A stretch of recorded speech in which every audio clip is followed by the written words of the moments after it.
Jinwu World, Kanglan Region, Jin Kingdom Yunzhou Qin Clan. On this day, a heavy oppressive atmosphere shrouded the entire Qin residence. For today, the Dantai clan, one of the three great families of Yunzhou alongside the Qin clan, would come to dissolve the marriage contract between their third young lady Dantai Mingyue and the Qin clan's eldest young master Qin Yi. 3 days ago, this matter had already been proclaimed to all of Yunzhou City, turning the entire Qin clan into a laughingstock. Yet the Qin clan could do nothing to resist. Not long ago, during a journey abroad, Dantai Mingyue had entangled herself with a true disciple of Tianxian Sword Sect, one of the three great superior sects of Jin Kingdom. The power of Tianxian Sword Sect was so immense that it eclipsed even the royal family of Jin Kingdom. Within the sect, the status of a true disciple ranked above that of a royal prince. Having latched onto such a towering figure, how could Dantai Mingyue possibly still look upon the Qin clan's eldest young master with any regard? And in the face of such a personage, the Qin clan was utterly incapable of resistance. They could only swallow their indignation and wait powerlessly for Dantai Mingyue to arrive at their gates with that great figure from Tianxian Sword Sect to withdraw the marriage and inflict the utmost humiliation upon the Qin clan. Humiliation. I intend to see clearly today just who humiliates whom. Within a side hall of the Qin residence, one of the chief protagonists of this annulment incident, Qin Yi, the sole son of the current clan patriarch, stood before 100 chests piled high with gold that filled the entire hall, a cold smile on his face. Ding! 1 million taels of gold detected on the host. The condition to activate the Grand Top-Up System has been fulfilled. Grand Top-Up System activating immediately.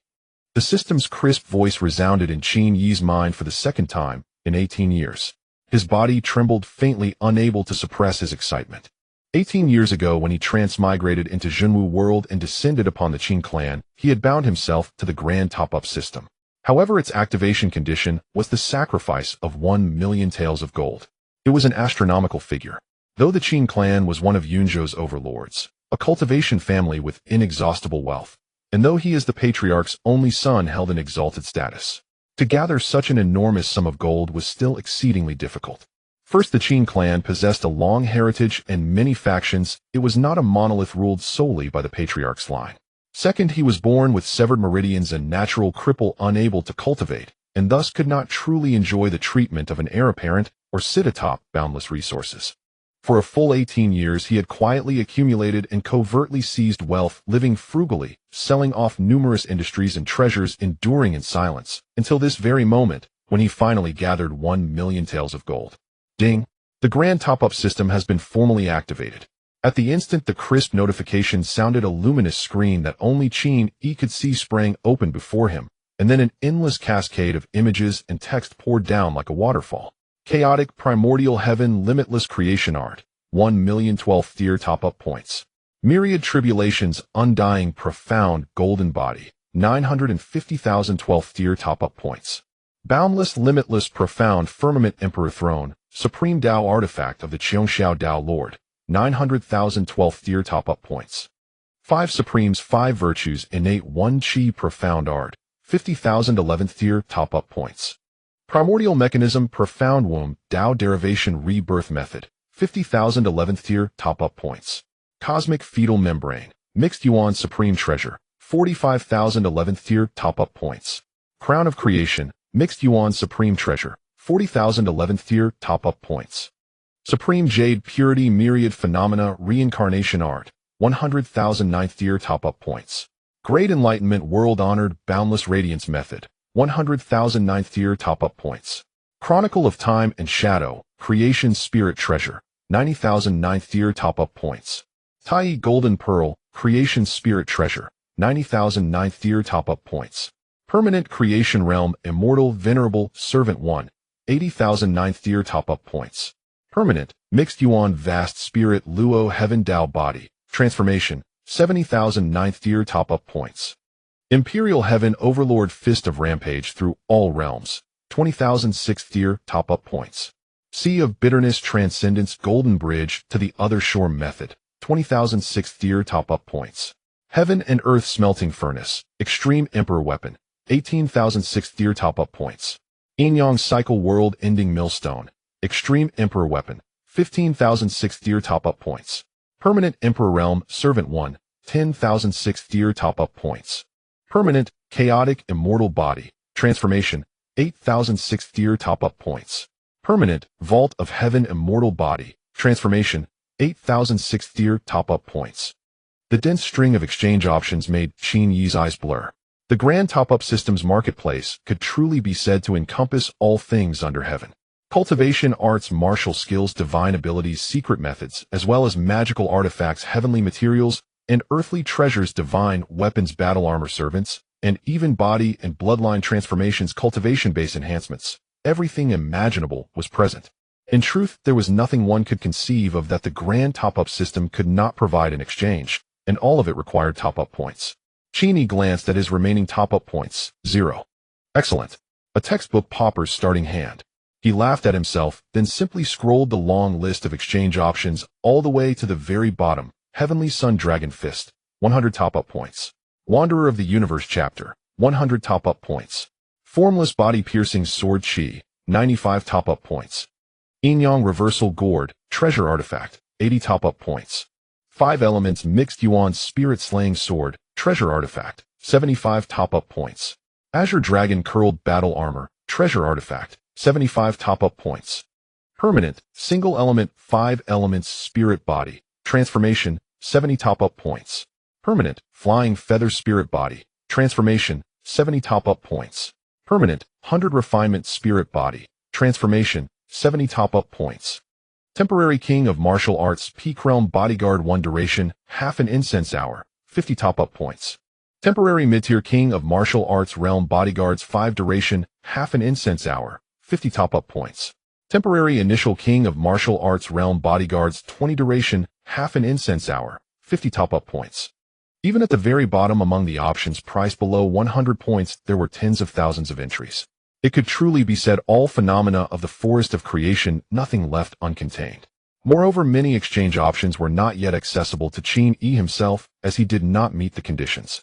For example, the grand top-up system could directly trade for improvements in cultivation realm.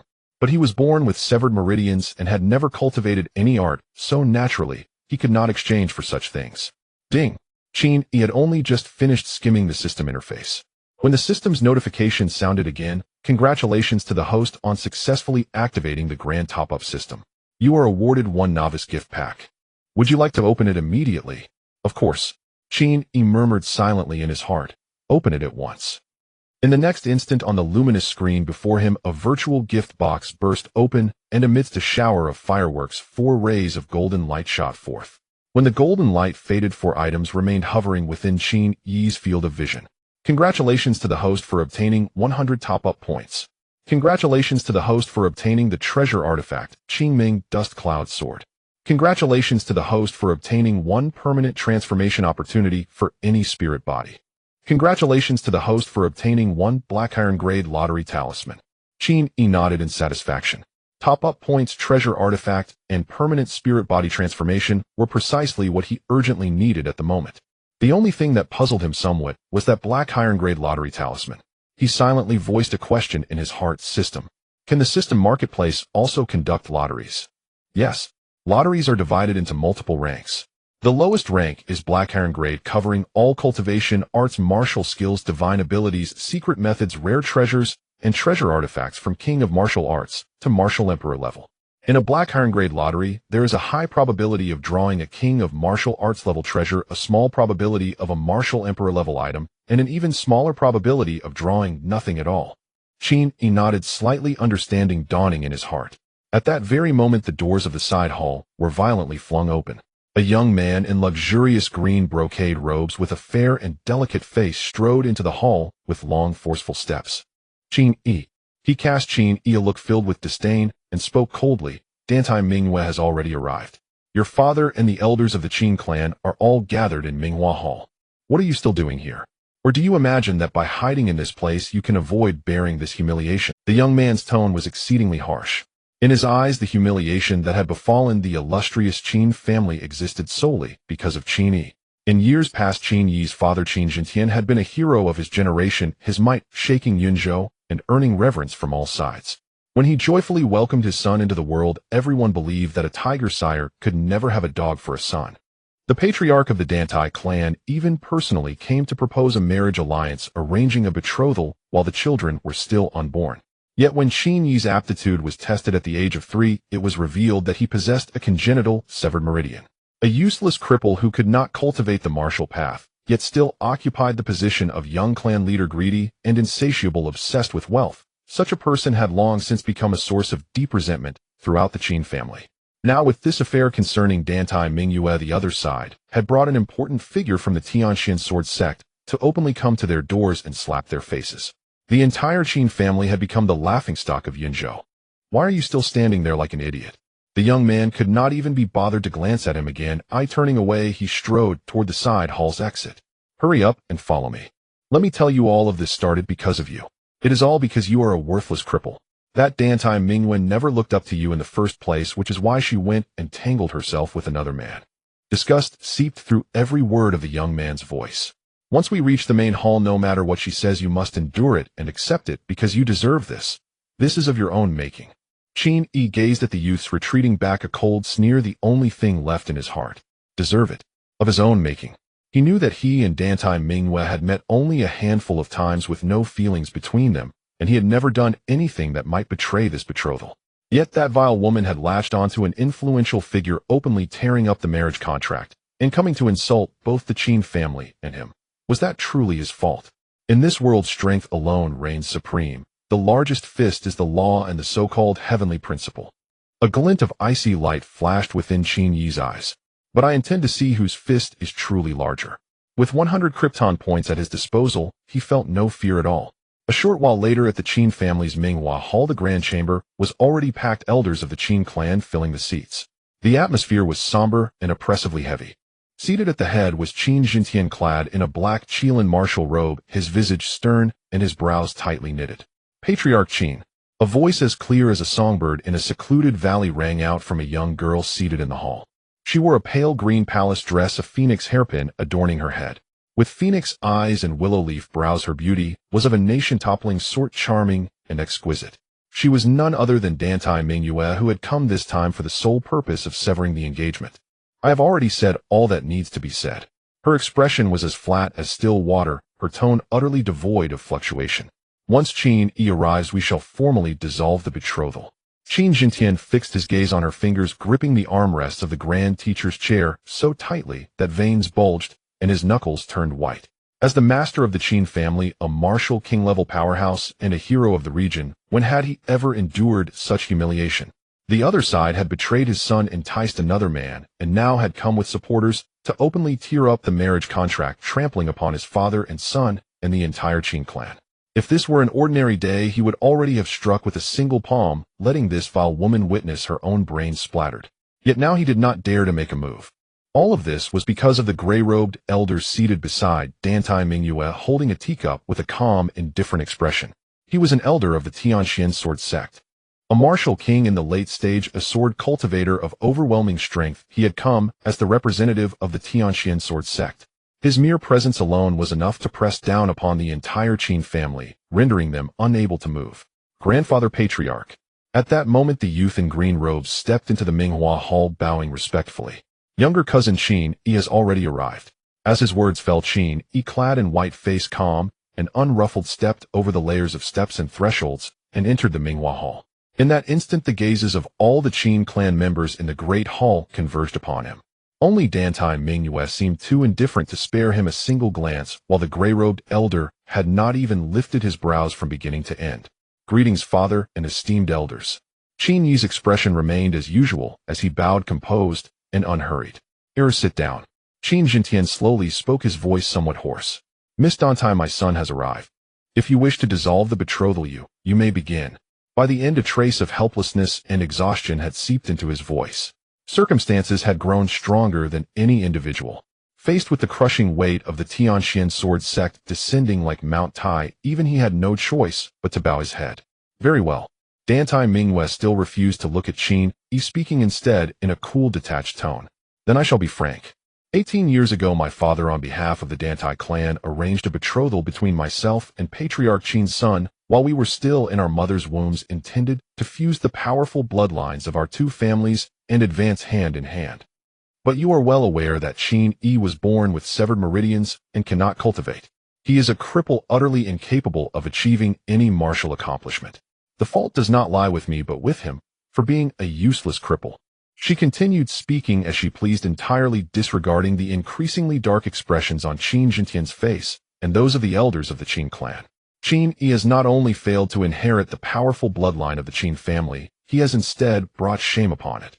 Under such circumstances, I believe our two clans are no longer suited to continue honoring this betrothal. Otherwise, if I were truly to unite with him, it would only sully the Dantai bloodline that flows within me. I trust the elders of the Qin family will have no objections. Qin Jintian clenched his jaw so tightly that it creaked, forcing the words out through gritted teeth. I have no objection. To Qin Jintian's left sat the grandfather of the green-robed youth, an elderly man with snow-white hair. A flash of sharp light flickered in his turbid eyes. As the grand elder of the Qin family, I too have no objections. This matter was indeed a grave humiliation for the Qin clan. Yet for his own lineage, it was not entirely a misfortune. Perhaps he could seize this opportunity to make a move and wrest back the position of clan head. Qin Jintian and Qin Yi's line was originally a branch of the main bloodline, with shallow foundations upheld solely by Qin Jintian's meteoric rise. Yet as clan head, having no promising successor was already his greatest stain.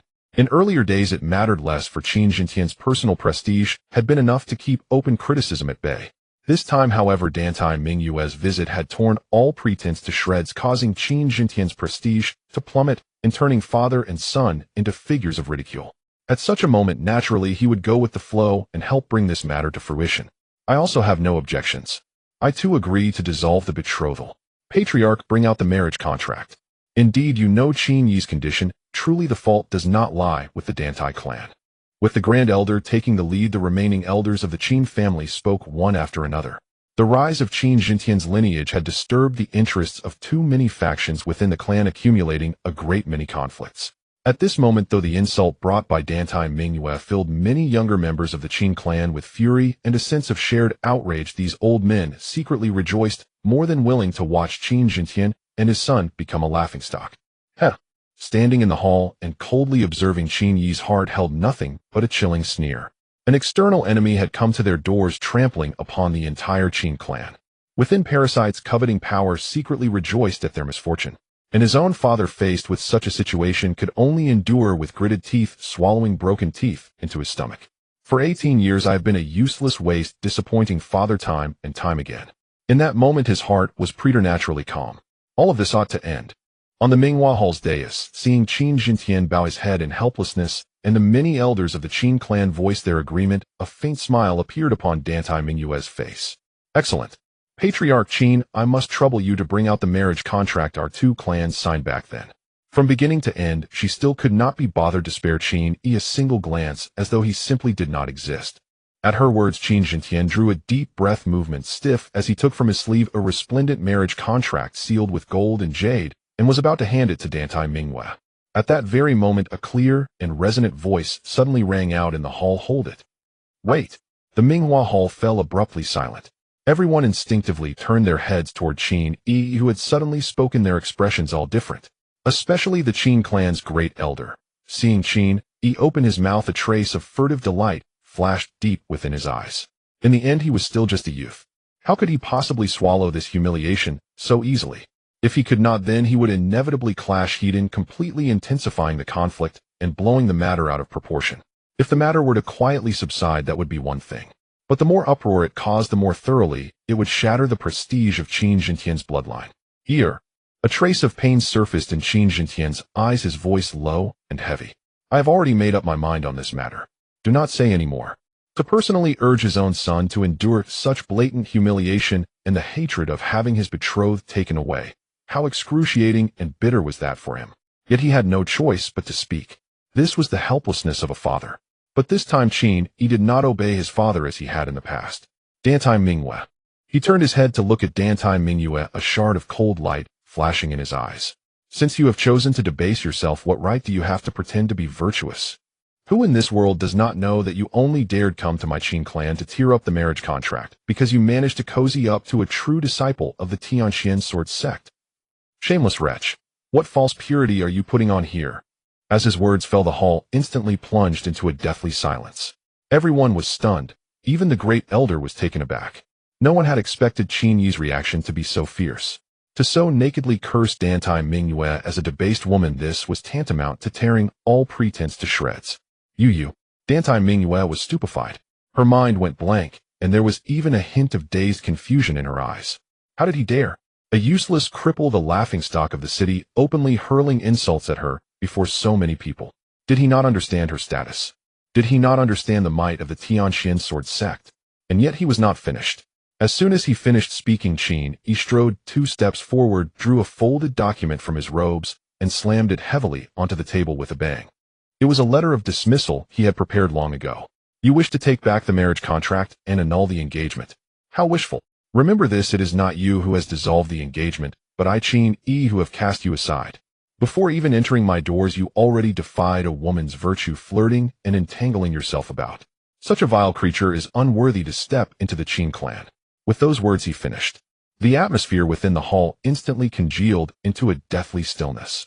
Even the gray-robed elder who had been calmly sipping tea at the side could not help but let his expression change slightly as he looked over.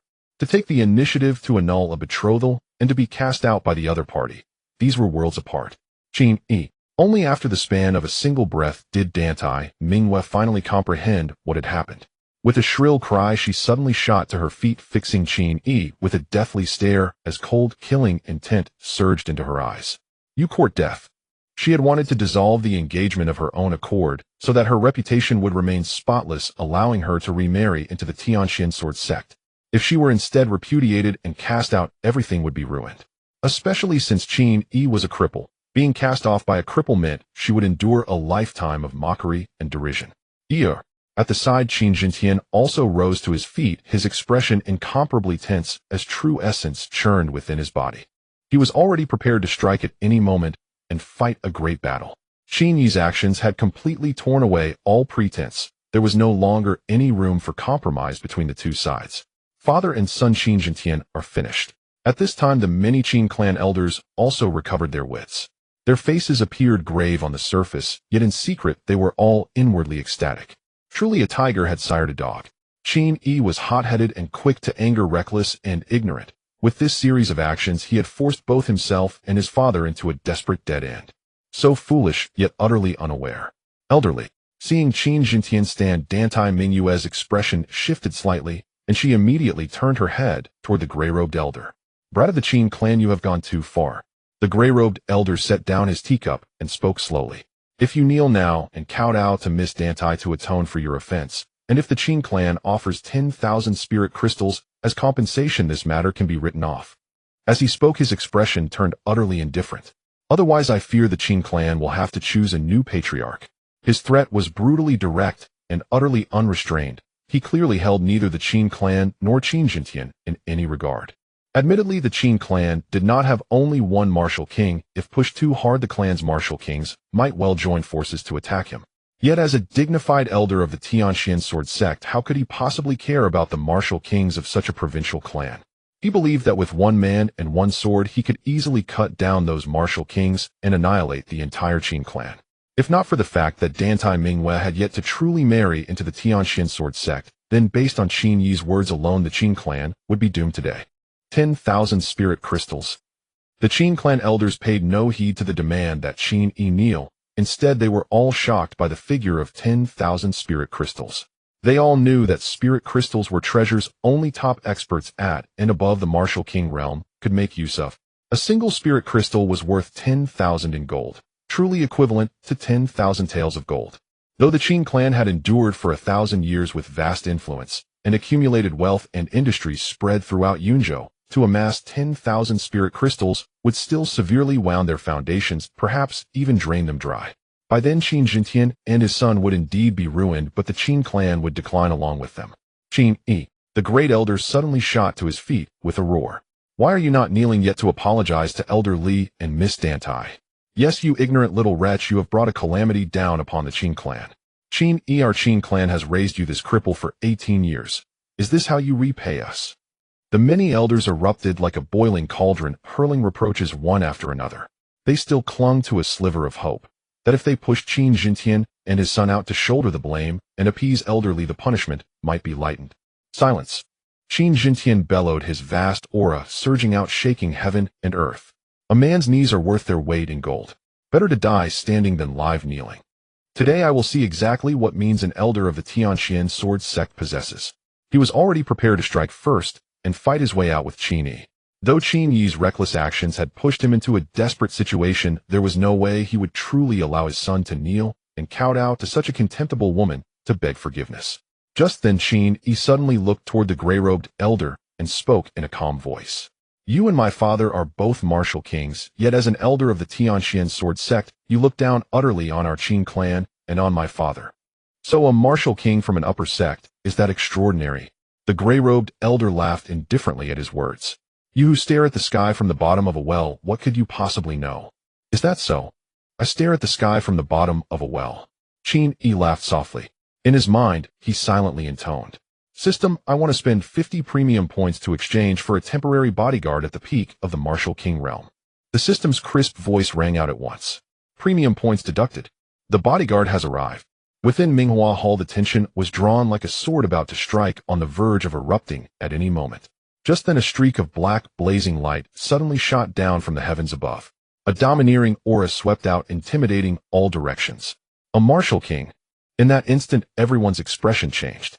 To soar through the skies and traverse the void clearly surpassed the realm of a great martial master stepping into an entirely different plane of existence. At a time like this, how could an unfamiliar martial king appear here? Which side did he belong to? Had he come to intervene in this affair? At that moment Qin Jintian's heart tightened. He did not dare act rashly, and instead quietly edged closer to Qin Yi. Elderly Tu furrowed his brows, turning his gaze toward the place where the black streak of fire was descending. With a soft roar the black flames scattered and unraveled. A young man in a black robe, hair loose over his shoulders, a sheathed long sword upon his back, strode in with measured, unhurried steps, his face cold and indifferent. My lord. He cupped his fists respectfully toward Qin Yi, his attitude deferential. Qin Yi gave a slight nod. In that fleeting moment earlier, the great Peto Wind system had already transmitted the relevant information to him. The bodyguards and servants exchanged through the great Peto Wind system were in truth replicated past bodies of mighty cultivators. Each one had once been a supreme prodigy, a young emperor among peers, the strongest existence of their realm. To slay across realms was for them as simple and casual as eating or drinking. Only such beings were worthy of the precious Petoan points. My lord, everyone present was utterly stunned. This was a martial king. A dignified martial king would wherever he stood be a hegemonic ruler of a region. Yet such a figure was bowing to a mere Qin clan heir, a crippled Qin Yi, and addressing him respectfully as his lord. Acting. Impossible. The ability to soar through the skies and burrow into the earth, and that overwhelming aura. None of it could be faked. Here, Qin Jintian stared blankly at the scene before him. He suddenly realized that at this very moment, he could no longer see through the sun who had grown up right under his eyelids. Could it be that Ear has joined some supremely hidden sect or become part of some ultra-secret organization? Endless questions erupted within his mind. My lord, how could a martial king realm expert possibly address Qin Yi as his lord? Once he processed what he had seen, the Grand Elder's expression changed drastically. It was not only him. The faces of all Qin clan elders shifted, and Tantai Mingyue turned utterly stupefied, staring foolishly at the black-robed man. What status and standing did a martial king possess? And Qin Yi? He was but a nominal heir of the Qin clan, a useless trash born with severed meridians. It was as if a divine dragon of the heavens now listened to the commands of an ant crawling on the ground. This scene utterly overturned everyone's impression of Qin Yi. So this is your hidden card? The gray-robed elderly cast a deep look at Qin Yi and slowly spoke. You have indeed taken me by surprise. A dignified martial king bowing his head and pledging himself to a mere direct descendant of the Qin clan. No wonder you dared tear off all pretenses and openly defy the will of my Tianqian sword sect. But do you truly believe this alone will be enough to preserve your life? As his words fell, rings of gray light suddenly flared out from his body, while a vast, suffocating, murderous intent swept across all directions. Even with an unknown martial king intervening, he still intended to strike without hesitation. He possessed that confidence. In the lands surrounding Great Jin, there was no powerful martial king whose existence he did not know, and among them, there was certainly no such black-robed man. That could only mean this black-robed figure was not a martial king native to Yunzhou, but rather a wandering cultivator from some minor remote region. He a late-stage martial king sword cultivator of one of Great Jin's 3 supreme sects, an elder of the Tianqian sword sect. Could he possibly fear a mere wandering martial king? You too wield a sword. The gray-robed elderly slowly drew the long sword at his waist. The blade gleamed like a pool of autumn water, its cold biting, sword chi chilling to the marrow. You are worthy of a sword. His expression remained indifferent as he looked at the black-robed man, surging true essence pouring forth without end fueling terrifying power. Before I send you on your way today, I shall let you witness at least once what is called true swordsmanship. The moment his words landed, his head fell from his shoulders. Blood spurted forth in a towering column spraying 3 feet high. The headless corpse swayed once still frozen in its sword-gripping stance before collapsing to the floor. He was dead. Just moments ago, the elderly of the Tianxian sword sect, who had stood high above, arrogant and disdainful of everyone present, had simply died like that. A faintly indifferent look still lingered upon his face, yet in the deepest part of his eyes there remained the newly born trace of utter horror. With a soft rasp, the black-robed man slowly slid the long sword on his back into its sheath. Of all the powerful experts within the hall, not one had clearly seen how he had drawn his sword. Even Qin Yi himself, a martial king, had only barely managed to glimpse a streak of black light flash, and Elder Li's head had already fallen. Such destructive might. In that split second, Qin Yi even felt a slight tremor rise within his heart. The black-robed man sheathed his sword, cast a glance at Elder Li's corpse, and shook his head. You are worthy of a sword. Silence. Only a dead, suffocating silence remained all around. The many Qin clan elders stared at Elder Li's headless corpse, minds blank and expressions utterly dazed. Tantai Mingyue, who only moments ago had worn a constant cold smile, certain of her victory now. At this moment, she was splattered head to toe with Elder Li's blood, her face covered in crimson. She stood there as if utterly stupefied, watching Elder Li's severed head roll several times before coming to a stop at her feet. Dead. Only after several breaths did the Qin clan's grand elder awaken, as if from a dream, mumbling to himself. Elder Li of the Tianxian sword sect, he just died like that. Killed by a single sword strike. His mind felt dazed, as though he had fallen into a dream. Everything seemed unreal. Several Qin clan elders around him glanced at one another, each with a look of utter confusion. Impossible. Only now did Tantai Mingyue finally react, letting out a sharp scream as she hurriedly retreated, putting distance between herself and Elder Li's severed head. An illusion. This is all an illusion. I must have fallen into some illusory realm. She howled and shrieked, her face filled with pure fear and horror, any trace of poise or dignity completely gone. Break for me. She thrashed about like a madwoman. The aloof, composed, overbearing figure she had presented not long ago could no longer be found in the slightest. Tantai Mingyue had been frightened, chilled to the core. Her terror had reached such an extreme that her very reason was on the verge of collapse. The greatest backing she had relied upon, the elderly she believed could suppress the entire Qin clan, had been effortlessly slain with a single stroke by a subordinate of that so-called crippled Qin Yi. This could not possibly be real. She was certain she had fallen into an illusory realm conjured by that martial king expert. With a crisp smack, Qin Yi stepped forward and slapped her hard across the face. Although he could not cultivate, he had trained diligently, his body was strong, and he had used his full strength in that slap. One side of Tantai Mingyue's face instantly swelled, a clear palm print blazing bright upon her cheek. Tantai Mingyue screamed in pain, finally jolted awake. Qin Yi grabbed a handful of her hair, dragging her head forward and forcing her to look straight at Elder Li's headless corpse. Open those dog eyes of yours and see clearly. Is this real or fake? No. Tantai Mingyue's body trembled, her face drained of all color.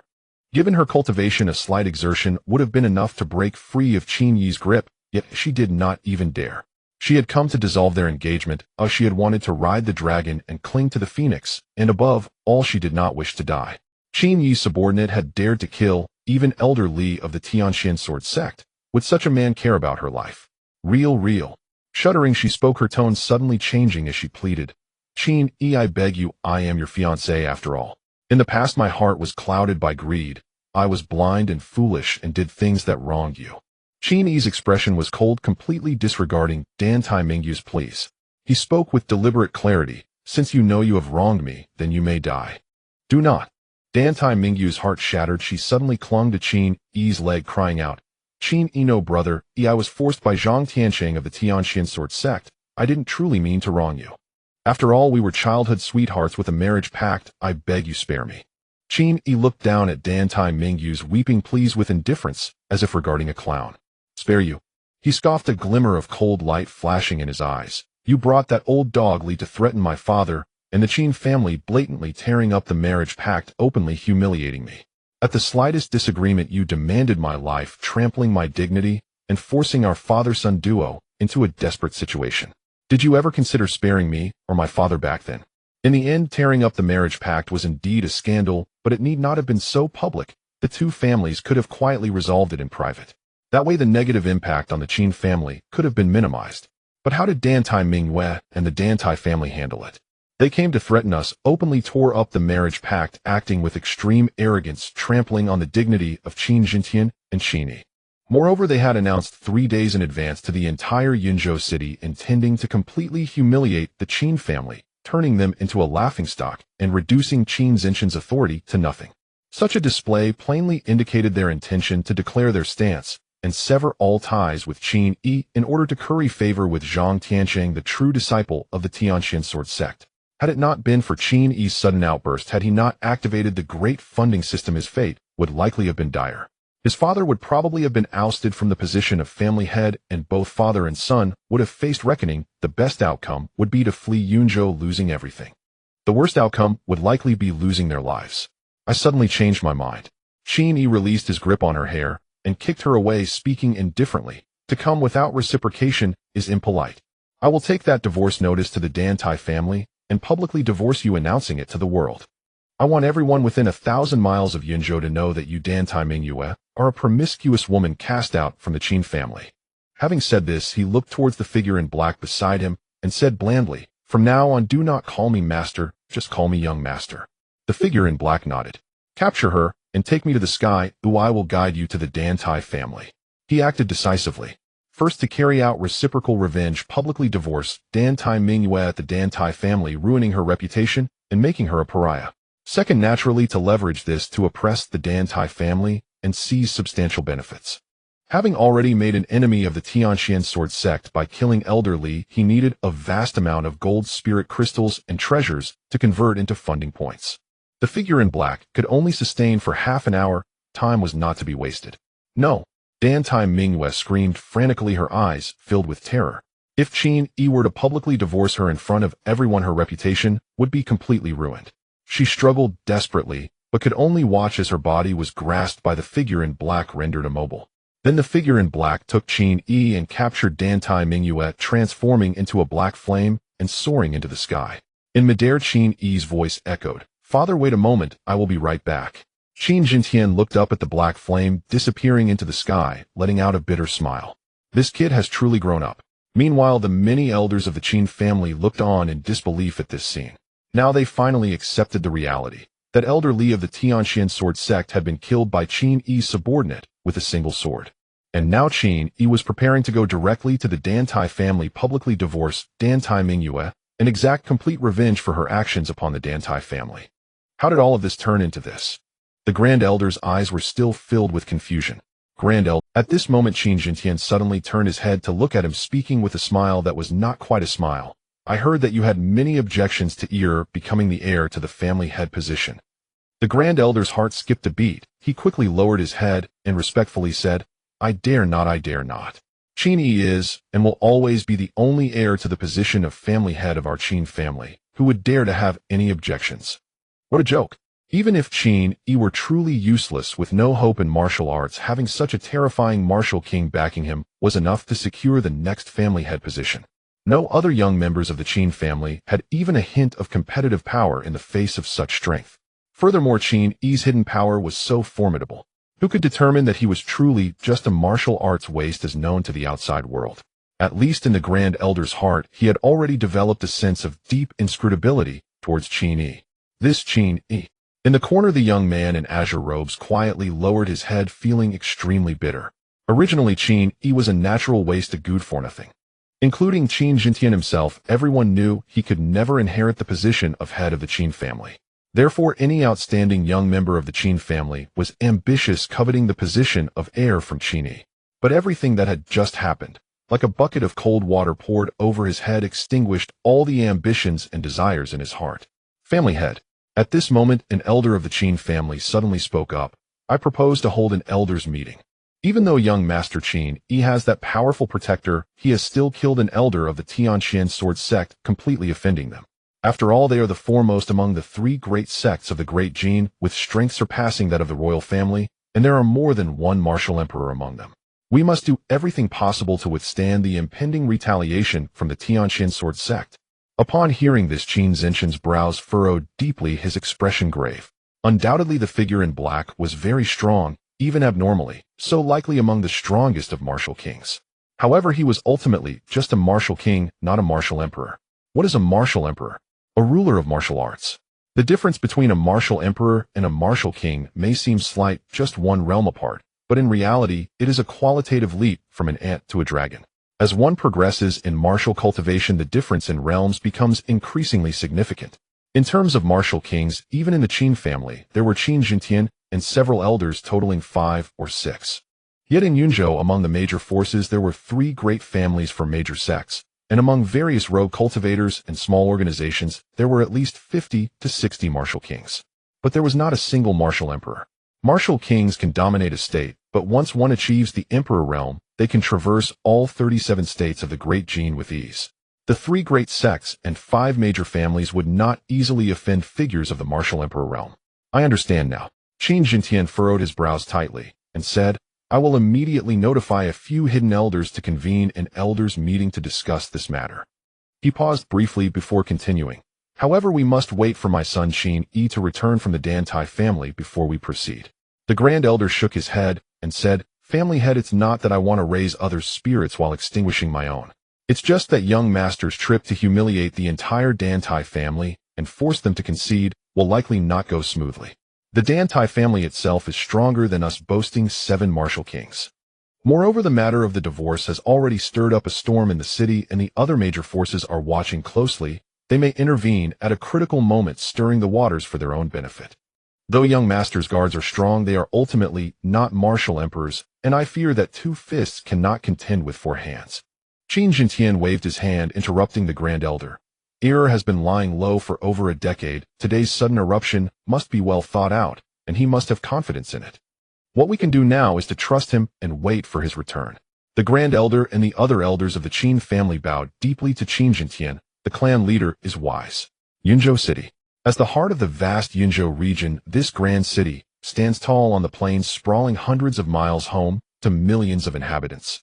Warriors abound like clouds, and powerhouses emerge like rain. The true overlords of Yunzhou are the 3 great families and 4 major sects. Among them, the Qin family, the Dantai family, as well as the headquarters and ancestral grounds of the Zongming sect and the Wanjian sect, are all located within Yunzhou City. The remaining Xie family, along with the Qiyin sect and the Taiyi sect, have also established significant branches in Yunzhou City. In addition to the 7 major powers, there are local smaller factions, as well as organizations representing the royal family, such as the Provincial Governor's Office and the Yunzhou military, representing the Great Qin, all wielding considerable influence. The forces intertwine with interests deeply rooted, creating a tangled mess. This is the heart of Yunzhou. Any significant event that occurs will swiftly spread throughout the entire region. Today marks a major event. The 3rd daughter of the Dantai family, Dantai Mingyue, is set to confront the Qin family and publicly tear apart the engagement with Qin Yi, the only son of the head of the Qin family. 3 days prior, the Dantai family had already announced this to all factions in Yunzhou City. Anyone of prominence within the city is fully aware of the situation and has been closely watching. After all, this is the most explosive news to emerge from Yunzhou City in nearly a century, involving one of the legendary 3 major sects, the Tianqian sword sect.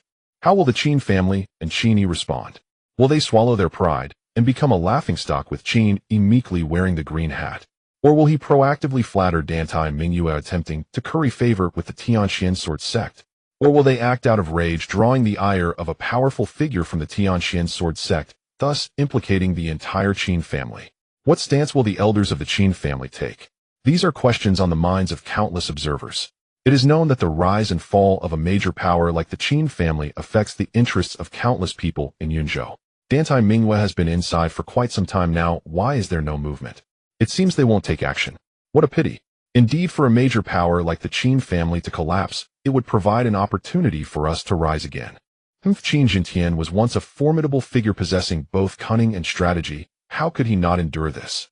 Yet that Qin Yi rumored to be greedy and arrogant actually tolerated it. Has he become a turtle hiding its head? What does it matter if he can't endure? Does the Qin family dare to confront the Tianxian sword sect? Ultimately, they can only kneel obediently and wear the green hat. Indeed, the Qin father and son are about to suffer a major setback. Qin Zinshan's authority is likely to be severely undermined. He may even struggle to maintain his position as the family head. Various forces as well as numerous king-level warriors are all paying attention. Suddenly, a streak of black fire soared from the Qin family's estate, capturing everyone's attention.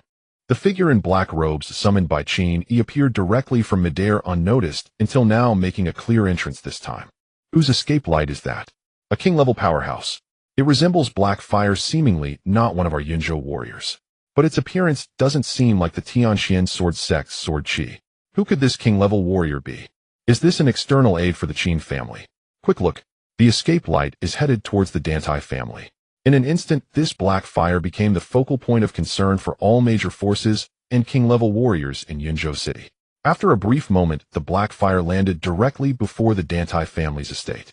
As the black flames dissipated, three figures emerged. The foremost figure in white robes, appearing youthful, stood with arms crossed, his expression indifferent. Behind him stood a young man in black robes, wielding a long sword, grasping the limp form of a girl in palace attire. Isn't that the wasteful young master Qin Yi of the Qin family, along with Dantai Mingyue? Why is Dantai Mingyue captured? What about the elder from the Tianxian sword sect? Right, didn't they say a king-level elder from the Tianxian sword sect was accompanying her to the Qin family? Hiss!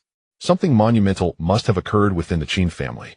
The appearance of these three figures sparked a violent response among the many powerful observers. Countless bewildered gazes converged upon Qin Yi. Others could easily discern that the one in charge at this moment was the so-called wasteful young master of the Qin family. At this moment, Qin Yi spoke. The Dantai family and my Qin family have been betrothed, signing a marriage contract for 18 years. I never expected that Dantai Mingyue would betray me and even act first to insult my Qin family by forcibly tearing apart the engagement. This is an affront to me, to my father, and to the entire Qin family. My principle is to repay blood with blood and to return tooth for tooth. His voice echoed around the entrance of the Dantai family, instantly creating a tremendous uproar. Today, I shall openly annul this unfaithful Dantai Mingyue at the doorstep of the Dantai family. Moreover, I shall announce to the world, making sure the millions of people in Yunzhou know that Dantai Mingyue is despicable and has been expelled from the Qin family. Furthermore, due to the betrayal of this shameless woman, I demand the Dantai family compensate me with 10,000 spirit crystals as mental distress fees. I give you 3 days to gather this sum, and I require an immediate payment of 1,000 spirit crystals at this very moment. He added nonchalantly, otherwise do not blame me for being ruthless. As his words fell, the surroundings fell into a profound silence. Countless individuals were stunned, staring in disbelief at this scene. The first to regain their senses were the guards and servants at the main entrance of the Dantai family. Thirdness. Upon realizing the situation, their eyes turned red. This Qin Yi had come to their doorstep, being incredibly domineering, seizing their third miss, and openly humiliating the entire Dantai family. Fueled by intense anger and humiliation, they acted without a second thought, charging forward. Boom. Boom. Each one erupted with their inner energy, rushing forward like fierce tigers and wolves, seeking death. Qin Yi didn't even bother to glance at them. The figure in black robes coldly observed those rushing forward, a dark light flashing in his eyes. In the next moment, black flames flickered in midair, transforming into blooming lotuses. In a series of screams, within just a brief instant, those charging guards and servants were struck by the black fire lotuses, instantly turning to ashes, which were then blown away by the wind into dust. To be selected as guards for the Dantai family, at least one must possess the strength of a martial master, with the top two being grand martial masters. Yet before a peak king-level warrior, a mere glance or thought could lead to their slaughter. This figure in black robes possesses terrifying strength. This scene immediately sent chills down the spines of many powerful observers and factions. This is just a glimpse of their prowess. Among all the king-level warriors in Yunzhou, very few can execute such maneuvers with such ease. Is this the hidden trump card of Qin Yi and Qin Jintian? What a formidable king! He must belong to the top echelon among king-level warriors. Where on earth did the Qin father and son find such a powerful external aid? As many powerful observers felt a surge of uncertainty, the towering red-painted copper door of the Dantai family swung open. A middle-aged man clad in blue martial attire and wearing a jade crown stepped out with a grim expression. Father, Dantai Mingyue couldn't help but call out, a glimmer of hope flashing in her eyes. The newcomer was none other than the head of the Dantai family, Dantai Mingyue's father, Dantai Gong. Qin Yi, my nephew. Dantai Gong's face darkened as he fixed his gaze upon Qin Yi. His fists were clenched within his sleeves, yet he dared not move rashly. Our two families have long been close. There is no need to drag this matter into such an ugly and excessive spectacle, is there? Why not put my daughter down first? She is your fiancée. Previously, when Dantai Mingyue annulled the engagement, he had been unwilling to appear in person. After all, his position differed. An on-site threat would mean the two clans tearing open their ties. Yet he had felt no real worry that Elder Li of the Tianxian sword sect was present. What could possibly go wrong? So he sat back like a fisherman at ease, sipping tea in the courtyard and pondering how to deepen ties with the Tianxian sword sect. The result: Elder Li now could not be found, or whether he lived or died was unknown. Instead, this so-called crippled Qin Yi had the audacity to seize his daughter openly and declare her divorced. And all of this took place before the gates of the Dantai family, in front of him as father and head of the clan. Rage flamed within him. He longed to kill Qin Yi outright. But unsure of the true strength of the black-robed figure beside Qin Yi, he could only forcibly suppress himself and refrain from rash action. Let her go. Qin Yi laughed a cold sound. Dantai Gong, for a clan head, your face is as thick as a city wall. How can you utter such words? Before, your Dantai family behaved with arrogance and exalted pride. What I do now is merely to repay you in your own coin. How is that excessive? Dantai Gong grew several degrees angrier and could not help stepping forward half a pace. But when he met the black-robed man's indifferent gaze, it was like a basin of ice water poured over him. A peak martial king-level powerhouse. If Elder Li of the Tianxian sword sect had been subdued, it was most likely by this figure. For him alone to face such an expert would be like striking a rock with an egg. He could not take another step. He drew a deep breath and said in a grave voice, Qin Yi, put my daughter down. Other matters can be negotiated. Negotiate? Qin Yi scoffed, his expression indifferent. Dantai Gong, are you deaf, or did you fail to hear me clearly?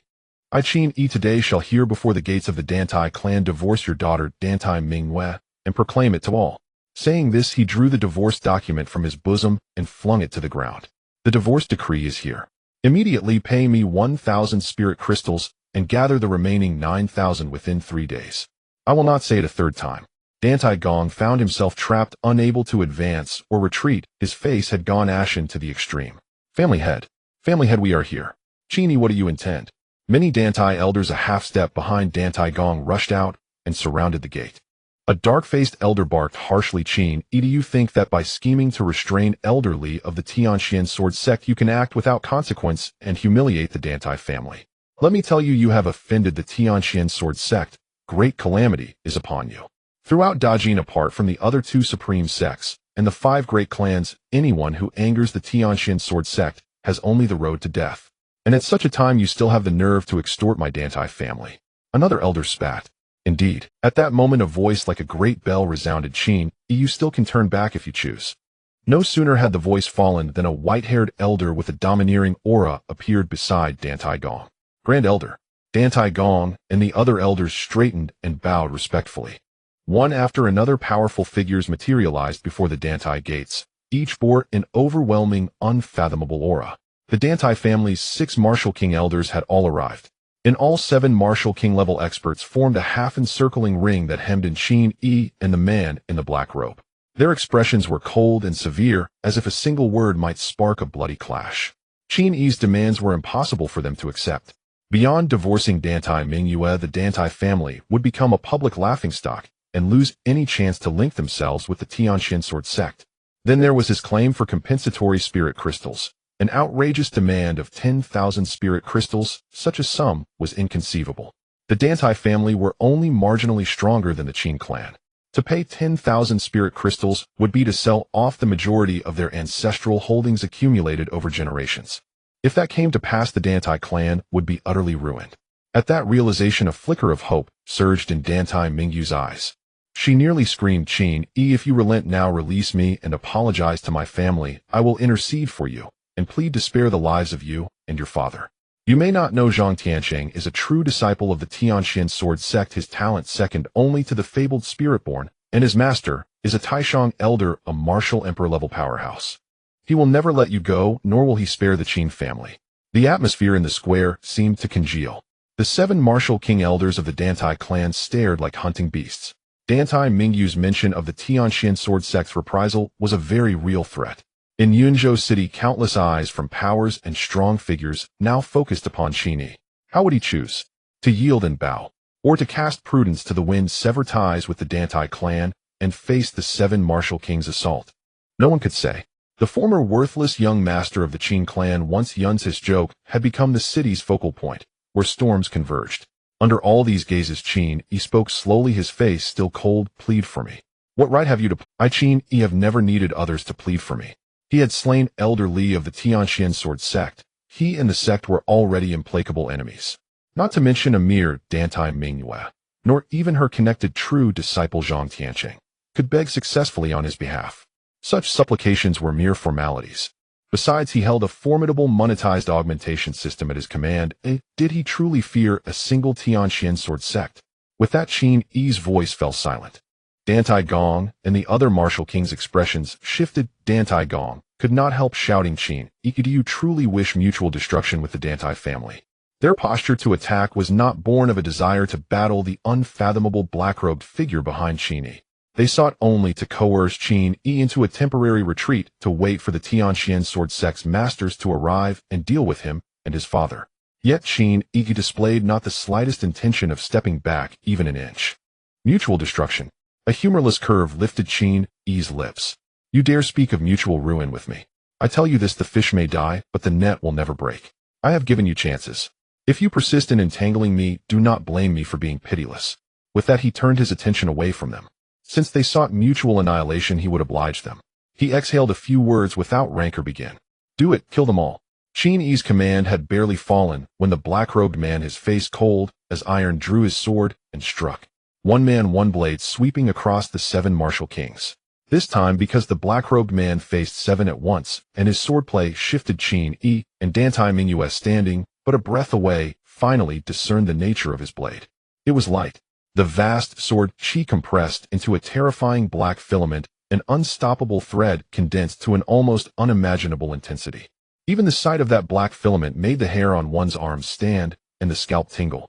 It seemed so keen it could slice through space itself. With a sharp whoosh, the filament moved at an inconceivable speed, crossing more than 10 zhang in only a fragment of an instant. The 7 martial kings could not even react, nor could the other elders who stood at the pinnacle of the martial masters. The black filament passed cleanly through all of them. Dantai Gong began, bewildered. Then a flash of terror and astonishment crept across his face. A soft thud followed. His body split in two. The cut surfaces were unnaturally smooth like glazed glass, as if instantaneously fused by intense heat, and the halves tumbled before the Dantai clan gate. He was dead, felled by a single stroke, just like Elder Li of the Tianxian sword sect. Many other elders of the Dantai family fell, as well, even the 6 venerable martial king elders. Amid the succession of thuds, dozens of mangled corpses collapsed to the ground. The scene was grisly beyond words, and yet, eerily, there was not a drop of blood. A death-like silence settled. All the great powers and strong figures who had been watching the Dantai gate were plunged into stunned, terror-stricken bewilderment. 7 martial kings, just like that, all dead. Those were 7 titans, each a terror in his own domain, not mere beasts to be slain. And yet, right beneath the eyes of countless formidable figures, they were slaughtered as easily as chickens. The process resembled crushing 7 ants with a host of lesser ants trampled as well. No. Dantai Mingyue snapped to life and emitted a heart-rending howl. She watched with her own eyes as her father was cleaved in two, utterly, irreversibly dead. Her elders, her kin, all fell in a single sweep. 2 clear trails of tears ran down her cheeks, filled with remorse, despair, and unbearable pain. She was consumed by regret, so bitter it curdled her entrails. If only she had known that Qin Yi was so monstrous and secret that he concealed such formidable subordinates.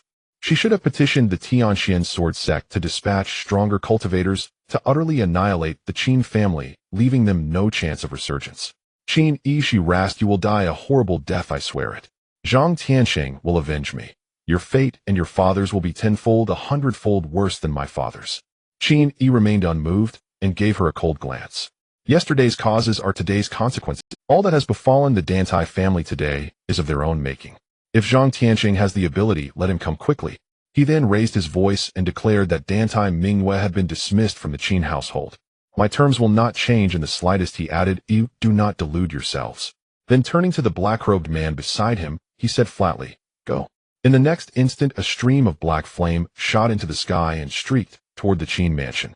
Left behind was only Dantai Mingyue collapsed and wailing in bitter misery. After Qin Yi and his companion left, the great powers and strong figures who had observed the whole affair finally erupted in uproar. My heavens! What did I just witness? 7 martial kings killed by a single sword. Easier than slaughtering chickens. Is that the trump card of the Qin father and son? It is truly horrifying beyond imagination. Could it be that Qin Yi's guardian was not a martial king at all, but a martial emperor, an outsider martial sovereign? Impossible. What merit has the Qin family? What merit has Qin Yi that he could command a martial sovereign? No, rather it must be a martial king of unimaginable power, an overwhelmingly potent martial king. Even that is terrifying. A martial king of such a level would likely approach the strength of a martial sovereign. The Dantai family is utterly finished. At the same time, deep within the Qin mansion in a magnificent hall, 5 clan elders and the head of the family Qin Jintian gathered. The atmosphere was heavy with dread.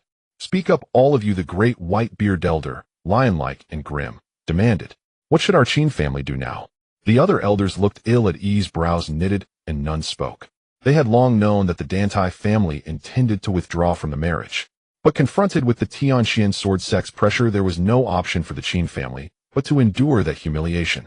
What they had never expected was that the elder sent by the Tianqian sword sect would be slain by a single sword from the guardian of that supposedly useless young master Qin Yi. Qin Jintian, the second elder, said with an unfriendly look, you must give us, the Qin family, an explanation for this matter. That Tianqian sword sect elder died at your son's guardian's hand, he continued. This affair began because of your son and has brought this calamity of near extermination upon our clan. The Qin family was riddled with factions and bitter internal struggle. These elders were the hidden leaders of various cliques, and second elder's faction most vehemently opposed Qin Jintian. At this moment he struck first, accusing Qin Jintian. Qin Jintian remained unmoved and replied slowly that he had already said everything would be addressed when his son Qin Yi returned. But where was second elder when the Dantai family came to humiliate us? Someone demanded, his tone accusing. Second elder flushed and opened his mouth to retort. Enough, the great elder snapped, frowning. We convened this elders' meeting to find a solution, not to trade blame. What's done is done. Blaming anyone serves no purpose, he went on. At a time like this, shall the Qin family continue to fight among itself? Qin Jintian and second elder fell silent. The remaining elders assumed solemn mien. A great clan, after all, shares one name, one lineage, one blood. No matter how fierce internal strife may be when faced with external enemies or a grave crisis, they must unite to overcome it. Otherwise, the Qin family could not have endured for 1,000 years and stood unbowed until now. And what is the present situation? An elder of the Tianqian sword sect lay dead here. Unless some miracle occurs, the entire Qin family may be doomed. In such circumstances, petty disputes and factionalism must be set aside. Preserving the Qin family as a whole must be the foremost consideration. Elder, a council member spoke up. In my opinion, our Qin family should make plans early and contact our allies in other states, simultaneously sell off all assets, and scatter the direct lineage members to hide their identities. If the situation becomes dire, we must immediately flee Yunzhou and escape the Great Qin. The remaining clan members should head to various places, contact branches from different counties, and escape in batches. Once it is safe, we can communicate with each other. In this way, perhaps our Qin family can still have a sliver of hope. Indeed, I believe our Qin family should handle our assets as soon as possible and escape beyond the Great Qin, the sooner the better. Exactly. The Tianqian sword sect is simply beyond our Qin family's capability to resist. Fleeing is our only option. For now, we must escape elsewhere and plan to rise again later. It was obvious that most of the elders had already prepared to abandon their foundation and flee the Great Qin as a family. After all, the Tianqian sword sect was overwhelmingly powerful, suffocating them. Sigh. Even the elders sighed deeply, saying, it seems this is the only way. Wait. Qin Jintian frowned and spoke. I mentioned earlier that we should wait for my son Qin Yi to return before discussing this. Perhaps there will be another solution. Your son. Before the elder could respond, the second elder sneered and slowly spoke. Qin Jintian, your son Qin Yi's guard is powerful enough to slay a latest-stage swordmaster, but can he withstand a martial emperor? Our Qin family has offended the Tianqian sword sect, a colossal sect, and the foremost among the 3 major sects. They can easily send a martial emperor strong enough to crush our Qin family, like an egg leaving no trace. How can our Qin family resist them? This. Qin Jintian was suddenly at a loss for words, finally emphasizing, I still believe in Yi. He is not an impulsive person. Since he dares to act this way, he must have a backup plan. Originally, he leaned towards waiting for Qin Yi to return before convening the elders' meeting. However, such a significant matter could not be concealed, and several elders immediately summoned him to discuss. Your son. Humph. The second elder snorted coldly, but did not mock or ridicule. After all, Qin Yi had recently made a remarkable impression, and with his guard strength he overshadowed the entire Qin family. He could argue and criticize Qin Jintian, but did not dare to speak ill of Qin Yi directly. Just then a mass of black flames fell straight into the hall. As the black fire dissipated, it revealed Qin Yi in white robes along with a silently standing figure in black behind him. Qin Yi. The elders present were all taken aback. Wasn't he supposed to deliver the divorce letter to the Dantai family? Why is he back so soon? Did the Dantai family give in so easily? Or was it a strategy to conserve energy for when the Tianqian sword sect comes after the Qin family? Greetings, father and esteemed elders. Qin Yi bowed and said, Are you discussing matters regarding the Tianqian sword sect? Yes. Qin Jintian nodded slightly and said, Your return is timely. I have many questions to ask you, and I believe the elders are also filled with doubts. As he spoke, he looked Qin Yi's black-clad guard up and down. This one. A martial emperor strong, why does he serve as your guard? When his question was posed, the elders turned their eyes to Qin Yi, waiting for his answer. In fact, this was the most pressing question for everyone at the moment. Not to hide anything from father and the esteemed elders, Qin Yi maintained his composure and stated the prepared answer. In reality, I am not born with a unique vein, but possess an extremely special constitution. This constitution just awakened recently, and I was approached by a mysterious organization to join them as an important member. This martial emperor strong is their assigned temporary guard. A mysterious organization. Qin Jintian and the elders exchanged glances, with the elder unable to help but ask, What kind of special organization is it? Qin Yi calmly replied, revealing two words, Heavenly Palace. This was the big card he was playing. In such circumstances, a mysterious organization could resolve all doubts and instill fear regarding his background. The name Heavenly Palace was grand enough to evoke boundless imagination. Heavenly Palace. What a domineering name, claiming to be the heavens. The elders exchanged glances, their hearts shaken. Qin Jintian pondered his words before speaking. Now our Qin family has thoroughly offended the Tianqian sword sect. They will certainly not let us off. This Heavenly Palace you have joined, how does it compare to the Tianqian sword sect in terms of strength? Can the Heavenly Palace send strong members to support our Qin family? Qin Yi shook his head and said, The Tianqian sword sect is but an ant compared to the Heavenly Palace. However, the Heavenly Palace is not located in the Kanglan domain, but in a place extremely far away. My temporary guard arrived here through spatial transmission, crossing boundless voids. In this situation, it is very difficult for the Heavenly Palace to send another strong member. It will take a considerable amount of time. This was Qin Yi's brilliance. An unfounded powerful organization existing beyond the realms would be very hard for people to verify its authenticity. Moreover, it also explained a question. Why didn't the Heavenly Palace dispatch a super strong member to directly crush the Tianqian sword sect? It was only because being in another domain made it costly and difficult to send strong members through spatial transmission. After all, under normal circumstances, sending a martial emperor costs hundreds of times more than sending a mortal. Heavenly Palace. Beyond the realm. Qin Yi's words left Qin Jintian and the elders deeply shaken, their thoughts tangled. Qin Yi, the second elder, couldn't help but speak. Even if everything you say is true, the strength of the Heavenly Palace far exceeds that of the Tianqian sword sect. However, they are far away in another realm. They can't help us in our immediate crisis. The Tianqian sword sect is right here in the Great Jin, and they will surely send strong members within 3 to 5 days, or at most 7 to 8 days to annihilate our Qin family. Qin Jintian and the elders all had soul lamps set up in the Qin family's soul lamp hall. When a person dies, the lamp goes out. The Tianqian sword sect, being such a colossal force, would be no exception. Once elderly dies, they would surely learn of the news at the first opportunity. Qin Yi, the second elder, is right. Your guard may be strong, but he is still just a martial emperor, unable to withstand a martial emperor strong. As he spoke, he looked at Qin Yi and added, As long as we keep the Green Hills, we need not worry about firewood. Now that you have awakened a special constitution and joined the Heavenly Palace, your future is boundless. As he spoke, he looked at Qin Yi and added, As long as we keep the green hills, we need not worry about firewood. Now that you have awakened a special constitution and joined the heavenly palace, your future is boundless. Our Qin family will surely rise again. A resurgence. Qin Yi immediately laughed and said, Elder, you must have misunderstood my intentions. Our Qin family has no need to flee. As he spoke, he pointed to the silent figure in black behind him and declared, What kind of powerful superforce is the heavenly palace? Since only one martial king can be teleported, they will undoubtedly choose the strongest martial king within the heavenly palace, the truly invincible martial king. My bodyguard, though merely a martial king, can contend with and even slay ordinary martial emperors. Qin Jintian and the other elders widened their eyes, their expressions filled with disbelief. A martial king contending with, or even killing a martial emperor. This was simply subverting the common sense of martial arts. They had never seen such a thing, nor had they even heard of it. There were no records of it in any ancient texts. For a martial emperor, a mere gesture could easily slay hundreds of peak martial kings. This was not a confrontation of the same level.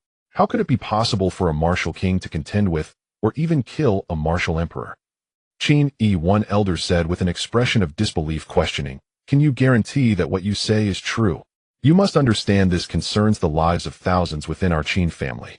The other elders chimed in, Indeed, this matter cannot be taken lightly. We must be extremely cautious. Qin Yi, if you're exaggerating, then our Qin family may face utter destruction. Human lives are at stake, especially the lives of thousands from our Qin family. Qin Yi slowly spoke. Elders, rest assured, I will not joke with my own life. If I say it will work, then it will definitely work. No joke. The peak martial king recognized by the system was undoubtedly the strongest of the same tier, with no other possibility. In Yunzhou and the Great Jin, there were no prodigies capable of contending with martial emperors. It was merely a remote area with a narrow perspective. Qin Yi. At that moment. Report. The elder of the Qin family rushed in with a panic-stricken expression, shouting as he walked, reporting to the family head and esteemed elders. The 7 martial kings of the Dantai family have all been killed by the bodyguard of young Master Qin Yi with a single sword strike. The entire Dantai family has collapsed. Now many forces and strong individuals have entered the Dantai family, attempting to profit from the chaos. The elder's voice suddenly halted. He then realized that Qin Yi was standing in the hall and the black-robed figure was behind him. I pay my respects to the young master. The elder hurriedly bowed. Elder, you've worked hard. Qin Yi nodded slightly. The hall suddenly became extremely quiet. The second elder opened his mouth in shock, unable to express his amazement. The other elders, including Qin Jintian, were also left in a daze. The doubts and skepticism that had been voiced completely vanished. Father and esteemed elders, Qin Yi calmly said, Do you still doubt that my bodyguard cannot withstand a martial emperor? The elders exchanged glances. What a joke. With one sword strike, killing 7 martial kings. Such power had far exceeded the normal peak of a martial king. Perhaps there really was a chance to contend with a martial emperor. If the Qin family possessed such power, they could certainly instill fear in the Tianxian sword sect and force them to compromise.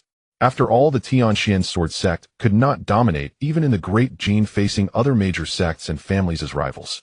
Moreover, you need not doubt the power of the heavenly palace. Qin Yi slowly continued.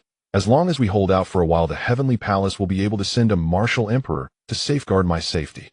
At that time, even the Tianxian sword sect won't be able to do anything against our Qin family. He was not lying. Once he consolidated the resources of the Qin family and seized the gold spirit crystals and treasures from the Dantai family, he would acquire a significant amount of funding points. By then, exchanging for a martial emperor as a bodyguard would not be a mere fantasy. Very well, the elder said slowly, the plan to flee as a family is hereby cancelled. After all, even if we flee, we would suffer heavy losses. Not only would the Tianxian sword sect not spare us, but the other major forces would also take advantage of the chaos to strike us down. By then, if even 1/10 of our thousands of clan members survive, it would be considered fortunate. Fleeing as a family was the most desperate choice. Even if they succeeded, arriving in an unfamiliar territory would mean starting over, facing the oppression and exclusion from local sects and prominent families. The greatest possibility was that the Qin family would decline and slowly perish rather than make a resurgence. In such a situation, seeing the real hope of resisting the Tianxian sword sect, the elder decisively rejected the plan to flee. Qin Yi, the elder said, deeply looking at Qin, the lives and safety of thousands of our Qin family members are entrusted to you. Rest assured, great elder, there will be no mistakes. Qin Yi declared confidently. As he spoke, he turned to the elder and asked, Elder, you just mentioned that the Dantai family has collapsed and many are taking advantage of the chaos. The elder nodded and said, yes, it has become chaotic there. Qin Yi frowned upon hearing this and addressed the black-robed figure. You go to the Dantai family. Since they have collapsed, we will take what is owed to us ourselves. Anyone else who dares to extend their claws. The black-robed figure nodded slightly, without speaking, transforming into a streak of black light, soaring away. After the black-robed figure left Qin, he looked at Qin Jintian and said seriously, please gather the gold spirit crystals and rare treasures from the family and send them to my residence. These items are needed to cooperate with the Heavenly Palace in sending over powerful individuals. The Dantai family was doomed, and he was determined to claim their inheritance, but the wealth of the Qin family was also not to be underestimated. He would not let that go. To deal with the impending Tianxian sword sect, he needed to obtain a large number of funding points quickly to strengthen himself. The system could not explain this to outsiders, so he conveniently attributed it to the fabricated Heavenly Palace. This? Qin Jintian hesitated slightly, instinctively looking at the other elders. No need to say more, he would definitely support his son. But the Qin family was not solely his decision. The other elders held significant power, and if they did not support him, making such a decision would be difficult. Jintian, do as you see fit, the elder decided firmly, and said, at this critical moment our Qin family must unite and work together. After all, if the Qin family is to perish, no matter how many treasures there are, they would be useless. Moreover, if what Qin Yi said was false, these items could not simply vanish, they could naturally be reclaimed later. Good, Qin Jintian replied immediately, I will arrange it at once. Thank you, Grand Elder. Qin Yi expressed his gratitude and added, please have my father send someone to the Dantai family to empty their gold spirit crystals and treasures and deliver them to my residence. As for the remaining properties, please have my father dispatch capable personnel to take over as well. A powerful faction relies on its strong individuals as pillars and its industries as the foundation. For instance, the Qin family and the Dantai family possess vast lands, numerous mines, medicinal fields, land transportation fleets, river shipping fleets, inns and shops, and substantial land in Yunzhou City. In a great power, 90% of the wealth lies within these fixed assets. These items could be worth over 10,000 spirit crystals, yet compared to the reserves of gold spirit crystals and treasures, they are negligible. Just like Qin Yi's large company in his past life, which was worth hundreds of billions, the cash flow available for use was merely in the range of billions. The industries of the Dantai family cannot be completely sold off in a short time. No one in Yunzhou can digest them. Therefore, what I can obtain in the short term are the gold spirit crystals and treasures from both the Qin and Dantai families. A glimmer flashed in Qin Yi's eyes. How much spirit crystals can these items truly be exchanged for? This is truly something to look forward to. It was in complete chaos. The family head elders and senior figures were collectively annihilated, leading to the collapse of the entire Dantai family, which fell into disarray as numerous factions attacked one another, even engaging in violent confrontations. Many maid servants and guards began to steal gold and silver valuables, fleeing with them as the Dantai family was powerless to stop them. In this situation, the weakened Dantai family naturally attracted the envy of countless people. Many small factions and idle low-ranking martial artists seized the opportunity and surged into the Dantai family estate, turning into rioters. The Dantai family, one of the three great clans, had accumulated an astonishing wealth over 1,000 years. During such chaotic times, it was the perfect moment to plunder and amass wealth. Of course, there were those who were wary of the formidable Qin Yi and his guards. However, there were simply too many people. Initially, several hundred low-ranking martial artists invaded the Dantai family. These individuals lived at the very bottom of society, many of whom were left with no recourse, and feared nothing, so why would they hesitate to take a risk? Moreover, there is a peculiar psychology among people. They tend to believe that laws do not punish the masses. With so many people charging into the Dantai family, would the young master of the Qin family dare to kill them all? At first there were only hundreds of them. But later, as these individuals rampaged and carried away vast amounts of gold and jewels, without consequence, more envious onlookers could no longer contain themselves. Numerous martial masters, even great martial masters, rushed into the Dantai family and became part of the mob. Furthermore, several mid-sized factions joined in along with 3 or 4 scattered martial kings. This rendered the Dantai family even more powerless to resist and stop them. The entire Yunzhou city was thrown into chaos. It took merely 2 minutes. Thousands of rioters surged into the Dantai family estate, which spanned hundreds of acres, engaging in rampant looting, pillaging, and committing murder and arson. Only the martial kings of the major powers could temporarily restrain themselves, yet even they began to stir restlessly. Ha ha ha, it all belongs to me. No one dare snatch it from me. Damn it, get lost. I saw her first. I am a great martial master. Blind dog eyes dare to compete with me for this woman. Hey, this woman is not bad. Wait, isn't she the one rejected by the young master of the Qin family? I'm out of here. Haha, the Dantai family is truly wealthy. The vast estate of hundreds of acres with palaces, pavilions, gardens, lakes, and splendid scenery is a manifestation of extreme luxury. The construction of this exquisite landscape took the Dantai family several renovations and expansions over 100 years. Yet within just 2 minutes, the entire luxurious estate of the Dantai family had turned into a hell. No, please. Get away, get away. Help. Rip. The cries for help, please, maniacal laughter, the sounds of blades tearing flesh and blood splattering. The Dantai family estate had transformed into a living hell with all sorts of vile deeds unfolding in succession. At this moment, a black stream of fire flew in from afar, hovering in the sky, revealing the figure of a person clad in black robes. He looked down at the chaos below, his voice indifferent. My master has issued an order. The Dantai family must compensate him with 10,000 spirit crystals, and until this is fulfilled, anyone who dares to extend their claws will die. As soon as he finished speaking, the hundreds of acres of the Dantai family estate suddenly fell silent. Then, like a pot of boiling porridge, it erupted into chaos. Who is this? This is the martial king, the very one who killed 7 martial kings with a single sword, the young master of the Qin family's guard. So what? Can he kill all of us here? Indeed, everyone need not fear him. How tyrannical. That young master Qin Yi is too tyrannical. Right, the Dantai family has to compensate him with 10,000 spirit crystals, which means all the Dantai family's properties belong to him. How much can we take? What's wrong with taking a little? I just don't believe he would dare to act against so many of us and commit a massacre. The many rioters yelled in a chaotic uproar, some inciting trouble, eager for chaos. The black-robed man observed the chaotic scene of the Dantai family's downfall, listening to the cacophony of sounds without speaking. He simply drew the long sword from his back. Heaven punishment. His expression was indifferent as he coldly uttered those 2 words. In that instant, a terrifying surge of true essence erupted, and vast swathes of black flames instantly covered the entire sky, enveloping everything around. The sky darkened. The scene below suddenly fell silent again. The many rioters gazed at this spectacle with shock and confusion, while a small number of others displayed terror and despair, screaming frantically as they fled. They had already realized what was about to happen. Unfortunately, what chance do these people have against the speed of true essence, against the power of divine abilities? In the next blink of an eye, it began to rain. Swish, swish, swish, swish. In the moment the black flying needles rained down like a storm, a cacophony of screams erupted, almost merging into one.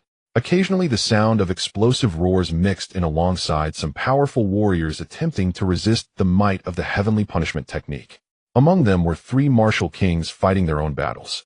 Unfortunately, all of it was utterly futile. Beneath the great martial master, a black flying needle condensed from true essence was directly obliterated. When faced with a great martial master, it was not just a few, but dozens of black flying needles that would strike down without giving any chance to react. As for those 3 martial kings, hundreds, even thousands of densely clustered black flying needles came crashing down like a torrential storm, striking unmercifully. Boom. Amidst the violent clashes of true essence and the explosive sounds of aura, these martial kings were instantly overwhelmed by the black flying needles. A brief scream echoed, then it abruptly ceased. In just 10 breaths of time, everything fell silent. The technique heavenly punishment wielded by the figure in black was as if it were truly a black storm from the heavens, annihilating all and cleansing everything. These thugs believed that the law does not punish the many. No one dared to openly slaughter thousands. But they were mistaken. Such people exist in every era and every place. For a true powerhouse, there is no question of daring or not daring. It's merely a matter of desire or lack thereof. As for the slandered Qin, he cared not at all, let alone the figure in black. Such methods. Many martial kings from powerful factions, suppressed in their awe, gazed at the scene in shock. The sheer destructive power was not particularly remarkable. What was truly terrifying was the level of perception and control involved. After all, it was thousands of lives. To accurately locate these thugs within the vast mansion of the Dantai family, which housed tens of thousands, and manipulate thousands of true essence flying needles to eliminate them one by one. The insight, mental strength, and computational ability required for such a feat were simply unimaginable. In comparison, the cold-bloodedness of the adversary seemed trivial. This person is likely a martial emperor. Many martial kings from powerful factions trembled within, unable to suppress a hint of dread. Yet after the fear, a deeper confusion arose. How did the young master of the Qin family manage to recruit such a person? What could he have done to earn the loyalty of a powerhouse of this caliber? This was a massive enigma. Boom. At that moment, a large group of cavalry surged from the opposite end of the wide street, directly surrounding the main gate of the Dantai family. The forces of the Qin family had arrived. The figure in black glanced at them and transformed into a black flame, swiftly heading toward the location of the Qin family. Hurry, move swiftly. Quickly, this is a direct order from the family head. The young master requires this. My heavens, so much gold. What does gold matter? Look, this is spirit crystal taken directly from the vault. Numerous servants and guards busily shouted as they moved boxes of gold treasures and spirit crystals into the hall. This is at this time we've truly struck it rich. Qin Yi beamed as he looked at the vast amounts of gold, spirit crystals, and treasures. Once upon a time, he had exhausted himself to accumulate 1 million taels of gold worth merely 100 spirit crystals. Through years of accumulation, cunning, plundering favors from elders, discreet business dealings, speculative gains, and rewards asked of his father. A full 18 years. Since he received gifts on his first birthday, he had been quietly saving, amassing gold. This had led to his reputation as a lavish and greedy person in the outside world. Once a waste, the laughingstock of all Yunzhou City, his conduct had long since earned him the title of the first waste of Yunzhou. 18 years of laborious effort merely to gather a trivial 1 million taels of gold or 100 spirit crystals. Yet now merely in this hall the piled gold treasures and spirit crystals amounted to easily worth 700 or 800 spirit crystals, if not more. This is power, this is strength. Qin Yi deeply recognized the importance of power and strength, especially strength, which was fundamental. Once one possesses strength, the rest, power, wealth, beauty, status, will naturally come rushing in. The greater the ability, the greater the power. Young master. At this moment, the old steward of the Qin family approached, holding a thick ledger, and respectfully handed it to Qin Yi. This is the account ledger compiled urgently by the accounting staff at the fastest speed.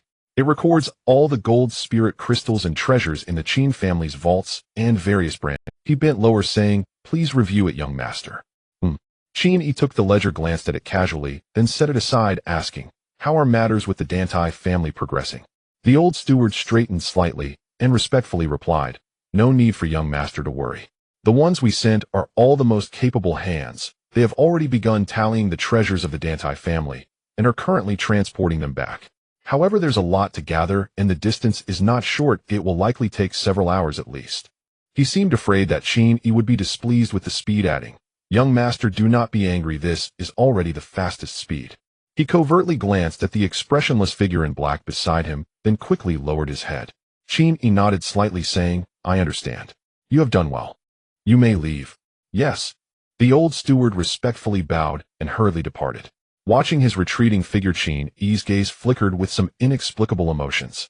In the past, although he was a waste, his father doted on him, and this old steward always treated him with warmth and closeness. But now he was no longer a waste. Instead, he had become the most fearsome character in all of Yunzhou City.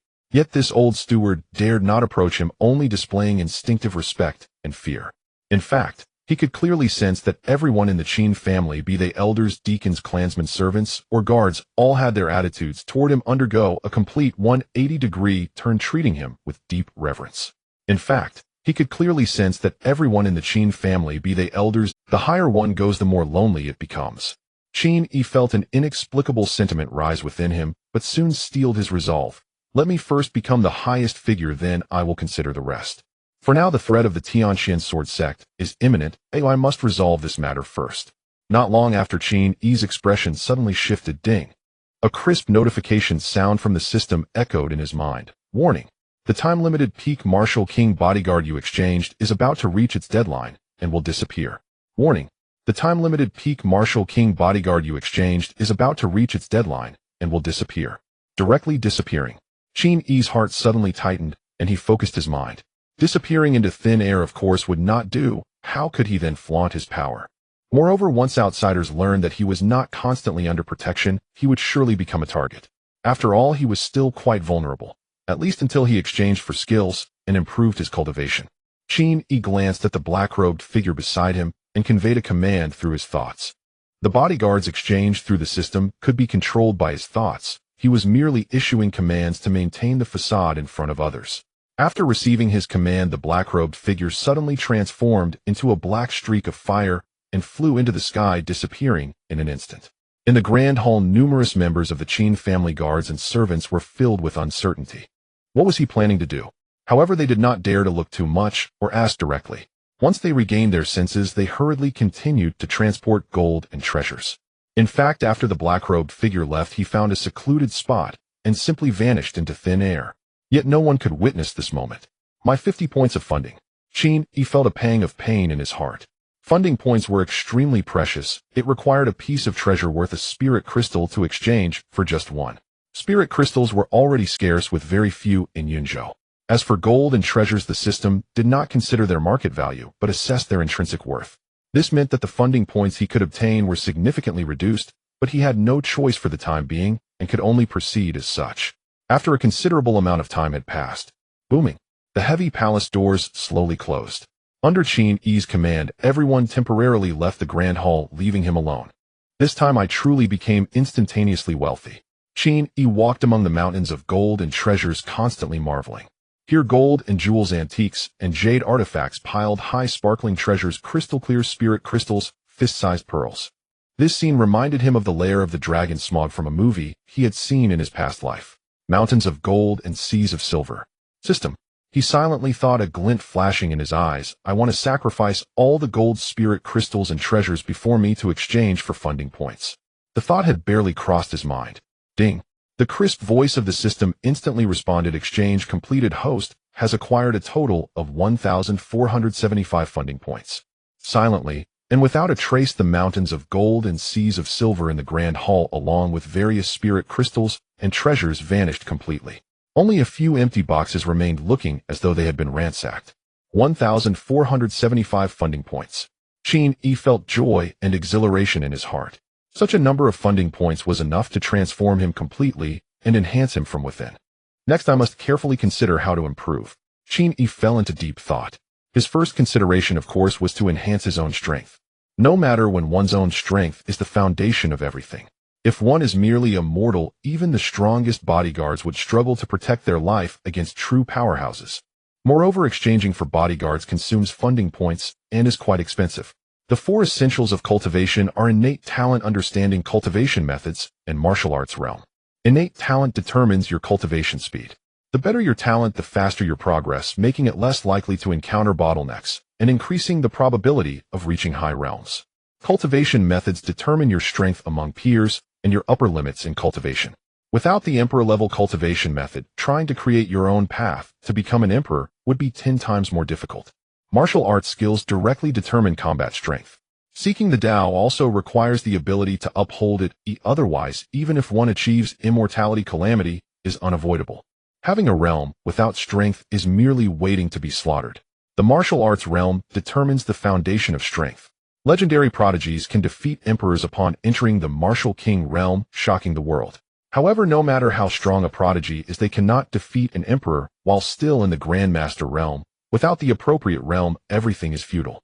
Innate talent and understanding, nothing surpasses spiritual bodies, let alone the higher-level true bodies or king bodies. I still have one opportunity to freely transform my spiritual body, though I might as well use it directly. Qin Yi's thoughts flickered. However, there are countless types of spiritual bodies. Choosing which one also requires consideration. A small number of spiritual bodies have higher-level true bodies or king bodies, leading to further advancements. System. He silently called out, filter out the spiritual body with the strongest potential for upgrading. As soon as the thought crossed his mind, whoosh. Before him a waterfall of text cascaded down, revealing a long list: single 5 elements, dual 5 elements, spiritual body, mixed 5 elements, true body, mixed yuan, king body, pure yangxian, in holy body, sun moon, immortal body. 100 refinements: spiritual body, diamond, true body, indestructible, king body, immortal, holy body, dreaming, spiritual body, dream, true body, great dream, king body, heavenly splendor, spiritual body, treasure, splendor, true body, yuan, splendor, king body. The list of spiritual bodies contained dozens of types, all possessing potential for advancement. However, Qin Yi merely glanced at them and excluded those without king body potential. The king body level is still too low and the potential is insufficient. Moreover, whether it is the dreaming spiritual body or the heavenly splendor spiritual body, he was not too satisfied with either. The dreaming spiritual body possesses the ability to manipulate dreams, infiltrate them, and alter memories, which is quite bizarre. On the other hand, the heavenly splendor spiritual body can greatly enhance comprehension, allowing one to understand any cultivation method, martial arts, divine abilities, or secret arts much faster. However, what Qin Yi desired was far beyond these. The 5 elements spiritual body route has the highest potential, but seems somewhat mediocre in the early stages. The 100 refinements spiritual body route has slightly lower potential, but possesses unparalleled physicality, remaining indestructible through all tribulations with unmatched combat strength. Qin Yi was quite tempted and stubbornly asked, "System, can't spiritual bodies coexist?"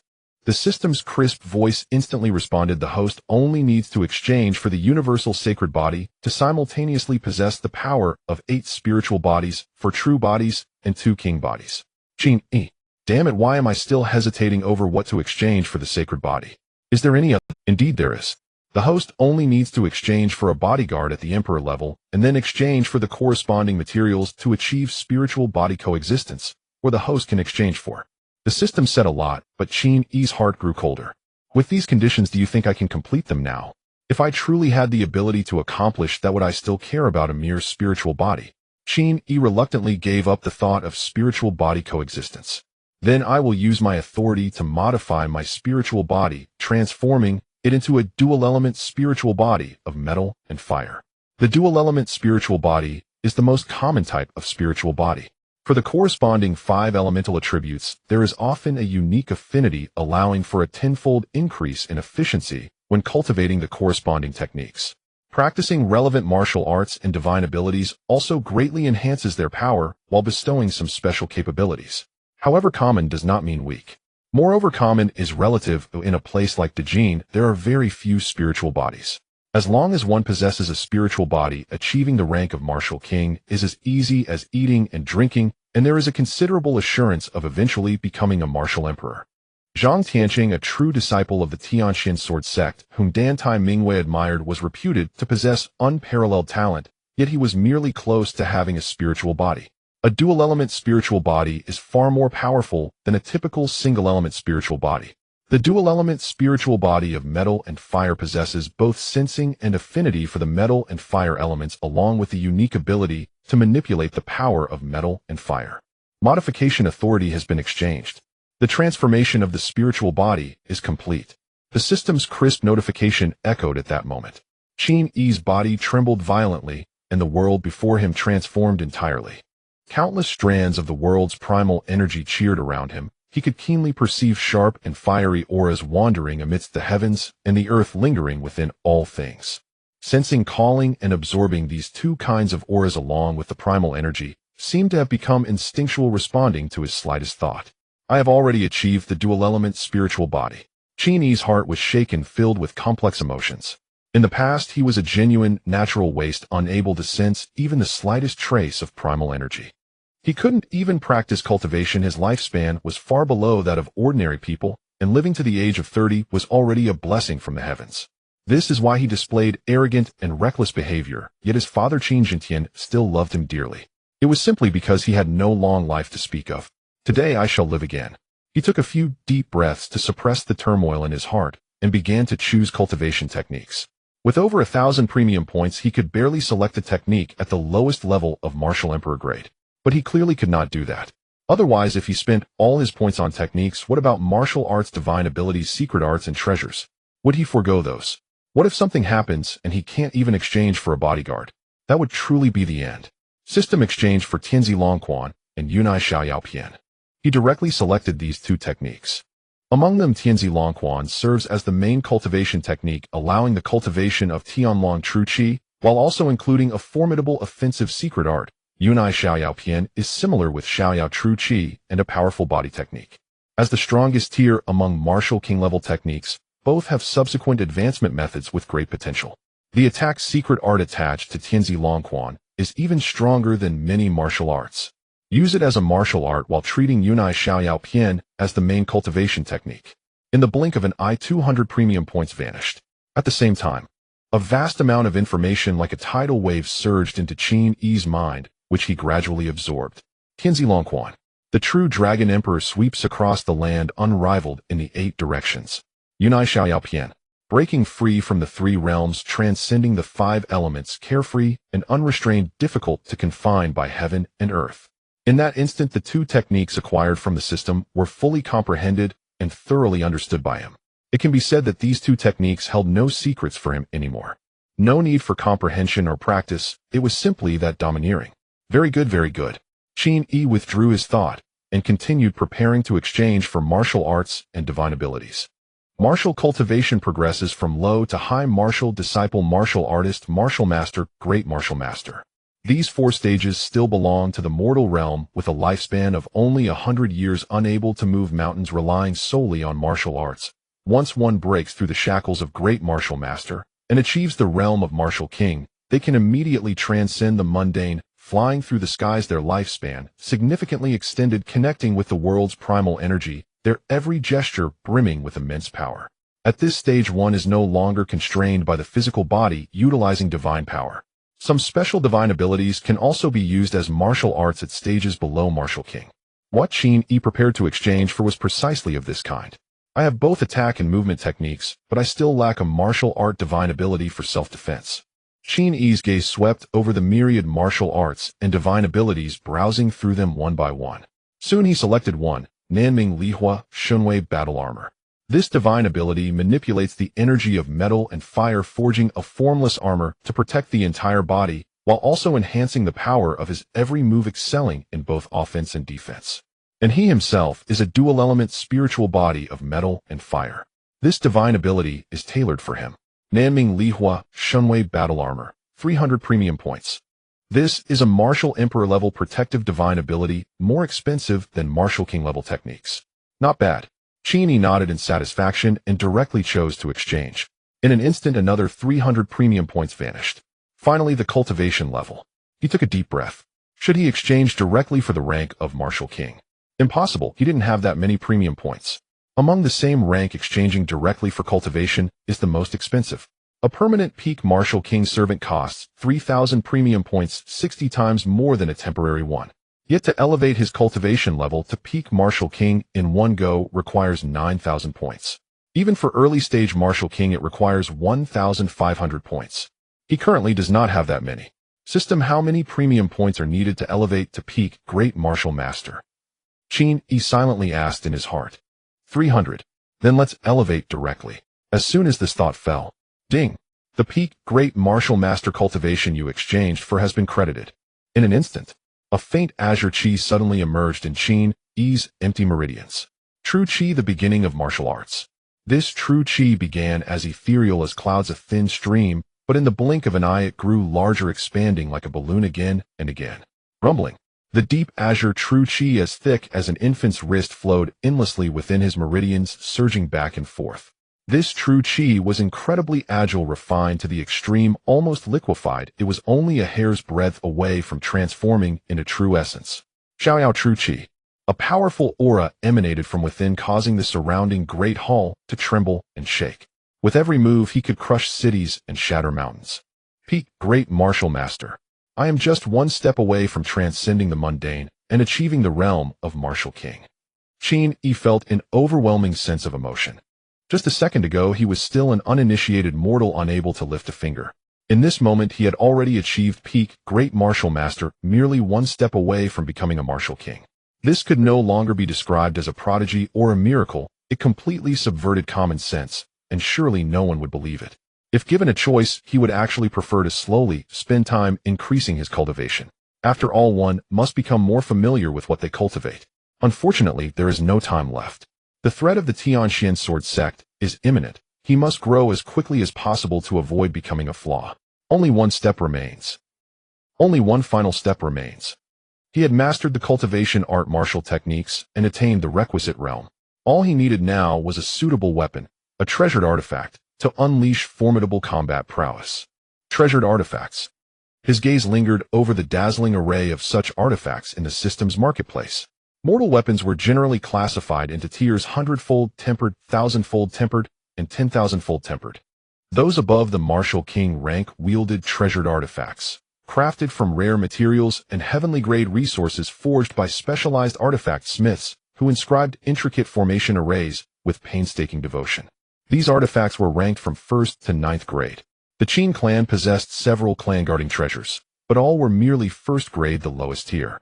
Earlier he had acquired the Qingming Qinyun sword, also a 1st grade treasured artifact, though exceptionally refined in quality. Yet this grade was insufficient. Moreover, his primary martial technique, the Son of Heaven Dragon Fist, required no sword at all. System. He swiftly made his choice.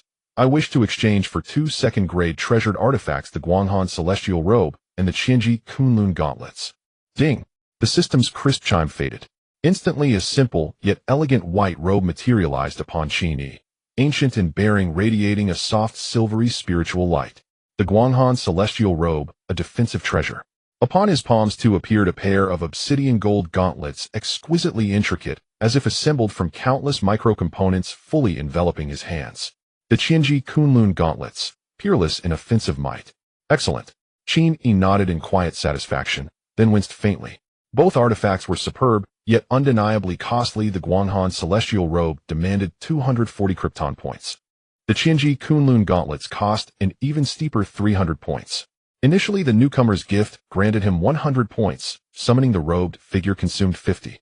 Later, he sacrificed vast quantities of gold spirit crystals and rare treasures from both the Qin and Dantai clans, earning 1475 points in total.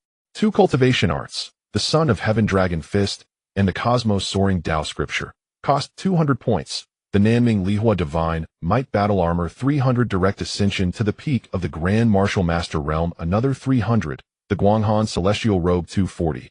The Qin Kunlun Gauntlets 300. After this cascade of expenditures, his remaining balance dwindled to a meager 135 krypton points. Still, my strength has multiplied 1,000-fold. A subtle thought stirred within Qin Yi. His cosmos soaring chi surged, and suddenly he lifted cleanly off the ground, hovering 3 chi above the floor. Levitation. This variability marked the hallmark of a martial king, attainable only after condensing true chi into true yuan. Yet the cosmos soaring chi was inherently unique, ethereal, and unbound.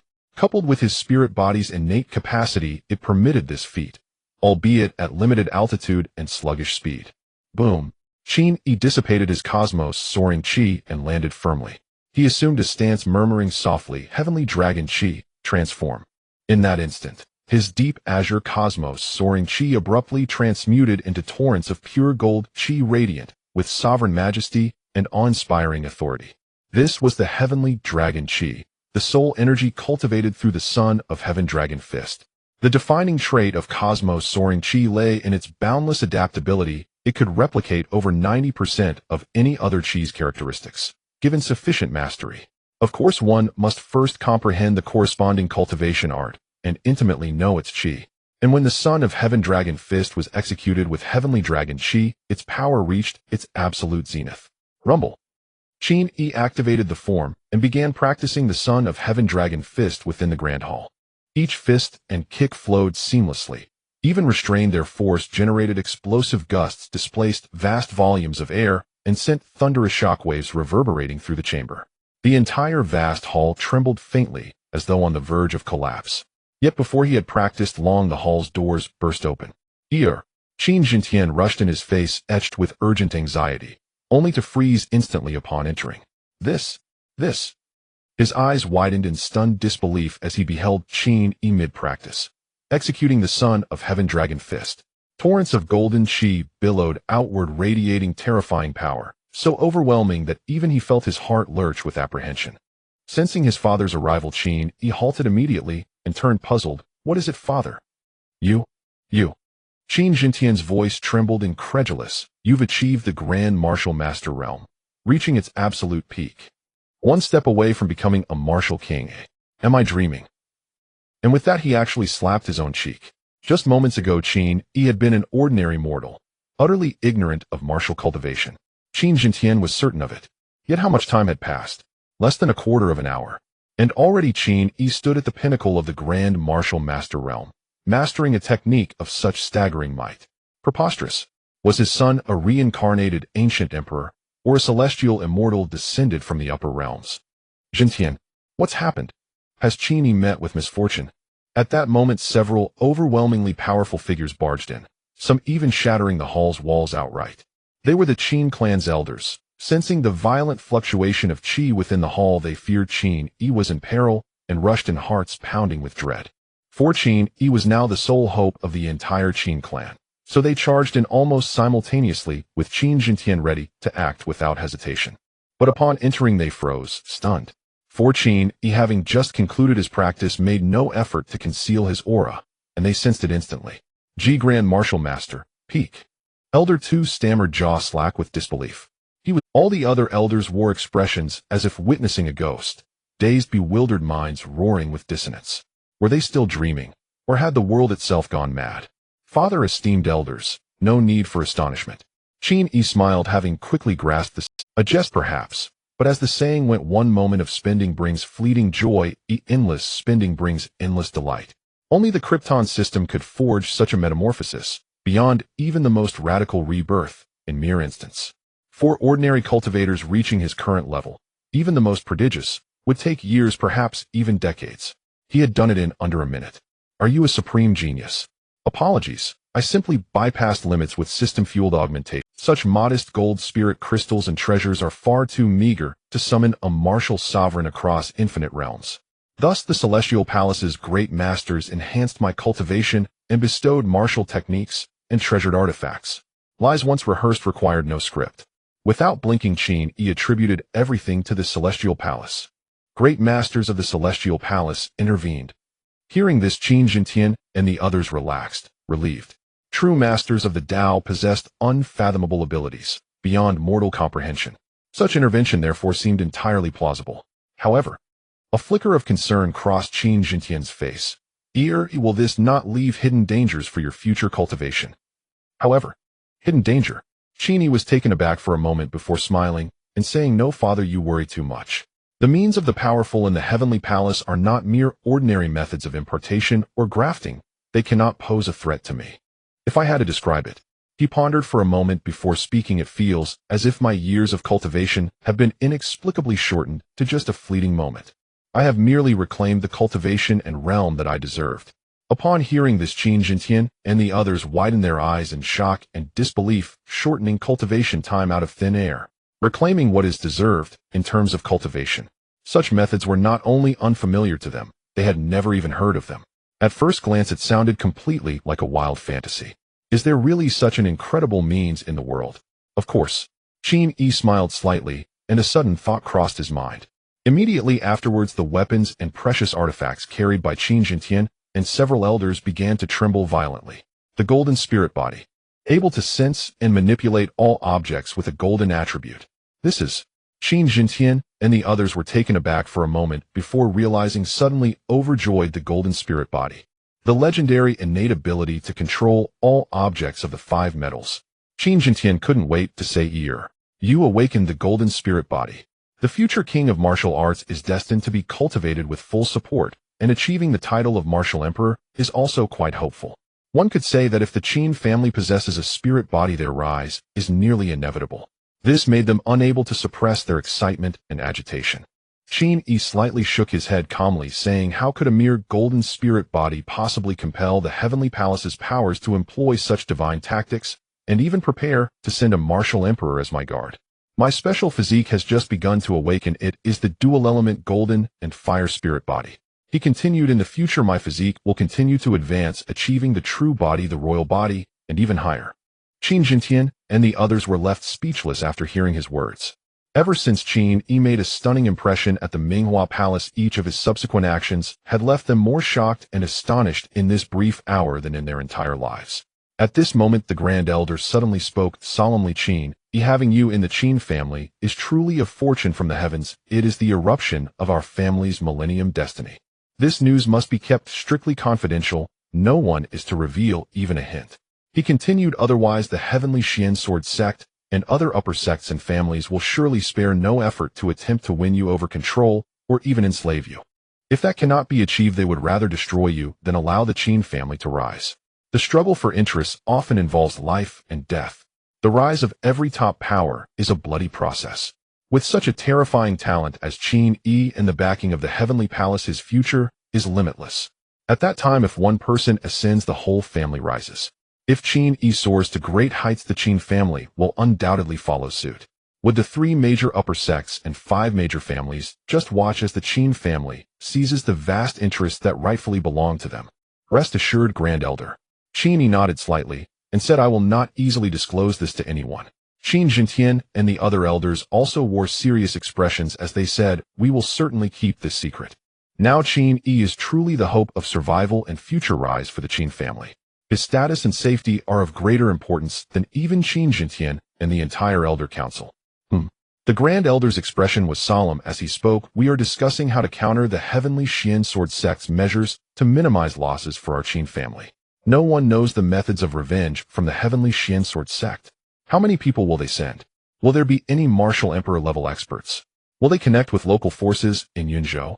Will they notify the provincial governor's office and the Yunzhou army? Even if Qin Yi's guards are strong, they can only withstand one martial emperor, and the rest will depend on the Qin family to handle. Qin Yi, it's time for you to formally take on the responsibilities of the young master. The Grand Elder stated you must attend the next Elder Council meeting. Of course. Qin Yi smiled slightly, readily agreeing that is natural. The Elder Council is the highest authority core of the Qin family, and even the Grand Elder does not have the qualifications to participate. Now that they have opened it to him, it formally indicates that his status has been significantly elevated, far surpassing any heir in the history of the family. Power is authority. In the great Jin nation's central plain, the royal family capital, stands a majestic mountain thousands of feet high, 1,000 miles to the northwest. Here lies the mountain gate of the 3 major upper sects, the Heavenly Xian Sword Sect, Heavenly Xian Mountain. At this moment, within a certain true transmission palace on the mountainside of Heavenly Xian Mountain.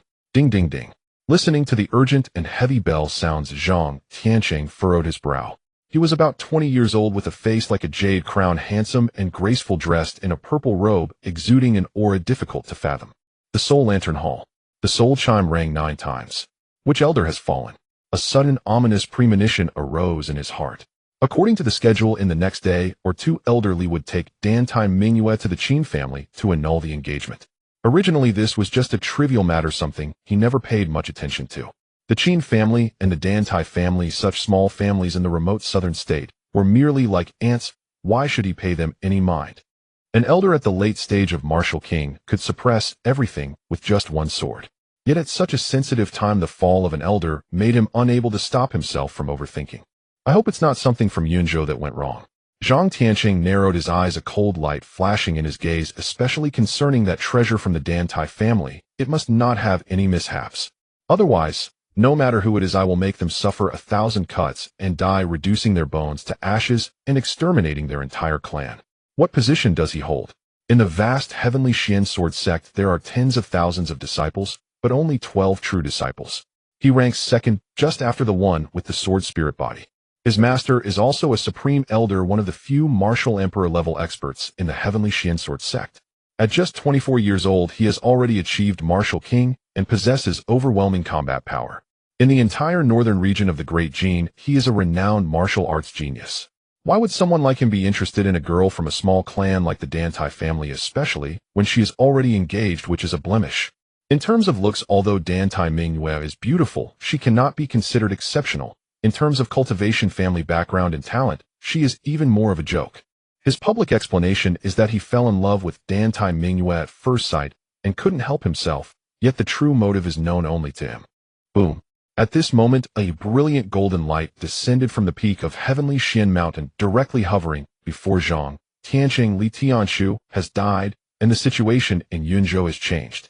A voice, ancient and profound, echoed from within the golden light. Come see me quickly. What? Zhang Tiancheng was taken aback upon hearing that voice. In the Soul Lantern Hall, the elder's soul lamp has truly gone out. What on earth is hidden within the small Qin family? Even though he was somewhat prepared, this news still caught him off. The Qin family actually possesses such strength to kill a latest-stage martial king elder. More crucially, did they really dare to act? This far exceeded his expectations. Without further thought, he immediately bowed and said, Master, please wait, I will arrive shortly. The old voice fell silent, and the golden light instantaneously dissipated. Zhang Tiancheng dared not delay. He immediately leaped, his true essence surging, transforming into a silver-white sword energy that soared upward. The silver-white sword light tore through the boundless sea of clouds, and within mere moments he reached the peak of Tianxian Mountain. Here it was usually a forbidden area of the entire Tianxian sword sect. The Ancestral Hall, the Hidden Skill Pavilion, and the Mountain Gates Array Hub, among other core regions, were all located at the peak. The sect master of Tianxian's sword sect and several supreme elders of the martial emperor realm often secluded themselves there. With a whoosh, the silver-white sword light landed at a certain spot on the peak. The sword energy dissipated, revealing the figure of Zhang Tianqing. He looked up at the scenery before him, unable to help but catch his breath, overwhelming awe surging within him above the boundless sea of clouds beneath the golden sun. A figure with white hair and dressed in a silver robe sat quietly in the void, facing away from him. Beneath him, the boundless and vast sea of clouds coalesced into true dragons, heavenly phoenixes, qilins, black tortoises, and azure birds, playing, soaring, and frolicking with one another. Without using any true essence or supernatural powers, his naturally emanating aura affected the sky and sea of clouds within 100 miles. The realm shifts with the heart, the heavens change with the mind. These were the only words that came to Zhang Tianqing's mind. Even though it was not his first time witnessing such a magnificent scene, each time he saw it his heart was still shaken. He knew that his master had been sitting above the sea of clouds for a full 130 years. This is the realm of the martial Tao Emperor. He felt deep reverence in his heart, his body already kneeling down as he said, "Master, your disciple has arrived." The elderly figure in the silver robe did not turn around, but merely spoke in a flat tone. "Li Tianshu, whom you sent to Yunzhou, had his soul lamp extinguished a quarter of an hour ago, confirming his demise. The death of a late-stage martial king elder is no trivial matter. The sect master personally sent a message to inquire about what happened." Zhang Tianqing immediately lowered his head even further and said softly, "I am incompetent, and I have burdened master." Though he was a promising direct disciple, he could not command a late-stage martial king elder. Elder Li Tianshu agreed to go to Yunzhou only because of his master's reputation. Originally, this should have been a sure thing. But now, with Li Tianshu dead in Yunzhou, the situation has escalated. Abuse of public resources. This charge can be serious or minor. If not for his master being a supreme elder in the martial emperor realm, he would face severe punishment. Moreover, the death of an elder has greatly provoked the dignity and face of Tianxian sword sect. If this matter cannot be resolved with thunderous strength to set an example, it will lead to endless troubles. "It's all right, the fault does not lie with you." The voice of the old man in the silver robe seemed to hold little blame for Zhang Tianqing. "I also did not expect that such a small Qin family in Yunzhou would have such strength and audacity. Regardless of the cause, they should not go against the will of Tianxian sword sect, nor should they kill our people. It seems that our sect has not taken action against a family in many years, leading others to forget that our swords can also be stained with blood." His words were indifferent, yet a hint of murderous intent was unmistakably apparent. As the murderous intent surged within him, the sea of clouds beneath him suddenly stirred into a storm. Roar, bang, hiss. In the sea of clouds, the dragons, heavenly phoenixes, and qilins immediately began to fight, engage in chaotic battles, and fight to the death, their expressions fierce and terrifying, devoid of any peace. The vast sea of clouds for hundreds of miles experienced violent fluctuations as if the world was turned upside down. The heavens released murderous intent, shifting stars and changing positions. The murderous intent of one person was as magnificent as the heavens, the sun, the moon, and the rotation of the stars. Zhang Tianqing, kneeling below, was astonished and said repeatedly, "Could it be that master intends to take action personally?" The elderly voice of the man in the silver robe remained indifferent. Before Li Tianshu died, he did not even have time to use his life-saving secret technique. His soul lamp extinguished instantly, indicating the vast gap between him and the enemy. He had no power to resist. Even an ordinary peak martial king would not be able to achieve this. Although the Qin family in Yunzhou has a very small possibility of having a martial emperor overseeing them, we cannot afford to underestimate this. If we send a few more peak martial king elders, and they all die at the Qin family, then our Tianxian sword sect will truly become a laughingstock of the Dajin. Therefore, we should either remain still or strike with thunderous force, leaving no room for chance. As his words echoed, the figure of the elderly man in the silver robe finally moved. He slowly stood up, hands behind his back, gazing at the great sun on the horizon, his silver robe billowing in the wind. "Just right, I have been cultivating for 130 years, and recently I am eager to move. Tianqing, you will accompany me this time, while I will take the opportunity to guide you." Upon hearing this, Zhang Tianqing was instantly filled with excitement and repeatedly said, "Thank you, master." To observe a martial emperor's strength up close and receive special guidance is a tremendous opportunity. This will have an irreplaceable impact on his future ascension to the martial emperor realm. In the next moment, he was enveloped in a vast silver light, and then everything around him changed. When he opened his eyes again, he found himself surrounded by the fierce winds of the pure silver sword energy. The overwhelming sword light tore through layers of gale winds covering 100 feet in an instant. Such terrifying speed. Zhang Tianqing thought to himself in horror. Tianshan Mountain is located near the capital city in the most prosperous region of northern Dajin. On the other hand, Yunzhou is in the southern border, a relatively obscure and insignificant large state. The two sides are separated by over 100,000 miles, crossing half of Dajin and numerous mountains. With master's speed, even taking me along, it shouldn't take too long to reach Yunzhou. As Zhang Tianqing, 3 days. Ahead, the silver-robed elder stood amidst the gale, his old voice echoing. Prepare yourself, in 3 days we shall officially arrive in Yunzhou and see what the Qin family truly relies upon.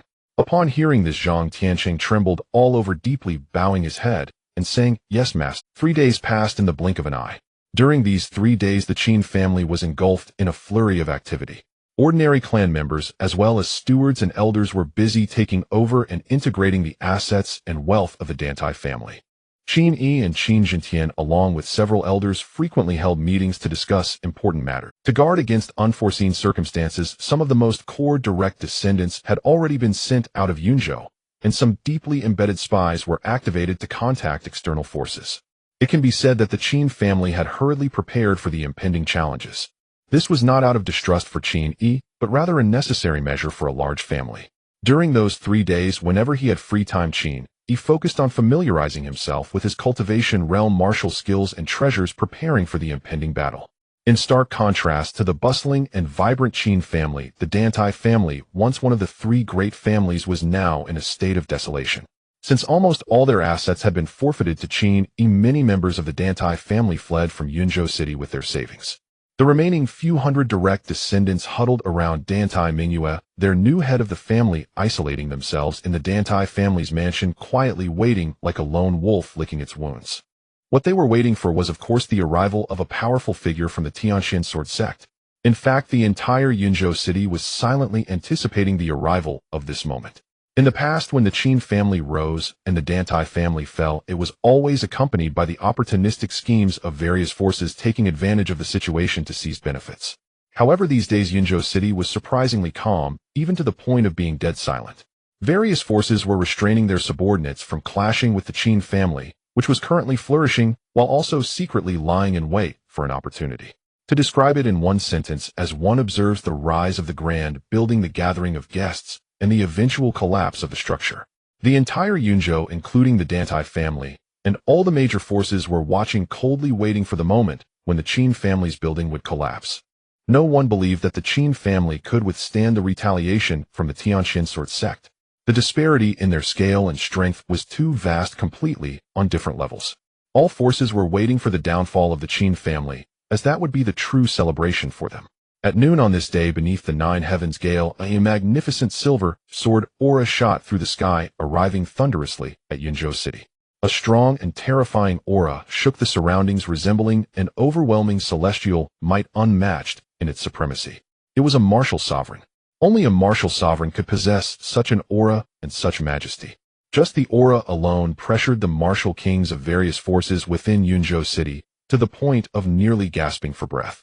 Everyone suddenly realized the martial sovereign of the Tianshan sword sect had already arrived in Yunzhou City. Boom! The silver sword aura spiraled and precisely landed deep within the Dantai family. As the light dissipated, 2 figures emerged: an elderly man in silver robes with a gaunt face, and behind him a young man in purple robes with a face like jade. Zhang Tianqing. Tian Gu. Dantai Mingyue sensed the commotion and rushed out from the back courtyard. Upon seeing Zhang Tianqing, her eyes immediately turned red as she leapt into his embrace, crying, "Tiangu, my father, and the martial kings of our family have all died. Woo woo woo. You must stand up for me." Zhang Tianqing felt quite awkward, but could only comfort Dantai Mingyue, stating solemnly, "Rest assured, I have come here with my master to seek justice for your Dantai family. That little Qin family, openly defying the will of our Tianshan sword sect and daring to kill our elder, will certainly face annihilation. There is absolutely no chance of escape." Dantai Mingyue seemed to just realize this, and hurriedly left Zhang Tianqing's embrace. She knelt before the elderly man in silver robes, repeatedly bowing her head, pleading, "I beseech you, senior, to stand up for my Dantai family." The elderly man in silver robes glanced at her, his expression indifferent. "Get up and speak." Dantai Mingyue, meeting his gaze, shivered all over and instinctively stood up from the ground. "How did our elder Li of the Tianxian sword sect die? Why has your Dantai family become like this?" The elderly man in silver robes scanned the surroundings with a deep gaze. "What exactly does the Qin family rely on?" Upon hearing this, Dantai Mingyue quickly lowered her head and replied, "To report to you, senior, all of this is due to one person, the young master of the Qin family, Qin Yi. This Qin Yi is the one I was betrothed to, once a person with a natural inability to cultivate, yet unexpectedly." She recounted the events of that day and Qin Yi's past in detail. "His bodyguard was incredibly powerful, killing 7 martial kings of my Dantai family with a single sword stroke. My father and many elders all perished at the hands of that man in black robes." "Oh." The elderly man in silver robes displayed a hint of interest in his eyes upon hearing her words. "You mean that Qin Yi was tested for his aptitude at the age of 3 and found to be a natural, incapable, unable to cultivate? All along he was a person who had no understanding of martial arts, arrogant and wasteful, greedy and unrestrained. But later he actually had a peak martial king, even a seemingly martial sovereign-level expert, as his bodyguard." What Dantai Mingyue said about a man in black robes killing 7 peak martial kings did not even catch his attention. Any martial sovereign could easily kill dozens of peak martial kings with a snap of their fingers, let alone this level of achievement. In such a remote region where no martial sovereign existed, it was understandable that they would compare such a character to a martial sovereign. He instead developed a bit of interest in Qin Yi. Dantai Mingyue nodded repeatedly. "Exactly.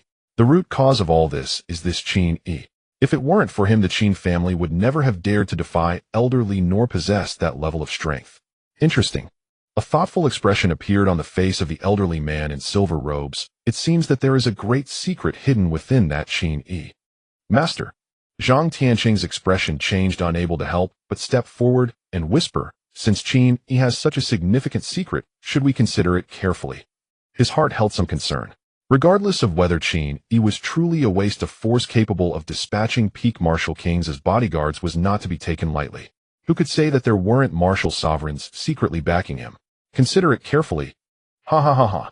The elderly man in silver robes laughed heartily, saying casually, "Tianqing, our Tianxian sword sect, is the foremost among the 3 great sects, the true master of Dejin. You must remember we are the strongest in Dejin. This is our territory. No matter who stands behind the Qin family and Qin Yi, such forces that hide and do not dare to reveal their true origins, do we need to be wary of them." What a joke. After saying this, he waved his sleeve and said nonchalantly, "No matter what schemes, illusions, or monsters, in the face of absolute power, they are all insignificant. Such small characters can be directly crushed like a mountain pressing down on an egg, yet we should consider it carefully. Ridiculous." With his words falling, a boundless silver light surged from his body, enveloping Zhang Tianqing and Dantai Mingyue, transforming into a silver escape light that flew thunderously into the sky. "Follow me. Annihilate the Qin family and execute Qin Yi." Boom. A brilliant silver light, vast as the galaxy, flew into the sky, heading straight for the Qin family mansion. As this silver light passed, the rolling sea of clouds surged and swept through, dyeing half the sky silver. With a mere gesture, the heavens were changed. At this moment, countless gazes in Yuzhou City were concentrated on this silver sword aura that darted through the air. All eyes were on it. Everyone understood that the moment that would truly determine the fate of the Qin family and the future situation in Yuzhou was finally approaching. The Qin family has been quite arrogant these past few days.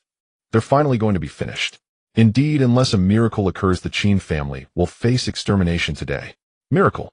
In front of a martial arts emperor, all miracles will shatter. That's right, I once thought that the strength of that figure in the black robe was close to that of a martial emperor, but now I see the gap is simply like heaven and earth. This is the true martial arts emperor.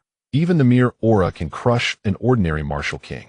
The tides of fortune are turning. This time the Dantai family will likely rise completely unstoppable. Various major powers and martial kings with complex thoughts were unconsciously gathering towards the Qin family mansion. A martial emperor was about to strike, leading to the Qin family's demise. No one held hope for the Qin family. Their doom had become a foregone conclusion, and they were merely spectators. However, witnessing the martial emperor's divine techniques was also a rare opportunity for these martial kings. At the same time, deep within the Qin family mansion, the martial emperor of the Tianqian sword sect has arrived. Qin Yi and several elders stood together gazing at the silver light in the sky, their expressions extremely grave. Previously, they had made many calculations regarding the strength of martial emperors. But it wasn't until this moment that they finally understood how wildly wrong all their speculations and estimates had been. A true martial arts emperor was more than 10 times stronger than they had imagined. Just this overwhelming aura pressing down made it hard for them to breathe, as if the sky had collapsed, almost robbing them of their will to fight. Looking at the grand spectacle of the sky being dyed silver by the escaping light, everyone felt their scalps go numb. Qin Yi, the second elder of the Qin family, turned pale, unable to help but look at Qin Yi beside him. Do you truly believe your guard can withstand this martial emperor? Earlier, Qin Yi had confidently claimed that his guard was among the strongest of martial kings, capable of even killing a martial emperor across borders. Having witnessed the miracles that Qin Yi had accomplished, they believed him deeply and held an optimistic attitude. But at this moment they were all shaken. In this world, could there really be a martial king capable of resisting such terrifying power? They didn't even dare to speak of driving off or killing this martial emperor. They would be grateful if they could barely resist. Do not worry. Qin Yi remained calm, unfazed by the immense pressure exerted by the martial emperor above. True gold fears no fire. As he spoke, he silently recited in his heart, "System exchange for a temporary peak martial king bodyguard. In the future, unless I request otherwise, there is no need to replace the identity of the bodyguard of the same realm." The crisp notification sound of the system rang out. Ding. The payment points have been deducted. The bodyguard has arrived. In an instant, a black flame shot down from the sky, landing directly beside Qin Yi. As the black fire dissipated, the indifferent figure cloaked in black robes bearing a long sword was revealed. He finally arrived. The appearance of the figure in black robes made Qin Yi and several elders breathe a sigh of relief. Boom. The silver escaping light, moving at a terrifying speed, reached the sky above the Qin family mansion in just a few breaths. I am Ouyang Mo, the Grand Elder of the Tianqian sword sect. A voice old and heavy, indifferent and emotionless, rolled down from the heavens like muffled thunder. The Qin family of Yuzhou has defied my Tianqian sword sect, openly killing my sect's elder. This crime cannot be forgiven. Today I will exterminate this clan to set an example. As the words fell, there was a dead silence inside and outside Yuzhou City, countless people raising their heads, looking fearfully at the silver light that resembled a great sun. The terrifying aura shook the surroundings, suppressing all beings, making it hard to breathe, forcing them into submission. Many martial kings in Yuzhou City looked up in awe at the figure within the silver light. The Qin family truly has no martial emperor to guard them. Zhang Tianqing stood high in the clouds, overlooking the Qin family below with his hands clasped behind his back, looking relaxed. He also saw the figure in black robes whom the Qin family relied on. The aura was strong, but it still remained at the martial king level, a far cry from the martial arts emperor. Indeed, my master was right. An infinite pride surged within him. My Tianqian sword sect is the true master of Dejin. Such a small family, such a sneaky power can be directly crushed. Ha ha ha. Dantai Minghua laughed wildly, and as she laughed, tears welled up. Qin family Qin. She fixed her gaze on the group of figures below, her eyes revealing deep-seated hatred. I told you. The fate of you father and son, and all the members of the Qin family, will be 10 times more miserable than mine. Everything you have done to me, I will make you repay 100-fold today. Inside and outside Yuzhou City, amidst the silence, a clear voice carried by true energy spread in all directions. You are so arrogant. Qin Yi looked at that lofty silver light in the sky and said earnestly, the Tianqian sword sect has betrayed humanity, and as a proper true disciple you have entangled yourself with a married woman, even oppressing the weak, forcing your way in and tearing up the marriage contract. You do not reflect on your own errors, but instead confuse black and white, mixing right and wrong. Such a ruthless and evil sect must be punished. As soon as his words fell, the surroundings fell into a deathly silence, then erupted. Has Qin Yi gone mad? You actually dared to insult the Tianqian sword sect. You must have eaten the heart of a bear and the gall of a leopard. Now the Qin family has completely opposed the Tianqian sword sect. It's a fight to the death. Does the Qin family know they cannot escape extermination and have simply given up? As Yuzhou City erupted into uproar, the silver-robed elder's gaze turned even colder, but he couldn't be bothered to respond. To such ants, saying a few words was beneath him. Crushing them directly was all that was needed. He waved his sleeve, and a vast silver brilliance surged forth, covering the sky for dozens of miles. The blue sky turned silver. With one strike, he aimed to wipe the entire Qin residents from Yuzhou City. Such tyranny, such divine might. Countless people watched this earth-shattering scene with horrified expressions trembling in fear. Directly below was the Qin family mansion. This terrifying strike that altered the heavens triggered immense chaos, as countless clan members and servants were filled with dread, running about and crying out. Even Qin Jintian and the several elders changed color, revealing a hint of fear and even despair. So strong. Is such power truly something that humans can resist? Only Qin Yi remained calm, looking at the figure in black robes beside him, and said, "Kill that old dog and bring me his head." As Qin Yi's voice faded away, the figure in black silently transformed into a streak of black flame soaring into the sky. From a distance, it resembled a black sword launching a desperate charge towards the silver sea of light that enveloped the heavens. This scene appeared exceptionally tragic. It is that mysterious martial king peak powerhouse from the Qin family. He is indeed strong, but he is no match for the martial sovereign. The gap is far too great. Indeed, the sheer momentum creates a hundredfold disparity. How could he possibly win? This man is loyal, fully aware of his impending doom, yet he bravely draws his sword. He is a true man of valor. What a pity, such a strong individual, yet he follows a waste like Qin Yi boarding this doomed ship of the Qin family. Countless martial artists debated, their expressions varied. At this juncture, the focus on this battle extended far beyond the major powers of Yuzhou City. The rise of the Qin family and the fall of the Dantai family, whose such explosive news could not possibly be hidden and had long spread everywhere. Not to mention the arrival of the martial sovereign from the Tianqian sword sect, demonstrating the terrifying divine ability to alter the heavens, which everyone could see.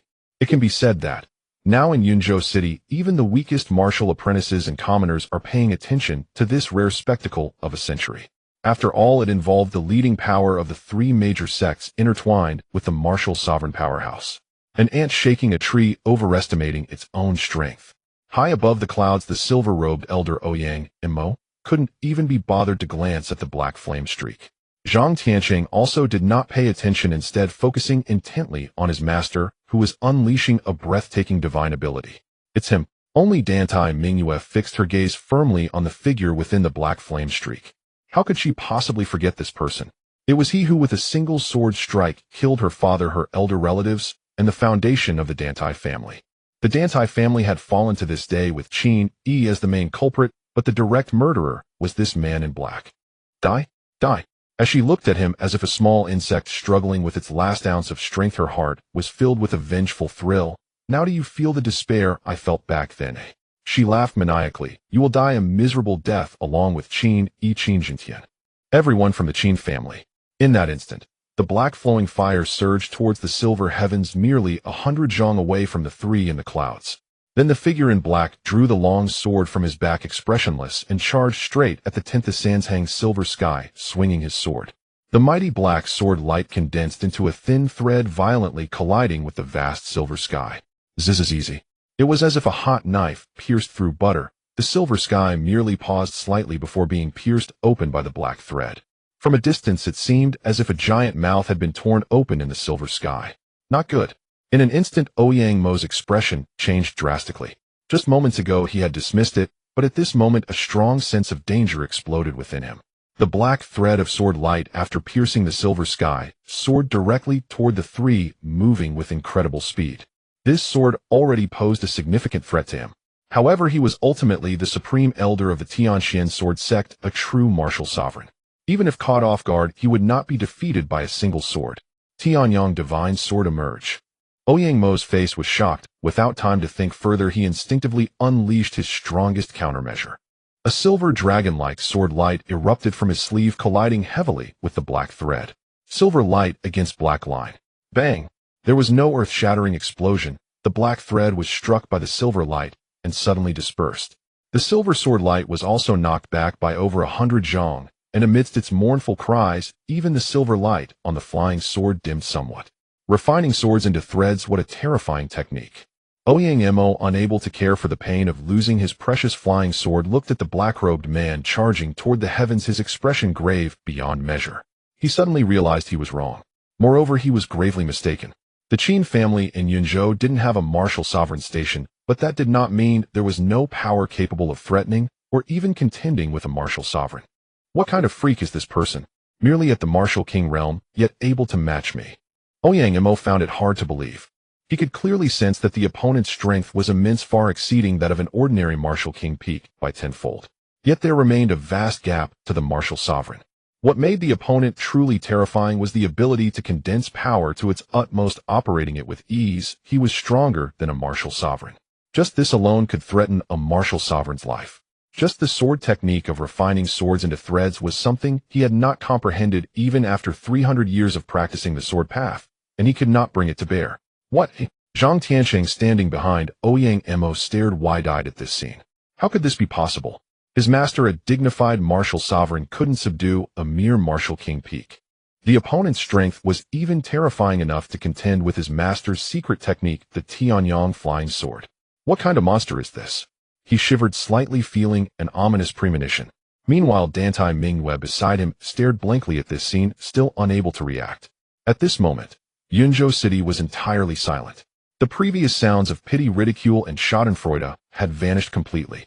Countless hearts were shaken beyond words, staring blankly upward, witnessing this rarely seen spectacle, a martial king peak wielding a sword to split the silver sky, contending against a martial sovereign. At this moment, the black-robed man, sword in hand, had flown straight into the heavens. Who exactly? Ouyang Mo's face was grave, staring intently at the black-robed man opposite him. You are willing to protect this insignificant Qin family and go against me, against the entire Tianxian sword sect? The black-robed man ignored him, continuing to ascend, soaring into the sky until he became a small black dot. This? Ouyang Mo was taken aback for a moment before realizing. The opponent was deliberately luring him into a high altitude to duel amidst the 9 layers of raging wind. Otherwise, their battle over Yunzhou City would send shockwaves capable of turning half the city into ruins, causing countless deaths. After clarifying this, Ouyang Mo wasted no time, transforming into a streak of silver sword light, soaring into the sky, closely following the black-robed man. If the opponent intended to protect the people of the Qin family, he also did not wish to incur retribution by slaughtering mortals. The 9th Sanshang heavens above were the best battlefield. Master. Zhang Tiansheng was stunned, watching Ouyang Mo transform into sword light and depart, feeling an inexplicable panic in his heart. Tiansheng, don't stand there. At this moment, a voice echoed in his mind, the silver-robed elder's transmission. That black-robed man, although a martial king, has an unpredictable origin and terrifying strength. I do not have absolute confidence in victory. Therefore, I need you to do one thing to secure victory. He is that Qin Yi's guardian. If you can severely injure Qin Yi and capture him, it will be enough to make him hesitate. Capture Qin Yi. Zhang Tiansheng was taken aback by the transmission from Ouyang Mo before leaving, and then he was filled with joy. Right. Why didn't I think of that?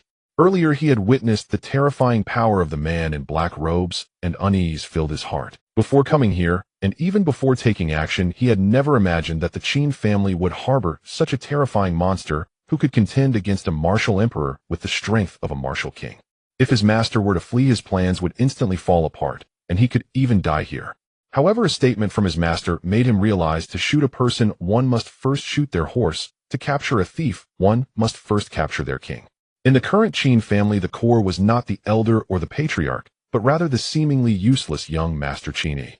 As long as he could capture him, it would be tantamount to victory. Understanding this, he immediately activated his sword energy and flew with Dantai Mingwei to a certain location in Yunzhou City. Where is the 10,000 sword sect? He flipped his hand and took out a brilliant silver command talisman, his voice booming like thunder. I am Zhang Tiansheng, a direct disciple of the supreme sect, the Tianxian sword sect, and this command talisman is here. As soon as he finished speaking, several streaks of escape light shot up into the sky and landed before Zhang Tiansheng. The leader was an old man with red eyebrows who verified the command talisman and bowed respectfully to Zhang Tiansheng. I greet the true disciple. This sudden turn of events left those watching inside and outside Yunzhou City with their mouths agape. No one had expected that the 10,000 sword sect rooted in Yunzhou City for thousands of years was actually a hidden branch of the Tianxian sword sect. Although both names contained the word sword, there were numerous sword cultivation sects in the world, and the two had no direct relation. However, it seemed that the Tianxian sword sect, being the foremost among the 3 supreme sects, had hidden itself so deeply, with its influence spreading throughout the Great Qin. Very well. Zhang Tiansheng slightly nodded, raising the silver command talisman high and declaring loudly, pass on my orders. The Qin family of Yunzhou has defied the orders of our supreme sect, slain our elders, and brazenly resisted our heavenly might. Their crimes deserve execution. All martial kings of the 10,000 sword sect follow me to the Qin family. Capture Qin Yi and eradicate the Qin family. As soon as these words were uttered, the 7 martial kings of the 10,000 sword sect exchanged glances and shouted in unison, "We obey the edict of the true disciple." Then the 8 streaks of escape light intertwined as they charged toward the Qin family, a murderous aura enveloping the sky. Whoosh! Dantai Mingyue was unable to fly and was let down by Zhang Tianqing. He then transmitted a message to her. "Mingyue, you stay here and do not move. Wait for me to annihilate the entire Qin family. Capture that Qin Yi and castrate him to serve as your slave." Dantai Mingyue was momentarily stunned, but then joyfully nodded and said, "Good, I knew Brother Tian must have a plan." Originally, she was on the verge of despair.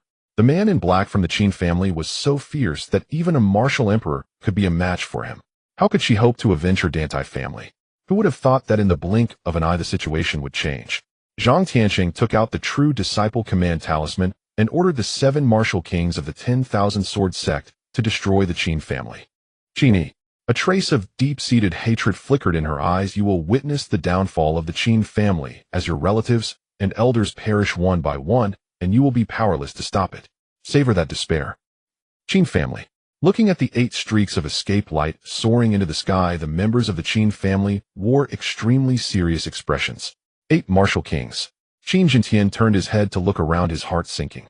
Within the Qin family, including himself, there were only 6 martial kings, and their overall strength was the strongest among them could at most resist 2 martial kings, while the 10,000 sword sect was a sword cultivation sect with overall strength being stronger, not to mention Zhang Tianqing, a true disciple whose strength could likely rival several others. How would the Qin family withstand this? "Father." At this moment, Qin Yi, calm and composed, suddenly spoke, "You and the elders must hold off the 10,000 sword sect's people. Leave Zhang Tianqing to me. Once I deal with him, I will come to support you and eliminate all the 10,000 sword sect members." He could see that the core of the opposing side was Zhang Tianqing, the strongest among them, while there was no one on his side who could block Zhang Tianqing. As long as he could kill Zhang Tianqing, they could win this battle. Moreover, he had achieved a double 5-element spiritual body and reached the peak of the great martial master, practicing the strongest techniques of his realm, mastering the most formidable martial skills, and wielding a second-grade treasure. He just needed someone to verify his strength. Here, Qin Jintian was taken aback and exclaimed, "Zhang Tianqing is a true disciple of the Tianxian sword sect, invincible among his peers. Even I have no confidence in facing him. You are only at the peak of the great martial master." His words were left unfinished, but the meaning was very clear. The peak of the great martial master against a martial king. In the history of Yunzhou, there have been very few prodigies capable of such feats. If this martial king were replaced by a true disciple of a supreme sect, there would be none at all. The other elders also turned to him and said, "Qin Yi, do not act impulsively.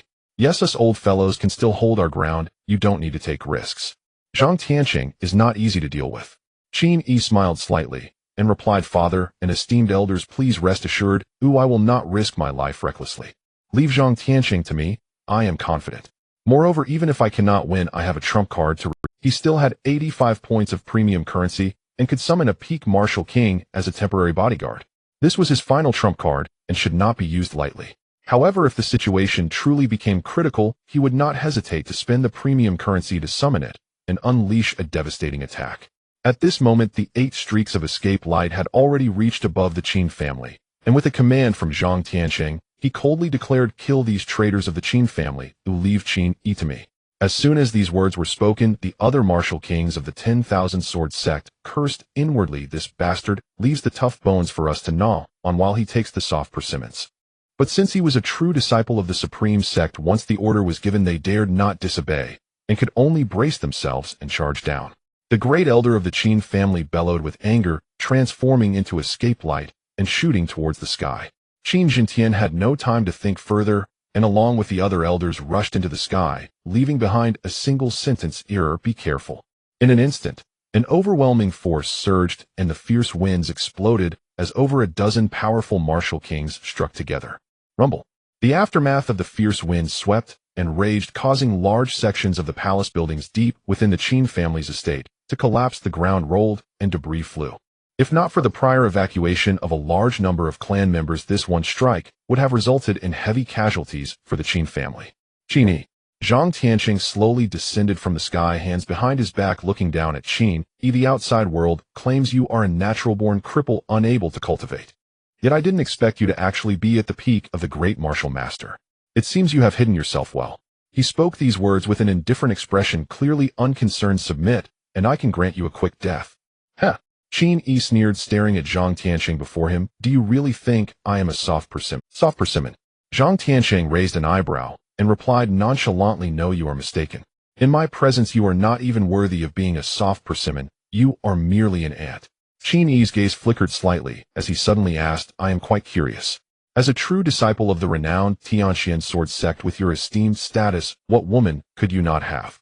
Why would you take a fancy to someone like Dantai Mingyue to the extent of sending elders across hundreds of thousands of miles to support the Dantai family? This was a significant doubt in his heart. His intuition told him that there must be some unspeakable secret hidden within. If it were not for Dantai Mingyue possessing some special physique suitable for being a furnace, then Zhang Tianqing must have ulterior motives. As for the possibility that Zhang Tianqing was simply infatuated with Dantai Mingyue, deeply in love and unwavering. Don't make me laugh. Such words were only meant to deceive children. Oh, everyone here was an adult and busy. Zhang Tianqing's heart jolted, his eyes narrowed, revealing strands of killing intent. He did not expect Qin Yi to be so perceptive, vaguely guessing something that made him greatly wary. You're speaking. As soon as the words fell, Zhang Tianqing flicked his finger, and a faint silver sword energy suddenly shot out from between his fingers. Then the sword energy flickered and split into two. Then 2 became 4, 4 became 8, 8 became 16, and 16 became 32. In just a breath's time, that faint silver sword energy transformed into 128 streams resembling a rain of swords. Secret transmission of the Tianqian sword sect, Shaoyan wandering sword qi. 128 streams of sword energy surged towards Qin Yi's vital points and various acupoints. Once pierced through, they could instantly transform into chains of sword energy, interlocking with each other to bind him tightly, rendering him immobile, his life falling into Zhang Tianqing's hands. With just this move, let alone a peak grand martial master, even an ordinary martial king would be subdued instantly. Zhang Tianqing believed that this casual strike was enough to subdue Qin Yi, securing victory in the battle above the 9 heavens.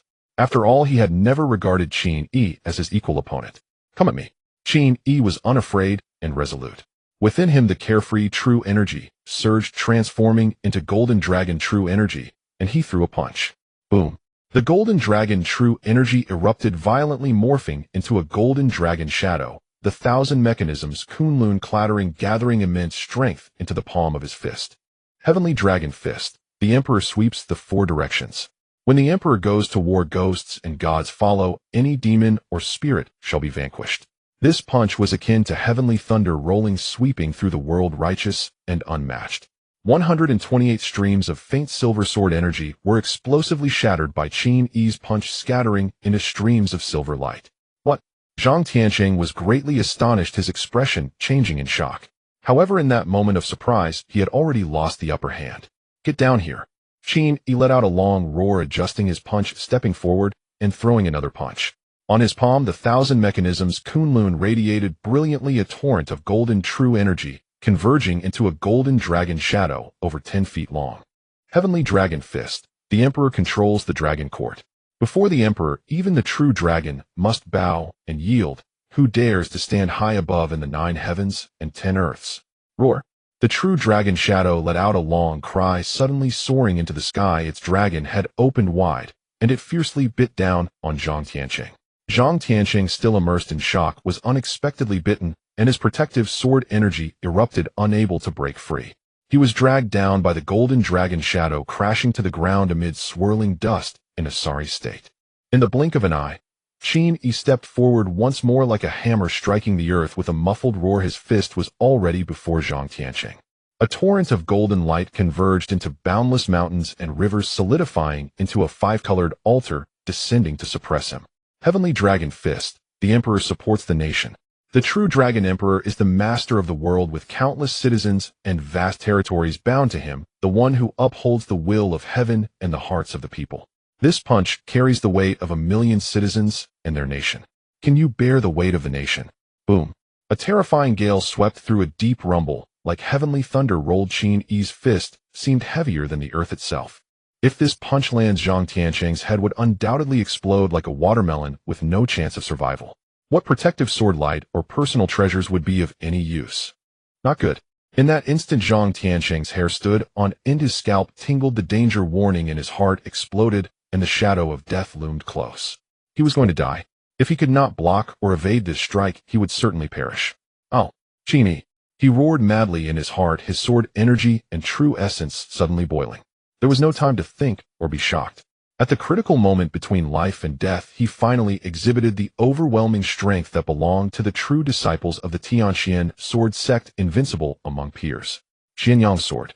A flying sword radiating brilliant golden light suddenly appeared behind Zhang. His sword energy flashed in a faint silver color, but aside from his master, no one knew that his true trump card was this Xianyang sword.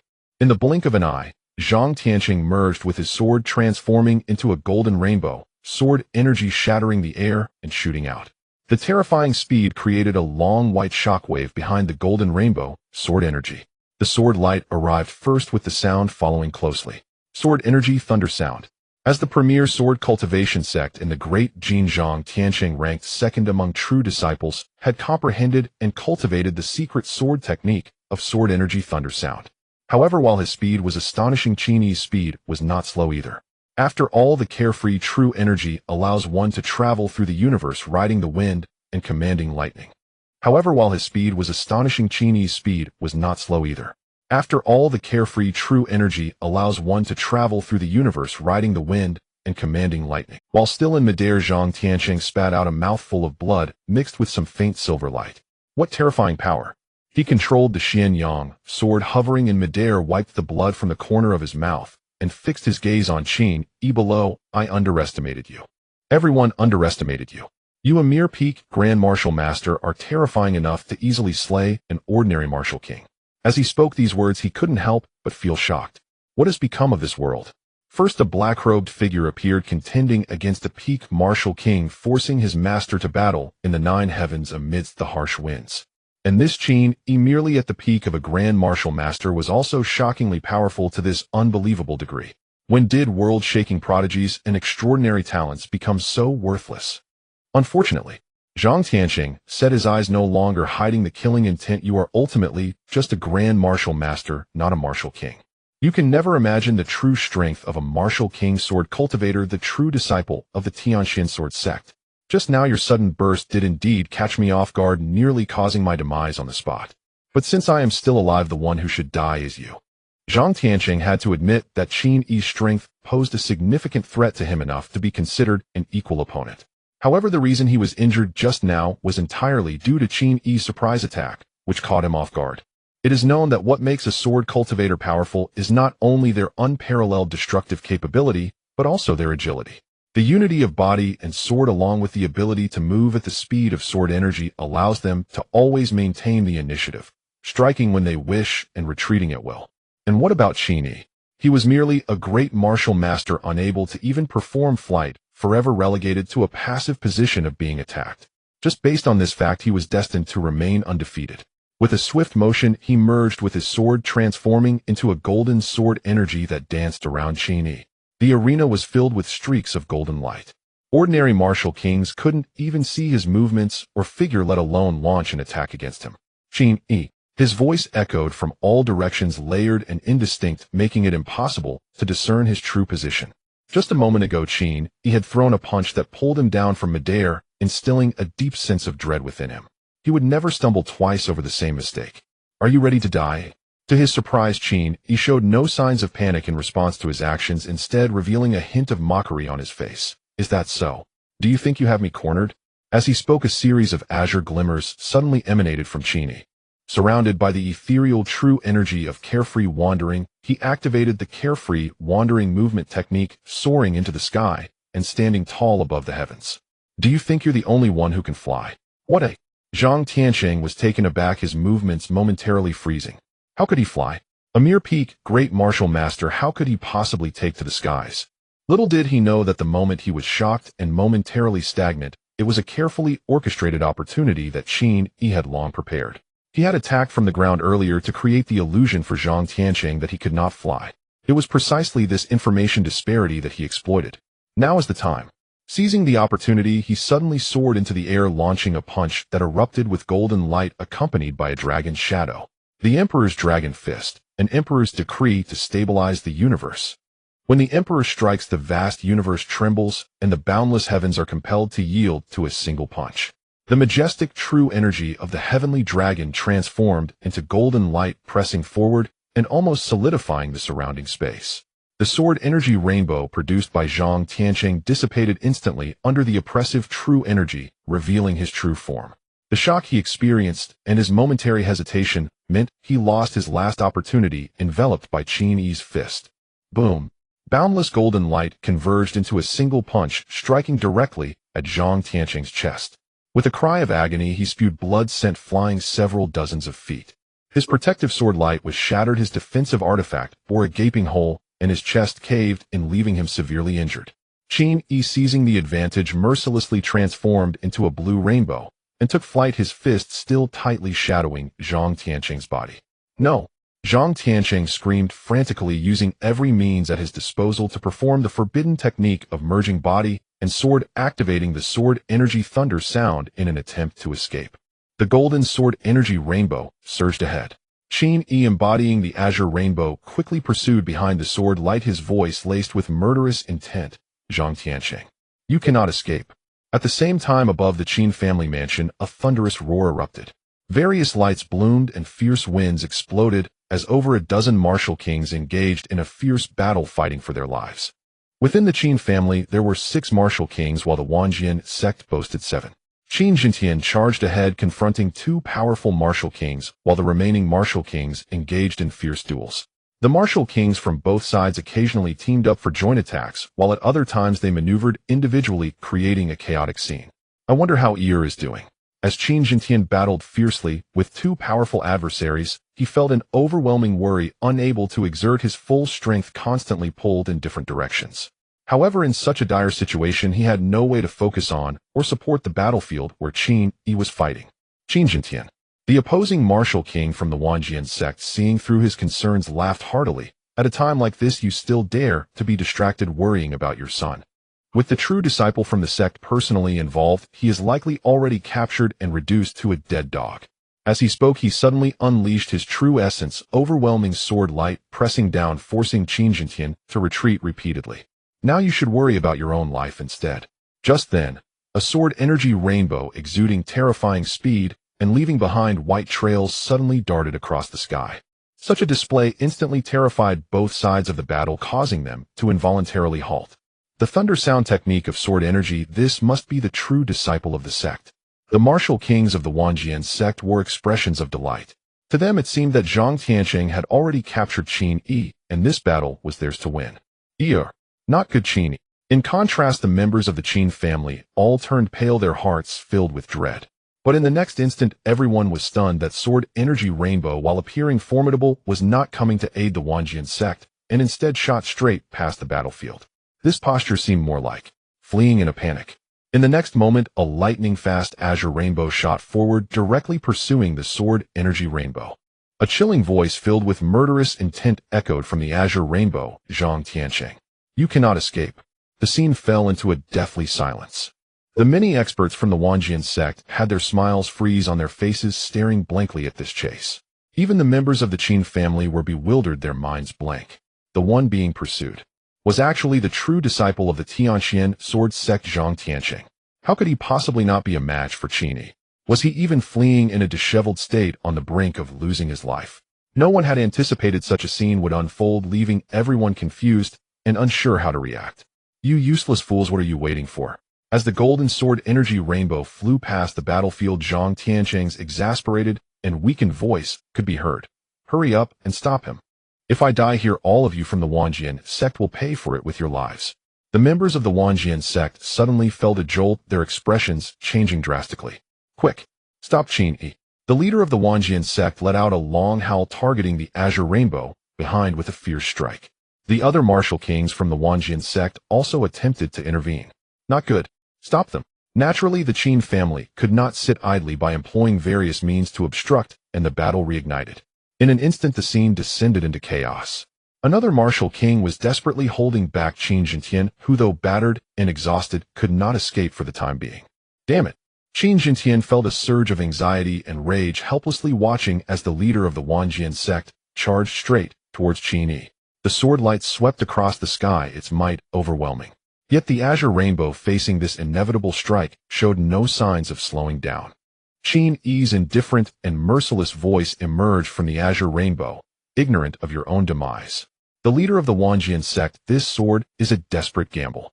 If Zhang Tianqing truly dies here in front of them, then all of them, including their families, will surely accompany him in death. A vast blue sword light swept across the sky, covering more than 100 Zhang attempting to block Qin Yi.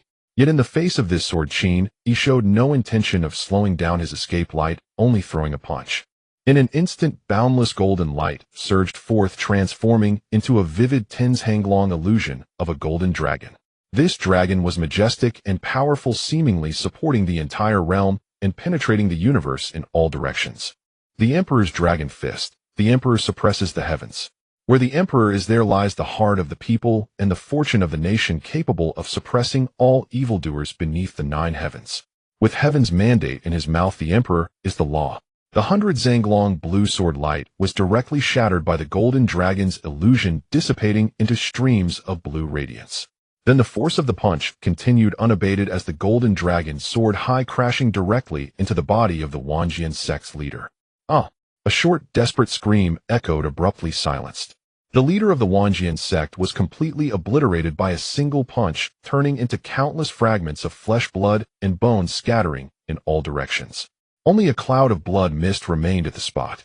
With a single punch, the leader of the Wanjian sect, a dignified martial king, fell dead on the spot, leaving no remains. With his strength slightly above that of an ordinary martial king, daring to intervene in a battle of the level of Qin Yi and Zhang Tianqing was truly a case of overestimating oneself and not knowing the peril. Moreover, he was already at a disadvantage after a fierce battle with Qin Jintian. What? After Qin Yi's punch, the members of the Wanjian sect turned pale with shock, their hearts filled with dread. The Qin family members also changed their expressions, but a sense of overwhelming joy arose within them. They never expected that Qin Yi, a mere peak great martial master, possessed such terrifying strength. The strongest in the Qin family was not Qin Jintian, but rather this son who had always been regarded as worthless. Good.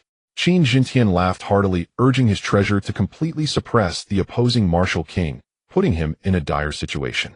My son Qin Yi is not a useless person, but a supreme talent. Why don't you all surrender? The few martial kings of the Wanjian sect exchanged glances, gritting their teeth in stubborn resistance, remaining silent. Surrender? That was simply impossible. They were a branch of the Tianxian sword sect and had long been sworn enemies of the Qin family. Even if they surrendered, they would only save their lives at the cost of losing their cultivation. To be a dignified martial king reduced to a cripple was worse than dying on the spot. Not to mention, the dull rumbling sounds of thunder occasionally echoed from above the 9 heavens, shaking the hearts of all, even from several thousand zhang away. This indicated that the battle up there was still ongoing. The outcome of that emperor-level battle would truly determine the fate of the 2 great forces today. Ahead, Zhang Tianqing had just exhaled, weakening the maintenance of the forbidden technique, causing his speed to decrease.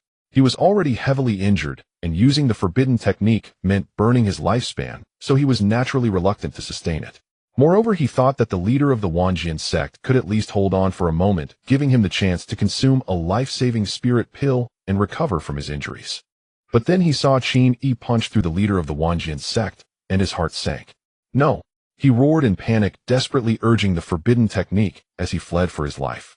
Unfortunately, he had just slowed down, reducing the maintenance of the forbidden technique, causing his injuries to rebound and explode, and in his urgency, he could not activate it at all. In contrast, Qin Yi's speed had not slowed down at all, and he closed in on him directly. Zhang Tianqing. Qin Yi's voice was cold and merciless, filled with killing intent. Die for me. As Zhang Tianqing looked on in despair, Qin Yi transformed into a green rainbow, roaring towards him with the metallic gauntlet surrounded by golden dragon shadows, rapidly enlarging in his view. Bang! The head burst like a watermelon. Zhang Tianqing's head was smashed open by Qin Yi's following punch, blood and flesh splattering everywhere. The headless corpse swayed, and fell from the sky, crashing heavily to the ground. After killing Zhang Tianqing as Qin Yi's vital energy swept through Zhang Tianqing's body, he suddenly sensed something raising an eyebrow.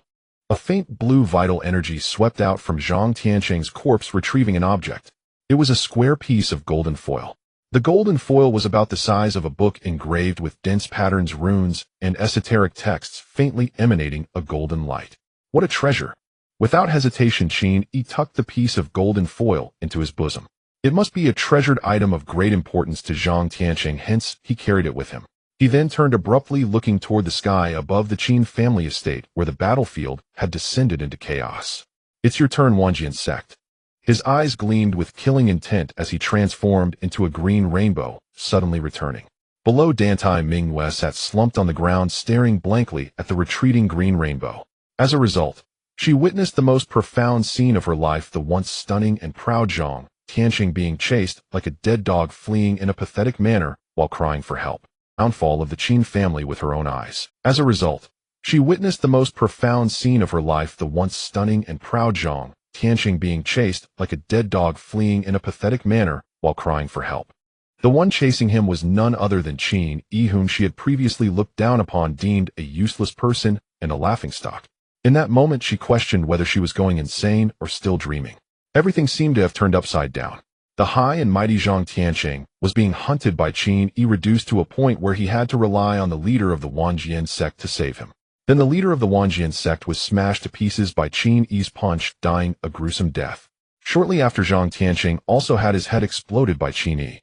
The headless corpse fell to the ground just 3 zhang away from her, with blood gushing out quickly, staining a large area of the ground red. It turned out that even the proud sons of heaven above the clouds could die. After death, the corpse looked so unseemly, and the blood was red. Ha ha ha! Dantai Mingyue sat there for a moment, then suddenly burst into laughter, her voice filled with desolation. She couldn't help but recall the first time she met Zhang Tianqing. He was handsome, a gentleman with a jade-like face. His cultivation talent and background all made him a dragon among men, standing high above in the clouds. The moment she laid eyes on him, she was smitten, filled with affection. As for Qin Yi, to be honest, she had never looked at him properly, always blaming her father for arranging a marriage with him, marking her life with a stain. For this unfamiliar name, all she felt was disgust. She had once felt incredibly lucky because Zhang Tianqing liked her too, and he promised to dissolve the engagement and take her in a grand ceremony. She told her father about it, and he was extremely pleased. Her exact words were that Qin Yi was a useless, good-for-nothing, a laughingstock, and Yunzhou utterly unworthy of her, not even comparable to a hair of Zhang Tianqing. But now, Zhang Tianqing was dead, having fallen to Qin Yi's hands, and his corpse lay not far. Ha ha ha! She laughed until tears streamed down her face, finally breaking down into sobs. "Father, I regret it." Boom! The azure rainbow pierced the sky, plunging directly into the battlefield over the Qin family's estate, a chaotic scene unfolding. The father and son exchanged a glance, not uttering a word, in silent agreement as they turned to aid the remaining elders. Kill. In just a brief moment, the martial kings of the Wanjian sect were completely eradicated. The last 2, sensing danger, attempted to escape, but their speed was laughably slow compared to Qin Yi. He pursued, delivering one punch after another, annihilating them all. Thus the Wanjian sect announced its annihilation. The bodies of the fallen martial kings cascaded from the heavens, rendering the entire Yunzhou city silent with fear. In previous years, it was not uncommon for a decade to pass without the fall of a single martial king in Yunzhou. Yet now, in just a few days, over a dozen renowned martial kings had perished. Among them was even a true disciple of the Tianxian sword sect, the foremost among the 3 great sects, a figure of great significance. The rise of the Qin family is now unstoppable. In the governor's office, the governor, clad in white crane official attire, wore a solemn expression. If nothing unexpected occurs, the Qin family will soon consolidate all the industries left by the Dantai family, and the Wanjian sect swiftly becoming the foremost power in Yunzhou. With such a colossal force and a martial emperor-level expert overseeing it, uniting Yunzhou is merely a matter of time. Of course, there are still variables. He looked up, gazing at the silver light intermittently exploding in the sky, accompanied by the thunderous sounds in his ears. The battle there truly determined the outcome. Yet he held little hope for the black-robed figure of the Qin family. That person's strength is indeed astonishing, but he is ultimately just a martial king, not a martial emperor. Achieving the status of a martial emperor involves a transformation of true essence in both quality and quantity, hundreds of times that of a martial king. No need to mention that the elder of the Tianqian sword sect could easily exhaust a martial king just by dragging it out. Being able to momentarily resist a martial emperor is already a staggering achievement. As for the black-robed figure being able to kill a martial emperor apart from the Qin family, no one else even considered such a possibility. The battle above the 9 heavens has lasted this long. It seems the black-robed figure is already at a disadvantage, falling into absolute peril. After all, a prolonged battle is highly unfavorable for him. If he could win, he wouldn't have dragged it out to this point. He stroked his chin, his gaze profound. The rise of the Qin family is destined to be an illusion, ultimately unable to escape the fate of extermination. Yet after their downfall, a vast amount of interests would be unclaimed. The Dantai family was already finished, and the prestigious Tianqian sword sect likely would not covet such trivial local benefits in Yunzhou. This is a once-in-a-lifetime opportunity. In this chaotic situation, one can carve out a good chance. Careful planning is needed. Not just the governor's office. The entire Yunzhou included major local forces like the Xie family, Tai Yi sect, Qin Yi sect, and Songming sect. Even the Yunzhou army and the Tianjin division, as well as various secret organizations and mid-tier forces, were all restless. Above the 9 heavens, a vast atmospheric wind of vitality covered the boundless sky, obstructing cultivators from breaking through this layer of celestial barrier. Above the 9 heavens, a vast atmospheric wind of vitality covered the boundless sky, obstructing cultivators from breaking through this layer of celestial barrier. According to ancient legends, the atmospheric winds were divided into 9 layers. Even with the strength of a martial emperor, one could only barely survive and explore the first layer, unable to roam freely. At this moment, horrifying sounds akin to the destruction and explosion of all things resonated incessantly from the first layer of atmospheric wind, contrasting with what those below imagined. In this battle, it was not the black-robed figure who fell into absolute disadvantage, but rather Ouyang Mo, the elder of the Tianqian sword sect. Huff! Huff! He gasped desperately, his silver robe tattered, covered in wounds, bloodied, in a state of utter disarray. Even the Tianyang divine sword which he had wagered his life on was snapped in two, leaving only a half-broken blade. You. He stared intently at the black-robed figure opposite him, fear flickering in his eyes. You are not human. Not human. What kind of monster are you? The black-robed figure looked at him indifferently, blood staining the sword in his hand. In contrast to Ouyang Mo's disarray, the black-robed figure stood neatly, not a single wrinkle on his robe, his hair unruffled. To sit in a well and regard the sky is both pitiful and lamentable. After all, you are merely a martial king struggling in the wind. It has taken far too long to deal with trash like you. But it is time to send you on your way. Ouyang Mo suddenly jolted just as he was about to move, only to find that every inch of space around him had been unknowingly covered by countless black threads. The black threads seemed to weave an invisible net, tightly ensnaring him. His complexion suddenly turned pale, with despair filling his eyes. Swish! The black thread net suddenly constricted and closed. No! Ouyang Mo's piercing scream echoed out, gradually worn away by the relentless wind. Qin Jintian looked up at the exploding silver light in the 9 heavens, listening to the dull sounds in his ears, his face filled with worry. Can your guard really handle this? Not just him, but the other elders also frowned, their expressions grave.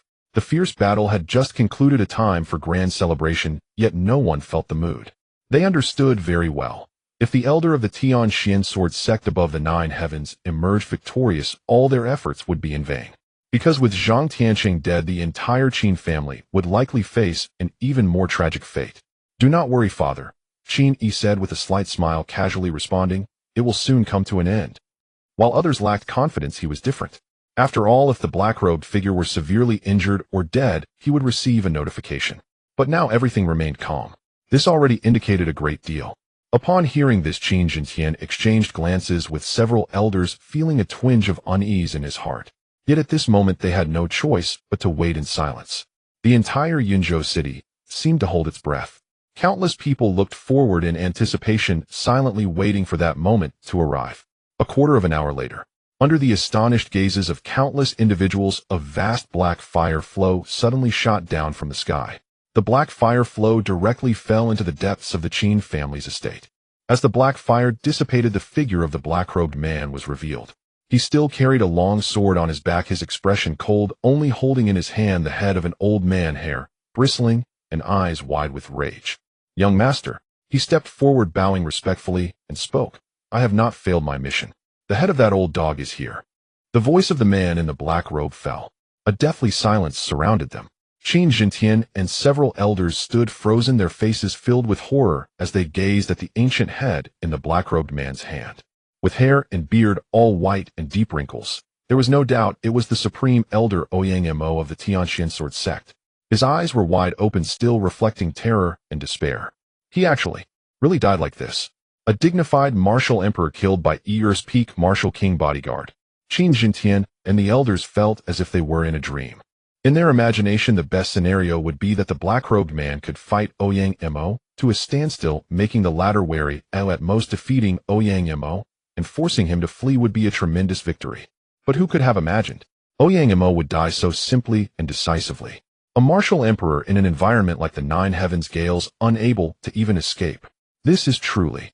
Qin Jintian and the elders exchanged glances, their expressions somewhat dazed. You did well. Qin Yi nodded slightly and casually remarked, hang this old dog's head on the door of my Qin family to intimidate the ill-intentioned. Let me handle it. The second elder quickly stepped forward and carefully took Ouyang Mo's head from the black-robed man's hands. Young master. The black-robed man bowed and presented a silver ring. This is the old dog's spatial treasure, which I also brought to offer to young master. Qin Yi's eyes immediately lit up as he quickly took the silver ring from the black-robed man. This was a spatial treasure worth 100 times more than an ordinary first-grade treasure, nearly approaching a third-grade treasure. Previously, he had killed Elder Li and Zhang Tiancheng of the Tianxian sword sect, and none of them had such a treasure. What a precious item. Qin Yi examined the silver ring closely, unable to suppress a sigh of admiration. The ring felt warm to the touch, as if made of jade, not like metal at all, exquisitely beautiful, shimmering with a silvery glow. Inside it could hold the entire fortune of a martial emperor. A martial emperor's entire fortune would likely rival the accumulations of the Qin family over 1,000 years, if not more. Buzz. Qin Yi dripped blood to recognize the ring as his own, channeling his true energy into it, instantly imprinting his divine soul mark onto the silver ring. From this moment on, unless he died, no one could take this ring away from him. Good heavens. As his consciousness entered the ring, Qin Yi's heart raced. Spirit crystals. Hundreds, even thousands of spirit crystals piled up into a small mountain over a yard high, gleaming brightly. The most eye-catching feature in the entire 3-yard square space of the ring was this large pile of spirit crystals, drawing anyone's attention immediately. So many spirit crystals, at least over 1,000, immense wealth. Qin Yi felt quite excited as he continued to explore the wealth within the ring, various heavenly materials and earthly treasures, rare or spirit flowers and spirit grasses, all neatly categorized and stored in exquisite boxes. There were also 3 dark Nanmu racks. On the first rack were various spirit pills and jade liquids with dozens of varieties. On the second rack were several bound books, clearly techniques, divine powers, and secret arts. The last rack was filled with treasures. Qin Yi roughly counted, finding a total of 12 treasures, among which 3 radiated light and aura, far surpassing the others, definitely second grade. It seems that old dog Ouyang Mo's Tianyang divine sword must be a third-grade treasure. Qin Yi's heart stirred as he looked at the black-robed man and asked, what about that old dog's Tianyang divine sword? The black-robed man's expression remained unchanged as he replied, it shattered, shattered, shattered. The corners of Qin Yi's mouth twitched, his heart aching. That was a third-grade treasure. In the system mall, the cheapest would cost over 1,000 points. There might not be a single one in the entire Yunzhou. Forget it, can't ask for too much. He took a deep breath, suppressing the feeling of pain in his heart. The black-robed man was ultimately just a martial king. Being able to cross borders and kill a martial emperor was already an impressive achievement. He couldn't demand more. System, he silently thought. Exchange everything in the ring's space except for the pills and treasures for points. Techniques, divine powers, and secret arts are not accepted in the system mall, as these low-level secret methods and techniques hold no value for a high-point system. Moreover, Qin Yi discovered, exchanging spirit pills and treasures directly for points was quite a lot. The system mall only calculates costs and does not consider the skill, effort, and time invested by alchemists and artifact refiners. For example, his Guanghan heavenly garment exchanging in the system mall requires 240 points. However, if he were to convert it back to points, he could only get a maximum of 100 points, which is quite good. Thus, not only did he keep Ouyang Mo's legacy, but he also retained the few treasures plundered from the Dantai family, preparing to find an opportunity to sell them for spirit crystals later. As for the spirit pills, they could be kept for his father and the Qin family elders to enhance the strength of the Qin family. Ding! Exchange completed. The host has obtained a total of 5,792 coup points. In an instant, with the crisp prompt sound of the system, Qin Yi's coup points balance skyrocketed to 5,877 points. Inside the spatial ring, it suddenly became empty, leaving only a few rows of dark Nanmu racks. Even after removing the spirit pills and treasures, there are still nearly 6,000 points. Not bad. Qin Yi was very satisfied. Money was secured. The next question was how to spend it. Just as Qin Yi was pondering, Qin Jintian and several elders of the Qin family looked at Ouyang Mo's head, discussing, "What should we do now? A true disciple and a supreme elder have died. Now we are completely at odds with the Tianxians. Indeed, there seems to be not even a trace of possibility for reconciliation." Several elders of the Qin family wore worried expressions. Earlier, although the Qin family had become sworn enemies with the Tianxian sword sect, major powers only value interests, it was not impossible to resolve.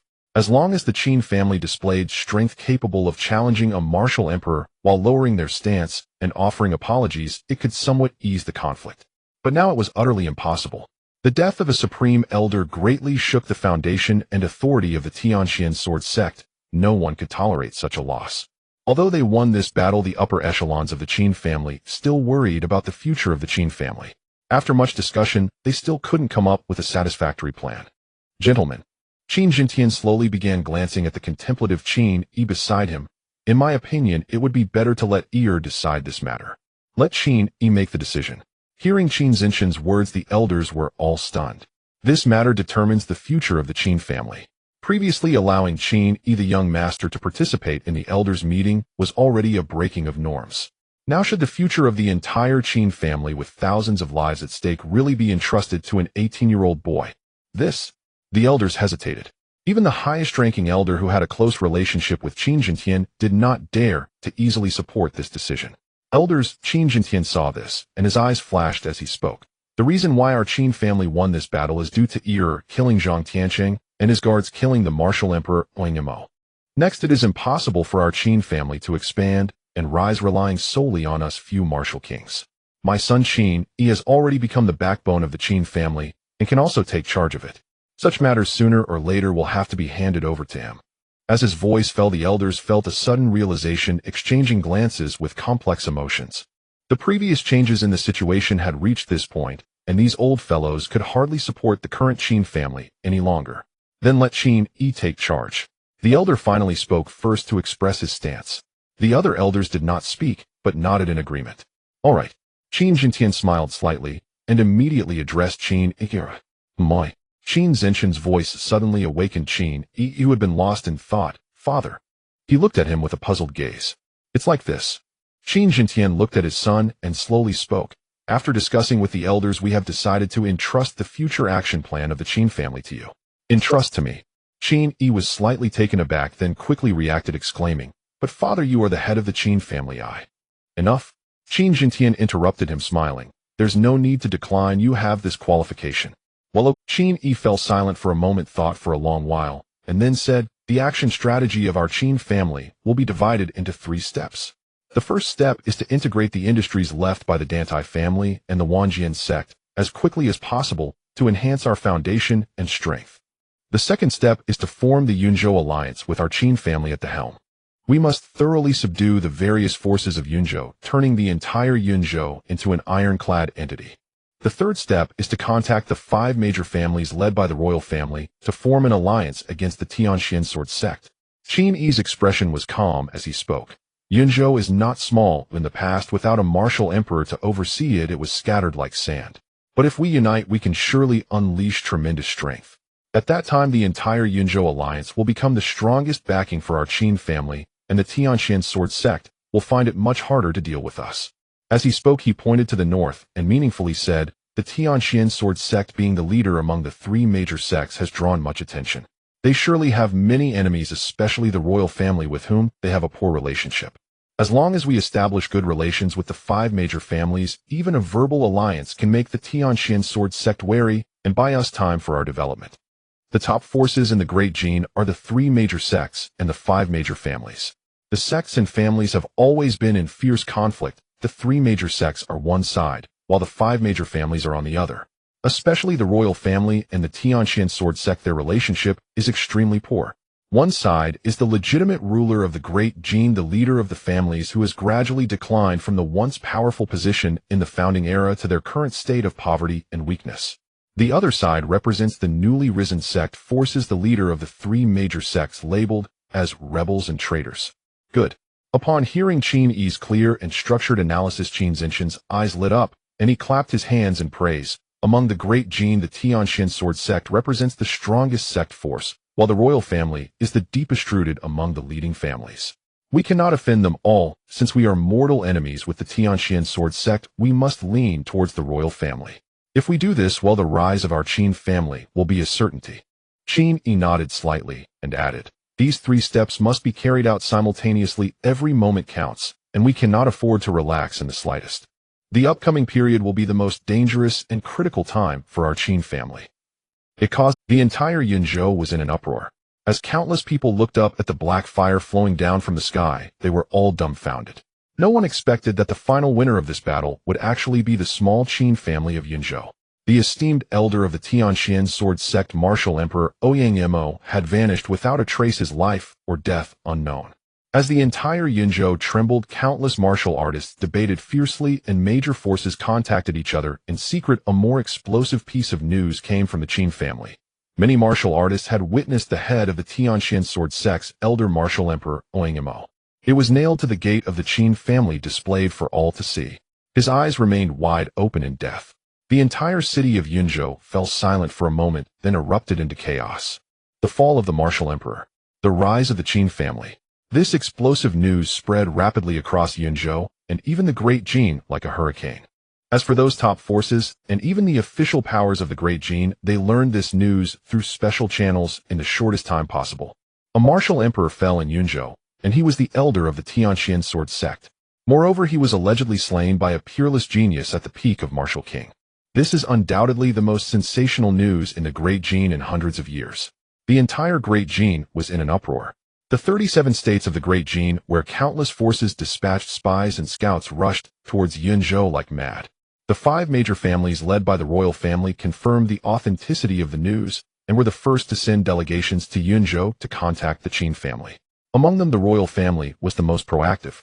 As for the other 2 sects among the 3 major sects, the Fuhai sect and the Tianmen sect, they remained collectively silent and secretly maintained close contact with the Tianqian sword sect, exchanging frequently. At the same time, countless forces were monitoring the reactions of the Tianqian sword sect and the sects and families, top forces and local powers. This clash has already caused the fall of a martial emperor, attracting the attention of countless people. What will the Tianqian sword sect do? Will they endure the humiliation? It seems unlikely. Will they retaliate fiercely? They must also consider the pressure from the 5 major families. Not to mention that the Qin family is currently extremely mysterious. Who knows if they are hiding even stronger forces behind them? Even within the 3 major sects, there is no united front. After all, once the Tianqian sword sect declines, they will immediately lose their status as the leaders of the sect. The Tianqian sword sect is currently stuck between a rock and a hard place. As for the Qin family in Yunzhou, they have already become the focal point of the storm gathering in the great Qin. Just as the news of Ouyang Mo's demise was spreading, causing a stir in Yunzhou, Qin Yi had just concluded the elder meeting arranging the strategic goals for the Qin family, and then returned to his residence. Tianwen, sitting cross-legged on the bed, his gaze flickering. 5,877 premium points. This was a substantial fortune, and Qin Yi had already devised plans for its use. First and foremost, I must summon the man in black completely and make him my permanent servant. After all, the Qin family is in urgent need of a true martial emperor-level force to stabilize the situation. Temporary summoned servants come with many inconveniences. This time, Ouyang Mo was high and mighty, completely disregarding the Qin family, and did not bother to conceal his aura. But next time, if a martial emperor were to disregard his status and ambush him while hiding his aura, Qin Yi might not even have the time to summon before being struck down. This is not an exaggeration, it is something that could genuinely occur. If someone could topple the current Qin family, the martial emperor of the Tianqian sword sect would likely relish the chance to humiliate himself. System. He silently called out in his heart, I wish to spend 3,000 premium points to exchange for a permanent servant at the peak of the martial king level. The servant's identity is to be locked to the last 2 temporary summons. The system's crisp notification sounded instantly. Ding. The premium points have been deducted, and the permanent servant has arrived. 3,000 premium points were deducted in an instant. Almost simultaneously, a burst of black flames erupted around Qin Yi. As the black flames dissipated, a young figure clad in black robes carrying a long sword appeared. "I pay my respects, young master." The man in black immediately knelt on one knee and bowed his head in greeting to Qin Yi.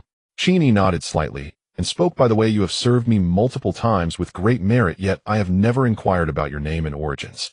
During the previous 2 summons of the man in black, he was always in the most tense and dangerous moments without the leisure to ask. But now that he had become a permanent servant, it was natural to spend more time getting to know him. In response to the young master, the man in black stood up and spoke expressionlessly, "I hail from the Huangtian Great Realm Sand Mountain, and 9 sees the Fubo Siyua Immortal sect, where I am the chief true disciple. My Dao name is Yami Jinjuan, and my secular name is Su Chanqi." Huangtian Great Realm Sand Mountain and 9 seas. Qin Yi was momentarily stunned. He had not only never heard of this place, but he didn't even have the slightest impression of it. In his mind, the entire Jinwu realm was merely a concept, and after all, the vastness of the Kanglan domain was already limitless. Many martial artists spend their entire lives spinning within the Great Jin. How much can they understand about the vast world outside? Even the Qin family is merely a local tyrant in Yunzhou, exceedingly small compared to the grand universe. The world is vast, and the universe is infinite. He sighed inwardly and continued, "From now on I shall call you Black Robe." "Black Robe, how much do you remember about your origins in the Yuhua Immortal sect?"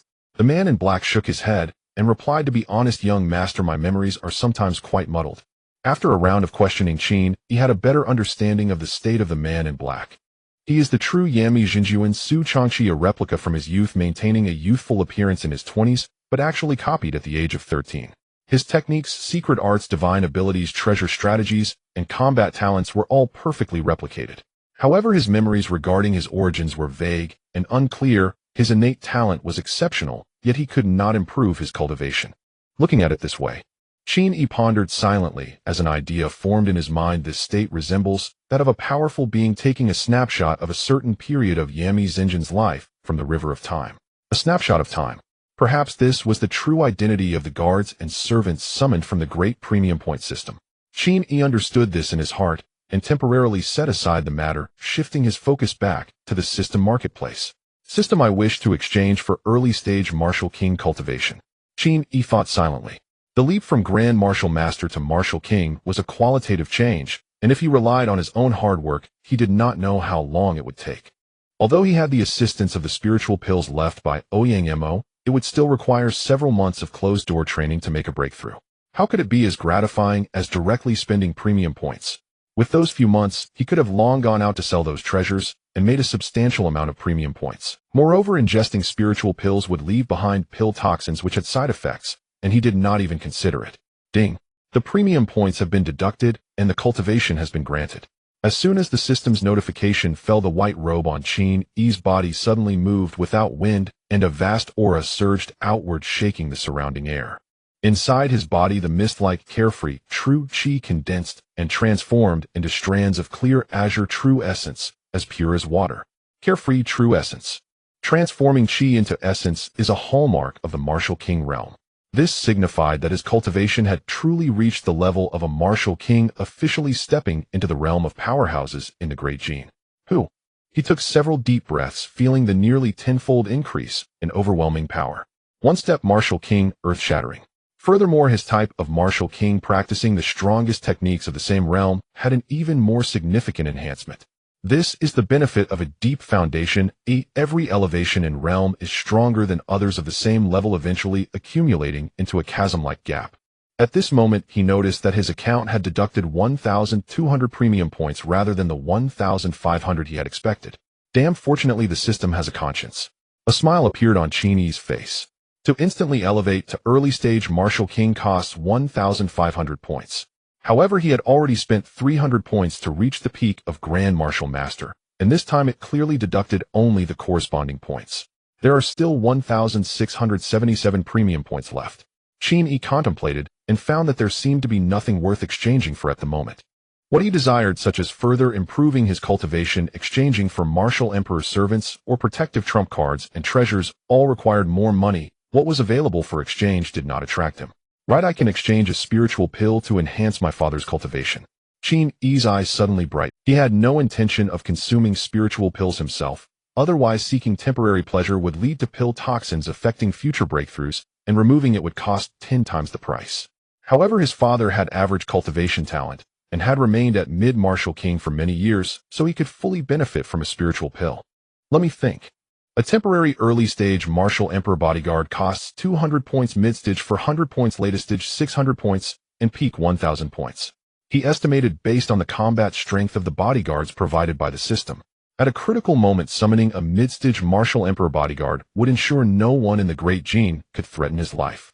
Father's birthday is approaching, so he'll prepare a spiritual pill as a birthday gift with the remaining 1,200 points. Qin Yi's thoughts surged. Since childhood his father had always spoiled him. But to activate the great premium point system he had to endure and appear excessively greedy and extravagant, which had disappointed his father time and again. Fortunately, from now on he could make up for everything. Let me pick. 1,200 premium points is indeed not a small sum. Qin Yi sifted through the myriad spiritual pills for half an hour before finally selecting one third-grade spiritual pill, 9 Orifices Golden Pill. This golden pill is not to be swallowed, rather it must be broken open and inserted into the heart, and the true essence and blood force should impact the golden pill, merging its medicinal power into the limbs and bones. In 100 days it can achieve the peak of martial king, greatly enhancing the foundational strength. System, I want to exchange for a 9 Orifice Golden Core. Ding. Your spending points have been deducted, and the item has been issued. Suddenly Qin Yi felt a slight heaviness in his hand. Upon closer inspection, it was a square crystal clear piece of crystal. Within the crystal was sealed a pill the size of a baby's fist, seemingly forged from pure gold, with 9 orifices surrounded by swirling mist. The golden core would occasionally shrink and expand with mist flowing in and out of the 9 orifices, as if it were breathing, inhaling, and exhaling spiritual energy. While this spiritual pill is almost becoming sentient, Qin Yi carefully examined it for a while before putting the 9 orifice golden core away. Finally, there's this treasure carried by Tian Cheng. He reached into his bosom and took out a thin piece of gold leaf. The gold leaf was exquisitely crafted, engraved with dense patterns, runes, and profound writings shining with a golden light. This thing seems to record some kind of skill or martial technique or divine ability. He felt a spark of interest and suddenly murmured, "System, how many spending points can this thing be exchanged for?" 1,000 points. 1,000 points. Qin Yi was taken aback. It should be noted that the system shop does not list any skills or divine abilities. This indicates that the gold leaf alone is worth 1,000 spirit crystals. This gold leaf is probably not made of gold at all, but forged from some extremely rare heavenly material. Tian Cheng seems to have quite an extraordinary opportunity. Qin Yi immediately took it seriously, meticulously studying the engraved writings on the gold leaf. After a full hour, Qin Yi came to his senses, exhaling a breath of turbid air, his eyes revealing astonishment. Wow! This Tian Cheng is not just extraordinarily fortunate, he is truly blessed with tremendous luck to have obtained such a treasure. It turned out that the gold leaf recorded a very peculiar secret method. The heavenly inheritance device's mystical law. This great law was created by a powerful martial ancestor known as Tian Cheng. Wuzong specifically used to break through cultivation levels. Wuzong represents the pinnacle of martial arts, the progenitor of all paths. Its realm and power far exceed that of Wu Huang. While Wu Huang experts are considered somewhat common, all the top forces in the entire Great Qin have Wu Huang presiding over them. The Wuzong expert is a true dragon that is rarely seen. In the entire Great Qin, there are absolutely no such experts, not even a hint of rumor. The only Wuzong was the founding ancestor of the Great Qin royal family, who has long since passed away. When that ancestor was alive, it was the royal family's peak period. Under his command, no one dared to disobey, and any sect or family could only bow low and pay homage. Yet once he passed away, the royal family gradually declined to this day, sharing control of the world with sects and families. It is evident that a Wuzong is sufficient to suppress an entire nation. This is actually a secret method left behind by a Wuzong expert. Its value is simply immeasurable. Qin Yi's emotions surged, his thoughts racing. In his heart, a riddle that had persisted from the beginning was resolved with the appearance of this secret method. Why would Zhang Tianqing take an interest in a mere Dantai Mingyu? The reason was none other than that within the Dantai family there was a treasured artifact known as the Sun and Moon Inheritance Device. This secret treasure is not a secret to the great forces of Yunzhou. Even Qin Yi is aware of it. The Sun and Moon Inheritance Device can gather the essence of the Sun and Moon and the spiritual energies of heaven and earth accumulating for 100 years to create a martial king powerhouse. This is one of the foundations upon which the Dantai family has persevered for 1,000 years. However, in reality, the Dantai family does not truly understand the artifact's real use, which can be considered a waste. If paired with the heavenly inheritance device's mystical law, it could produce a martial king every 20 years. Accumulating for 100 years would be sufficient to assist a peak martial king powerhouse in breaking through to Wu Huang with a probability of 100%. Furthermore, the secret method ultimately records that if a peak Wu Huang powerhouse shatters this artifact at a crucial moment, it can trigger 1,000 years of accumulation. Achieving Wu Zong in one fell swoop has a 70% probability. The value is boundless, truly boundless. This artifact, when paired with this secret method, is worth more than the entire Great Qin. How could Zhang Tiancheng be merely fortunate? He is simply the child of fate for the Great Qin. It's no wonder Zhang Tiancheng pretended to fall in love with Dantai Mingyue. His goal must be this artifact. Qin Yi could understand Zhang Tiancheng. If it were him wanting to seize this artifact, he would also have to be extremely cautious, not daring to reveal any suspicious signs. After all, Zhang Tiancheng's identity is lofty, and every move is watched by many. Once the news of this artifact and secret method leaks, it would be enough to drive many Wu Huang mad. Even Wu Zong would be envious. At that time, a mere transmission of the sect's true teachings would undoubtedly be crushed to pieces by the torrent. This secret must be carefully protected and not disclosed to anyone. Qin Yi immediately made a decision. Even his father he was not prepared to tell, as he could not take that risk. This is not because he distrusts his father, but because some Wu Huang are proficient in secret soul methods and can even probe memories. Any means of confidentiality would be useless. Sun and Moon inheritance device. Let me see if I can find it. Qin Yi began searching through the spatial ring. Several treasured artifacts from the Dantai family had been sent to him, previously collected into the spatial ring together with Ouyang Mo's belongings. However, after carefully searching several times, he could not find that artifact. Not here. How could it not be? Qin Yi's expression changed.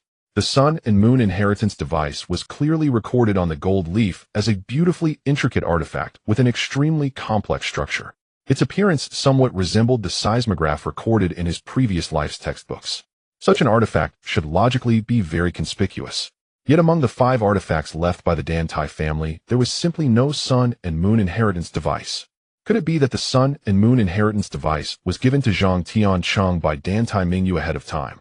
Or is it hidden in some secret place? Qin Yi pondered and suddenly looked at the person in the black robe beside him, speaking coldly. Black robe, go and fetch Dantai Mingyue for me. I have something to ask her.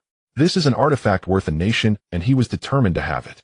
The black robe nodded slightly and quickly left the chamber, transforming into a stream of black fire, soaring into the sky and disappearing in an instant.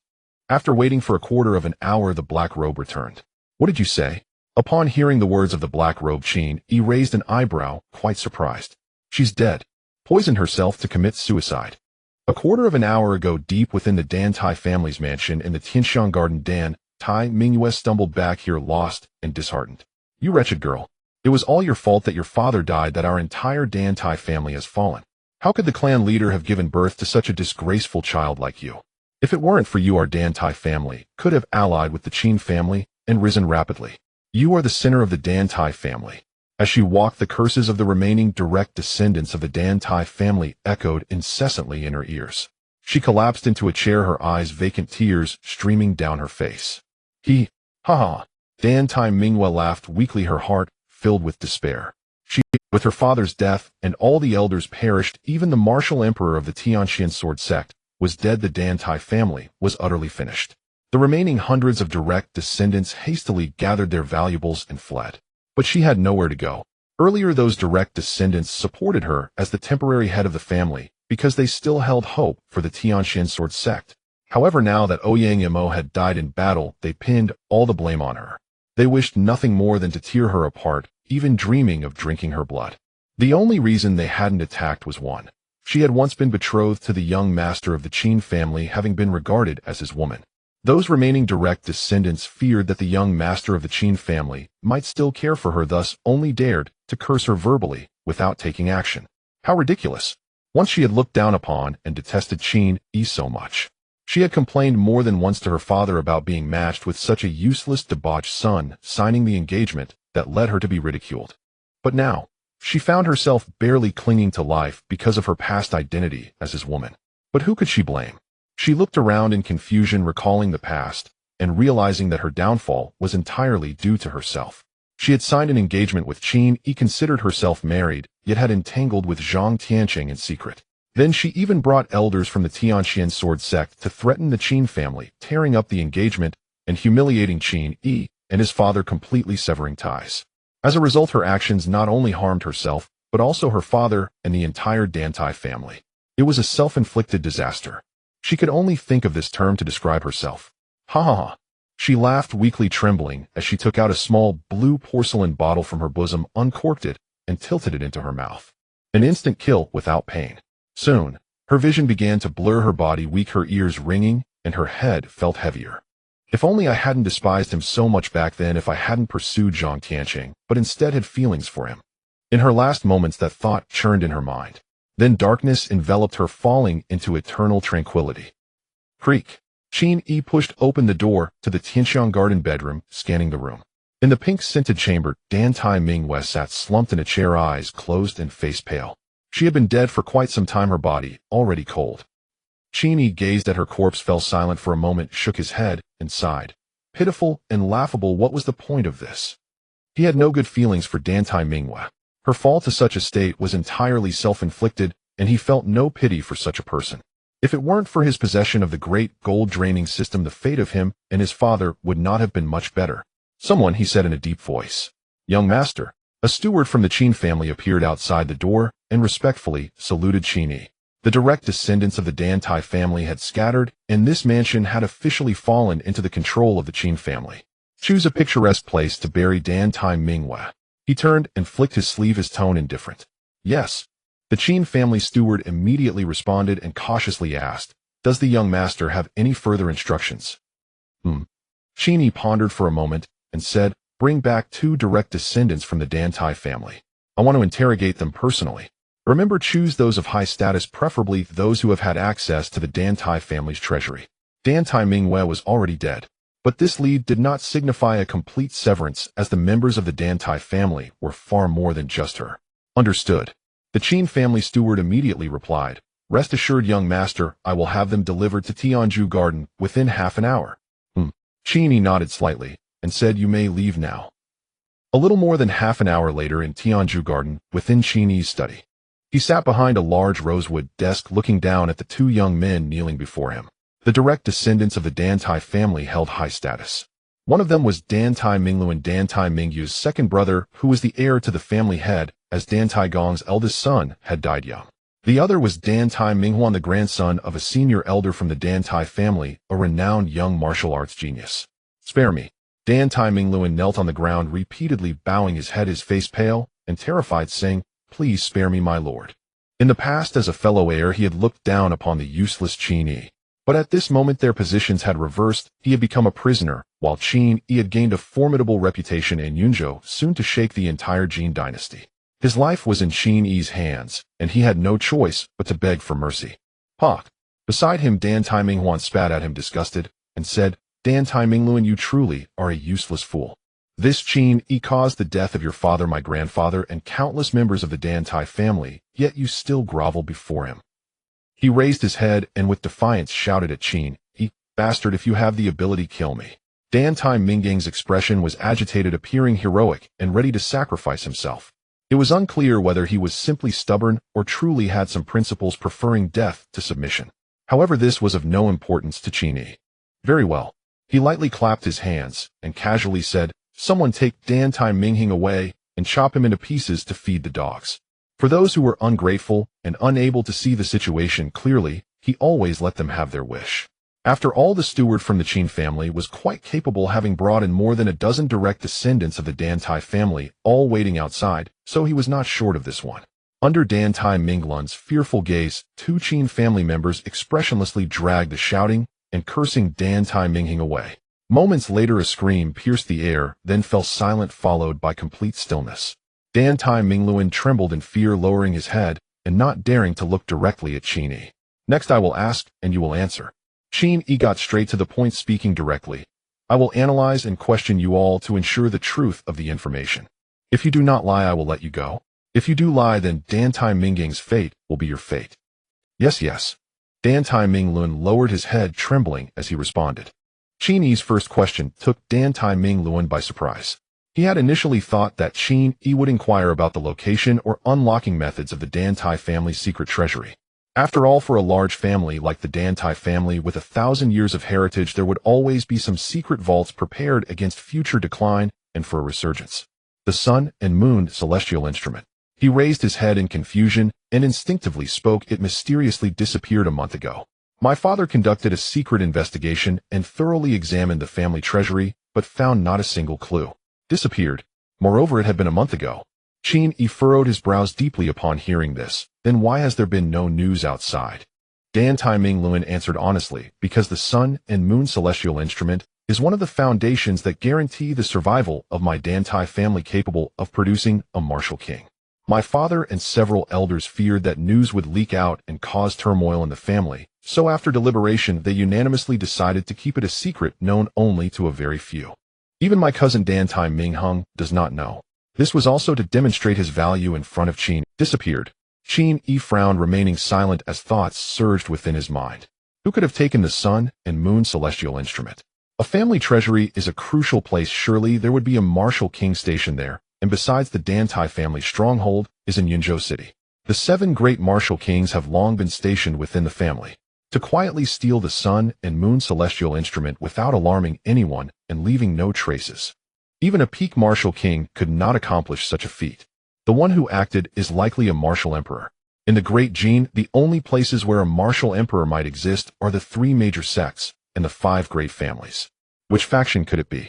After a moment of contemplation, Qin Yi had a hypothesis. He suspected that the gold foil made by the Tiancheng Wu sect was not just one piece.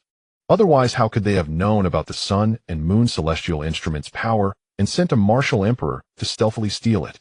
The Dan Tai family itself must not possess the gold foil.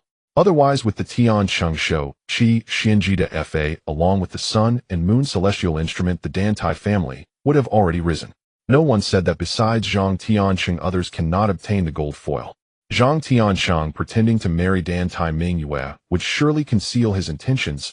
This dark force would be even more cautious, directly arranging for a martial emperor to steal it. Qin Yi could understand. The sun and moon celestial instrument is of immense value. Once the news leaks, no force in the entire Great Qin could safeguard themselves. The other party should not know that Zhang Tiancheng has the gold foil and that it has fallen into my hands. Otherwise, they would surely send someone to keep an eye on Zhang Tiancheng, and during the recent battle, they would have the opportunity to silence me. Zhang Tiancheng is very cautious in his actions. Marrying Dan Tai Mingyu is certainly beyond reason, but it wouldn't lead to too much suspicion. Others would merely speculate that Dan Tai Mingyu has a special constitution suitable for becoming a cauldron. This was good news for Qin Yi. At this moment, the enemy is in the dark while he is in the light. Qin Yi does not know the identity of the force behind the scenes, while that force is completely unaware of his existence. However, I still have the Great Karen system. Qin Yi's lips curled slightly as he silently thought, system, I want to exchange information. I need to know the whereabouts of the sun and moon celestial instrument. Ding. This information is valued at 3,000 Karen points. Host Karen point balance is insufficient. Oi, please recharge. Insufficient balance, please recharge. Qin Yi's heart sank.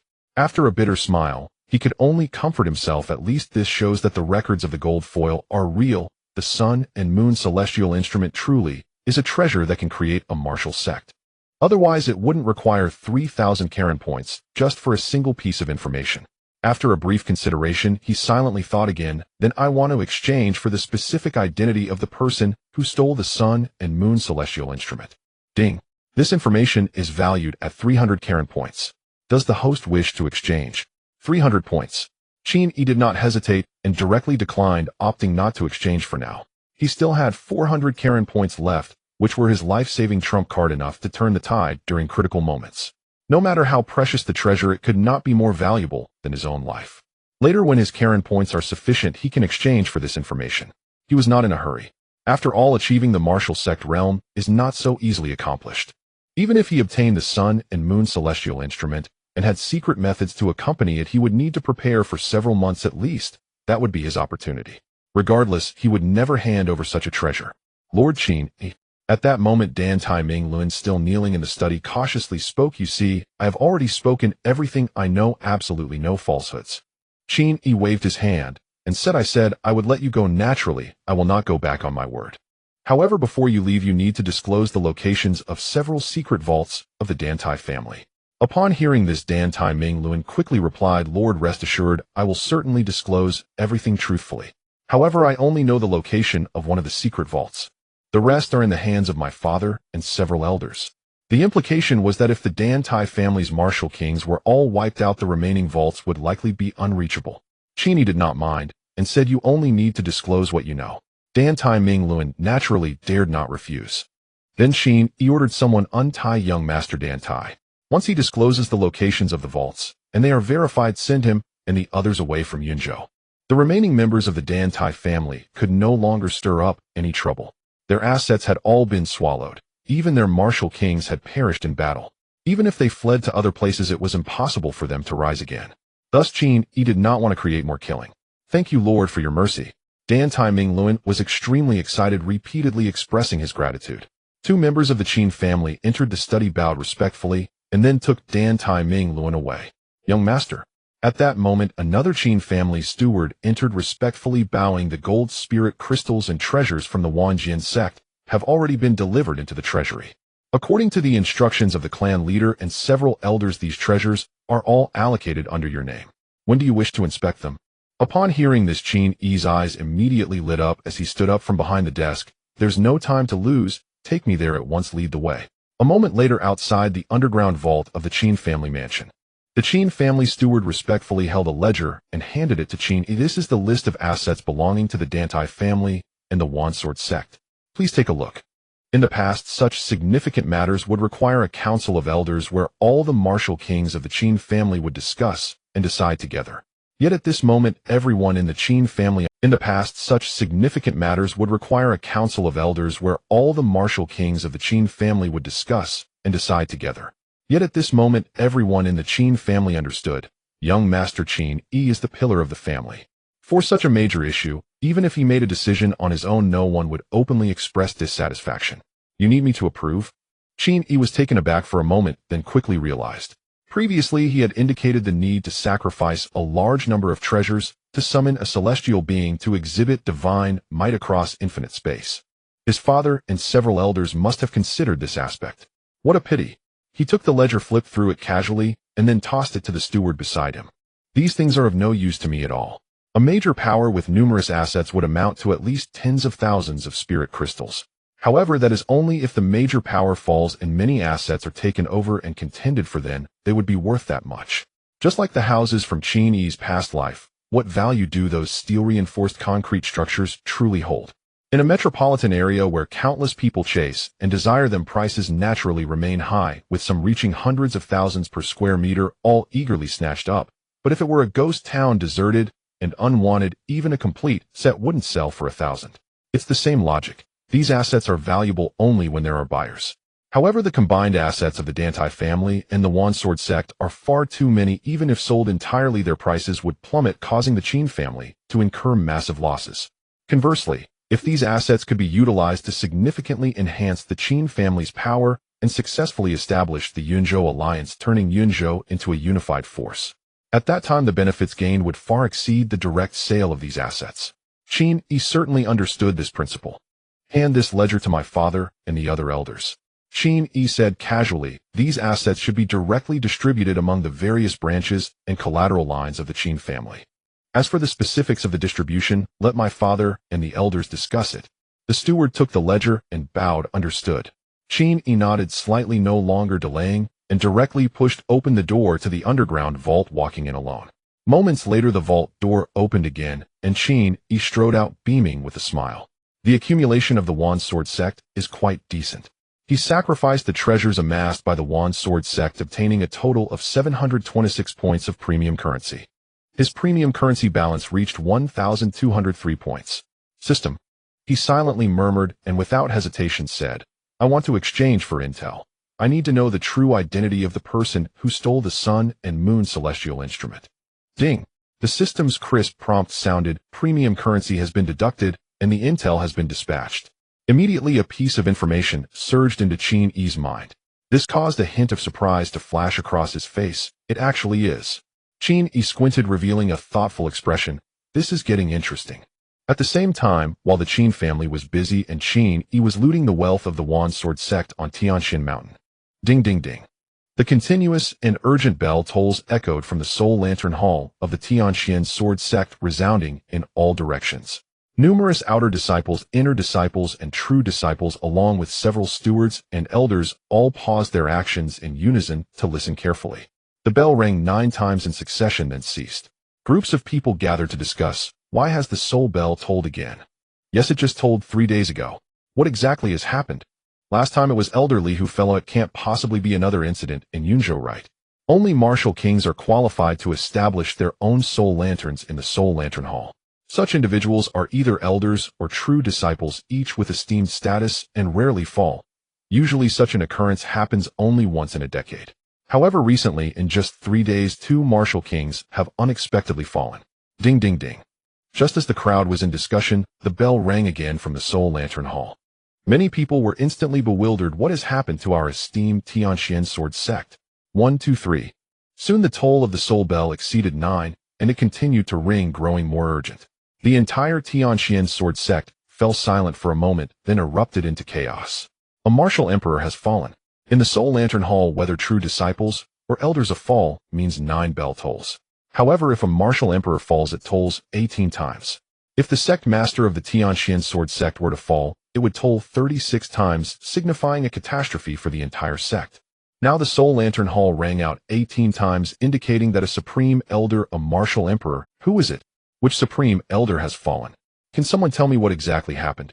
The Qin Hall hasn't opened, which means no supreme elder passed away peacefully. They must have fallen outside. My heavens! Our Tianxin Sword sect hasn't had a martial emperor fall outside for 300 years.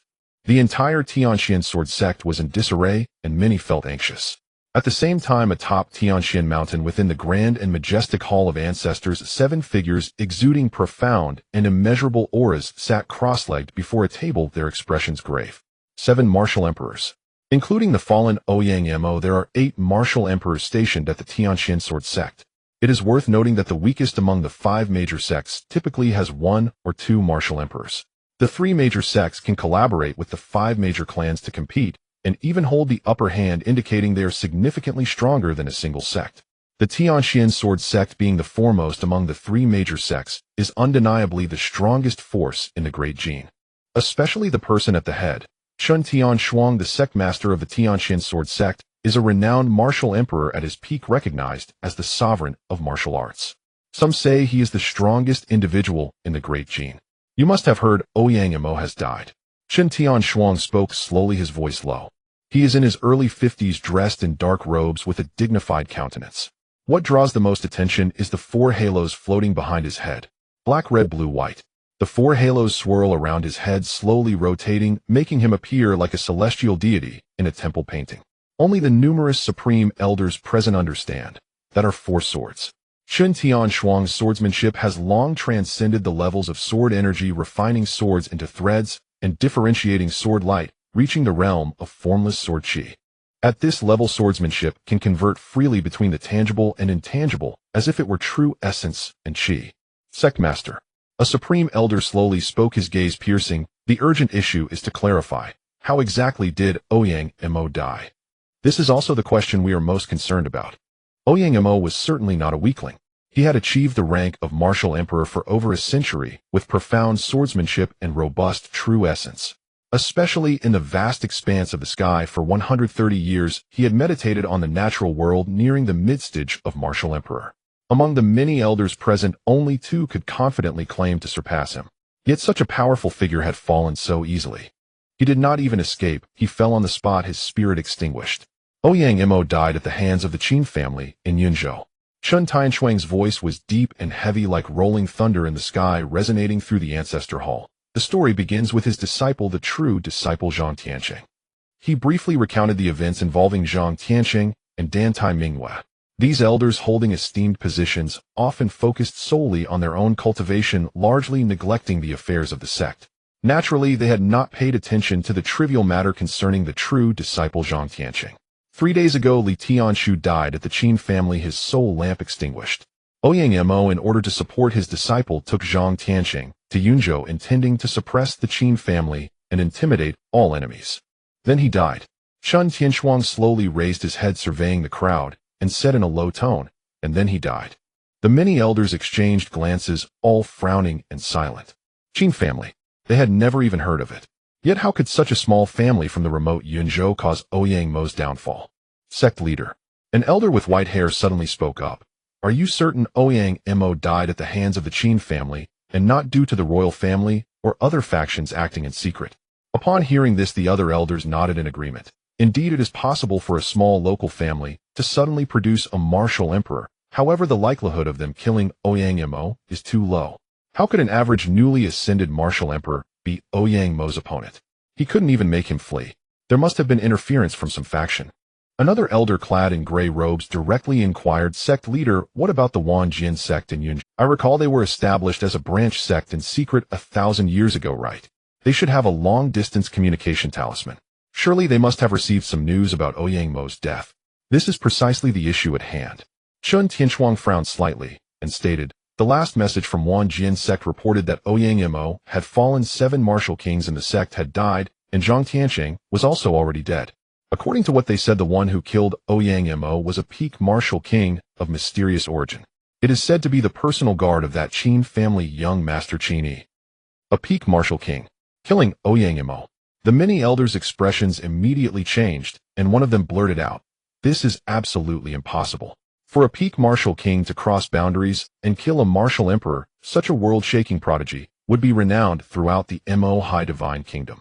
Such a figure could not possibly emerge from the likes of Dejin or the other northwest nations, nor would they exert effort for a mere small Qin family.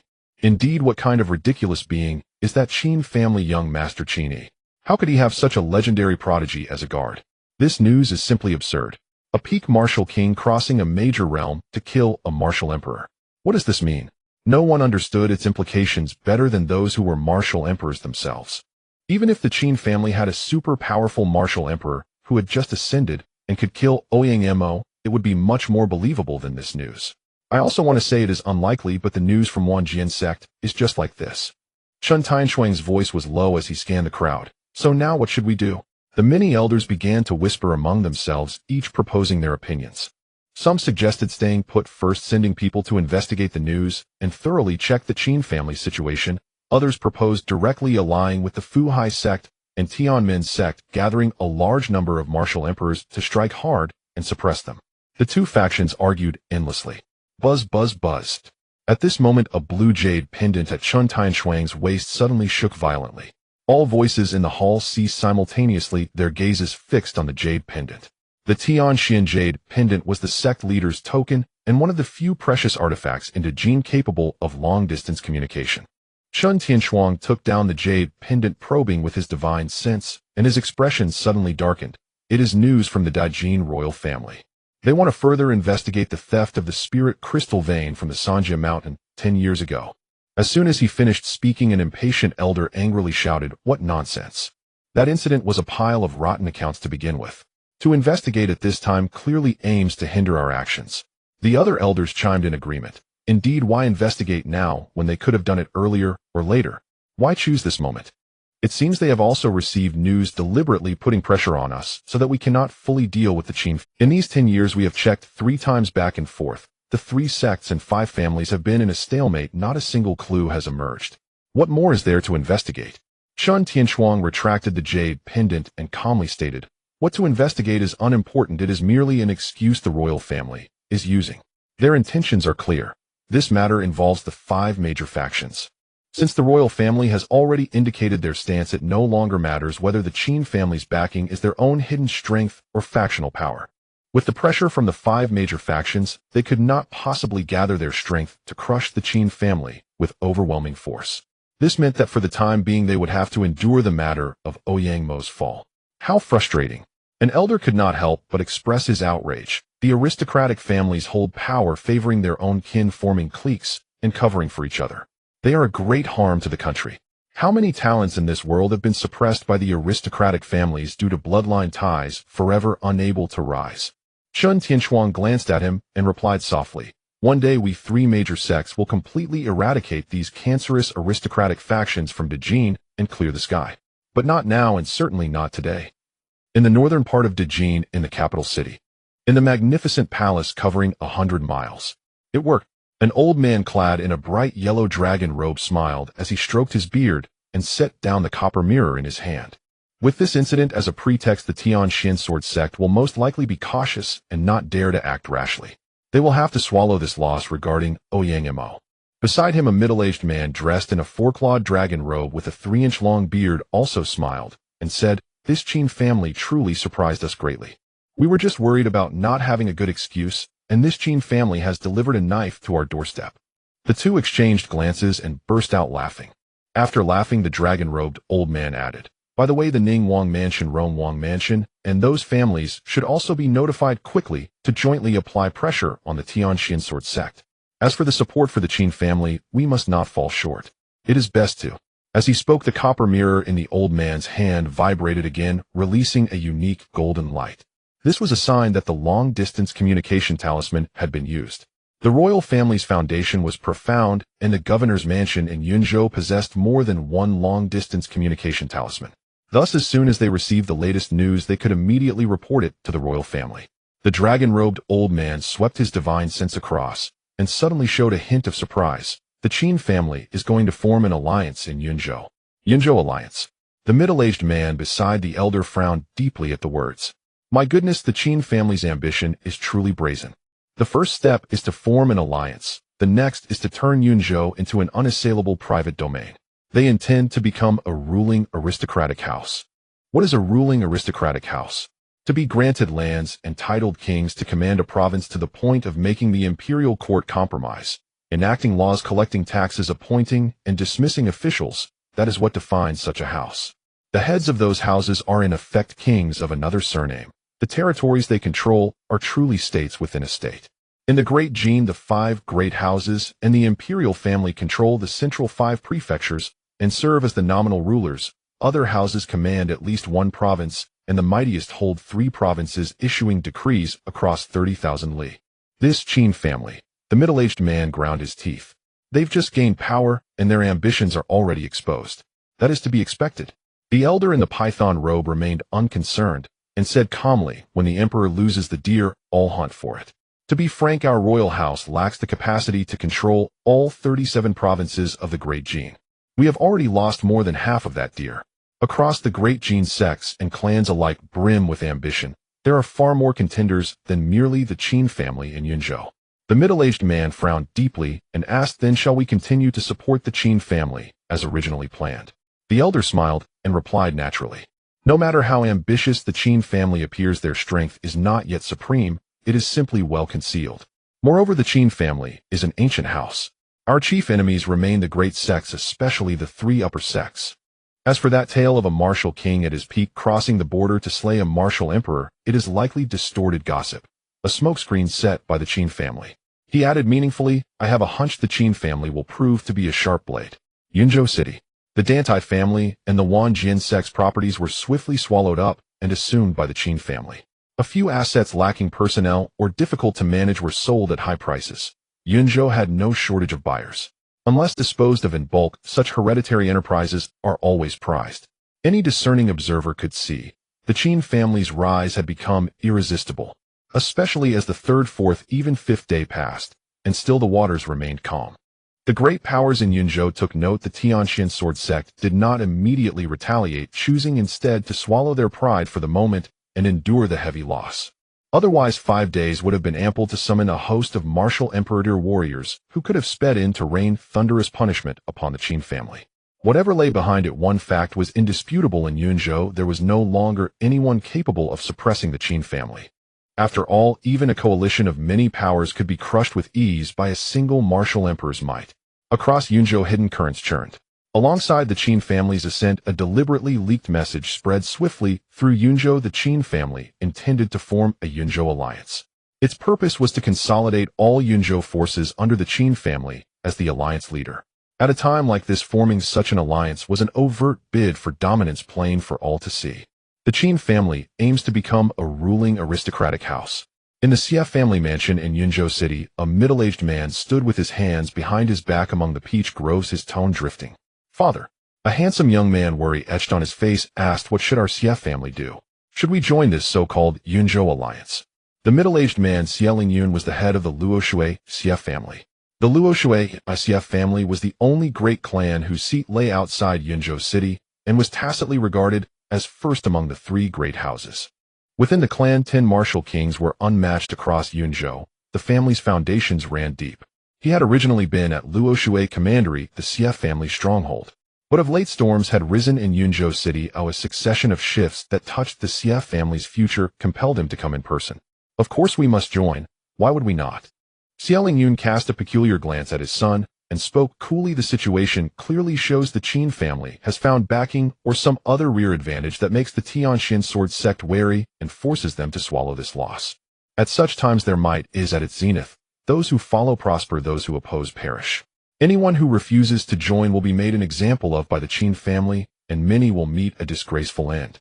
The young man heard this, and his face immediately soured. "This so-called Yunzhou alliance is plain to everyone. It is nothing but the Qin family's one-man rule. Are we to hand over our millennia of accumulation to serve as the Qin family's bridal finery?" Xie Yun laughed heartily at the remark. "You worry too much." He checked his laughter, and then spoke with unyielding certainty. "The Qin family cannot accomplish this. I am certain that even if they establish this alliance, it will be hollow, all form and no substance. Their desire to consolidate Yunzhou is merely wishful thinking." The young man brightened, yet looked puzzled, and asked, "Father, what do you mean?" "Very simple." Xie Yun, intent on instructing his son, held up 3 fingers. 3 reasons. 1 internal, 1 external, and 1 pertaining to current circumstances. First, the internal factors within Yunzhou. Before this, the Qin family's strength did not even rank first in Yunzhou. Their foundation was shallow. To swallow the remnants of the Dantai family and the Wanjian sect at once has already overstuffed them. They have become bloated. They lack the nerve to seize all of Yunzhi's powers outright. That is why they resort to a second-best measure, attempting to unify Yunzhou through the device of an alliance. A true ruling aristocratic house controls its dominion unquestioned and leaves no rival power. In this respect alone, the Qin family falls far short, Xie Yun observed sharply. Precisely because of that, the Qin family could not brazenly move to annihilate those powers together. They lacked the strength to hold the realm afterward, and would only plunge Yunzhou into chaos and bring untold suffering. When that happened, the royal house would be the first to seize upon them. On this point alone, after an alliance was formed, the major powers would pay lip service while secretly resisting. After a few rounds, the Yunzhou alliance would become an empty farce, and the Qin family, as its leader, would be a name without substance. He paused, then continued. "The second point concerns forces beyond Yunzhou. Throughout the Great Qin, top-tier resources are scarce and have long been parceled out among the 3 sects and the 5 houses. The rise of a new Minfa would mean the 5 great houses must bleed themselves and cede part of their gains to the Qin family. Do you imagine they will willingly disgorge the fat from their mouths to feed the Qin family?" Xie Yun said with heavy implication. "The 5 great houses move together. They have long shared an unspoken accord. The royal house will largely offer overt support, while secretly using the Qin family as a dagger to strike at the Tianxin sword sect and the 3 upper sects. The Qin family truly entering the circle of ruling houses. That is a vain fantasy." Hearing Xie Yun's analysis, the young man's gaze grew brighter, and he could not help but ask, "What about the last reason, father?" "The last reason is naturally the current situation." Xie Yun gazed at the clouds rolling in the sky and said leisurely, "Since the incident of the missing spirit crystal from the 3 Realms mountain erupted 10 years ago, the conflicts between the 3 major sects and the 5 great families have escalated completely, almost becoming irreconcilable. They are just a step away from completely tearing apart their faces and engaging in a great battle to decide the ownership of the Great Qin. The world is changing drastically, like a raging fire, in an instant." At this point, he sneered, "The Qin family has power, but unfortunately lacks the right timing. Coincidentally, encountering such a situation, they are forced to fight head-on with the sect's forces. If they had 100 or 200 years, if they could quietly continue to build Yunzhou into a fortress, greatly enhancing their foundation, they might truly become a powerful family. Unfortunately, that is mostly impossible now, as they do not have that time." The young man reflected and nodded. "It seems the Qin family, despite having a martial emperor to oversee them, is unlikely to become a true family." "Indeed." Xialing Yun turned around looking at the valiant young man with intense eyes. You know why I am telling you all this, why I am so well informed about the internal and external matters of Yunzhou. The young man's expression slightly changed as if he thought of something, but still replied, I do not know, father. It's very simple. Xialing Yun revealed a slight smile, and slowly spoke, our CF family has long been the strongest in Yunzhou, aspiring to dominate the world. This time we do not want to take the lead, we will wait for the Qin family to clash with the sects. Regardless of victory or defeat, they will suffer great losses, and perhaps that mysterious martial emperor may even fall. Now the recognized figure in Yunzhou City, that man in black robes, is most likely a certain martial emperor using a special method to conceal his aura. After all, it is quite shocking for a martial king to kill a martial emperor. And our CF family's ancestor is just one step away from breaking through to the martial emperor level, ready to ascend at any moment. At that time we will replace the Qin family and become the true masters of Yunzhou. At this point he continued, therefore this time, when the Qin family seeks to form an alliance, our CF family must show active participation, gain the trust of the Qin family, and strive to hold more influence within the alliance. Then when the Qin family collapses, our CF family can better take their place and control the Yunzhou alliance. Xialing Yun looked at the young man and added, your task is to find a way to win favor with that young master of the Qin family, Qin Yi. He is shrouded in mysteries and is the greatest driving force behind the rise of the Qin family, the pillar of support for the family now. If you can befriend him and uncover the secrets he holds, you will be the greatest contributor to the family. The young man nodded earnestly. Father, rest assured, I will handle this matter well. Xialing Yun slightly nodded, about to say something more. Report. At that moment an old steward hurried over holding a gold and red embossed invitation. Master, this is an invitation sent by the Qin family. Xialing Yun raised his eyebrows, took the invitation, glanced at it, and squinted his eyes. In 7 days the head of the Qin family, Qin Jintian, will celebrate his 50th birthday with a banquet inviting all major forces of Yunzhou to attend. This time without him having to speak, the young man understood, and his expression changed slightly. This is a banquet of peril. The Qin family is not simply in it for the wine. They will most likely formally propose the establishment of the Yunzhou alliance at the banquet, and at that time, with all the forces of Yunzhou gathering at the Qin family, it will be the best opportunity. You are absolutely right. Xialing Yun flicked the invitation in his hand, his face full of smiles. This is indeed our opportunity. Go down and carefully select a valuable gift for the birthday. Remember to show our sincerity and respect. The young man bowed deeply and respectfully replied, I understand, father. 7 days passed in the blink of an eye. For the various forces in Yunzhou, these 7 days were chaotic. The Qin family's pressure on Yunzhou aiming to form the Yunzhou alliance was something no one could oppose. Many forces met secretly, reaching numerous agreements and exchanges of interests. During these 7 days, forces from the southern states nearby, as well as those from the northern states, also sent people to arrive one after another. Various acts of espionage, infiltration, and theft occurred in succession, plunging the entire underground world of Yunzhou into greater chaos. However, on the surface, all around Yunzhou City, it was festooned with lanterns and celebrations, with various sects and families generously distributing food and engaging in charitable deeds. The head of the Qin family, Qin Jintian, was celebrating his 50th birthday. No one would be foolish enough to cause trouble at such a time, challenging the Qin family's authority. Inside the Qin family mansion, young master, a guard leader of the Qin family, hurried over and bowed to Qin Yi. Last night, we captured 12 spies, 3 of whom were taken alive, while the rest committed suicide. The 3 spies have been imprisoned in the water prison, undergoing severe interrogation. Qin Yi set down the book in his hand and spoke indifferently, you can handle such small fry yourself. The sudden rise of the Qin family, especially resulting in the fall of a martial emperor, attracted too much. Countless individuals and forces sought to investigate the Qin family, particularly his secrets, sending waves of spies to infiltrate. We won't even mention these small fries. Just the martial kings who are skilled in stalking and concealment. The man in black has already captured 4 during this time, all of whom were killed on the spot. Qin Yi did not bother to interrogate them, as it was unnecessary. With this time it would be better to focus on cultivation, and when his strength was sufficient to sweep through, he could crush all these phantoms. In these 7 days he diligently practiced and gained deeper insights into the art of freedom in the universe and the dragon fist of the emperor. Although the skills exchanged at the Padawan points could be directly instilled into his mind, making them thoroughly understood. But how to exert the same level of skill depended entirely on the individual. By the way, Qin Yi raised his head, looking at the guard leader opposite him, and asked, how are the preparations for my father's birthday banquet going? It starts early tomorrow. The guard leader lowered his head and respectfully replied, "Please rest assured, young master, everything is fine." "That's good." Qin Yi picked up the book again and said lightly, "You may leave now." "Yes." After the guard leader left, Qin Yi suddenly spoke, "Black robe, go kill him." The black-robed figure behind him flickered and disappeared without a trace.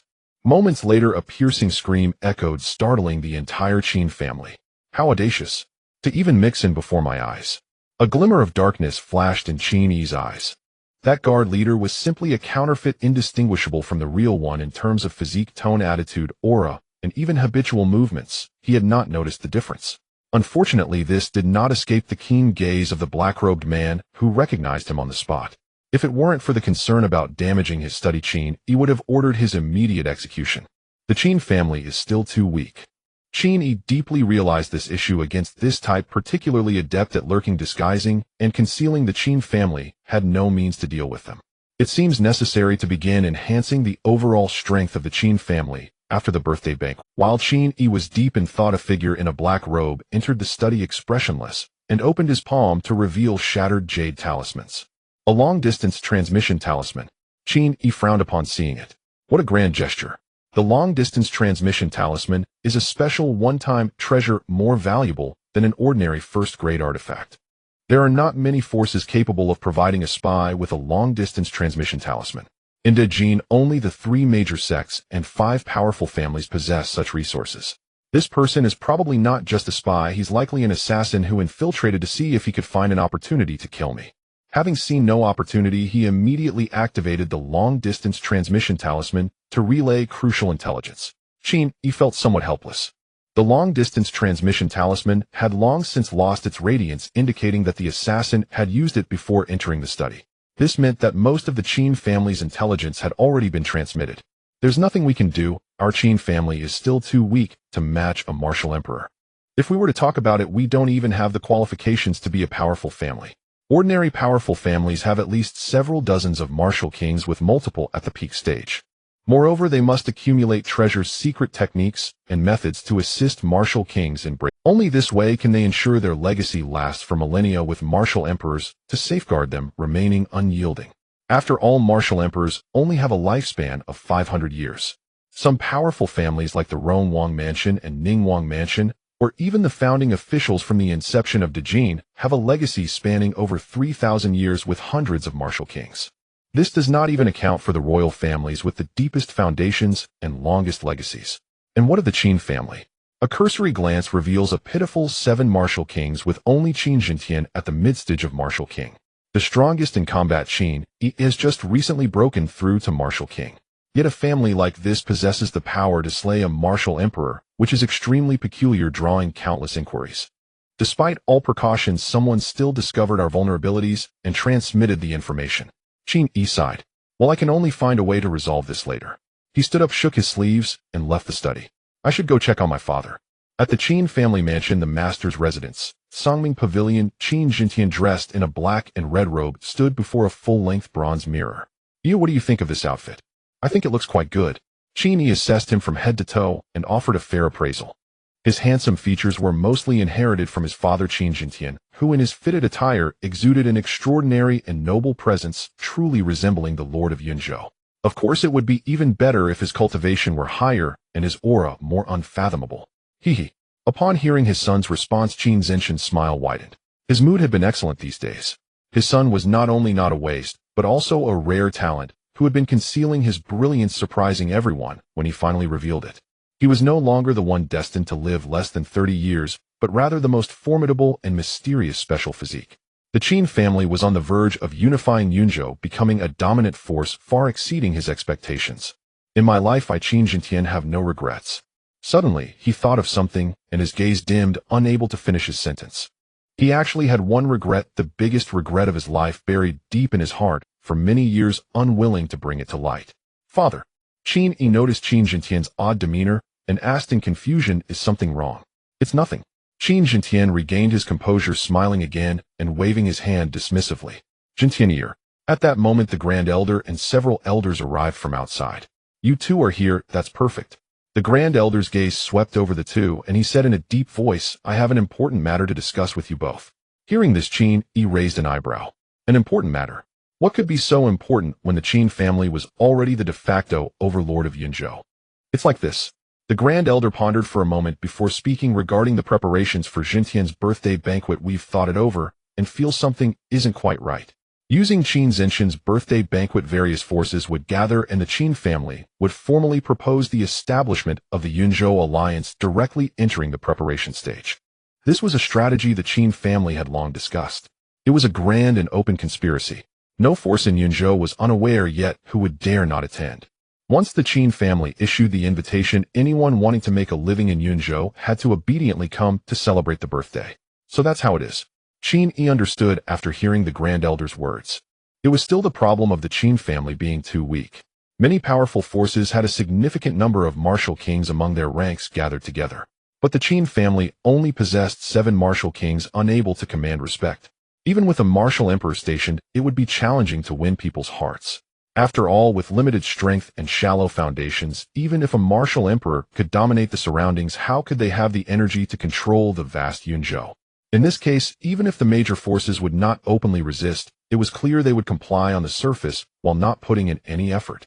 The Qin family had painstakingly planned this, and the elders were unwilling to let the Yunzhou alliance become a hollow shell merely existing in name.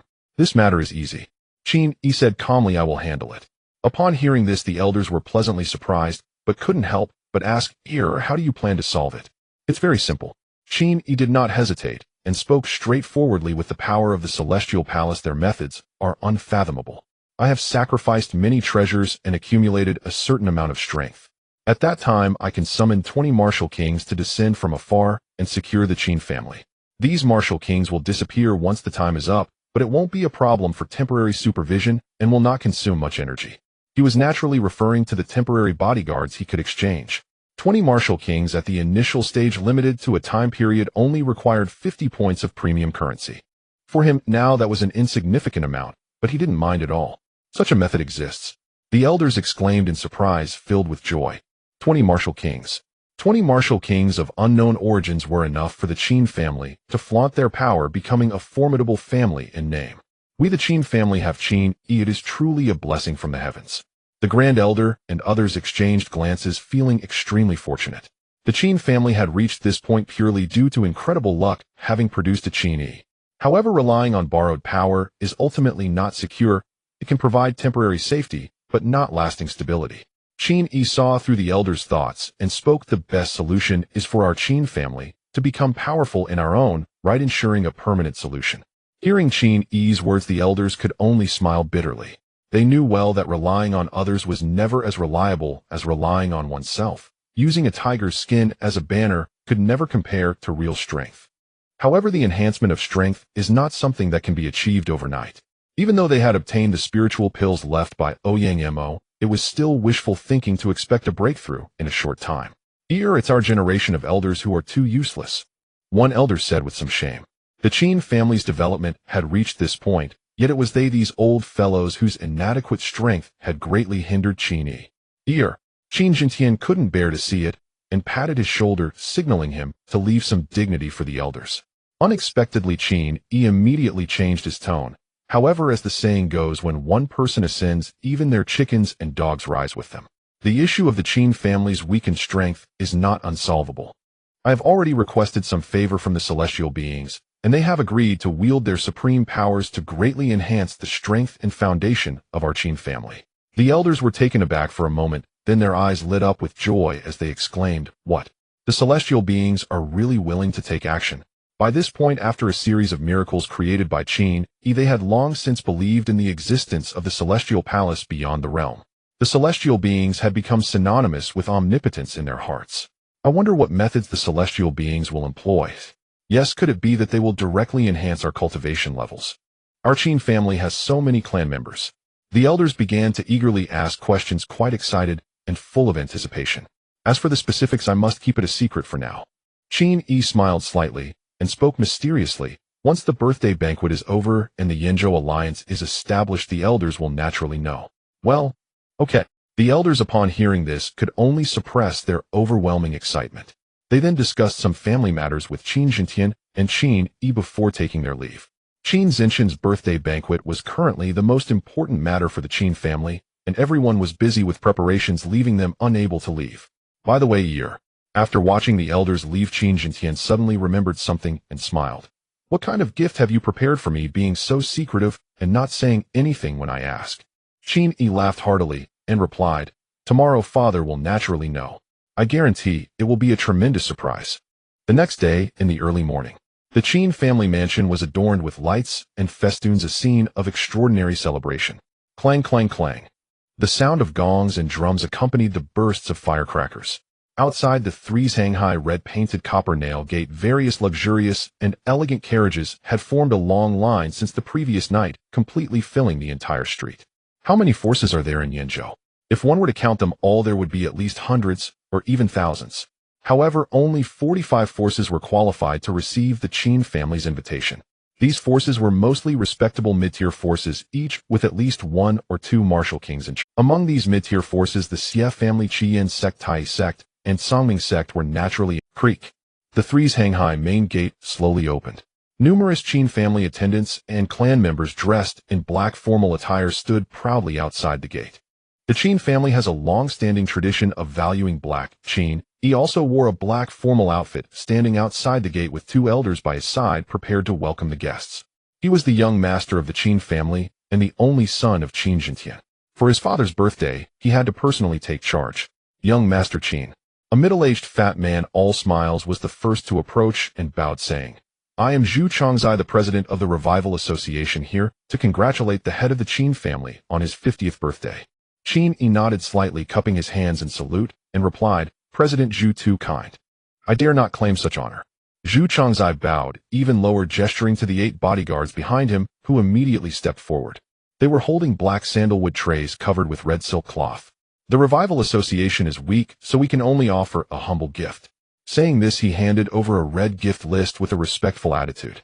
President Zhu is very thoughtful. Qin Yi took the gift list and casually handed it to an elder behind him, extending his hand and saying, President Zhu, please. No need to trouble young Master Qin. Oh, I can go in myself. Zhu Chongzai chuckled as he entered. His 8 bodyguards were left outside, as there were special arrangements for the attendants and servants. President Zhu of the Revival Association congratulates Master Qin Jintian on his 50th birthday, wishing him abundant fortune like the Eastern Sea and longevity like the Southern Mountain. The Qin family elder opened the gift list and glanced at it before loudly announcing, We present a pair of red corals from a 1,000-year-old reef, 10 pieces of ancient jade from the Zhangjiang River in Fuzhou, and 1 piece of first-class treasure. Zhu Chongzai had only set the tone. One by one, the leaders of various forces surged forward, each respectfully bowing and saying, I've met young Master Qin, I am. Young Master Qin, I am. The clan leader of the Zhou family from Sana County, I've met young Master Qin. In the past, at any birthday banquet, the guests were mostly the younger generation, and a few polite words were already considered a courtesy. However, here at Qin Yi's gathering, it was completely different. Everyone was as respectful as if they were meeting an emperor. How could it be otherwise? Now who in Yenzhou didn't know that the Qin family had become the undisputed local overlord? And among the entire Qin family, the one with the highest status and most untouchable was none other than the young master of the Qin family before them, Qin Yi. People gathered from all directions, creating an imposing presence. Xialing Yun arrived at the gate with his son after getting out of the carriage and was greeted by such a scene. He couldn't help but feel a jolt in his heart. The forces in Yenzhou were complex and intertwined, and many had grievances against each other, even becoming mortal enemies. Even the 7 major forces were engaged in mutual scheming, let alone the rest. In the past, even if the Xie family hosted a grand banquet, having half the forces in Yenzhou attend would have been a huge honor. But now, within the vast Yenzhou, there was not a single absence among those who received invitations from the Qin family. All the reputable forces had gathered together, and the leaders of these forces had personally come, each bringing generous gifts. Even the Qin sect, Tai sect, and Songming sect were no exception. In the past, even a stomp from a big shot could shake Yenzhou City 3 times. Today, they were bowing respectfully to an 18-year-old youth. Even though he had anticipated this scene, it still left him feeling a chill in his heart. He had gained a clearer understanding of the power of the Qin family. This is the deterrence of a martial king. Even if the Qin family's foundation is insufficient, as long as Qin Yi's protector is present, the Qin family will still remain the overlord of Yenzhou. He thought this in his heart, but his face revealed nothing as he quickly approached with his son. Young Master Qin, it is an honor to finally meet you. Xialing Yun smiled and bowed, saying, I am an old acquaintance of Brother Jintian. Today, as he celebrates his 50th birthday, I have prepared a humble gift as a token of my respect." As he spoke, his son stepped forward, bowed, and handed a gift list to Qin Yi. "Master Xie is very courteous." Qin Yi returned the gesture and accepted the gift list, handing it to the elder behind him. The elder opened it and took a glance, his expression momentarily dazed as his breathing grew noticeably heavier. Noticing the elder's unusual reaction, Qin Yi discreetly glanced at the gift list and was somewhat surprised, looking deeply at Xie Yun. "Master Xie, this gift is somewhat too generous. The Xie family has truly invested heavily." The gift list may not be extensive, but the first line features 3 second-grade treasures. The second line consists of a total of 500 spirit crystals. The remaining 4 treasures are all rare items, collectively worth more than 2,000 spirit crystals. Even though the Xie family is the most deeply rooted in Yunzhou, presenting such a grand gift is undoubtedly a significant financial strain. "It's merely a small token of appreciation," Xie Yun said with a smile, his tone light and breezy. In truth, his heart ached at the cost. If this gift is considered a small token, then among the forces celebrating today's birthday, none can be considered a true grand gift. The Xie family has not merely spent significantly for this gift, it has been a considerable sacrifice. It has almost caused them considerable injury. Nevertheless, for the greater good of the Xie family's endeavors, and to earn the trust of the Qin family, this is a necessary price. For this reason, he deliberately delayed his arrival, choosing to appear at the last moment to leave the deepest impression on Qin Yi and the Qin family. "The head of the Xie family is too modest," Qin Yi said with a slight smile, gesturing, "Please come in. I wouldn't dare trouble young Master Qin to invite me." Xie Yun exchanged a few polite words before leading his son into the grand residence of the Qin family. "Eldest young master." One of the elder members of the Qin family stepped forward, speaking in a low voice. Why would the Xie family suddenly send such a heavy gift? The gift from the Xie family alone rivals the combined offerings of the Qin sect, the Tai sect, and the Tsangming sect. Just this gift list makes him feel hot under the collar. He wouldn't dare read it aloud easily. As the old saying goes, gifts given without reason must have ulterior motives. Those who ingratiate themselves without cause are either deceitful or thieves. Qin Yi's gaze was profound as he spoke calmly. The Xie family offers such a heavy gift. Either they truly recognize the situation and have a request from our Qin family, or perhaps they are ambitious and have ulterior motives. In front of the Minghua Hall of the Qin family estate, 8 large tables made of sandalwood were filled with mountain delicacies, fine wines, and exquisite dishes. "President Zhu, I bring my respects." "Ha, I wondered who it was. Turns out it's Old Li. Isn't that the head of the Qin?" Pleasant encounters abounded. Though the birthday banquet had yet to officially commence, and the main guest had not yet arrived, the atmosphere was already lively. Forces from all corners of Yunzhou who rarely met had gathered here together. It can be said that even if the Qin family did not form the Yunzhou alliance, this birthday banquet alone is a grand event. However, since Qin Jintian had yet to appear, no one dared to touch their chopsticks, fearing to breach etiquette. What a pity. Xie Yun glanced around at the lively scene, inwardly sneering. The event is grand, but I fear the Qin family cannot handle it. How many martial kings are present? A rough count shows at least over 30. In total, there are more than 50 martial kings in Yunzhou, with many more lurking in the shadows. With the Qin family issuing invitations, even those who usually hide their identities were forced to attend, revealing themselves. These martial kings all harbor their own thoughts, and among them are those with deep ambitions. With the limited personnel of the Qin family, it's merely a joke. The chaotic situation before him only strengthened his confidence. "Xiaoladi, come over here." A familiar deep voice reached his ears. Xie Yun turned his gaze and was surprised to see a bald man in a red robe.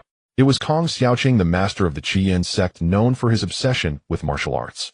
Beside him sat the leaders of the Tsangming sect and the Tai sect, while the remaining seats were empty. Clearly, everyone present understood that only those qualified could dare to sit at that table. "So it's Brother Kong." Xie Yun laughed heartily, giving a few quick instructions to his son before striding over. "Greetings to Brother Kong, Brother Li, and Brother Fong." Xie Yun lowered his posture significantly, exchanging a few pleasantries once seated. "Xiaoladi." Kong Xiaoqing was a man who couldn't contain his impatience. After a long wait without the Qin family's arrival, he spoke impatiently. "Everyone is here. Why hasn't Qin Jintian arrived yet? It's not like he's celebrating his 200th birthday. Why the delay?" The master of the Tsangming sect, Li Xiang, chuckled softly, saying, "This is a significant matter. The Qin family naturally needs to prepare well." Xie Yun instantly understood his meaning, a slight smile tugging at the corners of his mouth. Indeed, it must be a thorough preparation. The Qin family has only 7 martial kings in total.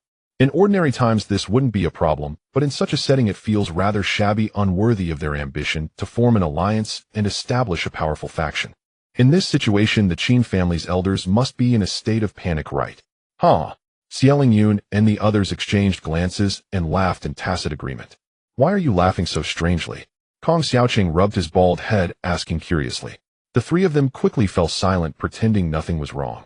Such a martial arts enthusiast lacking in social skills can still lead a major force. He truly is a unique character. At this moment a clear bell chimed, echoing before the Minghua Hall. The noisy sounds in the hall instantly vanished, plunging into silence. This bell signified the official commencement of Qin Jintian's 50-year birthday banquet. Boom! The grand doors of the Minghua Hall slowly opened. Dressed in a black and red robe, Qin Jintian entered with a beaming smile, leading the way. Behind him Qin Yi walked calmly, and a figure in black followed closely beside him. 5 elders of the Qin family dressed in uniform black ceremonial attire followed, their expressions solemn. However, the most captivating were the 20 figures emerging from both sides, each dressed differently, yet exuding a formidable aura. Among them were both men and women, all youthful faces, yet without exception they were all martial kings. Moreover, each exuded an unfathomable aura, causing one to feel a shiver at a glance. It is important to note that the bodyguards exchanged through the system are all the strongest among their rank. Any one of these early-stage martial kings could easily defeat the elderly of the Tianxian sword sect from back then. This implies that any one of the 20 could single-handedly annihilate major forces in Yunzhou, such as the Qin sect and the Tsaming sect. 2 of them together could eliminate the renowned Luoshui Xie family, known for their deep roots. 5 of them collaborating could sweep across the entire Yunzhou. And here there are a full 20. Silence. The entire area in front of the Minghua Hall immediately fell into a deathly quiet and stillness. Everyone wore a dazed expression, gazing at the 20 martial kings with imposing auras, utterly shocked. This. Xialing Yun was stunned. 20. A full 20 martial kings. What kind of joke is this? When did martial kings become as common as cabbages in the field, easily grasped in handfuls? In this small Yunzhou, it was utterly impossible for so many martial kings to suddenly emerge. Moreover, each of these martial kings exuded a terrifying aura, clearly not weaklings. Xialing Yun's mind went blank, with only one thought echoing: the Qin family is truly terrible. Xialing Yun suddenly felt a sense of absurdity wash over him. Yes, absurdity. What did it mean to have as many as 20 formidable martial kings with such resounding auras? It meant that even without relying on that black-clad martial emperor, the Qin family could sweep through and dominate the entire Yuzhou on their own, rendering their presence unnecessary. It turned out that the Qin family forming an alliance was not due to a lack of strength, but merely to save face and provide a way out for others. 20 extremely powerful martial kings. In the face of such strength, all of Xie family's plots and confidence turned pale and ludicrous. Xialing Yun suddenly felt like crying. Once he realized the situation, his first thought was heartache. Heartache for the heavy gift from the Xie family. It was a joke. Had he known the Qin family possessed such terrifying power, how could he have hoped to gain their trust and plot to take their place? It would have been better to kneel down and bow in submission. That heavy gift was akin to drawing water with a bamboo basket, futile effort and a huge cost. Qin family. When did they acquire such terrifying power? Xialing Yun was certain that these unfamiliar martial kings were definitely not from Yuzhou. A martial king has a series of life trajectories, from birth, cultivation, to rising in power. They cannot simply emerge from the ground. This could only mean that the hidden power of the Qin family far exceeded anyone's imagination. Behind them there must stand an extremely formidable force. Qin Yi.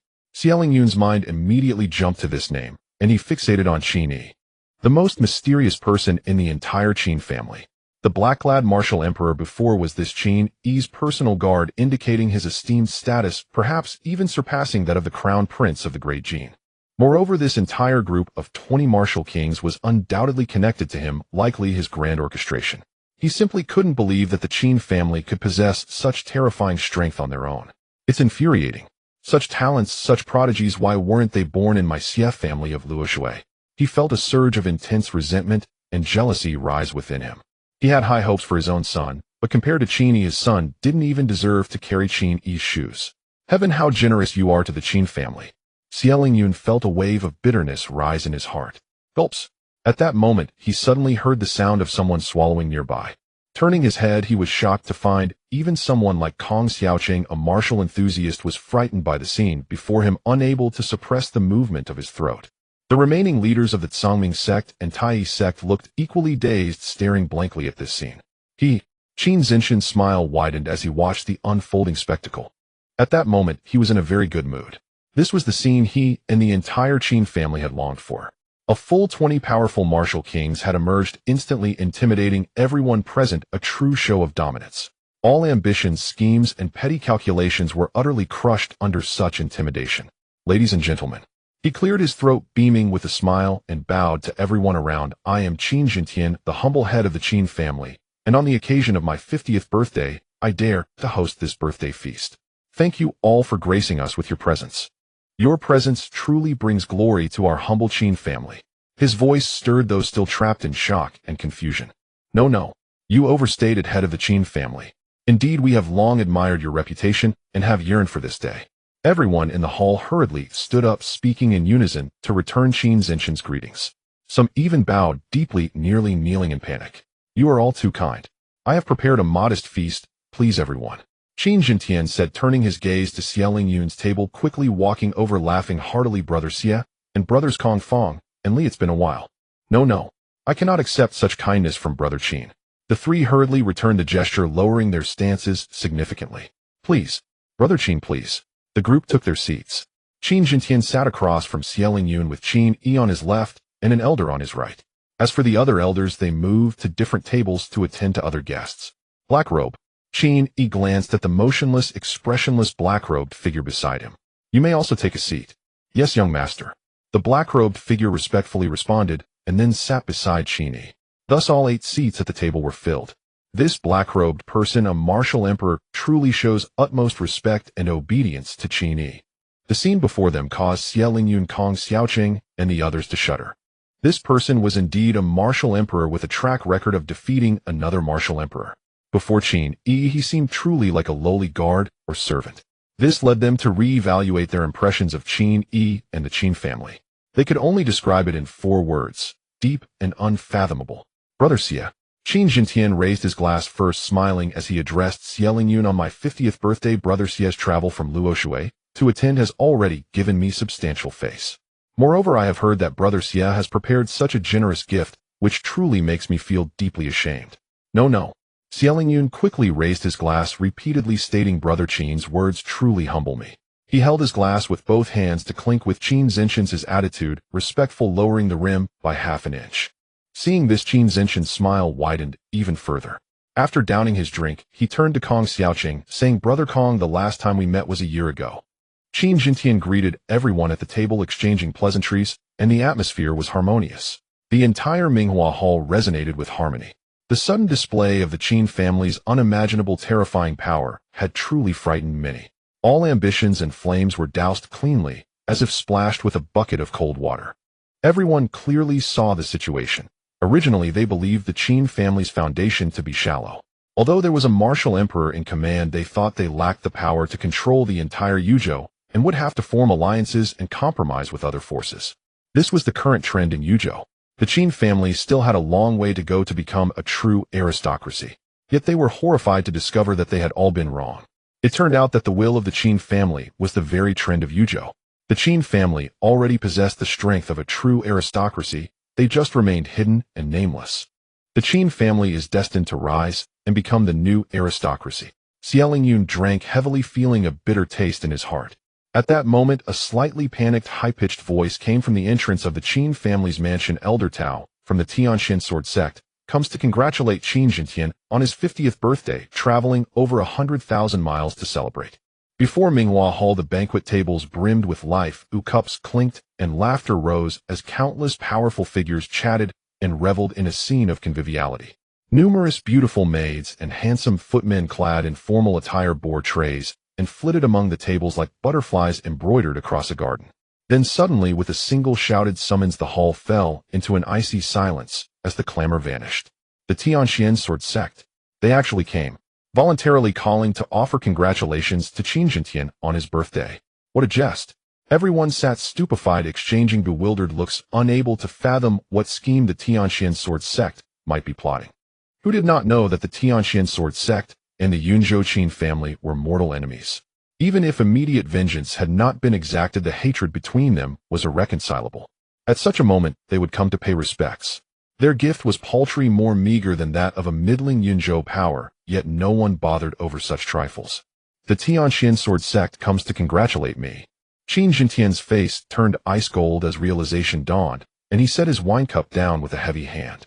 He had not forgotten how elderly had once looked down on him from on high, ready at a moment's displeasure to slay Qin Yi, and him driving father and son to the brink of annihilation.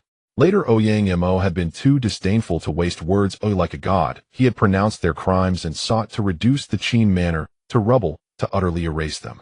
A weasel paying New Year calls on the henhouse. Ill intent without doubt, muttered the grand elder beside him in a low voice. They dare send people here. Qin Yi narrowed his eyes and said, "It is likely a supreme elder at martial emperor rank skilled in divinatory arts come to probe our strength and gauge our true condition." Indeed, this was an invaluable opportunity. The forging of the Yunzhou alliance was the Qin family's grand strategic endeavor of the highest order. They would surely marshal their true strength for such a matter, hiding nothing. Yet there is risk in letting them inspect us, he continued. If my guess is right, this man excels in concealment techniques, or else has outside reinforcements ready to respond. The Qin family and the Tianqian sword sect had essentially torn their masks off. The black-robed ferocity had a record of slaying Ouyang Mo. The sect would not fail to consider that in sending a martial emperor to reconnoiter. Qin Jintian's voice betrayed worry as he murmured, "If they strike suddenly." The mere thought that there might be martial emperor reinforcements outside made his heart tremble. The black-robed one might be powerful enough to hold off several martial emperors, perhaps two at most. If a third joined the Qin family, could face extermination. And yet at his 50th birthday feast, "Father, be at ease," Qin Yi replied, composed and resolute. "If the Tianqian sword sect dares to make a move here, a few more martial emperors will fall." He added with a faint twinge of apology, "Only that it may stain your birthday with blood, father, which is regrettable." "It matters not, it matters not," Qin Jintian waved him off. Xiaoling Yun and the others who had observed from the start exchanged glances of puzzlement. Qin Yi, did he truly hold such confidence? Was he somewhat arrogant, perhaps underestimating the Tianqian sword sect? This was after all the foremost of the three upper sects. Thud, thud, thud. A procession of footsteps sounded at the hall's approach. While father and son spoke, Qin household stewards escorted the representatives of the Tianqian sword sect into the hall. In an instant, every eye turned toward them in unison. Leading them was a short, portly old man with a ruddy wine bottle nose, a large gourd hanging at his waist. His aura was not ostentatious, yet it flowed deep and fathomless, pressing upon one like an unseen tide. A martial emperor powerhouse, the Tianqian sword sect's supreme elder. Behind him stood 10 martial kings, all wearing the robes of Tianqian true disciples, and elders' faces grim and unsmiling. The wine-nosed elder's gaze swept the hall, and he shuddered as if struck.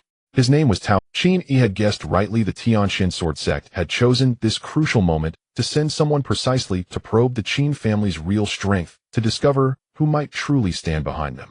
Tao Zhigao was famed for his mastery of concealment techniques, and within the Tianqian sword sect his perceptive ability was second only to sect leader Chen Tianshuang. His long-cultivated art, the Lingon Tongxin great art, allowed him to keenly sense whatever lay within his gaze, every person's cultivation or a combat potency, and the degree of threat they posed. As he stepped before the hall and cast his sight, the first thing to seize his attention were 20 figures whose auras were vast and varied in appearance and attire. All were martial kings, and not ordinary ones. Each exuded a terrifying force surpassing the later stages of most martial kings. Just 3 or 4 of them united could easily slaughter the so-called elite of the upper sects arrayed behind him. Tao Zhigao was momentarily dumbfounded. Where had this assemblage come from? The Qin family concealed such dreadful power.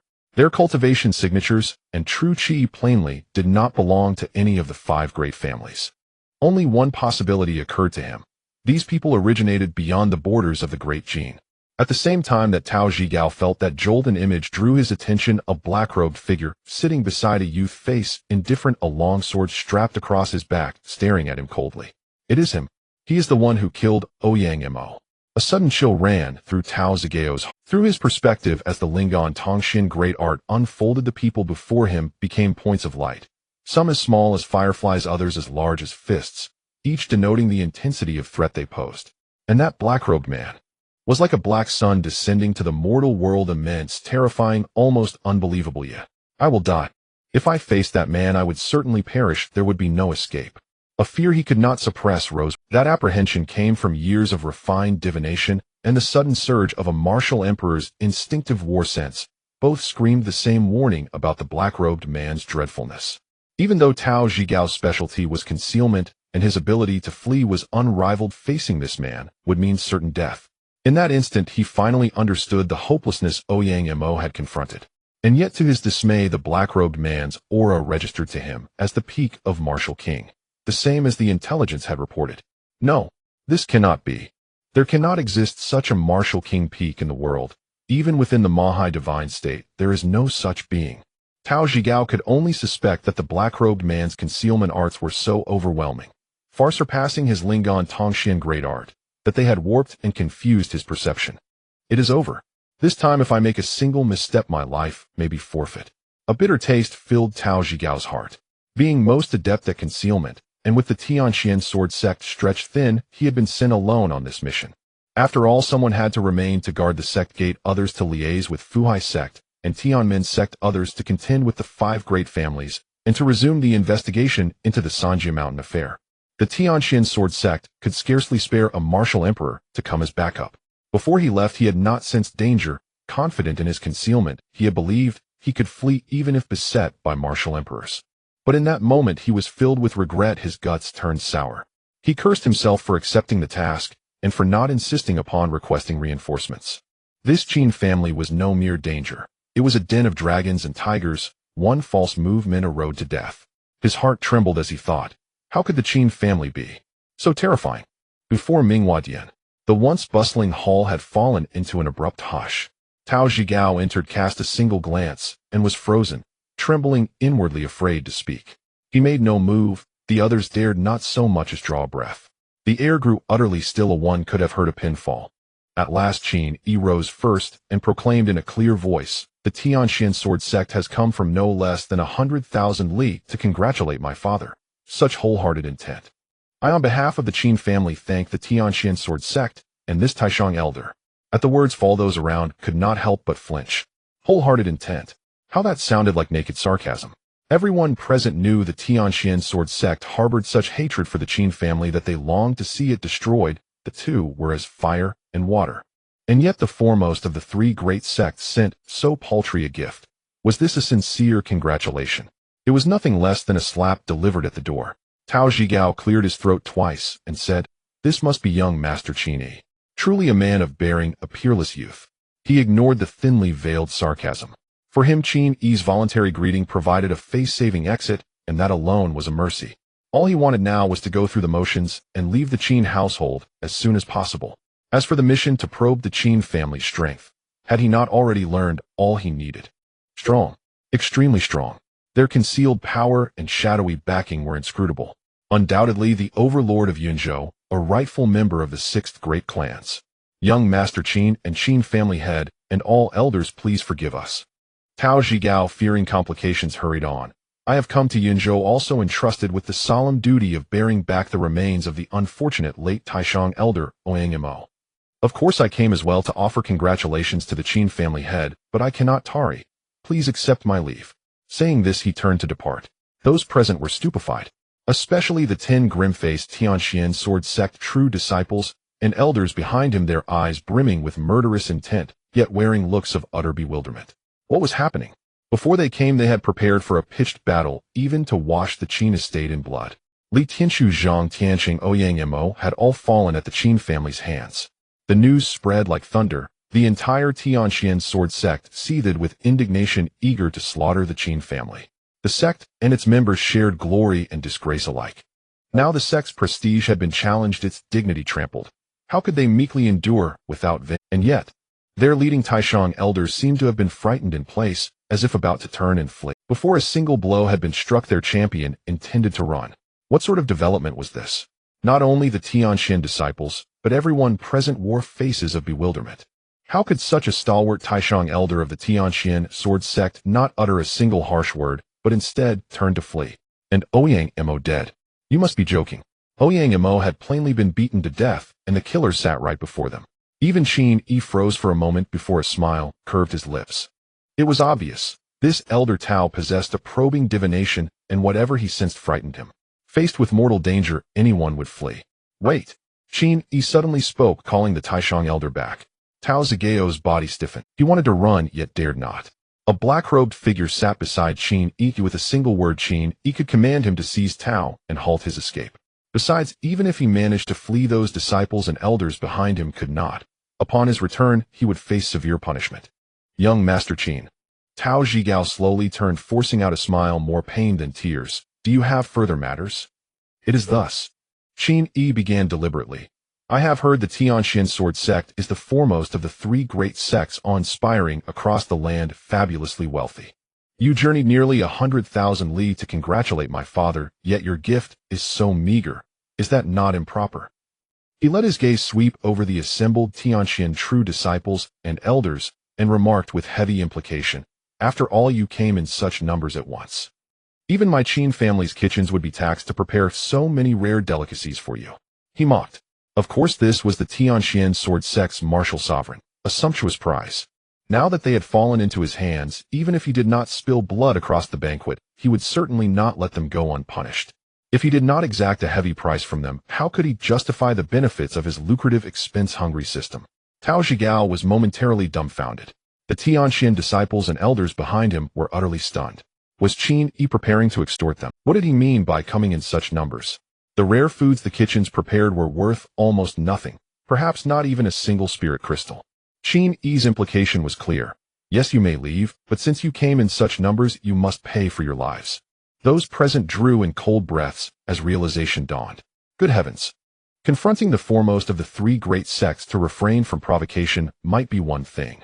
But Qin Yi actually dared to demand ransom, audacity beyond measure. Utter temerity. Did he not fear that the other side might respond with mutual ruin? You cur! A young Tianxian disciple flushed with rage and shouted, Who gave you the nerve to extort us? But his words were cut short. Tao Zhigao suddenly spun and struck him a vicious slap. The youth's cheek-swelled teeth flew from his mouth, and he collapsed to the ground. Taishang elder. The youth stared blankly, helpless before Tao Zhigao. Shut your mouth, beast! Tao Zhigao roared. Young Master Qin Yi is a prodigious hero. How dare you defame him? One more word, and he'll tear your mouth apart. Silence engulfed the hall. The other Tianxian true disciples and elders looked at their Taishang elder with incredulous eyes. What had happened to him? To be so terrified of a Qin family as to trample his sect's dignity. The others regarded the scene as if witnessing some apparition. A bunch of fools, Tao Zhigao sneered inwardly. If not for me who kept the greater good and stooped low, you would all be dead. Ungrateful, and yet you dare to look at me like that. He forced down his anger and humiliation, turned to Qin Yi, and managed a strained smile. Our sect's earlier gift was indeed lacking. The Qin family forgive us. I do not know what sort of gift young Master Qin requires. Allow me to make arrangements. When Tao Zhigao finished speaking, silence fell for a moment before the crowd erupted. Everyone could see that Tao Zhigao was terrified and cowed. He dared not remain long at the Qin residence. Yet no one had imagined he would be frightened to such a degree, abase himself and bow in submission. Remember, he represented the head of the three great supreme sects, the most powerful of Dajin, the Tianxian sword sect. Am I dreaming? Or has the world gone mad? Many who watched could not help but feel an overwhelming sense of absurdity. Qin Yi, surely it is Qin Yi. Among those present, only Xie Lingtian seemed to grasp something, fixing his stare on Qin Yi. The Tianxian sword sect would have sent someone versed in detection arts to probe the Qin family's true strength. And the power Qin Yi wielded was far more terrifying than what met the eye. In the crowd, only that martial emperor had sensed such a dreadful force. Before that power, his life and death were no longer his to command. Therefore, even though he represented the head of the three supreme sects, he had to bow. The thought left him bitter beyond words. Why must the Qin family produce a monster like Qin Yi? Is my Xie family doomed never to rise? As his thoughts swirled in turmoil, Qin Yi at his side looked at Tao Zhigao, a faint smile lifting his lips, his gaze fixed on the ring on Tao's right hand. Silver and exquisitely crafted, it looked as if it had been made from the same mold as Ouyang Mo's spatial treasure ring. The gift need not be too extravagant, Qin Yi remarked. I think Supreme Elder Tao Zigao's ring will do nicely. At those words, the faces in the hall shifted. Good heavens! This was not merely a bold request, but a sweep to take everything, leaving not a single token for the elder. The ring was clearly a spatial treasure. Within it lay the entirety of a martial emperor's fortune. What kind of not too extravagant gift was that? Was there anything before Minghua Hall more precious than that ring? Bring it out then. Impossible. Hearing Qin Yi's demand, Tao Zigeo's face twisted as he refused decisively. This ring is my personal spatial treasure. There is no way I can hand it over. His expression grew cold as he said with finality, young Master Qin, propose another condition. Not to mention his space ring contained all his possessions. To lose it would be a grief worse than death. Inside were numerous secret scriptures, mystic arts and techniques of the Tianqian sword sect. If they leaked from him, and with the humiliation this incident brought upon the sect, their fate upon return would surely be miserable. He might as well fight to the death here and try to escape in the chaos. Qin Yi narrowed his eyes. Qin Yi also noticed that Tao Zhigao had suddenly grown resolute, seemingly prepared to burn down the house. The space ring was clearly his absolute bottom line. Then let it be 10,000 spirit crystals. For my father's 50th birthday, the gift must amount to 10,000 spirit crystals in precious materials, artifacts, and rarities. Qin Yi said calmly, such a sum should mean little to the venerable supreme elder of the Tianqian sword sect. Tao Zigeo's face twitched and his body trembled. Impossible. I do not have so much. He stiffened his neck and feigned defiance. At most I can offer treasures worth 2,000 spirit crystals. Then 8,000. 2,500. 7,000 no less. How about 3,000? Under the stunned gazes of all present. After half a quarter hour of wrangling and tug-of-war, the two sides reached a compromise. Tao Zhigao would have to relinquish treasures valued at 4,500 spirit crystals as gifts for Qin Zinchen's 50th birthday. What a ruthless move. Qin Yi actually extorted such a vast sum from the supreme elder of the Tianqian sword sect. TSK. 4,500 spirit crystals as a gift. Has Yunzhou ever seen such an expensive birthday present? Don't be ridiculous. Nor Yunzhou, but Dajin's entire history has never seen the like. The northwestern states would scarcely witness such extravagance in 1,000 years. With the agreement, Tao Zhigao, stifling a pain as if his heart bled, waved his hand, and a treasure mountain over 2 zhonghai materialized before Minghua Hall out of thin air. It was a true mountain of riches made up of vast piles of spirit crystals, rare materials and treasures, and countless boxes filled with spirit pills and precious goods. At its peak gleamed several radiant artifacts. The whole mountain burst with dazzling brilliance, nearly blinding to behold. A chorus of audible gulps rose in the instant.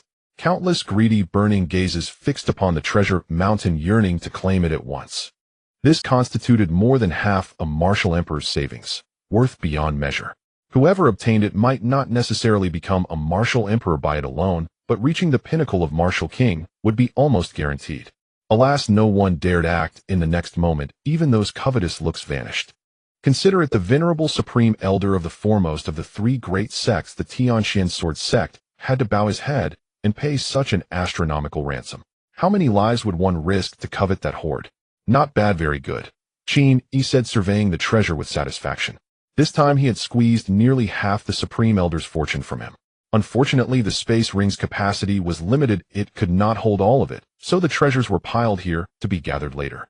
Qin Yi, young master. Tao Zigeo's face had turned ashen. He spoke each word with suffocating resentment. May we leave now? Qin Yi smiled brightly and gestured, of course. Please go ahead. Tao Zhigao gritted his teeth, cast him a bitter glance, and turned to lead away many of the sect's transmission bearers and elders. Those transmission bearers and elders were not fools. At first they had not reacted, but soon they all came to understand. Come on. Supreme Elder Tao Zhigao was the sect's master of detection. Would he willingly demean himself, invite humiliation, and trample the sect's honor? If it was not voluntary, then it must have been coerced. Once they realized this, they bowed their heads and shrank back, like quails, silent from start to finish. When the enemy is stronger and life hangs in another's hand, one must endure humiliation. The Tianqian sword sect's force had arrived, brash and fierce, even murderous, ready for battle at any moment. But as they left, each looked dejected and ashen, like walking corpses. Their retreating figures were heartbreakingly desolate. Yet no more than a few steps later, outside the Qin mansion's main gate, an excited voice suddenly proclaimed, "The 9th princess of the Dajin imperial clan, leading an imperial delegation from the capital, has come to pay respects for Qin Zinchen's 50th birthday. Presenting gifts: 1,000 spirit crystals, a martial emperor grade technique manual, a slab of Yanluo blood jade, and a grade 2 spirit pill, the Xuanji pulse-breaking pill." The imperial house had arrived, an entire delegation led by a distinguished princess. Their congratulatory gift was of unparalleled value, far surpassing that of any other faction present. Even all of them combined could not match what the imperial house had sent. Only the treasure mound before the hall could somewhat outshine the imperial gift, but that had been extorted by Qin Yi. Silence fell for a moment, then burst into heated debate. The murmurs swelled. The imperial house had finally come. What a grand display. Voices scoffed and speculated. Of course, the imperial house was the deepest-rooted power ruling over the realm. How could they not be wealthy? They have sent over 1,000 spirit crystals alone. Are they determined to prop up the Qin family? Most agreed, perhaps even bearing an edict from the emperor. Amid the clamorous chatter, the contingent of the Tianqian sword sect suddenly found themselves in a dilemma. Should they withdraw? That would put them directly opposite the imperial procession, long-standing foes, sworn enemies. Even the Qin family must let its grievances fall quiet before the imperial house, an adversary of millennia. Should they stay? Considering the string of affronts they had just suffered, the Grand Elder having been brazenly extorted, did they have to remain and continue to endure such humiliation? For a moment, the Tianqian sword sect's formation froze, neither able to go nor to stay. The realization spread the imperial party had indeed arrived. Hearing the commotion outside Qin Zenshin's spirits lifted, and a smile crept across his face. From such an extravagant gift, one could already apprehend the imperial house's stance. Earlier, the Qin family had contacted the governor's residence to express a desire to draw closer to the imperial house, and had swiftly received a positive response. The imperial house stood at the head of the 5 great clans, the nominal sovereign of the realm, so its attitude was of vital consequence. If they could thereby enter the circle of aristocratic houses and gradually secure a foothold, it would be the greatest victory for the Qin family. Qin Jintian beamed, his thoughts running wild with possibility. The Qin elders exchanged glances, their faces brightening. Only Qin Yi, upon hearing of the imperial arrival, narrowed his eyes and revealed no hint of pleasure. With a cascade of footsteps, an imperial delegation of 40 or 50 finally arrived before Minghua. At the forefront stood a girl of peerless beauty, clad in a Qinghuan palace gown, a phoenix wing golden hairpin crowning her brow, her eyes bright and features exquisite, the 9th princess of the imperial house, Zhao Jiuzhen. Close behind her walked an elder in a python robe, white hair and beard unmoving at her side. Following them were 20 imperial guards, each a martial king, their bodies shrouded in golden armor. Their auras blended into one. It was plain they had cultivated the same techniques, and even trained in combined assault formations. Trailing them were servants, maidservants, and carriage attendants, clearly there to attend the 9th princess. Zhao Jiuzhen froze the moment she stepped before the hall. What was this spectacle? A treasure mound more than 2 zhang high, shimmering with flowing light, had been heaped before the entrance. A single glance revealed that the mound's value could not be less than several thousand spirit crystals. Whose household could produce such extravagance? Could it be the Qin family laying this out to display its wealth? But then she noticed the Tianqian sword sect contingent nearby, miserable and desolate. Isn't that the old Tao Zhigao? Her heart tightened.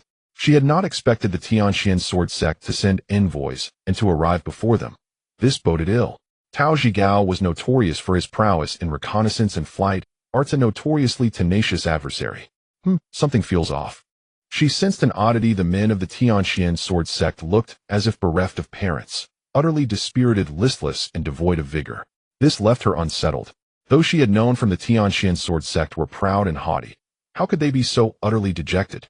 Had they encountered some calamity to be reduced to this state? Suddenly a voice sounded in her mind. Grandniece, you must be careful. A mental transmission struck her thoughts. Do you see the 20 martial kings standing by the hall? Those men are formidable, the voice continued. If they combine, they might well tie down a martial emperor. They are likely the Qin family's own strength or external reinforcements supplied by some hidden backer. Zhao Jiuzhen's eyes immediately swept toward the direction the transmission had indicated, and she trembled. The aged voice grew graver, and, be exceedingly wary of the man in the black robe. That individual is terrifying. If he truly acts, I fear I would not be his match. I would not even be certain of escaping his hands. Disbelief flashed across Zhao Jiuzhen's face. She instinctively turned to glance at the python-robed elder behind her, seeking confirmation. What a jest! The Qin family of Yunzhou was a suddenly rising minor house. It was only natural they might conceal some strength behind the scenes. The imperial house's decision to support them lavishly was born of practicality. They needed a reliable blade to counter forces like the Tianqian sword sect, and the Qin family had simply been fortunate to fit that need. But now it seemed the Qin family had hidden far more than anyone had imagined. Such fearsome power. Zhao Jiuzhen felt the matter had become perilously thorny. She finally understood why the Tianqian sword sect envoys appeared as they did. No guess was needed. That towering treasure mound was most likely the contribution of the Tianqian sword sect. The Qin family's concealed might far exceeded prior expectations, leaving her taken aback and slightly flustered. Do not panic. The python-robed elder's voice entered her mind again. We are not the same as the Tianqian sword sect. They are enemies of the Qin family, whereas we are friends allies of the Qin. Hearing this, Zhao Jiuzhen relaxed, and her mood shifted. Though she outwardly led the imperial delegation, the true authority rested with her great uncle, a dignified martial emperor. A courteous greeting rose, Your Highness, Ninth Princess. At that moment, Qin Jintian stepped forward 2 paces, cupped his hands in salute, and smiled. The princess' arrival with her envoy to congratulate my humble self on my birthday truly brings honor to the Qin household. He added, noting their long journey from the capital, that they must be fatigued, and implored them to be seated. Then he clapped his hands. In a flurry, a host of servants bore sandalwood tables and trays into the hall. In less than a dozen breaths, 8 banquet tables were arranged, dishes steaming and freshly prepared. The motions flowed with effortless grace. Once the tables were set, the servants filed out in orderly salutes, the entire procedure executed without the slightest fault. After all, the Qin family had prepared for days for this birthday banquet and had foreseen many contingencies. Not merely dozens. Had 200 or 300 more arrived, they could have accommodated them with ease. Ahem. Zhao Jiuzhen cleared her throat twice and announced that she had not come merely to offer birthday felicitations. She bore an imperial edict from her father, His Majesty the Emperor Mingzong of Dajing. An imperial edict. Qin Jintian and the members of the Qin household were momentarily stunned. When understanding dawned, a quiet thrill rose in their hearts. An edict meant the royal house was plainly moving to support the Qin family. Even the Tianqian sword sect would be compelled to show restraint. Judging from this single decree, the court's backing of the Qin clan was far greater than they had imagined. Present the edict. Zhao Jiuzhen cried out sharply and extended her hand. A servant stepped forward from behind and respectfully offered the long box he had been carrying. With a click, the golden Nanmu box was opened. Zhao Jiuzhen drew out a 3-foot-long bright yellow imperial edict embossed with a dragon and unfurled it. The edict has arrived. Patriarch of the Qin clan of Yunzhou, Qin Jintian, received the decree. Zhao Jiuzhen's clear voice fell, and before Minghua Hall the crowd prostrated themselves in a tumult of kneeling reverence. Long live the emperor, cried those prostrate in unison. Qin Yi, Qin Jintian, and the other martial lords only bowed slightly in deference, no more than that. Zhao Jiuzhen had anticipated this and showed no change of face. In a solemn tone she intoned, By the mandate of heaven, the emperor decrees henceforth the Qin clan of Yunzhou, having guarded the frontiers for 1,000 years, having merited service to the realm within and protection of rivers and people without. Guarded the frontiers for 1,000 years. Qin Yi and Qin Jintian exchanged a look of awkward amusement. Yunzhou did lie on the Great Jin's southern border, but when had the Qin family ever been frontier guardians? They were merely a local gentry family, utterly incapable of interfering in imperial military affairs. The court will invent any title to bestow reward. They've almost discarded any pretense. Qin Yi thought, shaking his head inwardly. Hereby bestowed upon Qin Jintian is the first-rank Jinan Grand General title, with the conferment of the peerage Qin Wang. Yunzhou is designated as his fief, hereditary and unassailable except for the gravest crimes of treason. Additionally, the decree granted 10,000 taels of pure gold, 100 bolts of golden silkworm brocade, a pair of ascendant dragon golden maces, and armor of the 5 virtues conveying fortune, and an imperial plaque. So it is decreed. Having finished, Zhao Jiuzhen paused, and then asked, Head of the Qin household, will you not step forward to receive the decree? No one moved. All who heard the edict were struck dumb. Even Qin Jintian himself and the other elders of the Qin family wore expressions of disbelief. Those from the Tianqian sword sect who had been feigning indifference were equally shocked and exchanged stunned glances. Could this edict be forged? Yet within the Great Jin no one would dare openly impersonate an imperial decree or the royal envoy. Still, the content was so extraordinary that it invited doubt. To bestow a royal title and make it perpetually hereditary. To be granted the imperial 5 treasures and the first-rank Jinan Grand General. These 3 rewards were without exception the standard emoluments of an aristocratic house. The first signified true sovereign dignity. The whole of Yunzhou would become a fief, enabling its lord to openly enact local law, collect taxes, and appoint or remove officials. The 5 treasures were an imperial honor once reserved for founding heroes and later a symbol of noble clans. Being granted the first-rank Jinan Grand General made it legitimate for the Qin family to meddle in military affairs in both name and practice. Has the royal house gone mad? Tao Zhigao asked incredulously. Are the other four great clans mad alongside the court? To him, the court's action was indeed madness. It was forcibly elevating the entire Qin family to the status of an aristocratic house, like slicing into the flesh of itself and the other clans. First, Yun's tax revenues would be lost forever, nominally removed from imperial jurisdiction and belonging to the Qin line. Second, the military had always been the aristocracy's preserve. To let the Qin family intervene was to sever one's own hand. Third, the rise of a new southern aristocratic power would force a redistribution of premier resources. One must remember the nature of such houses. They would sooner fight to the death with the three great upper sects than relinquish what is theirs. Surely, I am not still dreaming. Xie Tian at the edge of the crowd felt giddy, as if everything around him had turned unreal. Is this truly the royal house's intent? Is this a genuine edict? Everyone had assumed that even if the court aided the Qin family, there would be limits. After all, it was only to secure a powerful blade. To nominally confer a first-rank military title and grant a commandery as a fief to express support would have been more than reasonable. How could they possibly allow a new aristocracy to rise and take a share of their spoils? Yet the court had indeed done precisely that. They even willingly sacrificed flesh to feed the wolf, fostering the Qin family, until in both name and law it became an aristocratic house. Humph. Of all present, only Qin Yi showed no surprise. On hearing the edict, he snorted coldly. A sliver of frost flashed through his gaze. The royal house plays a masterful game. 7 days earlier, he had spent 300 premium credits to purchase the true identity of the thief who stole the Sun Moon Qingtian instrument.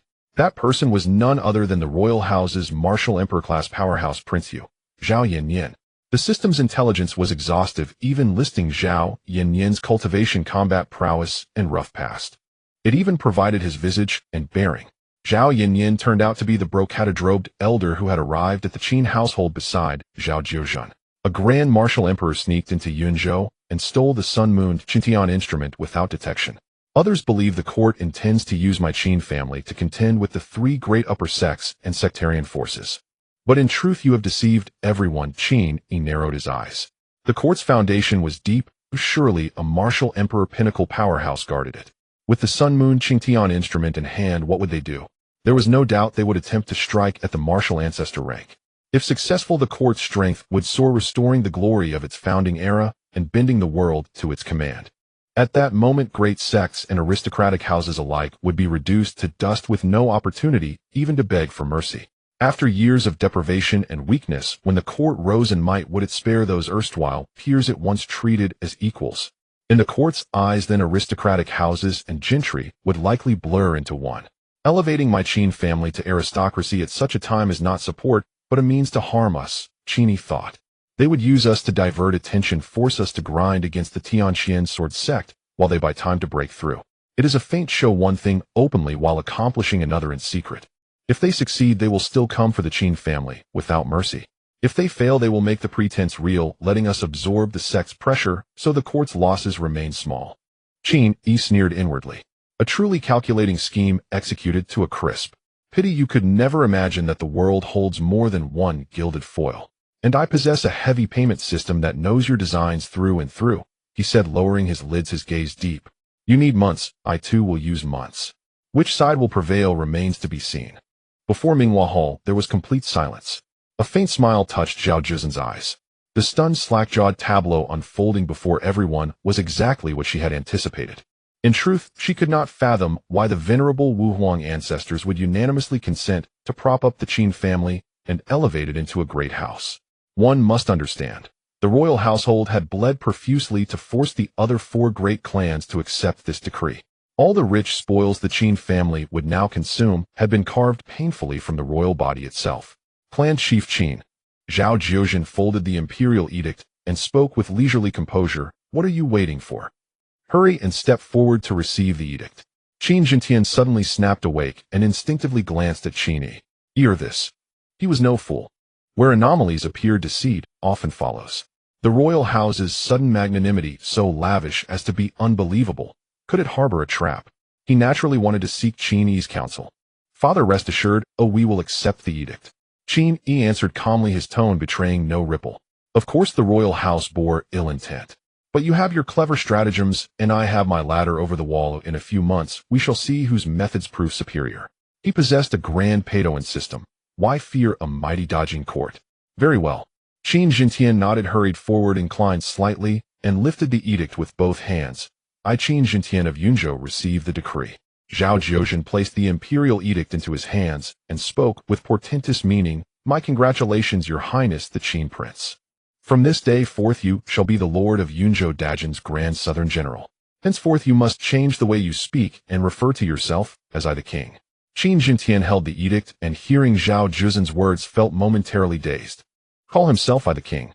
In his previous expectations for the Qin family to reach such a height, compelling the 5 great houses to acknowledge their land and grant a fief and a kingly title would require much more time.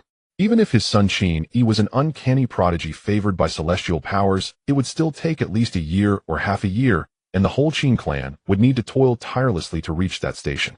Who would have imagined?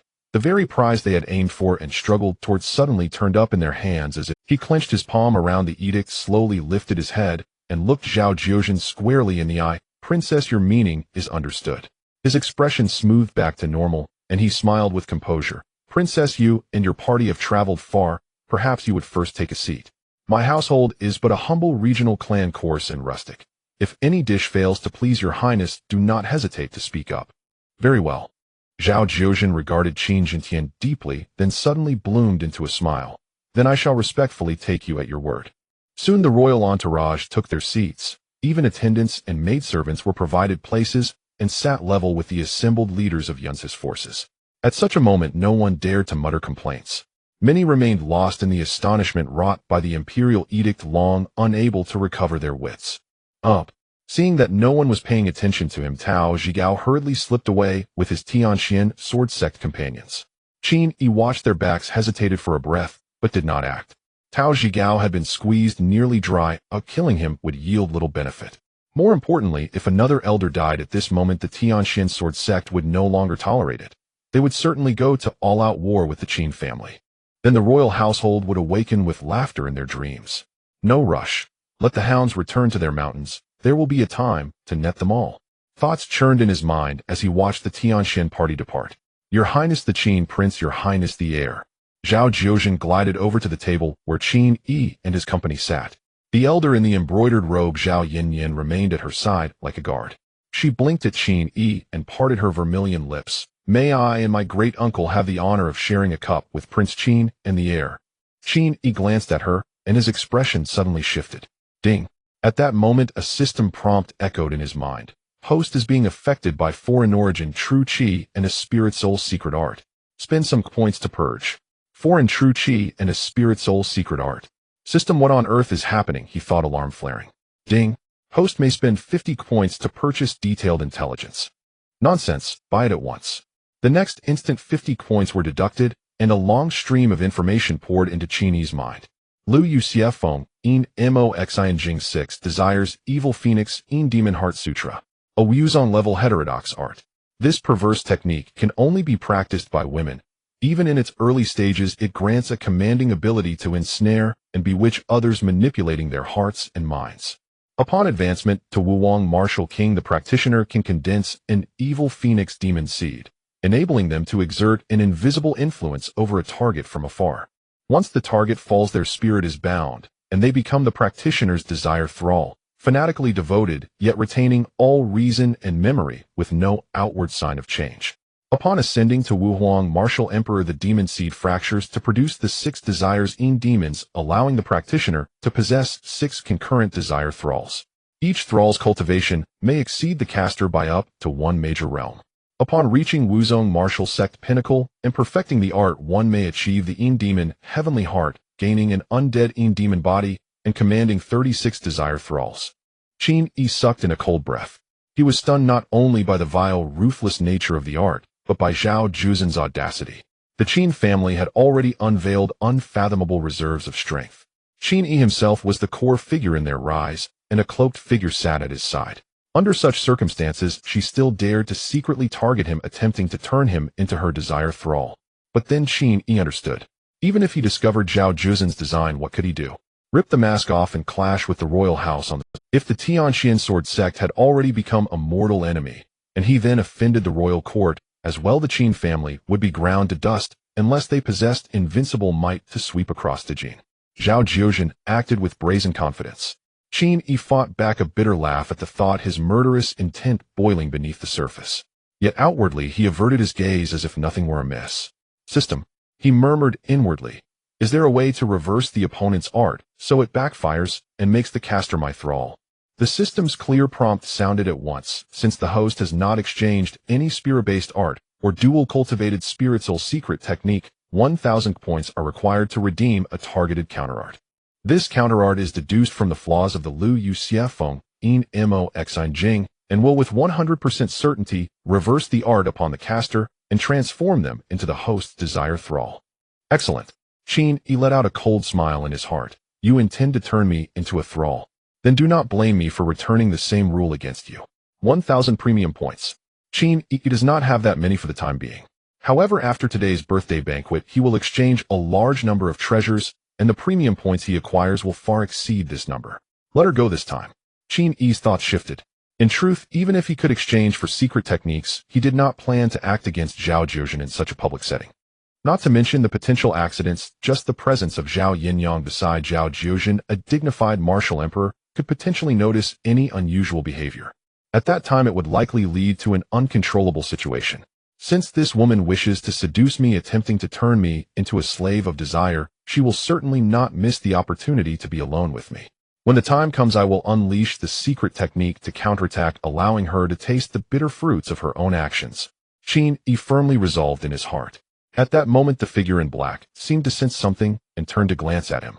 As a peerless genius, even the vile techniques of a martial sect could hardly deceive him. Qin Yi subtly shook his head.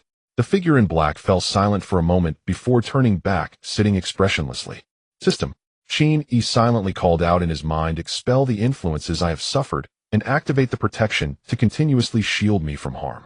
The crisp notification sound of the system continued. The influence on the host has been expelled, consuming 1 premium point. The protection effect has been activated and will deduct 10 premium points every quarter hour. The host may turn off the effect at will. Qin Yi felt much more at ease in his heart. All of this seemed lengthy, but in reality his thoughts moved as swiftly as lightning, while the external world barely registered a breath. At the banquet, Your Highness, this. Qin Jintian was momentarily taken aback by Zhao Jiuzhen's request, his face showing difficulty. The table they occupied had already been filled with 8 seats. Yet the 4 people beside him, including Xie Lingtian and Kong Xiaoqing, hurriedly stood up respectfully, saying, Your Highness, Prince, please take your seats. Zhao Jiuzhen covered her lips and smiled gently, saying, Oh, I feel so embarrassed. Your Highness, you are too polite. Xie Lingtian and the others appeared terribly anxious, repeatedly yielding until they reached an empty seat at the edge. Zhao Jiuzhen scanned the room.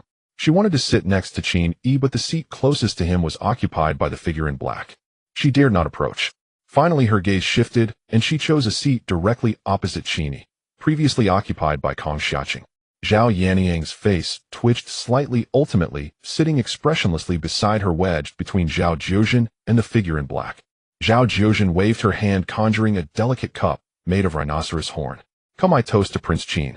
As she gently shook the cup, fine liquor flowed forth as if conjured from thin air. Congratulations, Prince Qin, on being granted the title of Marquis and becoming the Southern General of our great Jin. Qin Jintian hastily raised his cup smilingly, saying, Your Highness is too courteous, I am flattered. After clinking cups, Zhao Jiuzhen placed her cup down, her beautiful eyes sparkling as she spoke with a charming smile. By the way, besides celebrating Prince Qin's birthday and delivering the imperial decree, I have another task. She looked at Qin Yi, a hint of blush appearing on her cheeks. My father intends to facilitate a marriage alliance between the Qin family and our royal family. Your Highness, you are youthful and talented, yet unmarried. I wonder if you would consider this humble one. The previously somewhat noisy surroundings suddenly fell silent, becoming eerily quiet. Qin Jintian's expression changed slightly as he trembled, his hand holding the wine cup shaking. The elder sitting beside him looked dumbfounded. What was happening with the royal family? First they presented precious treasures, then issued an imperial decree, and now wanted to offer a princess. A marriage alliance with the royal family was a privilege of the aristocracy. The royal family's support for the Qin clan this time was truly heartfelt. Here, what do you think? Qin Jintian turned to look at Qin Yi. Qin Yi's expression remained calm, a hint of apology appearing on his face. Your Highness, please forgive me. We are not acquainted, and as this concerns my lifelong matter, I must consider it carefully and discuss it with my elders before making a decision. Well then, the people at the table could not help but feel astonished. A princess from the royal family offering herself in marriage was an extraordinary honor. Wouldn't they be overjoyed and agree immediately? Yet Qin Yi actually wanted to think about it. Hee. Zhao Jiuzhen chuckled lightly, seemingly unperturbed, her eyes roving as she playfully asked, how long does your highness need to consider before giving me a response? That said, she inwardly mused, this Qin Yi is indeed extraordinary, able to momentarily resist the allure of my evil phoenix demonic seed. In the capital among the same-tier martial kings, her evil phoenix demonic seed was virtually unbeatable. Even the men she met for the first time, regardless of their status, would generally become infatuated with her, unable to extricate themselves. Especially the previous slave of desire, a young master from a major family, just below the aristocracy, who usually exuded a lofty arrogance, yet was completely entranced by her during their first meeting, and the next day was turned into a slave of desire. Seeing Qin Yi able to momentarily resist her allure, she was rather delighted, and her desire to convert Qin Yi into a slave only intensified. Qin Yi raised an eyebrow, speaking in a calm voice, it won't take long, 3 days will suffice. Zhao Jiuzhen lightly laughed and nodded, an expectant look surfacing on her stunning face. Then I shall await good news. Cough, cough. Qin Jintian beside them coughed twice and quickly raised his cup, saying, come, I toast to the princess and the prince. Amidst the clinking of cups, this matter was temporarily set aside. The atmosphere at the banquet returned to a lively and cheerful state. Not long after, Qin Yi suddenly set down his cup, looking at Qin Jintian, and loudly proclaimed, father's 50th birthday, I am ashamed to say I have no great gifts, but I have prepared a token of esteem to congratulate you. Oh. Qin Jintian immediately burst into hearty laughter. You little rascal, the other day, I asked you, and you were all mysterious and wouldn't say. Now you finally willing to reveal it. Qin Yi smiled slightly, saying, now that the birthday has arrived, I will no longer hide. Their conversation instantly attracted the attention of nearly everyone. Even Zhao Jiuzhen beside him couldn't help but feel a hint of curiosity, wanting to see what treasure Qin Yi would produce.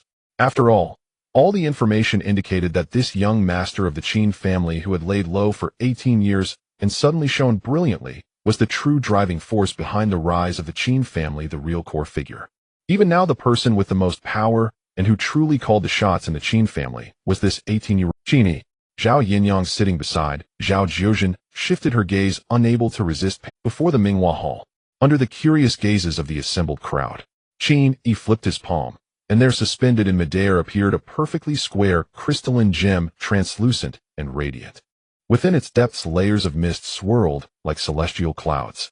Beneath them rested a pill, golden as molten sunmetal, the size of an infant's fist, bearing 9 orifices, each gleaming with inner luminescence. The golden core pulsed rhythmically, contracting, expanding, as mist flowed in and out of its 9 orifices, as though breathing, inhaling and exhaling primordial qi. 9 orifice golden core, the supreme tier among third-rank spirit pills. A singular treasure across all 37 provinces of the Great Qin Empire.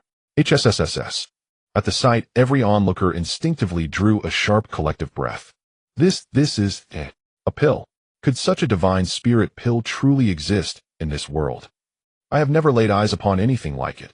Not once in my entire life. Self-arising divinity, saturated with spiritual sentience. This pill is nearly sentient. This pill. Zhao Jiuzhen stared, unblinking, her gaze burning with raw primal longing. She suddenly realized her entire body had surrendered to an overwhelming involuntary yearning for that spirit pill. Swallow it. Swallow it now. Swallow it, and you shall attain peerless benefit. Her heart trembled, greed and desire surged nearly beyond restraint. What kind of spirit pill is this? And she was not alone. Nearly every martial king present, even the imperial palace guards Kong Xiaoqing Xiaolingyun, stood utterly frozen, their eyes locked onto the pill, hunger blazing in their pupils like ravenous beasts poised to devour. Such a spirit pill. Upon first seeing the 9 orifice golden core, Zhao Yinyan's pupils contracted violently, shock flaring across his face. He was a martial emperor, a scion of the imperial bloodline. Ruling over the 5 wealthiest central provinces of the Great Qin Empire, he had beheld every rare treasure, every legendary spirit pill and divine artifact imaginable. Yet this pill surpassed even his most extravagant expectations. Its spiritual resonance was so potent it could sway human instinct itself, an almost unfathomable phenomenon. He had neither seen nor heard of such a pill within the great Qin, only scattered cryptic references in imperial secret archives. Qin Jintian's voice emerged dry and hoarse, clearly shaken beyond measure. What kind of spirit pill is this? This spirit pill, Qin Yi declared with a calm, resonant voice, is the pinnacle of third-rank alchemy, the nine-orifice golden core. When refined using the prescribed method, it can elevate any martial king to the peak of the martial king realm within 100 days. Moreover, the peak attained through the nine-orifice golden core is no hollow ascension. Its foundation is profound, its cultivation solid, and its combat prowess vastly amplified. As his words settled, the air thickened, breaths grew ragged rapid. Longing blazed brighter in the eyes of countless martial kings, but only the solemn authority of the Qin clan restrained them from seizing the pill by force. The peak of the martial king realm. This was a summit most martial kings spent lifetimes striving yet failing to reach. And now, one pill, 100 days, and the summit would be. There's a solid, unshakable foundation, and even the possibility of breaking through to the martial emperor realm. What unspeakable, priceless treasure was this? The senior elder, eyes riveted to the nine-orifice golden core, could no longer contain himself. Do you still possess more of these pills? I do indeed, Qin Yi replied, his smile, unwavering tone effortless. I humbly beg your indulgence. Might I request one? His words ignited a wave of searing gazes, all converging upon him. Unfazed, Qin Yi continued calmly. However, the nine-orifice golden core is too precious to bestow lightly. I trust the senior elder will understand. Only those who render extraordinary service to the Qin clan may earn the privilege of receiving it. At that, Qin Yi turned. His gaze swept deliberately across the assembly, lingering with quiet significance. Naturally, the Qin clan's plan to establish the Yunzhou alliance is no secret. In time, those who achieve extraordinary merit for the Yunzhou alliance shall likewise be rewarded without hesitation. This was his true purpose in unveiling the nine-orifice golden core at the birthday banquet. To command power, the sovereign path has always been the dual art of rod and carrot, awe and reward, discipline and enticement. The Qin clan's host of martial kings, and the enigmatic black-robed figures, were the rod, the embodiment of authority sufficient to quell even the faintest rebellious thought, whereas the nine-orifice golden core was the carrot, dangled before the very eyes of ambition, a luminous lure. Desire it, then serve the Qin clan with absolute loyalty. Earn great merit for the Yunzhou alliance. This was open, unassailable strategy. Yet Qin Yi held firm confidence, even knowing full well it was bait. None of these martial kings could resist swallowing it whole, for no martial king could turn away from such a path to transcendence. And further, if Qin Yi could produce the nine-orifice golden core, a pill so astonishingly rare and profound, how could anyone doubt he possessed other treasures beyond imagination? The conclusion was self-evident. Henceforth, should these martial kings crave any boon, they would have no choice but to serve the Yunzhou alliance and the Qin clan to earn it. True to expectation. As Qin Yi's words faded, the martial king's eyes lit up, excitement crackling in the air. Who would not covet the nine-orifice golden core? Now Qin Yi had offered them both hope and a clear path, achieve merit for the Yunzhou alliance, and redeem it for the pill. Previously, though they acknowledged the Qin clan's overwhelming strength and the inevitability of the Yunzhou alliance, they had harbored quiet resistance. After all, many preferred to reign as a rooster's head rather than serve as a phoenix's tail. But now, their resentment, their reluctance dissolved like mist beneath morning sun. All burned with eagerness. All strove to excel. Masterful technique, murmured Zhao Jiuzhen, forcibly suppressing her own yearning as she fixed Qin Yi with a deep, penetrating glance. He commands clouds with a flick of his wrist, dispels storms with a turn of his hand. Awe and allures, sovereign wisdom and sacred temptation. This single stratagem alone will have the time required to forge Yunzhou into an unbreakable unity. Nearby, Xialing Yun stared at Qin Yi and at the nine-orifice golden core, his heart heavy with bitter despair. It is over. The Xie clan is finished. Qin Yi's relentless display had made one truth brutally clear. Before such power, such mastery of statecraft, the Xie clan possessed not the faintest sliver of hope for resurgence. Before, he had planned to bide his time within the Yunzhou alliance, secretly cultivating alliances, infiltrating inch by inch. But now, the moment the nine-orifice golden core appeared, every martial king burned to serve the Qin clan. Who would spare a thought for the modest Luo River Xie clan? But now, the moment the nine-orifice golden core appeared, every martial king burned to serve the Qin clan. Who would spare a thought? Damn it. A silent wail rose in his chest, alongside an unspoken shameful admission. Even he, the clan patriarch, found himself unwilling to tend to Siak clan affairs any longer, and instead yearned to pledge allegiance to the Qin clan. For he too was a martial king, hungry for the peak for ascension to the martial emperor realm. He too burned with insatiable desire for the 9-orifice golden core. Heh. Qin Yi observed their reactions with quiet amusement and a soft inward chuckle. He turned, lifted the 9-orifice golden core reverently in both hands, and presented it to Qin Jintian. Your son offers this humble gift in celebration of your grace's 50th birthday. May your virtue endure eternally and your life span the heavens themselves. All right. Qin Jintian smiled, extending his stiff hand to pick up the 9-aperture golden core and stored it away. Qin Yi suddenly sensed something was amiss. Earlier, he had been too focused on observing the reactions of others, forgetting about his own father. He recalled carefully. Originally, Qin Jintian had been filled with surprise and great joy. However, since he had mentioned the effects of the 9-aperture golden core, Qin Jintian's expression had turned somewhat strange. At that moment, everyone's attention was drawn to the 9-aperture golden core, and no one noticed his odd behavior. What exactly is going on? Qin Yi felt a surge of uncertainty in his heart, but did not ask on the spot. In front of so many people, the timing was not right. Good child, I shall accept your intention. Qin Jintian patted Qin Yi's shoulders, signaling him to sit down. Qin Yi felt increasingly grave in his heart. He sensed that Qin Jintian's body was very stiff and his movements were quite unnatural.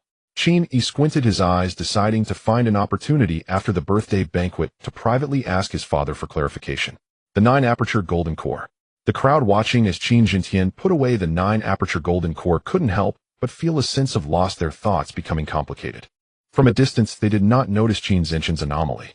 Even Zhao Jiuzhen and Zhao Yanni only thought Qin Jintian was overly excited and paid no attention. After all, which martial king could remain calm when faced with the 9-aperture golden core? Everyone. After sitting down, Qin Yi surveyed the crowd and spoke loudly. Since I have mentioned it, I shall not keep anyone in suspense. Today is my father's 50th birthday, a day of celebration for all. Seizing this good opportunity, my Qin family intends to establish the Yunzhou alliance.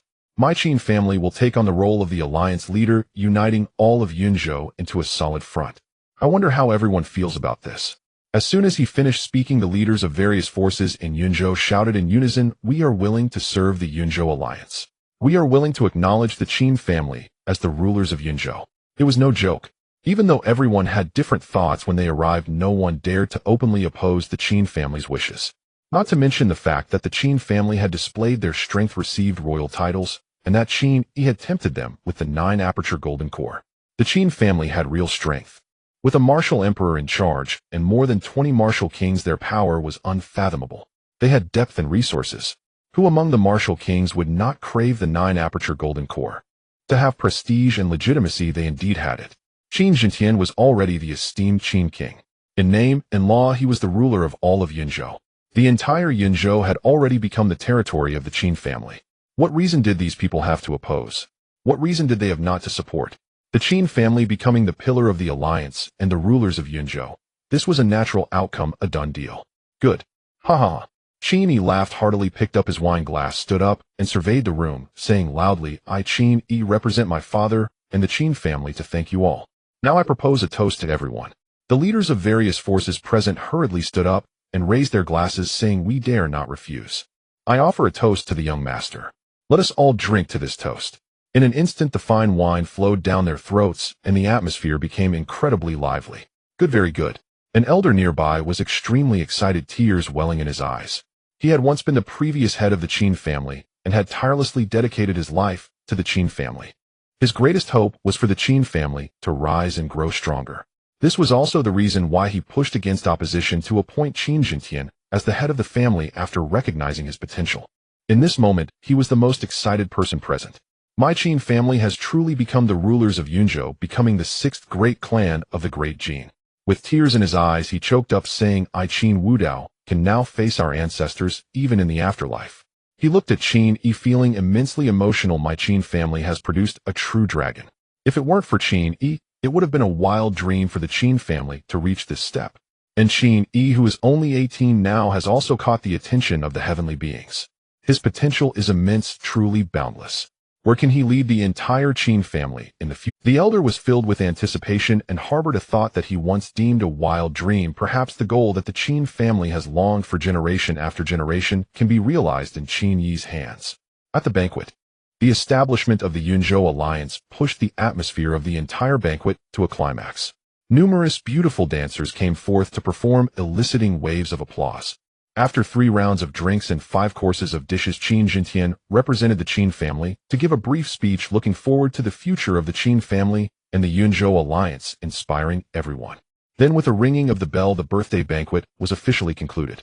The leaders of various forces in Yunzhou respectfully took their leave, heading back to prepare. After all, the formation of the Yunzhou alliance was not just a slogan or an empty shell. It involved a complex and chaotic negotiation that required the Qin family and the various forces in Yunzhou to collaborate and strategize. It could not be accomplished in a short time. Your Highness the Princess. Qin Jintian looked at Zhao Jiuzhen with a face full of apology. My Qin family was originally a small local clan, and our residence is modest compared to the palaces of the capital. We can only temporarily inconvenience your Highness and have you stay at our Meixiang Garden. Meixiang Garden is the most luxurious and elegant guest house in the Qin family, capable of accommodating over 100 guests without issue. It's no problem. Zhao Jiuzhen smiled faintly and said softly, we are guests and guests follow the host's arrangements, so naturally we will comply with the arrangements of His Highness the Qin King. At the Qin family estate outside the front gate, many leaders of various forces were riding in their carriages as they departed.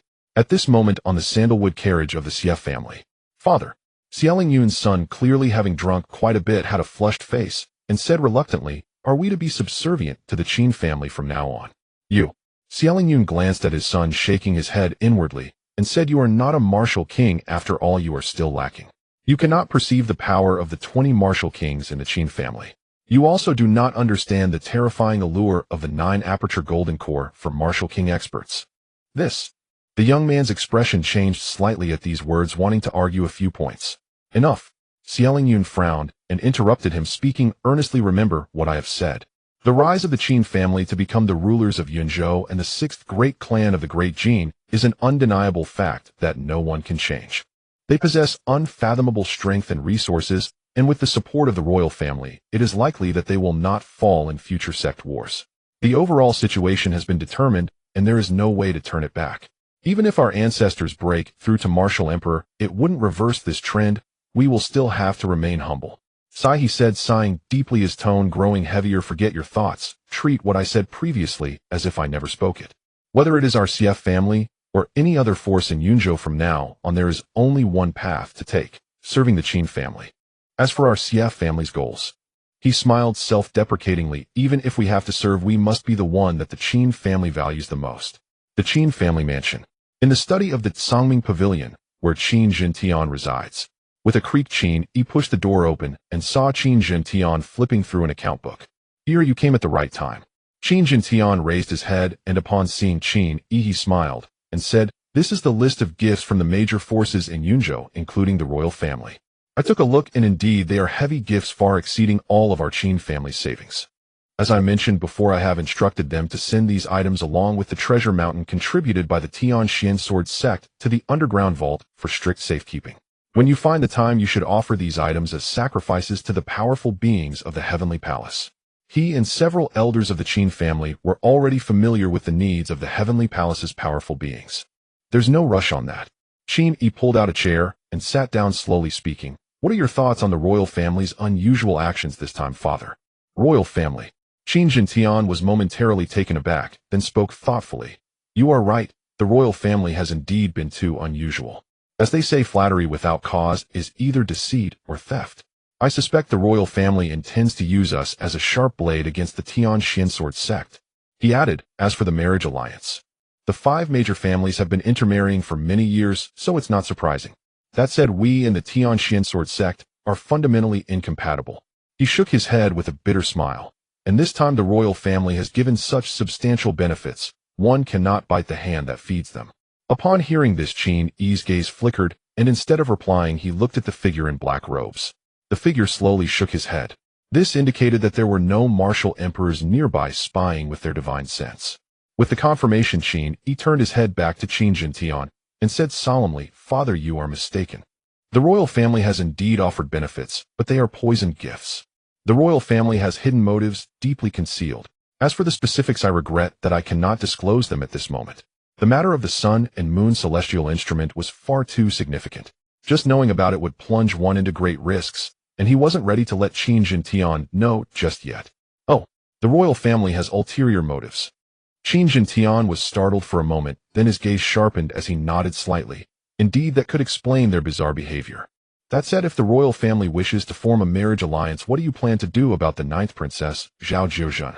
If we refuse outright, it would likely embarrass the royal family and put immense pressure on our Qin family. Upon hearing this, Qin Yi sneered, the marriage alliance is a facade. The true aim is espionage. That woman is venomous and malicious. I wouldn't even want her as a servant to wash my feet. Father, you may not know, but this woman has been practicing a dark art attempting to influence and control me during the birthday banquet with ill intentions. What? Qin Yi was taken aback, then suddenly furious. Nonsense. The royal family truly lacks any shame. They are certain that our Qin family cannot turn against them now. There's nothing we can do, or we can only endure for the time being. Qin Yi shook his head and sighed. The Tianxian sword sect was too powerful, with its sect master, Shun Tian Shuang, at the pinnacle of martial emperor, the strongest in the entire Great Jin.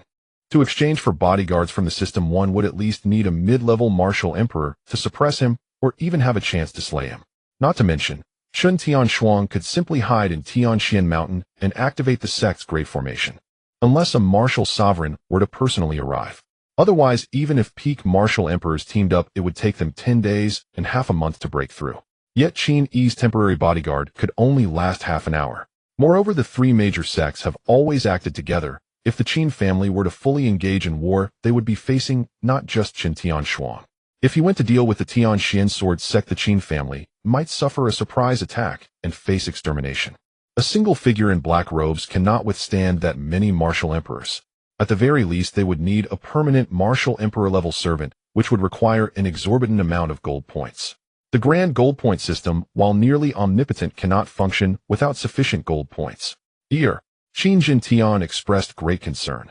If that Zhao Jiuzhen is truly, as you say, with ill intentions and a wicked heart, what should we do? Should we directly refuse and tell this woman to return to the imperial capital?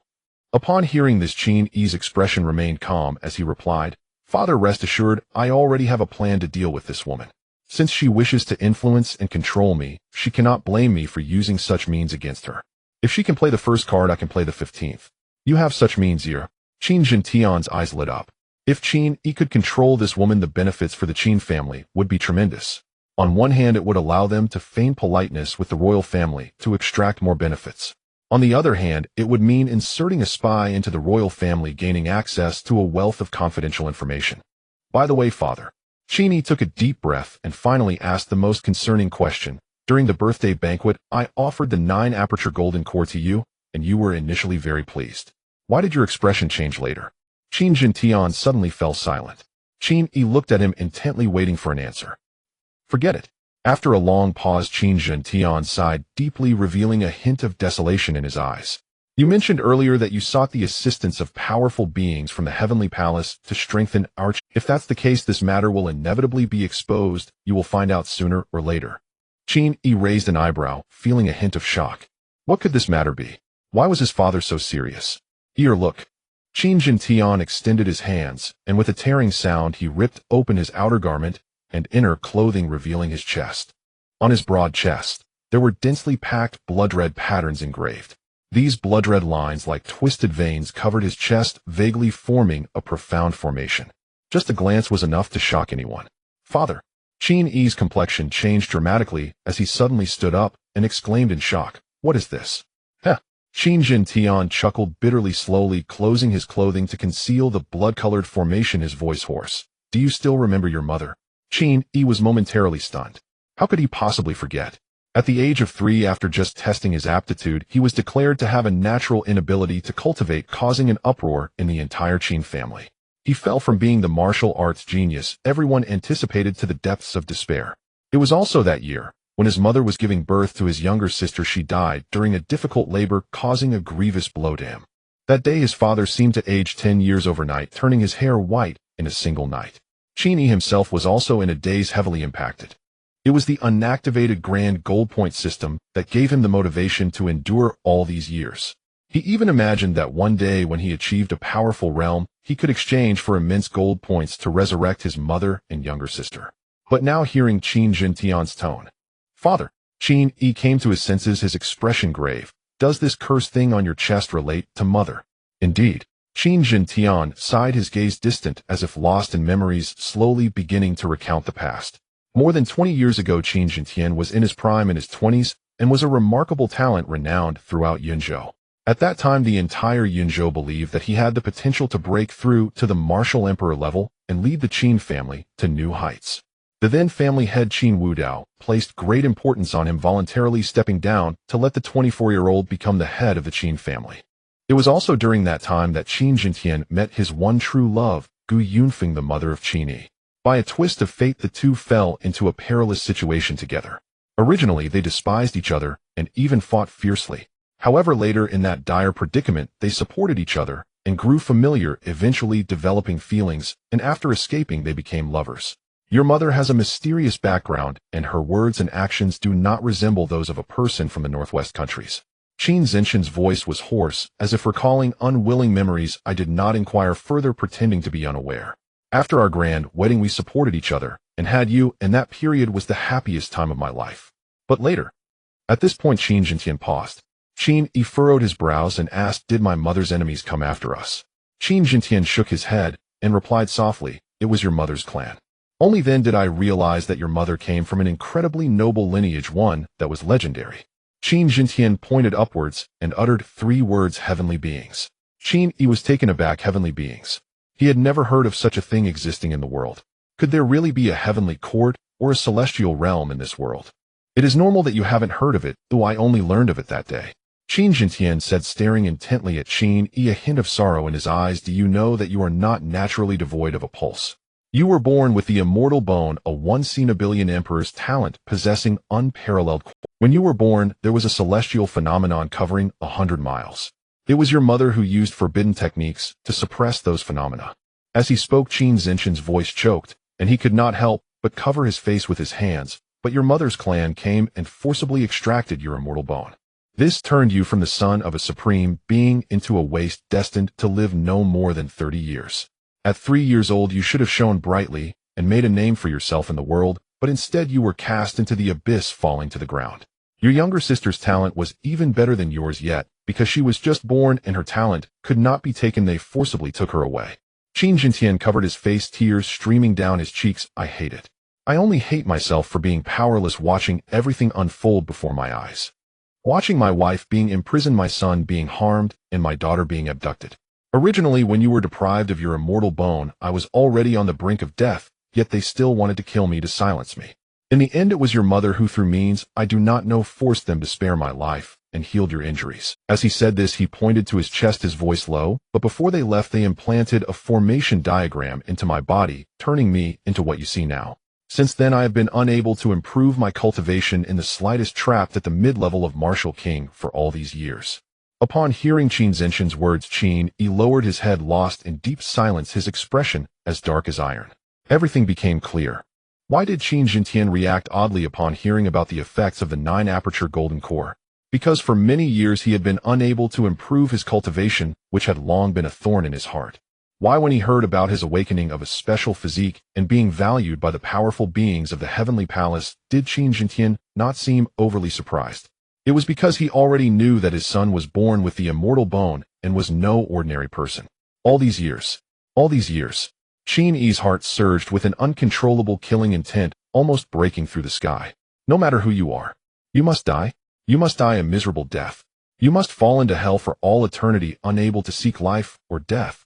He slowly raised his head, staring directly at Qin Jintian, speaking each word with intensity. "Who are those people? Who are the ones who abducted my mother and younger sister and extracted my immortal bone?" Qin Jintian looked at him, took a deep breath, and resolutely shook his head. "I only know a little, but I cannot tell you right now. Their power is too terrifying. Even if you awaken your special talent and are valued by the powerful beings of the heavenly palace, it is still far from enough." After hesitating for a moment, he finally spoke. "When you break through to Martial Emperor, no, to Martial Sect in the future, I will tell you." "Who?" Qin Yi took a deep breath, not pressing further, simply nodding okay. Just like he himself chose to hide the news of the sun and moon's spirit from his father, Qin Jintian had his own persistence. System. Qin Yi silently recited in his heart, I need to exchange for information. I want detailed information about the formation diagram that confines my father's cultivation. Ding. This information is valued at 1.2 million K points, but the host has insufficient K point balance. Please recharge. What? Qin Yi's expression changed rapidly. 1.2 million K points. Just for a single piece of information, it requires 1.2 million K points. He furrowed his brows, fell silent for a moment, then continued to ask in his heart, how many K points are needed to lift the formation diagram from my father? 36 million. 36 million. Qin Yi fell silent, feeling as if the burden on his shoulders had suddenly become much heavier. He had not received any information without gain. Just the terrifying number of 36 million points had already given him an understanding of the enemy's strength. Martial sect-level figures in front of those people were probably truly like ants, even less than dogs. Not to mention, he wasn't even a martial sect yet. Who? He exhaled a breath of turbid air, suppressing the chaotic thoughts in his heart. Father.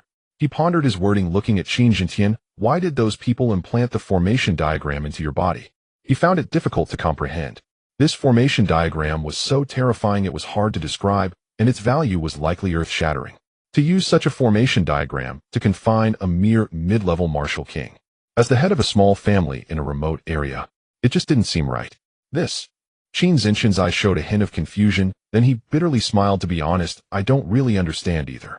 Upon hearing Qin Jintian's reply, Qin Yi fell into deep contemplation. Clearly, some hidden secret resided within Qin Jintian, one even he himself remained unaware of. Or perhaps it was tied to his mother. Otherwise, there could be no explanation for why that faction had deployed such an exquisitely rare formation diagram solely to seal a mere mid-realm martial king. Father. Qin Yi drew a slow, steady breath and said, Rest assured, I will rescue mother and little sister and ensure those responsible pay the price they deserve. As for the formation diagram bound to you, I shall also find a way to dissolve it. Qin Jintian nodded with quiet satisfaction and spoke. In truth, ever since you awakened your unique constitution, and thus broke free from the 30-year lifespan curse, I have been utterly overjoyed. Should you one day ascend to the rank of a great cultivator and liberate your mother and sister, that would be ideal. But if not, his gaze flickered intensely as he offered a strange, sorrowful smile. Then do not force it. Qin Yi shook his head, saying nothing. The overwhelming peerless might displayed by that faction long ago had clearly left an indelible shadow upon Qin Jintian. Otherwise, Qin Jintian would never have lacked such resolve, even now with the Celestial Palace standing as his ultimate backing. Yet Qin Yi said nothing more. For at this moment words were futile.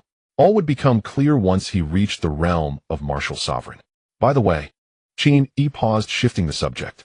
Since your own cultivation cannot advance further, to whom do you intend to entrust the 9 apertures golden pill? A single 9 apertures golden pill could elevate a cultivator to the apex of the martial king realm, an asset of incalculable value to the Qin clan. To let it lie unused would be sheer waste. I intend to give it to the senior elder. Qin Jintian had evidently already decided. Senior Elder Qin Wudao has treated our family with extraordinary kindness. This debt of gratitude must be repaid. Bestowing the pill upon him is the wisest choice. Very well. Qin Yi changed course smoothly and continued. Father, as I mentioned earlier, I intend to comprehensively elevate the Qin clan's strength and foundational heritage. Thus, once this batch of treasures has been offered in sacrifice to the Celestial Palace's great experts, I shall commence the endeavor. Hearing this, Qin Jintian instantly perked up, asking eagerly, how precisely do you plan to elevate our clan?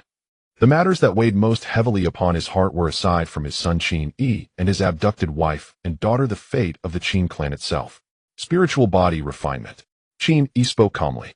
It is commonly believed that rare constitutions, such as the spiritual body or true body, are gifts bestowed by heaven itself, natural manifestations of cosmic favor, preordained talents. Yet in truth, the great experts of the Celestial Palace possess world-defying techniques capable of bestowing the spiritual body, or even the true body and royal body, upon ordinary mortals. However, separated by infinite realms, the treasures I can offer in sacrifice are limited. Thus only a select few may undergo this transformation. That is more than enough. Qin Jintian's voice trembled with exhilaration and disbelief.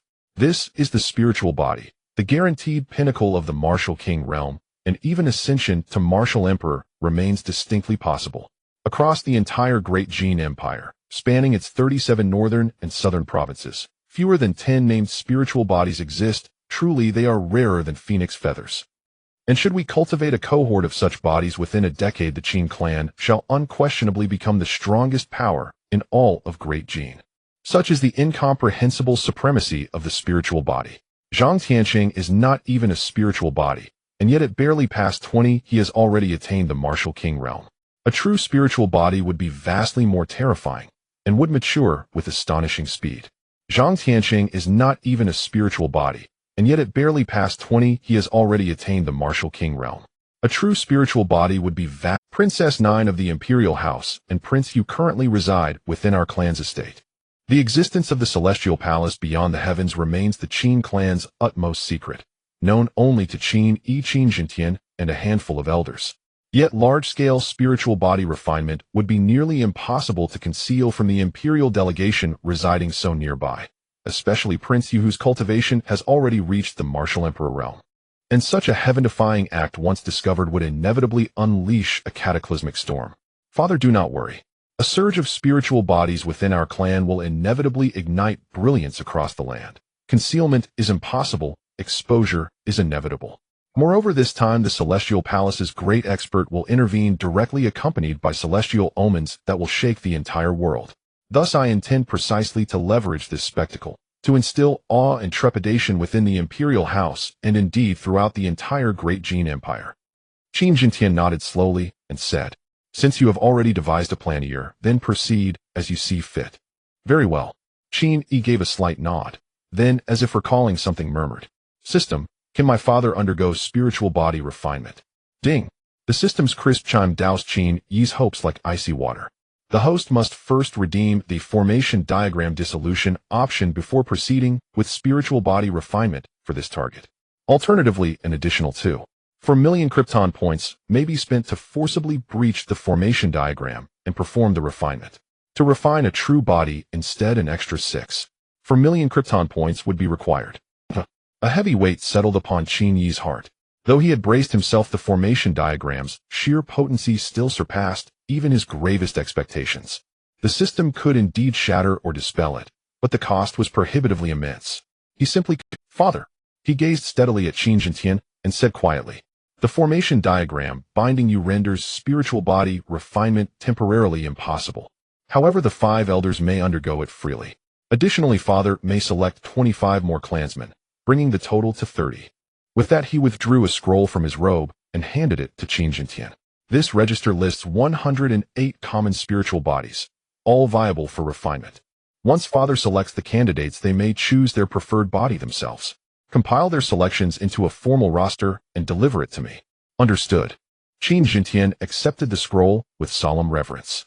Thereafter Qin Yi meticulously explained to him the essential principles of refining the 9 apertures golden pill. After conversing a while longer, father and son parted ways.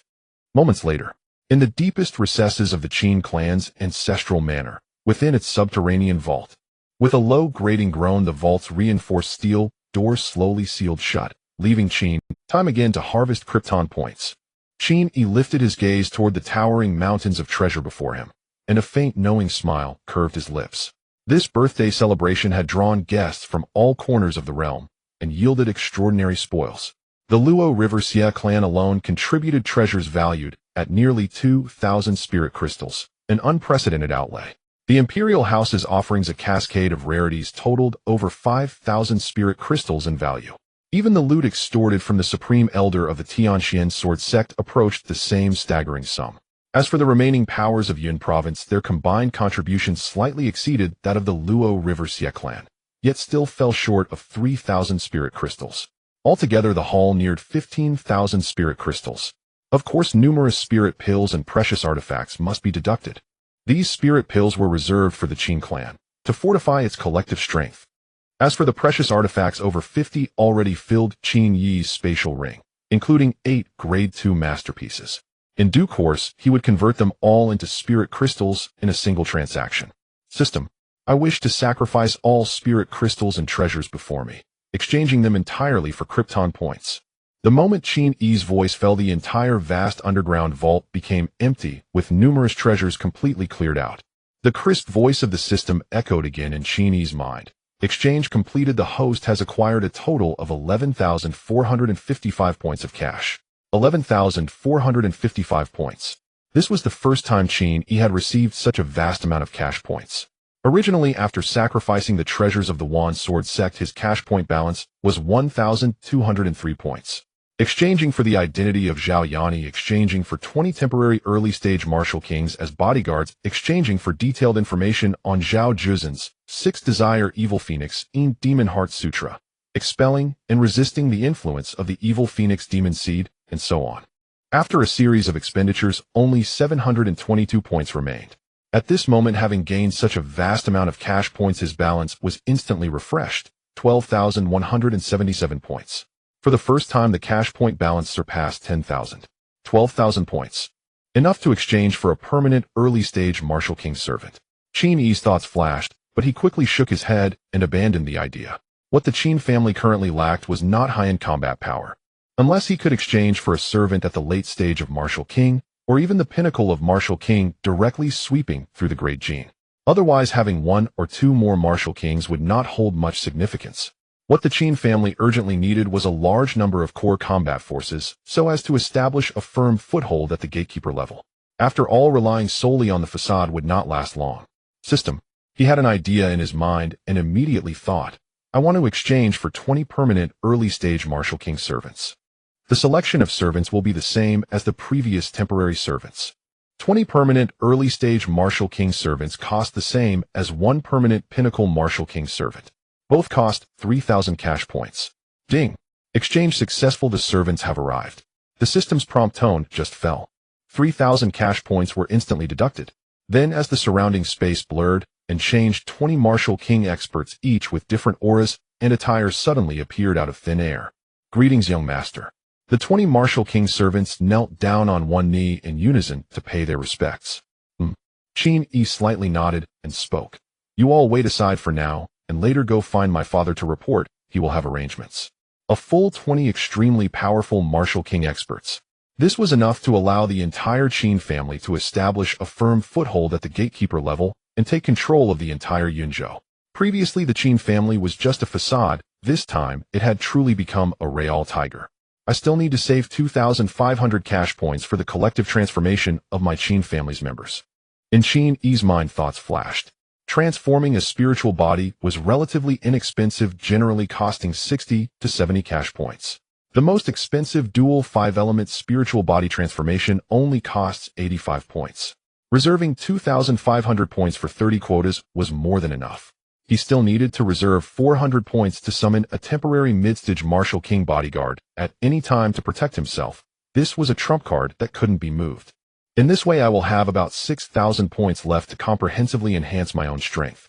Qin Yi did not hesitate and immediately thought in his heart, system, I want to exchange for the universe's carefree chapter at the late stage of martial king. To increase to the pinnacle of martial king in one breath would require 9,000 points. The late stage, however, costs 6,000 points. But he was already at the early stage of martial king, so deducting 1,500 points meant he only needed 4,500 points. Ding! Cash points have been deducted. Cultivation has been granted. The moment the system's prompt tone fell, a vast amount of carefree true essence surged within Qin Yi. Like taking a great tonic, the azure true essence surged violently, rushing through his meridians at high speed. Once, twice, thrice, 4 times. In the blink of an eye, it had increased nearly tenfold in power. For an ordinary martial king, the leap from the early stage to the late stage would never be this significant. The reason Qin Yi could elevate his strength so dramatically was not only due to the advantages of having the strongest technique in the same realm.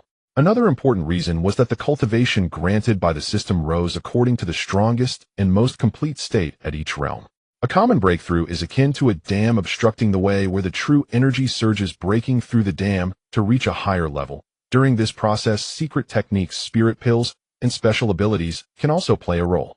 However, Qin Yi's promotion was equivalent to cultivating a small realm to the point of no further ascension, with the water overflowing the dam, naturally promoting to a higher level effortlessly. The gap in this process might not be obvious at first, however, as one progresses further, the accumulated differences will become increasingly terrifying. Qin Yi took a deep breath. The immense power was boiling and roaring within him, and the pressure of his aura caused the entire underground vault to creak. Now I am capable of sweeping through the entire great Qin's martial kings. Even against a martial emperor, I could barely hold my ground for 2 moves. If worst comes to worst, I could still manage to escape and retreat safely. Qin Yi felt quite satisfied with this. Now he was the core and behind the scenes driving force of the Qin family's rise, already standing at the forefront, watched by countless people. Behind the scenes, countless schemes, investigations, and assassination attempts were unfolding around him. Now with such strength, his ability to protect himself had significantly increased. Based on my current strength, once I achieve the pinnacle of martial king, I fear I will be even stronger than the black robe. A glint of light flashed in Qin Yi's eyes. At that time, I will surely give my enemies a huge surprise. After familiarizing himself with his cultivation, Qin Yi checked his balance, and the available cash points remained over 1,700. This value, whether for exchanging true body transformations or martial emperor techniques, was not enough. What should I exchange for? He fell into deep thought. Other than keeping a trump card, any surplus cash points left on the account would only be wasted. Only by quickly converting them into personal strength and then relying on that strength to obtain more treasures, which could then be sacrificed for cash points, would be the best strategy. I've got it. Qin Yi suddenly remembered something, squinting his eyes. Zhao Jiuzhen cultivates the 6th desire, evil phoenix, in Demon Heart Sutra. The royal family may not lack similar evil techniques or spiritual techniques and abilities. Moreover, my enemies are not limited to the royal family, so for matters concerning the spirit and soul, I must be cautious. In terms of spirit and soul, this could be considered his weakness. He had not cultivated relevant techniques, abilities, or secret arts, nor did he have any treasures or artifacts to suppress the spirit. Although the system could expel related influences and exchange for corresponding protections, continuously exchanging like this would be quite costly. Moreover, at critical moments it might be too late. Although his current spirit strength was close to that of a martial emperor, it was still not secure. If a latest-stage martial emperor, or even a pinnacle martial emperor, used secret techniques to attack his spirit directly, he could still be momentarily dazed, his mind disturbed, and suffer severe injuries to his spirit. At that time, exchanging for system protection would already be too late. Thus, I must not be careless in this regard, and need to make up for it as soon as possible. Qin Yi was browsing the system's shop page. He still had over 1,700 points available, which could be exchanged for quite a few items. His goal was very clear. He focused on soul-related techniques, divine powers, or secret arts and treasures that could protect his soul at all times. After browsing for a while, he found nothing he wanted in terms of techniques and divine powers, or rather nothing within his acceptable price range. There were indeed some soul secret arts at suitable prices: Wheel of Gold Tower Protection Technique, Primordial Spirit Star Secret Law, Yin Yang Soul Secret Art, and so on. However, these secret arts either had restrictions or side effects. For example, the Wheel of Gold Tower Protection Technique was immensely powerful, but one had to first cultivate the Descending 3 Realms Wheel Heart Sutra to condense the Wheel of Gold. Yet the Descending 3 Realms Wheel Sutra was of the martial sovereign level, specialized in soul and divine thought cultivation, requiring a whopping 18,000 points to exchange. Then there was the Primordial Spirit Star Secret Law. This secret law fully met his needs, allowing the soul to transform into the stars of the cosmos, existing eternally impervious to calamities. Unfortunately, the side effects were too severe, dragging down the sensitivity and response speed of the soul, significantly reducing combat power. It seems I can only start with treasures and artifacts. Qin Yi, feeling helpless, had to abandon his plans to cultivate soul-related techniques, divine powers, and secret arts. Soon he selected a suitable treasure from the system's shop page, 16, 6 Jia Golden Lotus. This golden lotus was worth more than an ordinary third-grade artifact, capable of merging with the soul for self-protection with very low daily consumption. Once attacked, it could transform into the 16 6 Jia celestial beings, boasting formidable defense. Everything was excellent except for the price, which was not very friendly, 1,650 points. Hiss! Qin Yi grimaced, slightly, struggling for a while, but still paid for it. Ding! The points have been deducted, and the treasure you exchanged has been delivered. In an instant, Qin Yi felt a slight tremor in his mind, sensing that something had been added. However, he had not yet ascended to martial emperor, had not formally opened his sea of consciousness, and had not yet birthed his divine thought, so he could not look inward to check the specifics. But he was certain that what had appeared in his mind was indeed the 16 6 Jia Golden Lotus. With the 6 Jia golden lotus guarding my soul, this shortcoming is somewhat compensated. Qin Yi relaxed his brow, but let out a sigh. Money comes quickly, but it is spent even faster. The points are never enough. His pockets were empty, and the remaining points could not be touched. Once the matter in Yunzhou is settled, and I find a way to deal with that venomous woman Zhao Jiuzhen, it will be time to visit the capital. Qin Yi pondered. I still have more than 50 artifacts, and no one in Yunzhou can consume them. Only in the capital, the heart of the nation's martial arts, where countless powerhouses gather, can this batch of goods be properly dealt with. I estimate that among the more than 50 artifacts there are 8 second-grade ones which should be worth several thousand points at normal market prices. Moreover, since the royal family has accepted the Qin family as a new power, they should not miss out on certain essential resources that the family should possess. This also requires him to personally go to the capital to retrieve what the Qin family is entitled to. I will set the time for after our family's collective spirit body transformation. Qin Yi's lips curled slightly, and his gaze flickered. By then the heavenly and earthly phenomena will be astonishing, and that woman Zhao Jiuzhen will surely be unable to resist coming to investigate, to pursue, to make contact in private. The bait has been thrown. It just depends on when Zhao Jiuzhen will take the hook. 3 days passed in the blink in the luxurious and elegant plum fragrance garden of the Qin family mansion. Bang! A delicate celadone teacup was smashed to pieces on the ground by Zhao Jiuzhen. The Qin family is simply too arrogant. She scolded angrily. To be so perfunctory towards me, it is simply deserving of death. Around her the maids and servants brought out from the palace by Zhao Jiuzhen trembled in fear, not daring to speak a word. Niece, why are you so angry? Zhao Yinyang came out from the inner chamber, frozen for a moment at the sight. That Qin Yi kid from the Qin family is still avoiding you. That's right. Zhao Jiuzhen spoke harshly. This country bumpkin, having gained some fortune, does not know the heights of heaven and earth, and dares to be so arrogant. I, a princess, have been willing to marry him, yet he still avoids me. What does he take me for? A poisonous snake. Zhao Yinyang frowned at this, and waved his hand. Everyone leave. The surrounding servants and maids immediately felt as if they had received a pardon, hurriedly bowing. After they all left, Zhao Yinyang spoke with gravity. Is it possible that during your birthday banquet you used the evil phoenix demon seed, and he noticed something amiss? Not likely. Zhao Jiuzhen shook her head, recalling carefully, and said if it were just that Qin Yi alone it would be fine. But over the past 3 days the Qin family has been acting mysteriously. I don't know what they are up to, and their defenses are very tight. I can't even see Qin Zhentian or Qin Wudao. As soon as she went out, a Qin family steward came up to greet her warmly, leading her to tour the Qin mansion. He even said that if Princess wanted to visit Yunzhou City, the Qin family had already made arrangements. But what does she want to tour Yunzhou City for? She came here for the Qin family, and for Qin Yi not to spend her life in this poor rural area. However, every time she brought up wanting to meet Qin Yi, the steward of the Qin family would make various excuses. Even Qin Zhentian and the others were either out or in seclusion or busy handling important matters. The Yunzhou alliance had just been established, and indeed the affairs were heavy. But it didn't make sense that even a dignified princess couldn't find the time to meet a bunch of country bumpkins. The more she thought about it, the angrier she became, unable to help but curse. They are all treacherous ministers and rebellious sons, ambitious, showing no respect for our royal family.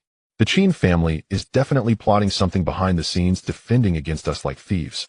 She had also tried to probe, but the Qin family had a martial emperor sitting in charge, and many means she simply did not dare to employ. The ordinary members and stewards of the Qin family were very tight-lipped, and when asked they knew nothing, not even a hint of information. But the more it was like this, the more she wanted to pry her heart, clawing with curiosity, wishing to turn the Qin family inside out to uncover their secrets. Is that so? Zhao Yanyang's eyes flickered slightly, revealing a contemplative expression. From what you said, the Qin family's actions these past few days are indeed suspicious. But that man in the black robe is too terrifying. With him overseeing the Qin family, your soul's secret art and my divine thought cannot be used. Relying solely on ourselves, we cannot uncover anything. Zhao Jiuzhen's face darkened at these words. Are we just going to watch like this? The emperor, the ancestors, and the empress dowager sent us here to find out the Qin family's secrets. No need to rush, Zhao Yinyang said slowly. The Qin family can defend against a moment, but not against. If they are indeed secretly plotting something, they will inevitably reveal a flaw. It's just a matter of time. As he spoke, he meaningfully suggested you are ultimately here for a marriage alliance. O Qin, he cannot hide from you forever. When the time comes, you can take the opportunity to capture him, and then everything will become clear. Have you heard? What is it? What else could it be? Naturally, it's the secret selection process taking place within the family. Yes, I've also heard some rumors. A few direct descendants of the Qin family gathered together whispering about. In these 3 days, the higher-ups of the Qin family have been mysteriously active, turning the ancestral hall area into a forbidden zone. The level of secrecy and precaution has stepped up several notches. Many direct descendants and core members of the family have heard rumors about a secret selection being conducted by the family's high-ranking officials. According to rumors, if one can enter this selection, they will receive tremendous benefits, be nurtured by the family, and have an incredibly bright future ahead. This selection is specifically aimed at enhancing the power of the Qin family, and is also related to the young master Qin Yi. When Qin Yi is mentioned, all the direct descendants, including the family's stewards and clansmen, feel quite complicated. Once he was the laughingstock of the Qin family, and even the entire Yunzhou city a waste, and a playboy whom everyone despised. Whenever outsiders spoke of the saying like father like son, Qin Yi, the son of Qin Zhentian, was the typical representative. The entire younger generation of the Qin family felt embarrassed to show their faces in public, naturally disliking this nominal young master. Especially after the news broke that the Dantai family was coming to publicly annul the engagement. The disdain for Qin Yi within the Qin family reached a new peak. However, what followed was far beyond everyone's expectations. Qin Yi suddenly erupted. A mysterious bodyguard appeared, first slaying an elder of the Tianxian sword sect, and then nearly obliterating the Dantai family. Immediately afterward, the supreme elder of the Tianxian sword sect, the martial emperor, also fell, dying in Yunzhou city. From then on, the Qin family rose unstoppable. At the birthday banquet, guests arrived from all directions. Though the Tianxian sword sect also came, they left the Qin family in disgrace. The royal envoy arrived, conferring noble titles, officially making the Qin family the rulers of Yunzhou. The Yunzhou alliance was established, and the Qin family began to control Yunzhou, solidifying their status as a prominent faction.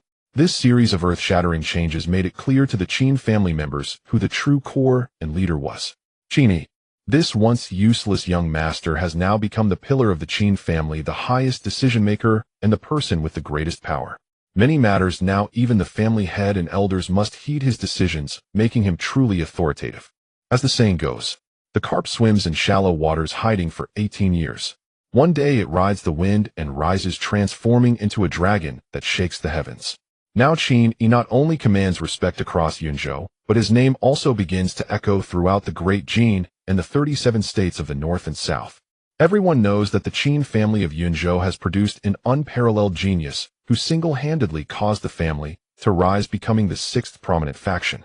The attitude of the Qin family members towards him has long undergone a complete transformation, from disdain and contempt to shock and disbelief.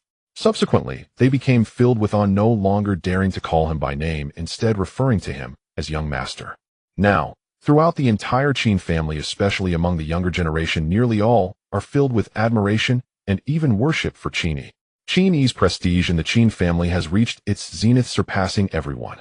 Since it involves the young master, it must be a tremendous benefit. Yes, but unfortunately it seems we won't have a chance. Not necessarily. The selection isn't over yet. A few direct descendants still gathered together, discussing fervently. Among them, one person suddenly spoke up. Qinghe, we probably don't have much hope this time. However, you will definitely be selected. It's not that simple. As the words fell, several direct descendants simultaneously looked at a young man with a heroic visage. The young man smiled bitterly and shrugged his shoulders, saying, "It's not that easy.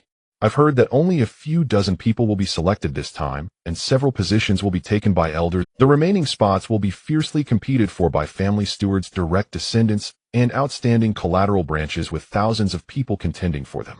He shrugged and said, "In a competition of dozens of spots among thousands of people, I don't think it will be my turn." The direct descendants exchanged glances and shook their heads with smiles. "Qinghe, you're too humble. Yes, if you can't be selected, then truly few will have hope." Qinghe shook his head and casually said, "I estimate the hope is very small. Though I say this, I don't actually think that way in my heart. I, Qinghe, consider myself one of the most outstanding among the direct descendants of the Qin family. His grandfather is the 3rd elder of the Qin family, a person of considerable power. He himself is also a well-known martial arts genius in Yunzhou city, having risen to the rank of Grand Martial Master at just 22. In the future, barring any accidents, he will likely reach the peak of Grand Martial Master before 40, inheriting his grandfather's elder position. If fortunate, he may take a further step and become an elder, entering the highest decision-making level of the family. Of course, that was in the past. Now everyone can see that the Qin family's strength is rapidly rising, undergoing unprecedented changes. If he doesn't become a martial king in the future, let alone being an elder or a senior steward, he might not even be able to take on a higher steward role. If I can't be selected this time, it would be equivalent to a failure in half of my life. He appeared calm on the outside, but internally, he felt quite anxious and restless. Cousin Qingshan entered the ancestral hall 3 days ago. He must have been selected. Why hasn't it been my turn yet? Just as he was thinking this, Qinghe, an elderly man with white hair dressed in elder robes, strode over. Grandfather. Qinghe was startled at first, then his heart suddenly filled with joy. The higher-ups of the Qin family had been mysteriously active for 3 days, gathering in the ancestral hall's forbidden zone unseen by outsiders. At this moment his grandfather suddenly came to find him. The purpose was self-evident. Third Elder. Greetings, Third Elder. The remaining few direct descendants of the Qin family hurriedly bowed and saluted, secretly looking at Qinghe with envious gazes. They were not fools. This situation likely indicated that Qinghe had been selected for that mysterious list. Follow me. The Third Elder spoke without any wasted words, directly turning and heading towards the back courtyard. Looking in his direction, it was precisely towards the forbidden area of the ancestral hall in the back courtyard. Qinghe's heart leaped with joy, and he quickly followed. Grandfather. After walking a few steps, Qinghe couldn't help but feel curious, cautiously asking, "Where are we going? Is it true that the family is selecting a group of people in the past few days?" "Of course it's true, otherwise why would I be looking for you?" The Third Elder glanced at his grandson and cautiously replied, "This matter is of great importance. It is the most grand affair of our Qin family in 1,000 years, concerning the future of our Qin family, especially as it involves the greatest secret of our Qin family, which I only learned of not long ago." The greatest secret of the Qin family. Qinghe was instantly taken aback. Grandfather. After he regained his composure, he was filled with excitement and repeatedly asked, "What exactly is the secret?" The Third Elder hesitated for a moment before speaking. "Forget it, you will find out when you arrive at the ancestral hall anyway, so we'll tell you a little in advance." He paused for a moment before asking, "Do you know why the Qin family was able to suddenly rise, becoming a prominent family and the Lord of Yunzhou?" Without hesitation, Qinghe answered, "Of course it is because of the young master. Without him, we would probably still be humiliated by the Dantai family, laughed at by the entire Yunzhou. How could we have our current status?" "Indeed, you are quite perceptive." The Third Elder praised, then spoke seriously. "Many people believe that our Qin family's rise is due to hidden family heritage accumulated over 1,000 years suddenly erupting. As for the young master, he is merely a means to present the family to the world and attract attention. That is completely wrong. You must remember our Qin family's current standing relies entirely on the young master. Without him, our Qin family would forever be a small local clan with no hope of rising." As he said this, he earnestly reminded, "In the future, when you meet the young master, you must be respectful and never show the slightest neglect. Do you understand? Otherwise, even though Yunzhou is vast, you would find no place to stand within a radius of 10,000 miles. Not even I would be able to accommodate you, understand?" Qinghe trembled all over, quickly lowered his head, and respectfully replied, "I understand, grandfather." The Third Elder nodded slightly and continued, "I only learned of the greatest secret of the Qin family 3 days ago. The young master possesses exceptional talent, lying dormant for 18 years, a hidden dragon in the depths, and upon awakening was recognized by the powerful beings of the Heavenly Palace." Hearing this, Qin King's eyes widened in surprise. Heavenly Palace. Indeed, it is the Heavenly Palace. The Third Elder's tone was filled with reverence. The Heavenly Palace is not located in the Kanglan domain, but far beyond, millions of miles away in an endless expanse of space. The Heavenly Palace is powerful and mysterious, and its mighty figures possess transcendent abilities beyond imagination. The young master is highly regarded there. Including his personal guards, the 20 formidable martial kings you saw before, all are mighty beings from the Heavenly Palace, utilizing profound techniques to traverse infinite space and arrive here. If not for the immense cost of crossing infinite space, it would not just be martial kings that came, but martial emperors, martial sects, and even stronger beings. "What?" Qinghe exclaimed in shock, his face filled with disbelief, his mind in a whirlwind. The news his grandfather shared far exceeded his expectations, almost overturning his understanding. In his impression, Dejin was the world. Beyond Dejin, he had only a vague idea of the countries in the northwest, considering he would likely never go there in his lifetime. As for the Kanglan domain, it was merely a term with no overall concept. But now, he suddenly came into contact with a superpower from beyond the domains, the true backing standing behind the Qin family. This left him feeling dizzy to the point where he could hardly articulate a word. "Ha ha ha." The third elder saw his reaction and laughed heartily. Your expression is just like mine when I first heard about the heavenly palace, dumbfounded, thinking I was dreaming. Grandfather. After a few breaths, Qin Yi finally reacted and instinctively asked, does this selection have anything to do with the powerful beings of the heavenly palace? Indeed, you are quite quick to respond. The third elder looked at him with appreciation and said, it is the young master who through his connections sought the heavenly palace's mighty beings to enhance the heritage and strength of our Qin family. The mighty beings of the heavenly palace possess the ability to transform ordinary mortals into innate spiritual bodies. This time they are selecting a total of 30 individuals to be transformed into spiritual bodies. Transforming into spiritual bodies. Qin King's eyes nearly bulged out, his mouth agape, almost dropping to the ground. A spiritual body is not a natural super talent. This is an ironclad truth in martial arts. Just like the sun rising in the east and setting in the west, everyone is accustomed to it. Is there really a way to transform ordinary people into spiritual bodies in this world? Is this true, grandfather? Of course it is true. The third elder affirmed, the profound techniques of the mighty beings of the heavenly palace far exceed your imagination. Even martial sect experts are like ants in their presence. Transforming into spiritual bodies is currently the most important matter for our Qin family. In 10 years at most, our Qin family will possess a large number of peak martial kings and even several martial emperors. As he spoke, he chuckled. I heard from several elders that this is just the first step. With the young master and the heavenly palace backing us, our Qin family's strength will expand like blowing air. If in another 10 or 20 years not only Yunzhou, but even the entire Dejin might not be able to bear the surname Qin. Hearing this, Qin Yi was already overwhelmed with excitement, unable to hold back his emotions.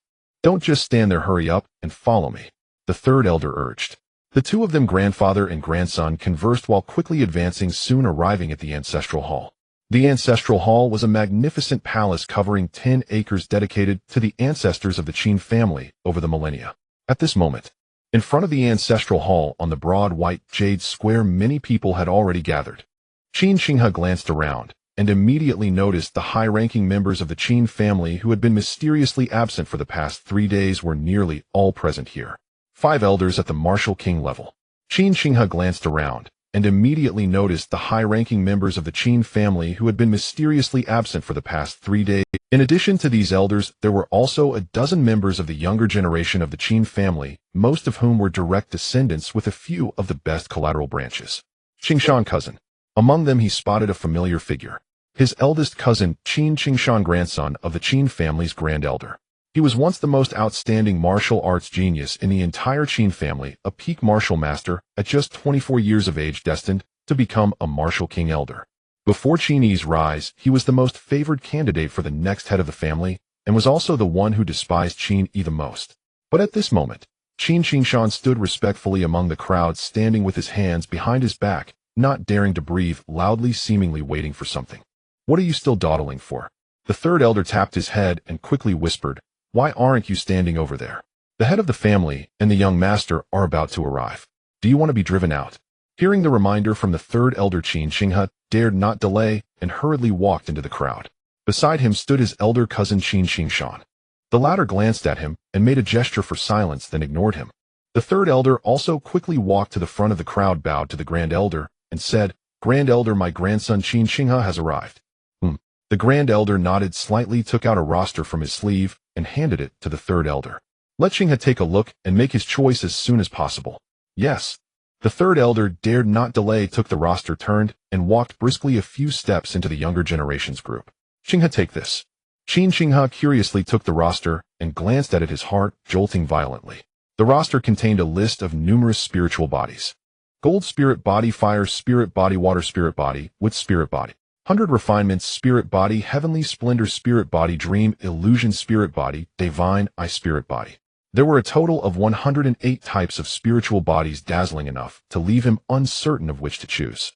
Most of these spiritual bodies had been recorded in various martial arts classics, such as the famous sword spirit body, which Qin Yi was not unfamiliar with. However, there were still quite a few completely unfamiliar spiritual bodies whose names he had never even heard of. Qin Yi, your quota was selected last, and you almost didn't get your turn. The third elder lowered his voice and said earnestly, so your time is quite tight. Make your selection as soon as possible before the patriarch and young patriarch arrive. Yes. Qin Yi felt very anxious and immediately began to examine the roster carefully, comparing each option. Before long he said, "Grandpa." Qin Yi raised his head, handed the roster to the third elder, and with a glint of determination in his eyes said, "I want to choose the 100 refinements spirit body." The third elder nodded and said, "Your choice is good. The 100 refinements spirit body excels in physical prowess, explosive power, defense, and endurance, ranking among the best of spiritual bodies." This time among the 30 quotas, 7 people chose the 100 refinements spirit body. After speaking, he nodded at Qin Yi, then turned to leave, returning the roster to the Grand Elder. The Grand Elder put away the roster and quietly waited with the others. After a full quarter of an hour with Qin Yi and Qin Yi not showing up, some restlessness inevitably arose in the crowd. Why are they still not here? Could it be that the patriarch and young patriarch are delayed by something? What could be more important than the transformation of spiritual bodies? Many young clansmen whispered to each other. Qin Yi also felt a bit anxious, worried about potential mistakes. After all, if he could transform into a spiritual body, it would be akin to soaring to new heights, a tremendous opportunity in his life. Ahem. The Grand Elder at the front coughed twice and said solemnly, "The patriarch and young patriarch may be discussing matters regarding the transformation of spiritual bodies. This is a significant matter. You all wait here, I will go check on them myself." With that he turned and walked toward the back corridor of the ancestral hall. Watching the Grand Elder leave, the small commotion settled down and many continued to wait patiently. Outside the ancestral hall, Qin Yi and Qin Yi had just entered, engaged in conversation. "So has everything been taken care of?" Qin Yi asked. Qin Yi nodded slightly and said, "After this batch of precious treasures is offered as a sacrifice, the powers of the Heavenly Palace have also granted me a secret technique specifically to deal with Zhao Zhuzin's evil arts. When she seeks me out next time, I can resolve this hidden danger once and for all after meeting her." Exchanging for the countermeasure technique against the 6 desires, evil phoenix in demon heart method requires 1,000 points of funding, which Qin Yi's current budget does not cover. Fortunately, the Qin family has collected quite a bit of gold spirit crystals and treasures over the past 3 days. The materials are mainly divided into 3 parts. The entire Wanli Cloud Prefecture is the fief of the Qin family, with this portion of tax revenue stemming from countless commoners and numerous merchants accumulating to a considerable sum. To establish the Yunzhou alliance, there are naturally expenses involved to maintain its operation and implement a reward and punishment mechanism. The Qin family cannot cover this expense, and their savings have long been depleted by Qin Yi, leaving them without funds. The remaining forces, led by the Qin sect and the Xie family, can only brace themselves to fork out this sum of money. This essentially amounts to a disguised protection fee. Although this first collection cannot be too much lest it appear too greedy, the forces in Yunzhou are numerous, and combined they amount to several hundred spirit crystals. The 3 parts combined have allowed Qin Yi to once again acquire a total of 1,609 points of funding. This sum is more than sufficient to exchange for the secret method to counter the 6 desires, evil phoenix in Demon Heart Sutra. In reality, over the past 3 days, Qin Yi deliberately avoided Zhao Zhuozhen, partly to bait her, and partly because the money had not yet arrived. Zhen Tian ear. While they were conversing, the Grand Elder hurriedly approached from the other end of the corridor. "You finally made it." The Grand Elder let out a sigh of relief. He was actually a bit anxious, fearing something unexpected might happen, but fortunately everything was normal. "Third uncle." Qin Yi looked him up and down, smiling, as he said, "You seem to be in good spirits." The former Grand Elder Qin Wudao, despite being a martial king powerhouse, was nearly 200 years old and inevitably showed signs of aging, appearing frail and decrepit. However, at this moment, he was remarkably radiant and vigorous, exuding a commanding presence without a trace of old age. "Ha ha." Upon hearing this, the Grand Elder burst into laughter, saying, "This is all thanks to your 9-aperture golden pill. This golden pill is truly extraordinary. When refined into the heart, it constantly cultivates vital energy, cleanses the blood, and enhances cultivation. In these 3 days, I feel like I've become 100 years younger." He added, "To be honest, the bottleneck that has trapped me for years has also begun to loosen, or it won't be long before I ascend." Qin Yi smiled in response, saying, "If the 9-aperture golden pill couldn't provide even this effect, it wouldn't be worthy of being bestowed by the powerful beings of the Heavenly Palace." "That's true." The Grand Elder smiled slightly, then looked at Qin Jintian, patting him on the shoulder. "Jintian, don't feel pressured. You are Ear's father. Even if your cultivation cannot be improved, and you have unspeakable difficulties, no one dares to touch your position. The whole Qin family will fully support you." Qin Jintian silently nodded without speaking. In reality, after that incident, the entire Qin family except for him had their memories related to it diluted or altered. Even when others recalled Qin Yi's mother, they could only grasp a vague impression of her dying in childbirth. In daily life, they would subconsciously overlook all related past events. Even Qin Yi was influenced. If not for Qin Jintian proactively informing him, he would not have even considered the abnormalities in this regard. This was a terrifying and chilling method. Thus, when Qin Jintian gifted the 9-aperture golden pill to the Grand Elder, he used the excuse that his body had hidden dangers, and he temporarily could not transform into a spiritual body to enhance his cultivation. The Grand Elder did not suspect anything, he merely comforted him. "Third uncle, let's go." Qin Yi slowly spoke. "I estimate they're getting anxious." Upon hearing this, the Grand Elder nodded and said, "Yes, let's go together." As he spoke, he took out the list from his sleeve and handed it to Qin Yi, saying, "This is the final result. Take a look while you have this time." Moments later, in the forbidden area of the Qin family's rear courtyard before the ancestral hall, the Grand Elder Qin Jintian and Qin Yi stepped out slowly from the corridor. The many members of the Qin family present bowed and greeted, their attitudes exceptionally respectful. At this moment, whether they were elders, senior officials, or young disciples, all felt deep respect and anticipation in their hearts. This was the opportunity to achieve a spiritual body. How could such a prospect not fill people with longing and excitement? Moreover, they were immensely grateful to Qin Yi, who had driven the Qin family's rise and granted them the chance to achieve a spiritual body. "Everyone please be at ease," Qin Jintian said, raising a hand lightly.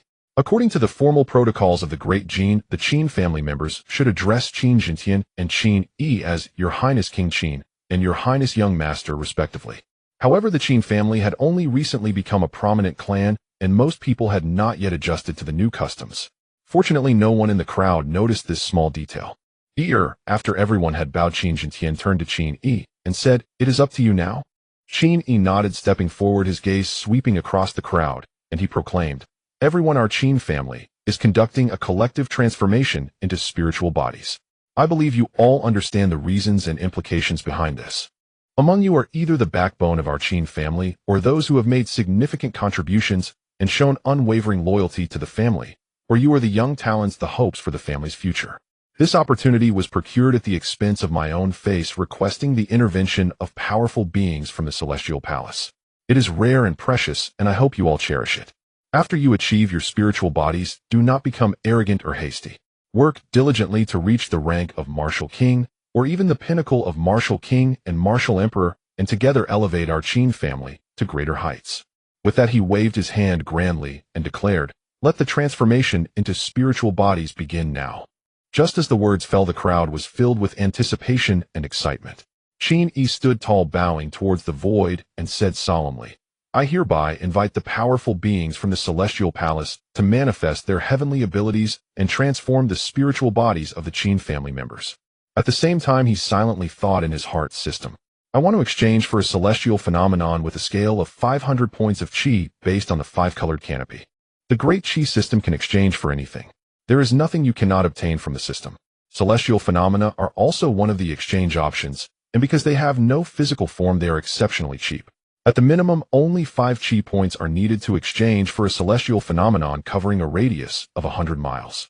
500 Qi points are sufficient to exchange for a celestial phenomenon covering a radius of 10,000 miles. Qin Yi had already made up his mind to use this celestial phenomenon to deeply shock the various forces within and outside the Great Qin. Moreover, the birth of so many spiritual bodies at once would inevitably trigger dramatic celestial changes. The last time he transformed spiritual bodies, he intentionally concealed it, which is why he did not invoke any celestial phenomena. But this time he was not planning to hide. He wanted to do something grand. With the overlapping of the Qi phenomenon and the spiritual body phenomenon, Qin Yi estimated that the resulting celestial phenomenon would far exceed the scale of covering a radius of 10,000 miles. Just as his thoughts settled, a sound echoed, "Ding." Qi points have been deducted, and the celestial phenomenon has been generated. In an instant, boom, above the 9 heavens, wind and thunder roared. Vast and majestic 5-colored clouds materialized above the Qin family mansion, manifesting out of thin air, howling and sweeping through. In the blink of an eye, the 5-colored clouds completely covered the sky for tens of thousands of miles. Then the 5-colored energy condensed into dragons and tigers, transforming into a 5-colored canopy reminiscent of the imperial procession that commands the 9 heavens and 10 lands. Under the five-colored canopy, the five-colored energy coalesced into true dragons, colorful phoenixes, cheilants, and other auspicious creatures frolicking and soaring. Mysterious, noble, majestic, and timeless. A colossal aura transformed into boundless pressure resonating far and wide from between heaven and earth, enveloping an area of 10,000 miles. Such an astonishing phenomenon instantly stirred countless people. Why has the sky turned dark? Wow. Quickly look up. The five-colored canopy, is it turning into dragons and tigers? This is a standard celestial phenomenon. Is there perhaps a secret treasure emerging nearby? The entire Qin family and the city of Yunzhou erupted in commotion. Not just the city of Yunzhou, but the celestial phenomenon covering a radius of tens of thousands of miles enveloped most of Yunzhou. The entire Yunzhou turned the sky into five colors obscuring the sun. At this moment, everyone in the Great Qin could see the astonishing celestial phenomenon as long as they looked up. The many Qin family members before the ancestral hall were already dumbfounded, staring blankly at the five-colored canopy in the sky. Is this the phenomenon caused by the powerful beings from the celestial palace intervening from afar? How terrifying. What kind of cultivation is required for this? This will likely shock the entire Great Qin. While the crowd was stunned, Qin Yi thought in his heart. System. Qin Yi continued to silently think. Based on the list before me, exchange for the corresponding transformations into spiritual bodies. Ding. A total of 2,205 chi points have been consumed, and the transformation into spiritual bodies has been completed. The system's prompt sounded instantly. Then boom, boom, boom. Various brilliant lights and astonishing phenomena erupted from the many Qin family members present. Some were engulfed in flames, some were surrounded by water, some radiated golden light, and some shot divine light from their eyes. A total of 30 people instantly transformed into innate spiritual bodies. A spiritual body. Have I achieved 100 refined spiritual body?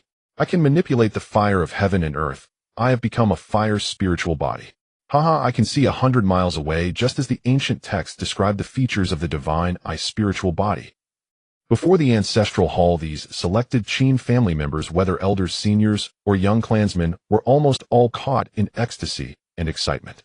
Although they had long been psychologically prepared, when this moment truly arrived, it felt as though they had been struck by a pie from the heavens, leaving them dizzy. Achieving a spiritual body means that their lives would no longer be mundane. In the future, they would smoothly advance and break through to the pinnacle of martial king, with even the martial emperor being within reach. Boom. The vast transformation of spiritual bodies collided with the celestial phenomenon, intertwining with the five-colored canopy that covered the sky. Then it was as if dry tinder met fierce flames, instantly triggering a momentous reaction. Amidst the rolling thunder of the nine heavens, the originally 10th sand mile covering of the five-colored canopy expanded tenfold, 100-fold. In the blink of an eye, the coverage area of the five-colored canopy swelled to a radius of 100,000 miles, covering 100,000 miles. What a staggering phenomenon this was. More than half of the Great Qin was enveloped within, and the sky was dyed in five colors, making the sun invisible. Within a radius of 100,000 miles, almost all martial artists could see this terrifying celestial phenomenon change with their naked eyes. Needless to say, the entire Great Qin erupted. Almost everyone from common folk to powerful martial kings and martial emperors were in a frenzy. In the moment the celestial phenomena erupted, a thunderous roar echoed, accompanied by the booming sound of nine heavens rumbling. A canopy of five colors enveloped the land, leaving the entire Qin family with thousands of clansmen and tens of thousands of guard servants and maids utterly astonished. Looking up, one could see the sky painted in vibrant colors with the sun hidden away. The vast five-colored canopy covered the entire visible sky, stretching infinitely into the distance. Gentle sunlight filtered through the five-colored canopy, turning into a kaleidoscope of colors.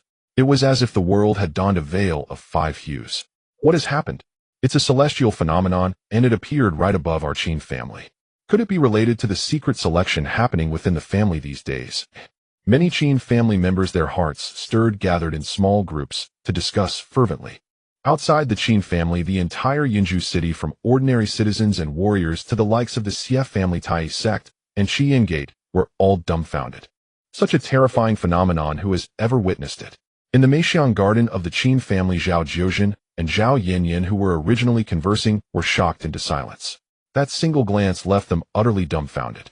Five-colored canopy, is it a sign of a dragon and tiger? This signifies someone has broken through to the martial sect. Zhao Jiuzhen's expression turned to one of horror, nearly unable to believe it. Without thinking, she instinctively linked the sudden celestial phenomenon with the Qin family's recent clandestine maneuvers. Could it be that a martial sect has emerged within the Qin family? Impossible. Zhao Yinyan, who clearly understood more, immediately refuted. The emergence of a martial sect would only cover 1,000 miles with the five-colored canopy. Right now, this canopy covers at least several thousand miles, even tens of thousands of miles, far more terrifying than the mere birth of a martial sect. The two exchanged a glance, simultaneously voicing their thoughts. The Qin family. This must be the Qin family's doing. What coincidence could be this profound? Over these 3 days, the Qin family has been secretly plotting something with tight internal security against outsiders. And just at this moment, such an earth-shattering celestial change erupted. Moreover, this celestial phenomenon was unclear to ordinary people, but Zhao Yinyan, being a martial emperor, could probe it with his divine sense and instantly understood. Yunju City was the center of the vast phenomenon and five-colored canopy. Further still, it was near the Qin family's main residence and ancestral hall. Let's go. Zhao Yanian decisively grabbed Zhao Jiuzhen and soared into the sky, transforming into a brilliant golden rainbow. This celestial phenomenon was far too terrifying. He had to uncover what the Qin family was plotting that could provoke such drastic celestial changes, no matter the cost.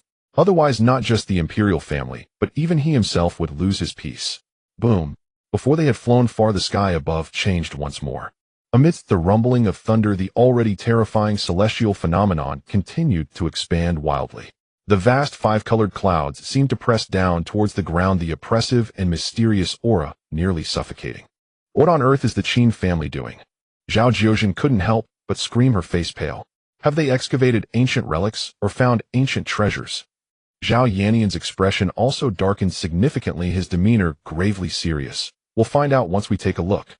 Moments later, as the radiant golden rainbow approached the vicinity of the ancestral hall's forbidden area, they were blocked by a streak of black fire. In the next moment, the black fire dissipated, revealing a figure in a black robe with a blank expression. He coldly stared at Zhao Yanian, and Zhao Jiuzhen, speaking in a harsh tone. This is the forbidden area of the Qin family, and outsiders are not welcome. You? Zhao Yanian's expression turned quite ugly. Step aside. He gritted his teeth, forcing a tough attitude, and coldly stated, the Qin family has stirred up such a huge matter. I have reason to suspect that it endangers the entire Great Qin. I must go in and take a look. The figure in black glanced at him indifferently, then drew a sword from behind, coldly uttering a few words. Either roll away or die. You. Zhao Yanian's expression changed repeatedly, but he didn't dare to strike, only landing on the ground in frustration. Damn it. He gritted his teeth, his face contorted in anger, feeling an extreme sense of frustration. Even though he thought of sparing no effort when it came to actually fighting, he still hesitated. Like Tao Zhigao, he was well-versed in probing techniques, which was why the imperial family had sent him here to investigate the Qin family's realities and secrets. Just now, he sensed clearly. The killing intent of the figure in black was utterly genuine. If he forced his way in, the figure in black would attack immediately, without any mercy. His fate would only end up as one of being brutally killed here like a dog. Rebel traitors, rebel traitors. Zhao Yinyan, unable to move, cursed angrily, his eyes reddening. Next to him, Zhao Jiuzhen trembled with rage, her gaze fixed on the figure in black above, unable to speak. We will wait here. Zhao Yanian's face was so dark it could drip water, squeezing out a few words through clenched teeth. No matter what they are doing, they will have to come out eventually. I refuse to believe that they can hide in there for a lifetime. All right. Zhao Jiuzhen nodded vigorously in agreement. The Qin family suddenly causing such a terrifying celestial phenomenon had greatly disrupted her original plans. Now her desire to transform Qin Yi into a desire slave and uncover the secrets of the Qin family grew even stronger. After several breaths, the anomalies surrounding the Qin family's members gradually dissipated. The terrifying five-colored canopy covering 100,000 miles above also quickly transformed into strands of five-colored energy before disappearing without a trace. Many members of the Qin family were still immersed in excitement and joy. All right. Zhao Yi stepped forward with a smile, speaking loudly. The celestial beings from the heavenly realms have performed a miraculous act, transforming you all into innate spiritual bodies. From now on, my Qin family has gained 30 spiritual bodies, solidifying our foundation for the next millennium. His voice awakened the members of the Qin family. Young master. With the young master here, my Qin family is destined to prosper. From this day forth, I Qin Qingchuan am willing to serve the young master. Many members of the Qin family, especially the younger generation, displayed fervent emotions voicing their loyalty. Having witnessed that terrifying phenomenon spanning 100,000 miles, especially experiencing their own transformations into spiritual bodies, they developed a fervent admiration for Qin Yi, the heavenly realm, and that powerful being. As for the remaining elder members of the Qin family, although they did not speak, their eyes were resolute, exuding confidence and determination. The Qin family was undergoing a tremendous and rapid transformation, and Qin Yi, being valued by celestial beings, had an unlimited future. At such a time, as long as they followed in his footsteps and united the entire Qin family around him, they could reap immense benefits and soar to great heights. This transformation into spiritual bodies and the celestial phenomenon made them fully realize this fact.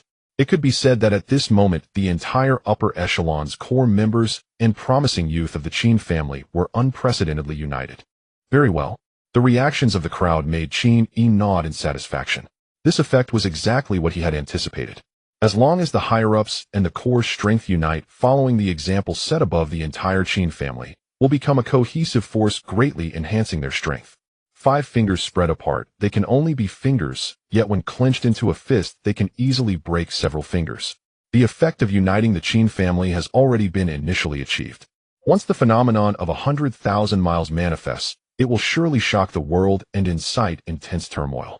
When the news spreads from Zhao Jiuzhen and the royal family, it will instill fear in all directions, greatly enhancing the Qin family's deterrent power. Next, the final layer of effect should also be realized. Qin Yi's gaze flickered slightly. Conducting a collective transformation of spiritual bodies while causing such a commotion is killing 3 birds with 1 stone. First, it significantly boosts the Qin family's strength, foundation, cohesion, unity, and even. Secondly, it declares the Qin family's unfathomable depth to the surrounding top forces, instilling fear in them and buying time for the Qin family and Qin Yi himself to develop. Thirdly, it lures Zhao Jiuzhen. The latter, eager to uncover secrets, will most likely rush headlong into a carefully laid trap. Qin Yi has been waiting for her for a long time. With this thought, he cleared his throat and said solemnly, "I have said all that needs to be said, and I will not elaborate further.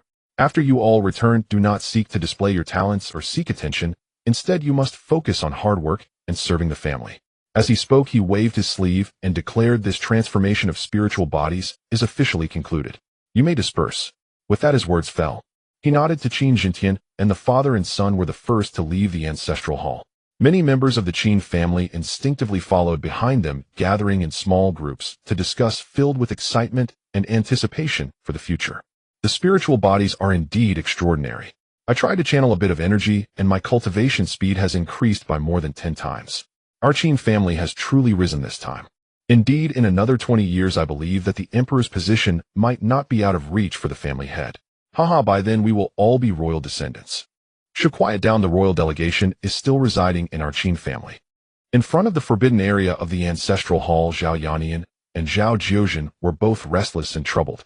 Although the celestial phenomenon did not last long before dissipating, the higher-ups of the Qin family showed no signs of emerging. The two could only wait here, feeling anxious, but whenever they raised their heads to see the indifferent figure in the black robe, all their thoughts were extinguished. Even if they were extremely unwilling, they could only resign themselves to fate. Damn it! Zhao Jiuzhen couldn't help but curse through gritted teeth. How long must we wait here? What if those from the Qin family stay inside for 10 days or half a month? What then? Zhao Yannian shook his head and raised his hand to signal.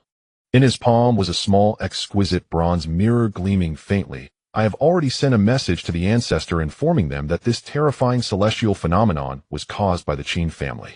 At most in 3 days we will have reinforcements arriving with at least 2 or 3 martial emperors. At that time, even if we have to force our way in, we will. Zhao Yannian's words revealed a firm resolve. After all, anyone witnessing such a terrifying celestial phenomenon, the 100,000-mile colorful canopy, would be frightened. Moreover, as the nominal masters of the great Qin, the royal family would be no exception. Not to mention Zhao Yannian, as a martial emperor, was also privy to some of the recent conspiracies within the royal family. The resurgence of our royal family must not encounter any mishaps in these few months. His eyes revealed a hint of ruthlessness. If the Qin family is truly plotting something, then. Just as he turned his thoughts, Uncle Ancestor, look, they are coming out. Suddenly Zhao Jiuzhen exclaimed, a look of joy on her face. Zhao Yannian turned to look, his eyes brightening. Leading the way were Qin Yi and Qin Jintian, followed by a large number of Qin family elders and other clan members a grand procession of dozens. But just a glance. His expression turned dazed. Spiritual bodies. The Qin family actually has spiritual bodies. And not just one. Looking around, golden spiritual body, fire spiritual body, divine sight spiritual body, refined spiritual body, dream, illusion spiritual body. They were all spiritual bodies. Except for the foremost Qin Jintian, who was not a spiritual body Qin, he could not see through him. All the other Qin family members were without exception all born spiritual bodies. Impossible. This absolutely cannot be true. Zhao Yannian's first reaction was that his perception was wrong. He instinctively activated his probing divine ability, and his eyes burst forth with spiritual light. However, the result did not change at all. Before his eyes, many Qin family members were surrounded by waves of brilliance. That was the symbol of born spiritual bodies. Others might not see it, but his probing divine ability was among the best among the royal family's martial emperors. How could such a massive error occur? If I am not crazy or still dreaming, then it must be true. His heart trembled, and he could not help but shiver. The Qin family has produced a full 30 born spiritual bodies. The earlier celestial phenomenon, the 100,000-mile canopy, was indeed a scene of 30 spiritual bodies being born together, causing this unprecedented celestial change. But this cannot be happening. He couldn't help but feel an absurd sensation arise within him. Spiritual bodies, how rare are they? The most powerful force in the open, the Tianxian sword sect, only has one sword spiritual body.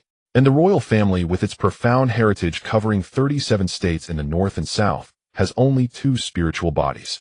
Including other sects, aristocratic families, and those hidden in the dark, the entire Great Qin cannot possibly have more than 10 spiritual bodies, a mere handful. But now, before him, the Qin family has produced a full 30 spiritual bodies. Since when did spiritual bodies become so worthless? Like a field of cabbage, a handful yields a large harvest. How can a single family have 30 spiritual bodies? It has surpassed the limits of shock. This has overturned the common sense of martial arts. It is 10 times more outrageous than the sun rising from the west. This is impossible. This is impossible.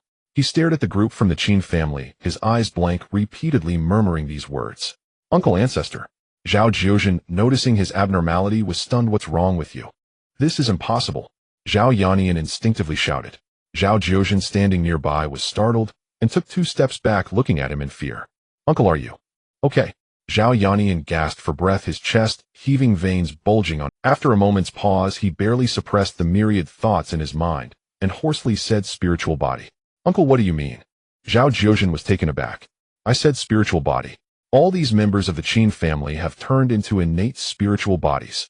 His voice suddenly lowered, becoming extremely grave. The Qin family has definitely mastered the secret to transform ordinary people into innate spiritual bodies. Perhaps it is some kind of secret treasure, or perhaps a certain skill or technique, or maybe it is the backing or superpower behind them. In any case, a total of 30 spiritual bodies have emerged from the Qin family.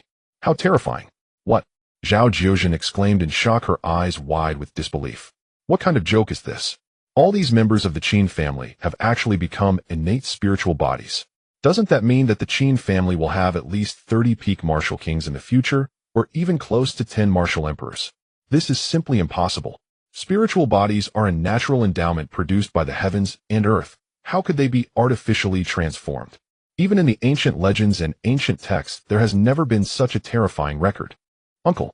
She couldn't help but cast a suspicious glance at Zhao Yannian, her expression strange. You aren't mistaken, are you? Absolutely not. Zhao Yannian said firmly, I have sensed it 8 times back and forth. There is no way I could be wrong. Without exception, all these members of the Qin family have transformed into spiritual bodies. This is an undeniable fact. This. Zhao Jiuzhen's mind was buzzing, revealing a hint of confusion on her face. Immediately, a strong sense of resentment and jealousy surged within her. Why? She, a dignified royal princess, a genius in martial arts, was not even a spiritual body. Her qualifications were significantly inferior. Yet the Qin family, these bumpkins, could actually become innate spiritual bodies with limitless prospects ahead. Uncle. Zhao Jiuzhen suddenly turned her head, her face twisted in a terrifying manner. Quickly report this news to the ancestor and the Empress Dowager. We must seize this secret of the Qin family. Zhao Yannian took a deep breath, and the copper mirror in his hand burst forth with light. I have already reported it to the ancestor. I believe we will soon have results. As soon as he finished speaking, the copper mirror in Zhao Yannian's hand trembled violently, flashing with, the ancestor's response has come. Zhao Yannian lowered his head, glanced at it. and his expression changed as he spoke word by word at all costs, uncover the secrets of the Qin family. If there is solid evidence that it relies on secret treasures or secret techniques, then the royal family will spare no effort to seize the secret of transforming into spiritual bodies. Zhao Jiuzhen nodded solemnly. All right, I will also prepare carefully. The Qin family has already completed the spiritual body transformation. Qin Yi has no reason to avoid meeting me any longer. I am certain that he must be the core figure leading all of this. If we can capture him directly, we can obtain all the secrets of the Qin family. Zhao Yannian frowned upon hearing this, then relaxed, and said, then all right. Since you have this determination, I will fully support you. He originally wanted to persuade Zhao Jiuzhen not to be so hasty and reckless. From the spiritual body transformation, it could be seen how much the Qin family was hiding, instilling fear and trepidation. One misstep, and even Zhao Jiuzhen herself might fall into it. However, thinking of the ancestors' orders, he could not bring himself to say anything to dissuade her. At all costs. This means that even the life of a royal princess can be put at risk. Not to mention, how long can this news be concealed? Such a terrifying phenomenon of heaven and earth has already caused a stir outside. The sudden emergence of 30 spiritual bodies in the Qin family cannot be hidden, or it will inevitably be exposed. By then, who knows how many forces will be interested. At this moment, the two of them happened to be at the Qin family, which was akin to being in the right place at the right time. If they did not seize this opportunity, even if they returned to the royal family, there would be no good outcome. Let's go. Zhao Yannian took a deep look at Qin Yi, Qin Jintian, and the other members of the Qin family, then left without looking back. Zhao Jiuzhen did not speak, merely following behind him. Both of them understood. Spiritual body transformation and the phenomenon of heaven and earth must be the Qin family's deepest core secret. Relying solely on ordinary means, it is impossible to investigate. Even attempting to engage in conversation would be futile. The Qin family was plunged into a brief period of calm. But externally, chaos had already erupted. The phenomenon of heaven and earth covering an area of 100,000 miles dissipated in just a few breaths, yet the impact it caused stirred up tremendous waves. The five-colored canopy appeared in the world, sweeping across millions of miles like a storm. The entire Great Qin was in an uproar. Within 100,000 miles there were violent tremors. Even though the five-colored canopy dissipated after 100,000 miles, the resultant waves continued to spread, diffuse, and brew. Naturally, the closest to this was Yuzhou City. The entire Yuzhou City was in disarray, countless discussions rising. Some said a secret treasure had emerged, some claimed the caves of ancient great beings had appeared, some even asserted that someone was secretly cultivating an unparalleled technique, and even more claimed that someone had broken through to martial zone. With various statements, the truth and falsehood were hard to distinguish, mixed together, completely stirring the water. At such a time, a news broke out. Many people had witnessed the phenomenon of heaven and earth, and the five-colored canopy, first appearing above the Qin family. Once this news spread, it immediately gained the agreement of many. In an instant, the Qin Yi sect, Tai Yi sect, the Xie family, and other major forces were in uncertainty, quickly sending people to contact the Qin family, hoping to obtain some insider information. Even the prefectural governor's office and the Yuzhou army sent personnel to investigate secretly. Moreover, many spies from major forces outside Yuzhou were also stirring restlessly. With the Yuzhou alliance just established and the turmoil temporarily settled, the Qin family once again became the focus of attention. In Tianxin Mountain, at the peak in the Ancestor Hall, just as the phenomenon of heaven and earth erupted, Tao Zhigao was in the Ancestor Hall, reporting the results of the Qin family's visit. The power of the Qin family indeed hides too much. Tao Zhigao had a serious expression and added, if I hadn't compromised and paid a huge price, I fear that I, along with 10 true disciples and elders, would have perished in the Qin family. Especially those 20 martial kings, they are definitely not from within the Great Qin. I am sure of this. Behind the Qin family, there is definitely some major force outside of the Great Qin. Is that so? The sect leader Chun Tianshuang, sitting at the top, frowned tightly. Tao Zhigao on this trip did not uncover the true foundation hidden by the Qin family. Instead, he returned from the Qin family in disgrace, causing the Tianxian sword sect to lose considerable prestige. But could he blame Tao Zhigao? The latter had risked his life just to investigate a little of the Qin family's surface level. It seems that the Qin family is indeed a formidable enemy. In that moment, not only was Chun Tianshuang affected, but within the ancestral hall, including Tao Zhigao, the expressions of the other 4 martial emperors also changed. The entire ancestral hall's light suddenly dimmed. What is happening? An elder suddenly stood up, bewildered. With their cultivation levels, they could sense the sky was undergoing drastic changes, and the ocean of vitality was boiling. Quick, go outside and take a look. Chun Tianshuang was the first to react, his figure shifting into a four-colored rainbow sword aura, which vanished in a flash. He had already burst out of the ancestral hall. The remaining 4 martial emperors quickly followed. However, upon arriving outside the ancestral hall, they were left in a daze. Above the sky, there were vast 5-colored clouds. Sunlight filtered through the layers of clouds, casting the entire Tianshan mountain and the whole world in 5 colors. Looking up, they could only see the magnificent 5-colored canopy stretching from the horizon, covering an immeasurable distance. How could there be such a terrifying phenomenon of heaven and earth? Chun Tianshuang was utterly shocked, his expression losing composure. Qi forming into dragons and tigers. A 5-colored canopy. Is this the sign of achieving martial zone? Impossible. In the realms of heaven and earth, no one has achieved martial zone to provoke such a large-scale phenomenon. Tao Zigeo's face was ashen as he stared blankly at the vast canopy above, murmuring, "The phenomenon covers the sky, a true phenomenon that covers the sky." The other 3 martial emperors also appeared dazed, their shock indescribable. In their lifetime, had they ever witnessed such a grand and terrifying phenomenon of heaven and earth? Even in ancient texts and fragmented records, there were hardly any mentions of a canopy spanning 100,000 miles. Investigated. Chun Tianshuang suddenly turned around, his expression dark enough to drip water, such a grand phenomenon appearing in the Great Qin. Our Tianshan sword sect has not heard a whisper nor sensed any signs. This is extremely abnormal. Immediately dispatch people to investigate.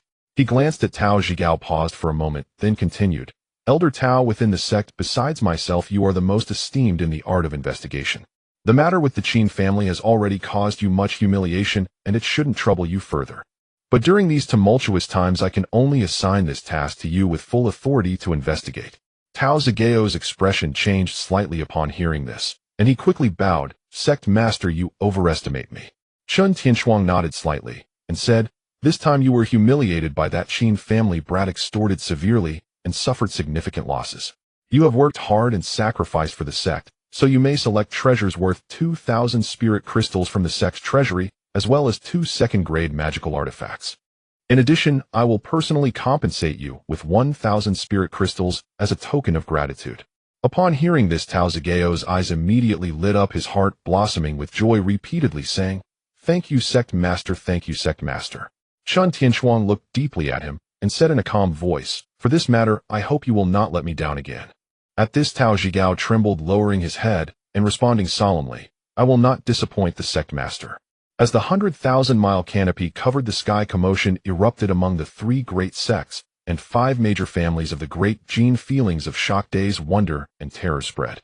Especially in the capital city, where many powerful figures were gathered, the appearance of the 5-colored canopy caused complete chaos.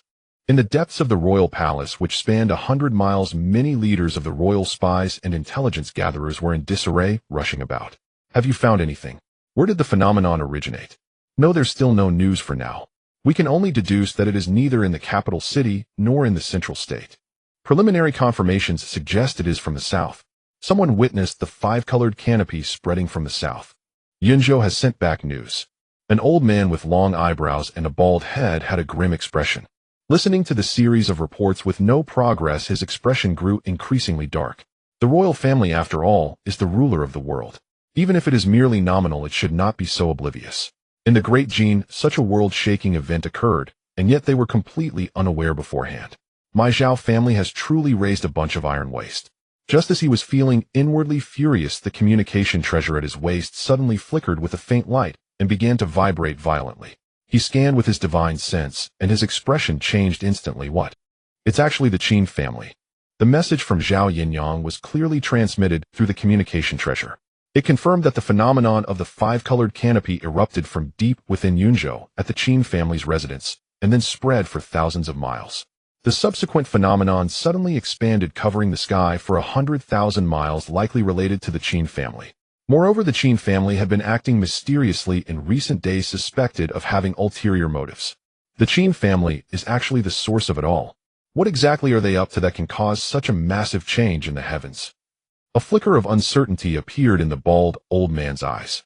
Previously, the messages sent back by Zhao Yinyang had already shocked him regarding the hidden strength of the Qin family, causing suspicion in his heart. Now, confirming that such a terrifying phenomenon was closely related to the Qin family made it hard for him to believe. The Qin family. How could they be hiding so deep? At first he thought it was merely a small clan that had suddenly risen to prominence due to luck. Who would have thought that the more he interacted and investigated, the more he discovered its unfathomable depths? Now this shocking secret had erupted. The Qin family. His gaze grew profound as he was rapidly thinking when the communication treasure at his waist suddenly transmitted another message. The bald old man merely glanced and gasped sharply, his complexion changing drastically. 30 spirit bodies. The Qin family likely possesses the secret to transforming ordinary people into spirit bodies. Are you sure you are not joking with me? Receiving this explosive news, his mind was filled with a roaring sound, and he even felt a bit dizzy. 30 spirit bodies. What does that even mean? That represents 30 future peak martial kings with at least 5 or 6, or more than 10 likely advancing to become martial emperors. If the Qin family truly has 30 spirit bodies, then in no more than 10 years they would leap to become the largest force in the Great Qin. With such a terrifying secret, could the Qin family lack peak martial emperor combat power? At that point, even the royal family would have to submit, and the Qin family of Yunzhou would become the leader of the noble families, the strongest force in the Great Qin. The Qin family. The Qin family. He gritted his teeth, a fierce expression appearing on his face. How could there be a means in this world to transform ordinary people into spirit bodies? Could it be? Zhao Yinyang has already met with misfortune, and someone is using his communication treasure to send me false information. He immediately suspected the authenticity of this news. Buzz. He probed his divine sense into it, and sequentially sent several royal family codes. Soon the codes matched perfectly without error. At this point, the bald old man truly believed the horrifying news that the Qin family possessed the means to transform into spirit bodies. Because even if Zhao Yinyang had died, he would not expose these secrets unless his soul was searched. But unless one is a martial zone who could forcibly search the soul of a martial emperor. If it were a martial zone, then the Qin family could simply wipe out the royal family and the Tianxian sword sect, couldn't they? Who is truly behind the Qin family? Who exactly stands behind the Qin family? First, there was the mysterious martial emperor, followed by a multitude of formidable martial kings, and now this astonishing method of spiritual body transformation. Regardless of who stands behind the Qin family, it is evident that they do not currently possess the power to sweep through the Great Qin. The secret of spiritual body transformation must be seized by my Zhao family. This extraordinary secret is of immense value and terror. Moreover, if the plan succeeds, our Zhao family will surely sweep through the Great Qin once again, restoring the glory of the founding ancestor. Under my command, none dare to disobey. The 3 major sects and 4 great clans must all turn to dust. The remaining sects and families will either serve us or perish. There is no third option. The Qin family has secrets. Does our Zhao family not have any? The bald elder sneered and slowly turned his head. In the center of the grand hall stood a uniquely shaped treasure. This treasure was constructed with utmost complexity, with a golden sphere at its core surrounded by 9 silver tracks that continuously rotated around it. On the golden sphere and silver tracks were intricately carved runes and spiritual patterns, shimmering with countless glimmers resembling stars in the sky. The bald elder waved his hand, and a thin sheet of gold foil appeared in his palm, a hint of fervor crossing his face. With the sun and moon divine instrument, combined with the heavenly instrument protection mystery technique, I will surely break through to martial sovereign within 3 months. No matter who stands behind the Qin family, if they cannot even dispatch a martial sovereign, how strong? He slowly closed his eyes, thoughts flickering within. Once I break through to martial sovereign, I can act with ease, reclaiming the old territories and eliminating all treacherous ministers and traitors. Before that, unless the Qin family actively reveals the news of spiritual body transformation, it must be kept strictly under wraps. If I can uncover the truth of the Qin family and find an opportunity, then I will strike with all my might to seize this secret. If there is solid evidence that the Qin family relies on treasures and secret techniques, then even if the imperial family comes in full force, we must obtain the secret of transforming spiritual bodies. The Qin family. Qin Yi and his father Qin Zhentian were discussing matters in the study. I have already instructed the clan members who underwent spiritual body transformation to focus on their training and not to go out easily. The news of the celestial phenomena erupting from our Qin family cannot be concealed. However, we need to delay the news of spiritual body transformation for some time. Yes. Hearing Qin Yi's words, Qin Zhentian nodded slightly. Our Qin family is currently in a phase of latent strength gathering power, so we must be cautious. However, after this incident with the movements from all directions, I fear that the number of spies trying to infiltrate the Qin family will increase tenfold or more. After all, following the fall of Ouyang Mo, it stirred such a large commotion that our Qin family attracted countless eyes. This time the scale and impact are far greater than the fall of Ouyang Mo. Qin Yi's expression remained unchanged as he calmly said, "Father, rest assured. Losing even one martial emperor is a massive loss, and they are wary of our Qin family's hidden depth and dare not act recklessly.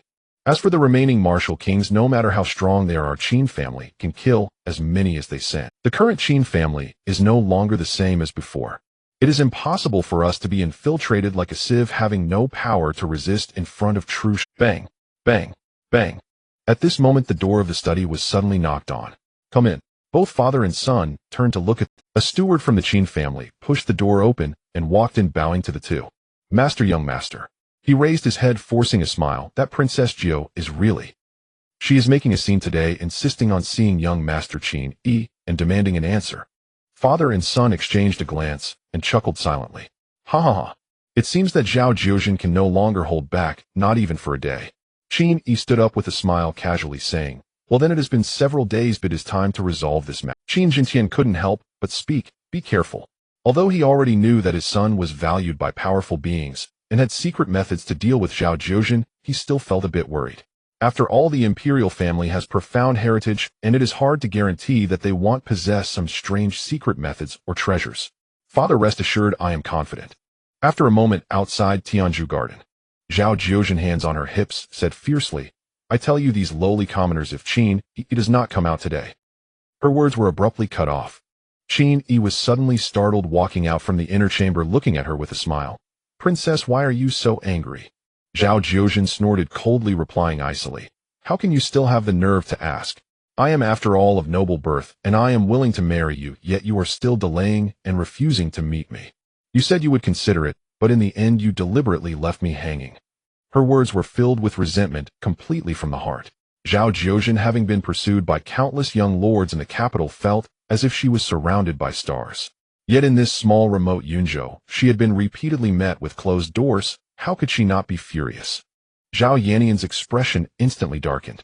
Beside him, Zhao Jiuzhen also gazed at the black-robed figure, and Qin Yi unconsciously tensing with apprehension. "Your Highness the Prince." She had barely begun speaking when Qin Yi interjected with a faint, enigmatic smile. "The matter of our engagement is a private conversation between young people, nothing more. Your Highness the Prince need not shadow us step by step, need he?" Zhao Yannian's face immediately turned grim. Zhao Jiuzhen, standing nearby, was torn in silent turmoil. Truth be told, she harbored profound trepidation toward Qin Yi, fearing above all else that even a single misstep might drown her in disaster. Without Zhao Yannian, a peerless martial sovereign, standing guard, she felt unervingly exposed. How could she dare awaken the evil phoenix demon seed? "Your Highness need not fret," Qin Yi remarked, as if reading their thoughts, adding with a gentle smile, "My own guards will remain here. They shall not accompany me." At his words, both exhaled in quiet relief. Zhao Yannian's countenance softened, while Zhao Jiuzhen's confidence quietly rekindled. As the most outstanding woman of her generation within the imperial clan, she held no fear of facing Qin Yi on unknown. After all, the 6 desires evil phoenix in Demon Heart Sutra, a martial saint-level cultivation art, was possessed exclusively by the imperial family of Great Qin. Moreover, though the Qin family's hidden secrets were earth-shattering, they lacked the power to overturn the table. Even if she were exposed on the spot, what then? Would he dare slay her outright and provoke open war? "Your Highness the Prince." Zhao Jiuzhen let out a light, graceful laugh, her eyes shimmering with captivating brilliance. "After you." "Your Highness is remarkably gracious," Qin Yi replied. Qin Yi laughed heartily and stepped forward to lead the way. "This way, Your Highness." They walked side by side through the Tianzhu Garden, soon arriving at the rear garden. The rear garden bloomed in riotous splendor, thousands of hues vying for dominance. A delicate, elegant pavilion nestled amid rockeries and flowing streams radiating refined charm. "Your Highness, please." Qin Yi entered the pavilion first and seated himself gracefully beside the stone table. Zhao Jiuzhen cast him a fleeting glance before taking the seat opposite him, poised, unself-conscious, utterly at ease. Judging by appearance alone, one would never guess this woman's heart is as venomous as a black widow's. As this thought crossed Qin Yi's mind, he silently intoned, "System, I wish to exchange premium points for a counterart to the 6 Desires Evil Phoenix in Demon Heart Sutra. The moment the thought crystallized. Ding. Premium points deducted. Counterart transmitted. The instant 1,000 premium points vanished from his account. A torrent of information flooded Qin Yi's consciousness, swiftly absorbed, internalized, and mastered. The reversal of 6 Desires Demon Subduing True Art, a technique instantly deduced and perfected by the system expressly designed to neutralize the 6 Desires Evil Phoenix in Demon Heart Sutra. The 6 desires refer to greed, wrath, delusion, love, hatred, and lust. The evil phoenix demon seed operates silently through these very forces, subtly weaving an invisible net over the mind, turning its target into prey. For Zhao Jiuzhen, who cultivated this sinister art, whether one loves her, obsesses over her, hates her, fears, or loathes her, even if one merely covets her beauty or flesh. The mere flicker of any one of these 6 desires, however faint, is enough to trigger its influence. Even the most ascetic, desireless cultivator is not immune. Under the demon seed sway, the victim involuntarily generates chaotic desires, gradually surrendering control of their own mind. Once the spirit succumbs, they become a desire slave, doomed to eternal damnation. This secret art is forged to invert the 6 desires' influence and shatter the evil phoenix demon seed. Master it, and you stand beyond the reach of desire. Even as the seed activates, you may dismantle it entirely, causing the art to recoil upon its caster and devour her from within. A silent inward smile touched Qin Yi's lips. He already bore the 6 Ding and 6 Jia golden lotus, a divine seal anchoring his soul. A mere martial king like Zhao Jiuzhen stood no chance of influencing him. With the reversal of 6 desires, demon subduing true art, now her defeat was absolute. Your Highness the Prince. Zhao Jiuzhen murmured softly the moment she settled into her seat. Utterly unaware of Qin Yi's stratagem, she wasted no time, immediately activating the evil phoenix demon seed. Its 6 desires energy seeped forth, silent and imperceptible. Zhao Jiuzhen's cheeks flushed like peach blossoms, her eyes sent veiled glances, her voice clear and sweet as a golden oriole, singing in a secluded valley. How do your Highness's eyes judge my appearance, compared to the famed beauties of Yunzhou? Qin Yi feigned mild bewilderment, and replied instinctively, the mundane beauties of Yunzhou cannot begin to compare with your Highness. Zhao Jiuzhen covered her mouth with a light, delighted laugh, her heart swelling with triumph. The evil phoenix demon seed had proven unstoppable once more.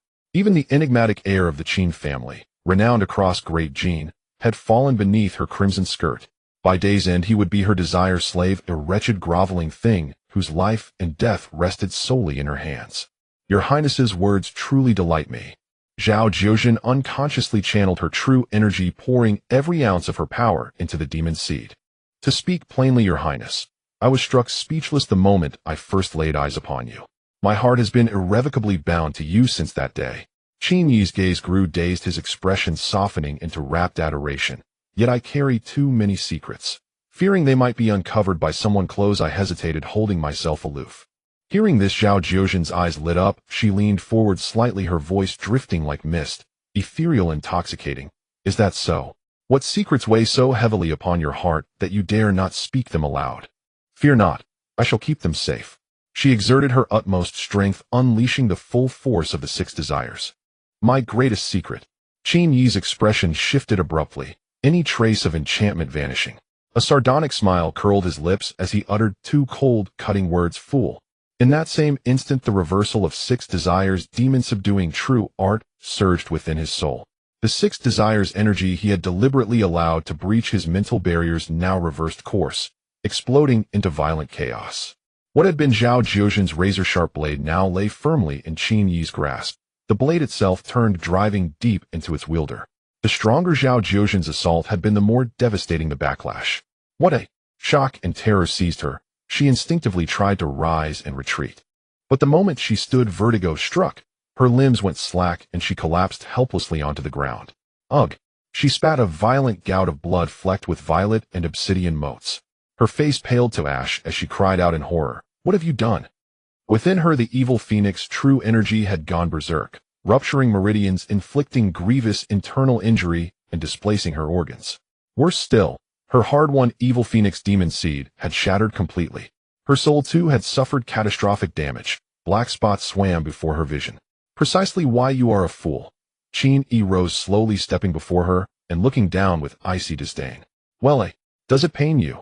This shattering of the evil phoenix demon seed.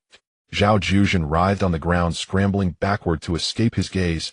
You were never affected. Not even for a moment. Of course not. A faint contemptuous curve lifted Qin Yi's lips.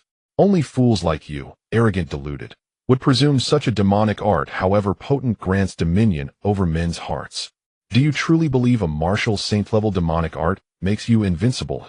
Zhao Zhuzhen recoiled violently, her face contorting in abject terror. Qin Yi, you intend to do what? I warn you, do not act rashly. My granduncle stands just outside. One cry from me, and he— Stop daydreaming. Qin Yi said slowly, a hint of mockery in his eyes. Facing off against a notorious martial emperor, do you really think he would be concerned about your situation? Moreover, with your true essence running rampant, how can you rely on it? How loud can your voice really be? The garden of Tianzhu where I live is quite large. As he spoke, he leaned closer to Zhao Zhuzhen, an intrigued expression on his face. Go ahead, shout. I want to see if anyone can truly come in to save you when you scream your throat raw. No. Zhao Zhuzhen finally couldn't hold back any longer, letting out a hysterical scream. She was genuinely terrified. Never had she imagined that the evil phoenix demon seed, which she had always relied on, and had previously never failed her, would completely falter. Qin Yi clearly possessed secret methods or treasures she was unaware of. It was as if it had been specifically designed to counter the 6 desires evil phoenix demon heart sutra. From start to finish, she had been seen through, manipulated by Qin Yi, and remained oblivious.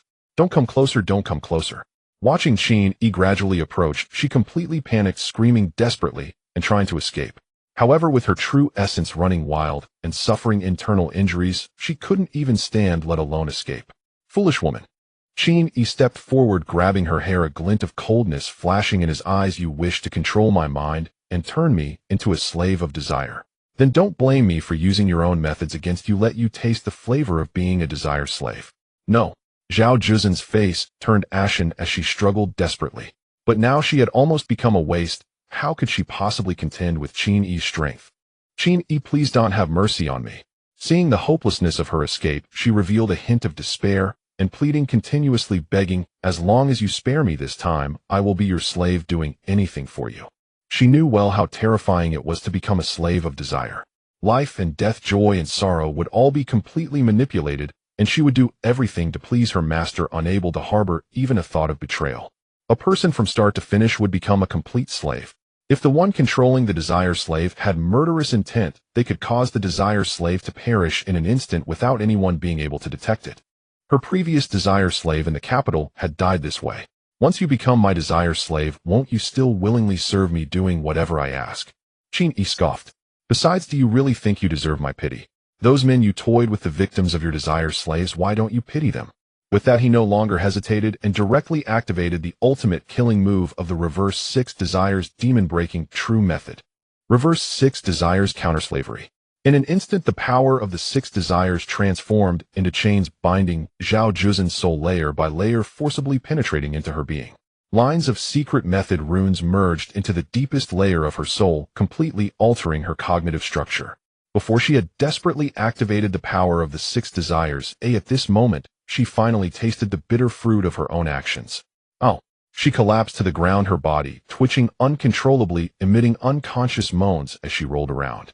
Moments later, Zhao Zhuzhen pays her respects to the young master. Zhao Zhuzhen knelt on the ground, respectfully massaging Qin Yi's legs. Qin Yi nodded slightly, picking a grape from a nearby stone table and placing it in his mouth. Now tell me about the royal secrets you possess. Yes. Zhao Zhuzhen did not hesitate, immediately recounting everything she knew and had secretly investigated. Every secret, every piece of information was shocking and could fetch an exorbitant price in the black market outside. After a full quarter of an hour, Zhao Zhuzhen finished. Is that so? The royal family actually has 9 martial emperors, one more than the Tianqian sword sect. Know that old dog Ouyang Mo is already dead, so the royal family now has 2 more than the Tianqian sword sect. Qin Yi rubbed his chin, his eyes sparkling, and, is Chun Tianshuang really that powerful?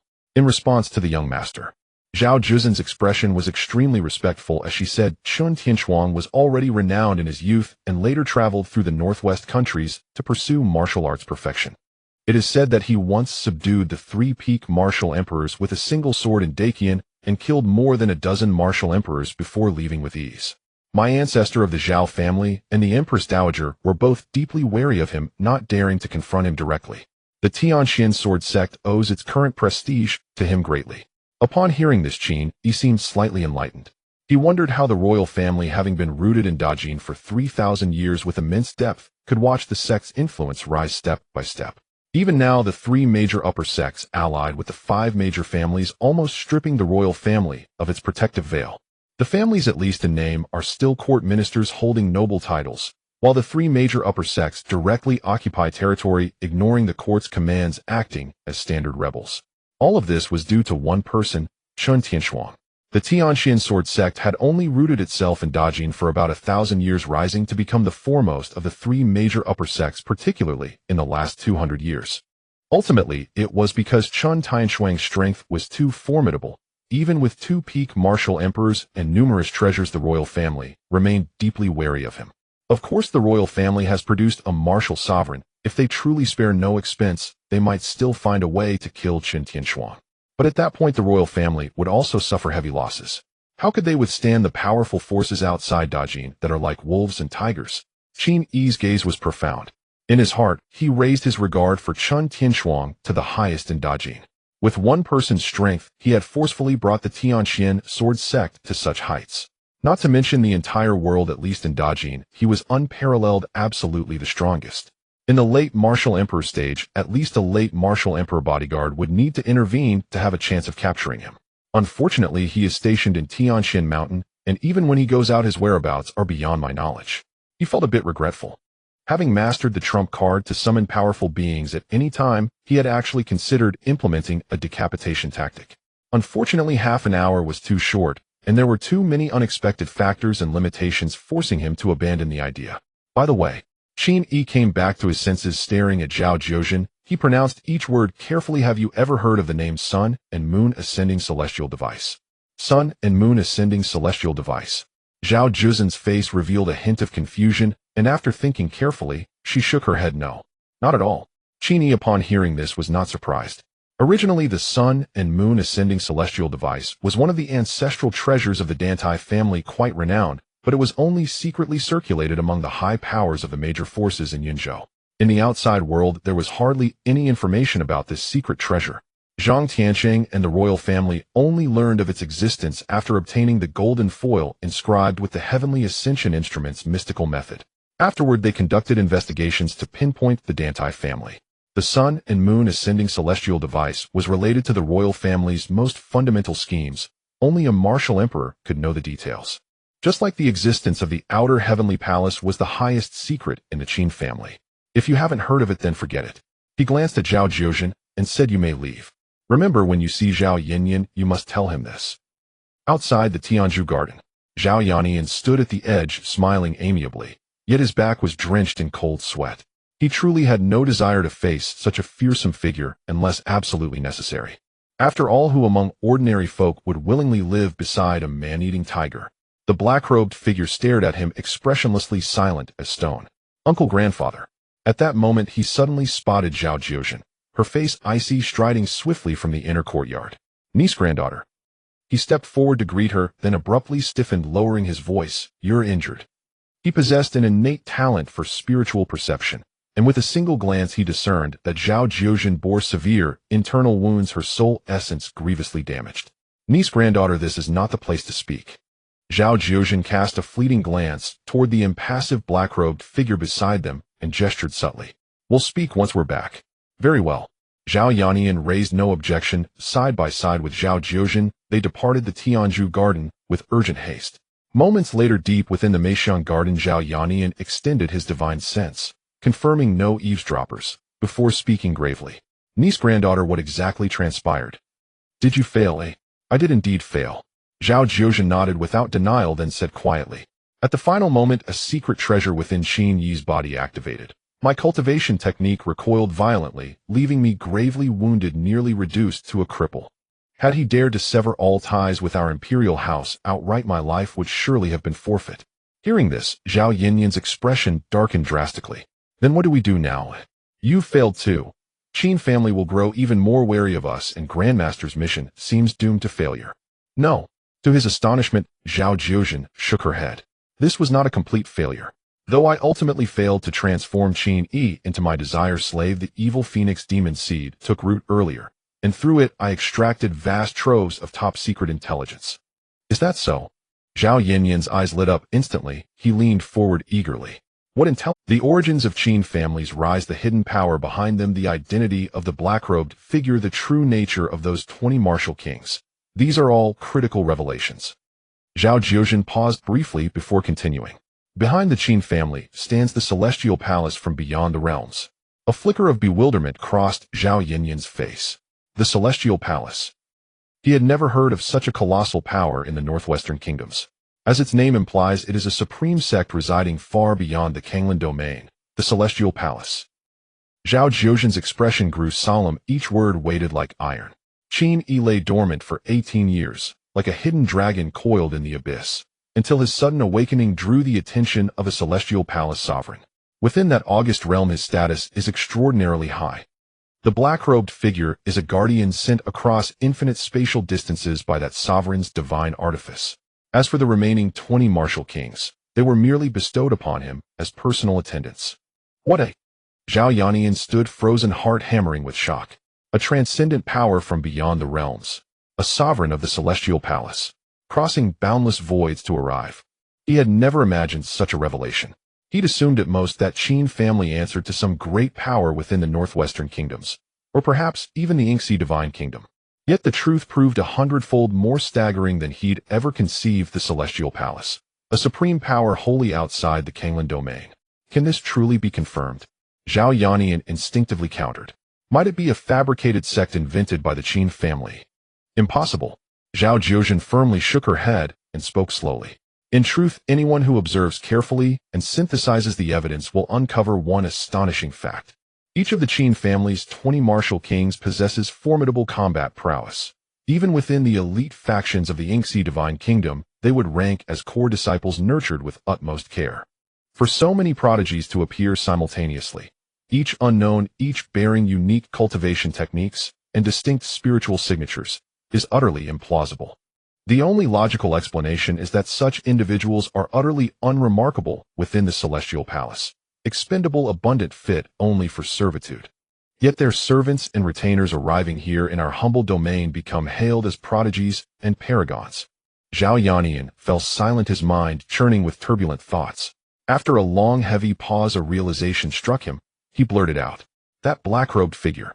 No wonder, no matter how deeply I probed, I could only confirm his cultivation as peak-level martial king. Initially, I assumed his concealment arts were peerless, but now I understand he truly is no martial emperor, merely a martial king at the apex of his realm. Yet his combat might is terrifying, capable of slaying martial emperors across cultivation boundaries." He drew a sharp breath. The celestial palace, truly awe-inspiring.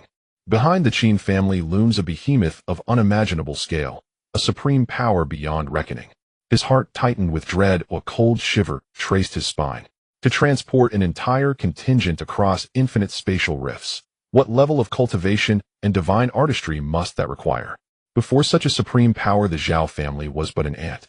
Then is the Qin family's ascension preordained by heaven's will. Zhao Yanyan spoke hoarsely.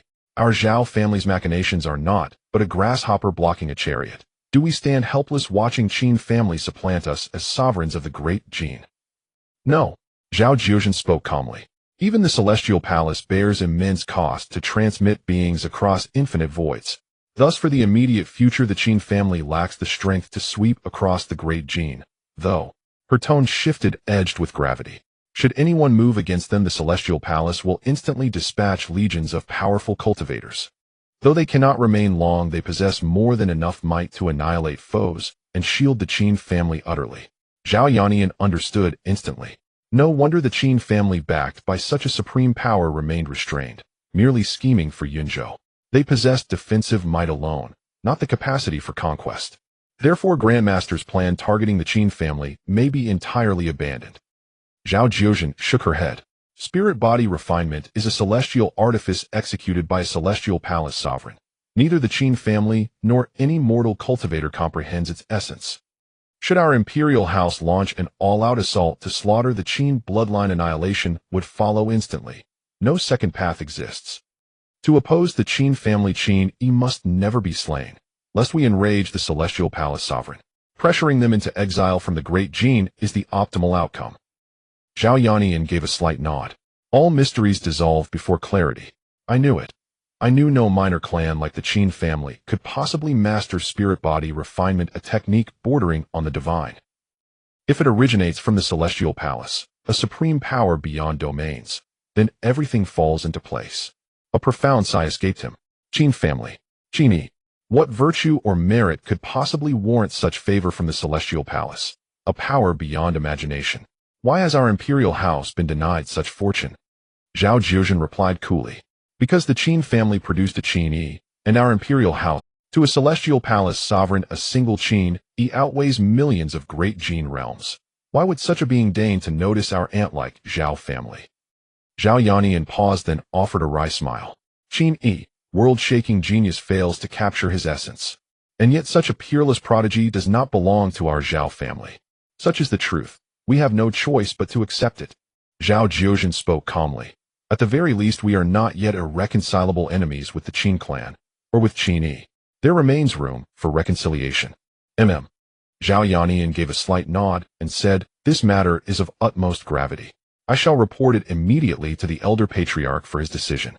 As he spoke, he turned his gaze toward Zhao Jiuzhen and added, unless something unforeseen occurs, we likely will not remain in the Qin clan for much longer. Quickly ingest a spirit pill to restore your injuries. Upon hearing this, Zhao Jiuzhen let out a bitter smile and raised her right hand, her fingers bare and empty. Where is your Fengwei treasure ring? Zhao Yannian paused, then abruptly realized the truth. Was it Qin Yi? Did he seize your Fengwei treasure ring? Zhao Jiuzhen sighed deeply, her voice low and heavy. My scheme failed. Enraged, he nearly killed me. Though he hesitated to provoke full-scale war with my clan, he could not possibly let me go unpunished. I had no choice but to surrender the Fengwei treasure ring and all my worldly possessions to save my life. Zhao Yannian comforted her. It matters little. Mere treasures and spirit crystals. You have sacrificed yourself for the Zhao clan. Upon returning to Shangjing City, the elder patriarch will surely reward you. Shangjing City. So this is the truth, the domain outside palace. A supreme power beyond the Kanglan domain. The bald elder's face paled with shock and dread. When he regained his composure, he fell into deep contemplation. Acquiring such secrets came at great cost, and Zhao Yannian excels above all in divination and intelligence-gathering arts. According to his account, every anomaly within the Qin clan aligns perfectly. This must be genuine. A throbbing ache pierced his temples.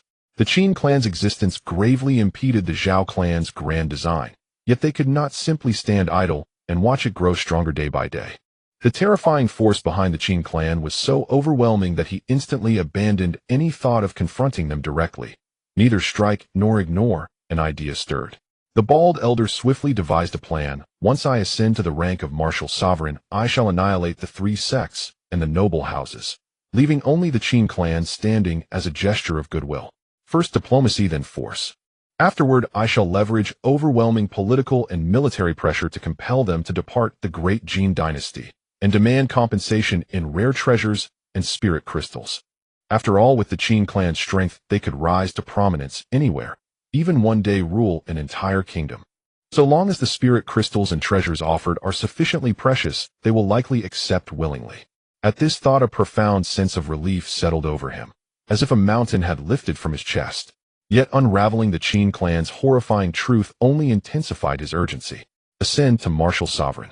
His gaze drifted to the Sinun moon, heaven-bearing instrument, slowly rotating at the heart of the formation, deep, unfathomable. Not long now. He closed his eyes and extended his divine sense into his communication artifact, issuing Zhao Yannian a direct order to return to Shangjing City. The matter was settled. Though he had unearthed numerous top-secret intelligence fragments, gaining rich dividends, he had nearly shattered relations with the Qin clan. Naturally, the marriage alliance was now impossible. A princess and a prince of the imperial house could not remain indefinitely in Yunzhou. Tianzhu Garden Pavilion in the rear garden. This intricate interweaving of truth and illusion should suffice, at least temporarily, to deceive the imperial court. Qin Yi twirled the exquisite Fengwei treasure ring between his fingers, a faint smile playing upon his lips. Zhao Jiuzhen, acting on his instructions, had disclosed a carefully calibrated blend of truths and deceptions, enough to ensnare even the imperial court. After all, his sole objective was to buy time. As for reconciliation with the imperial court, his ultimate target, the Sun Moon heaven-bearing instrument, was a national treasure, the very lifeline of the imperial house. Between them, reconciliation was utterly impossible. Moreover, do they truly believe their treacherous schemes against me and the Qin clan can end so easily? A flicker of mockery gleamed in his eyes. The affair involving Zhao Jiuzhen and the imperial court had been resolved, but his greatest gain lay precisely in his palm, the Fengwei treasure ring. This ring belonged to a princess of the imperial house, deeply cherished, her entire fortune contained within. His own credit points, once totaling over 12,000, had dwindled through repeated expenditures to just 931. Now was the perfect moment to replenish them.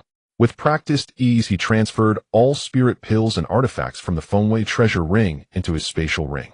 Then silently in his mind he intoned, "System, sacrifice every treasure within this Fengwei treasure ring. Convert them entirely into credit points." Ding! The system's crisp chime responded instantly, "Conversion complete. Host has acquired 6,139 credit points. Truly a fortune unmatched under heaven. A royal princess at the martial king realm possesses greater wealth than an ordinary sect's martial sovereign." His credit point balance surged instantly to 7,070. He paused to consider. For now, further investment in the Qin clan was unnecessary. These funds would be spent solely on himself. After reserving points for contingency measures, and for the final safeguards, he would leave with the Qin clan. Approximately 6,000 points remained available. Option 1, elevate his cultivation to the peak of the martial king realm, costing 3,000 points. Option 2, transform his body into the 4-element hybrid 5-phase true body, one of the most formidable true bodies, requiring 3,500 points. For now, only one path could be chosen. I shall raise my cultivation first. He reached his decision. Though body refinement would significantly boost his combat prowess, cultivation advancement yielded greater overall gains.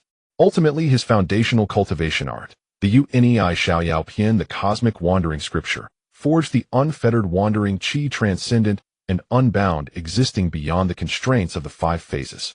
5-phase spirit bodies or true bodies conferred comparatively modest benefits upon him, unless he achieved the primordial sovereign body, triggering a qualitative leap.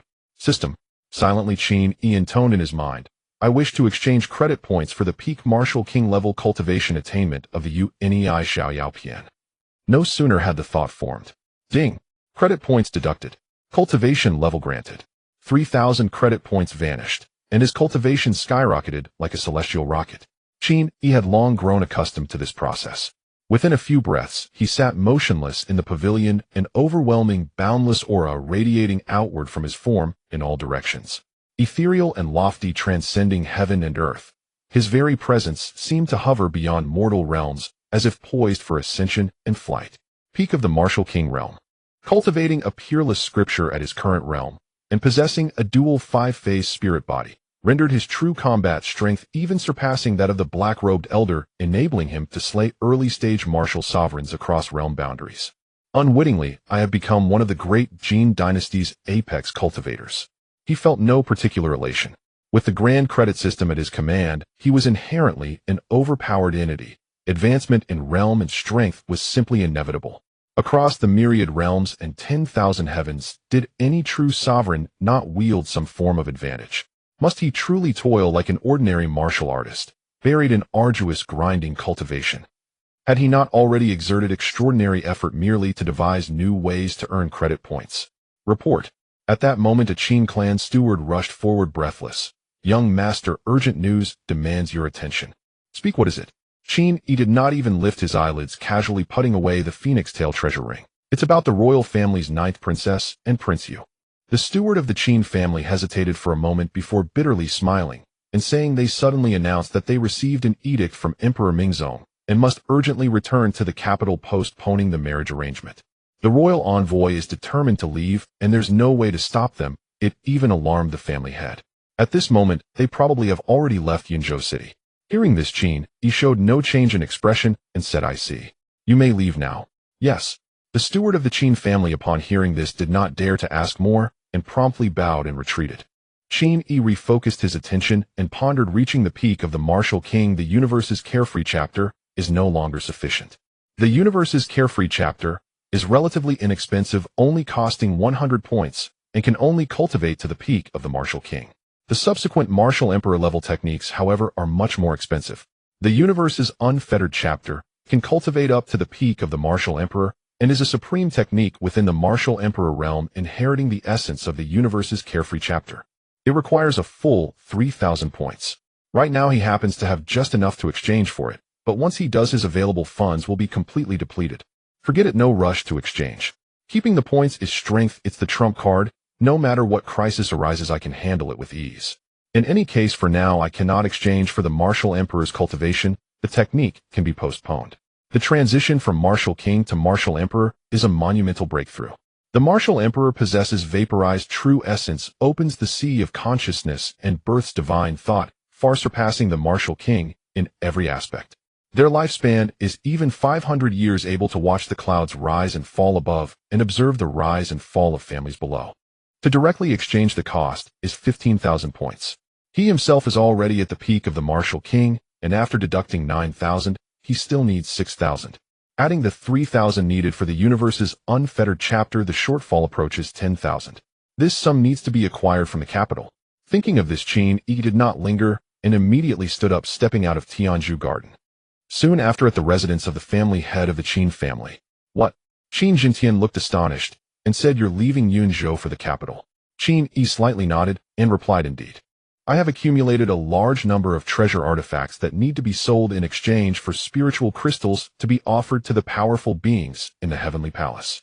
In addition, for instance, the output quota of the spiritual crystal mine in the Three Realms Mountain, this kind of resource allocation from the top tier of the Great Qin must also be secured. Since the royal family has conferred us as a noble clan, they naturally must provide what is due. My Qin family must not be shortchanged." Qin Jintian fell silent for a moment before exhaling, "Fine. It's hard to nurture a dragon in shallow waters. I knew you would eventually leave the Qin family in this small place." Qin Jintian understood very well.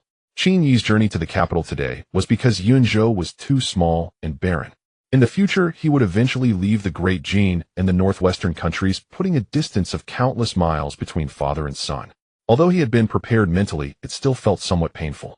Be very careful when you go to the capital. It is the center of the Great Qin, a place where storms converge.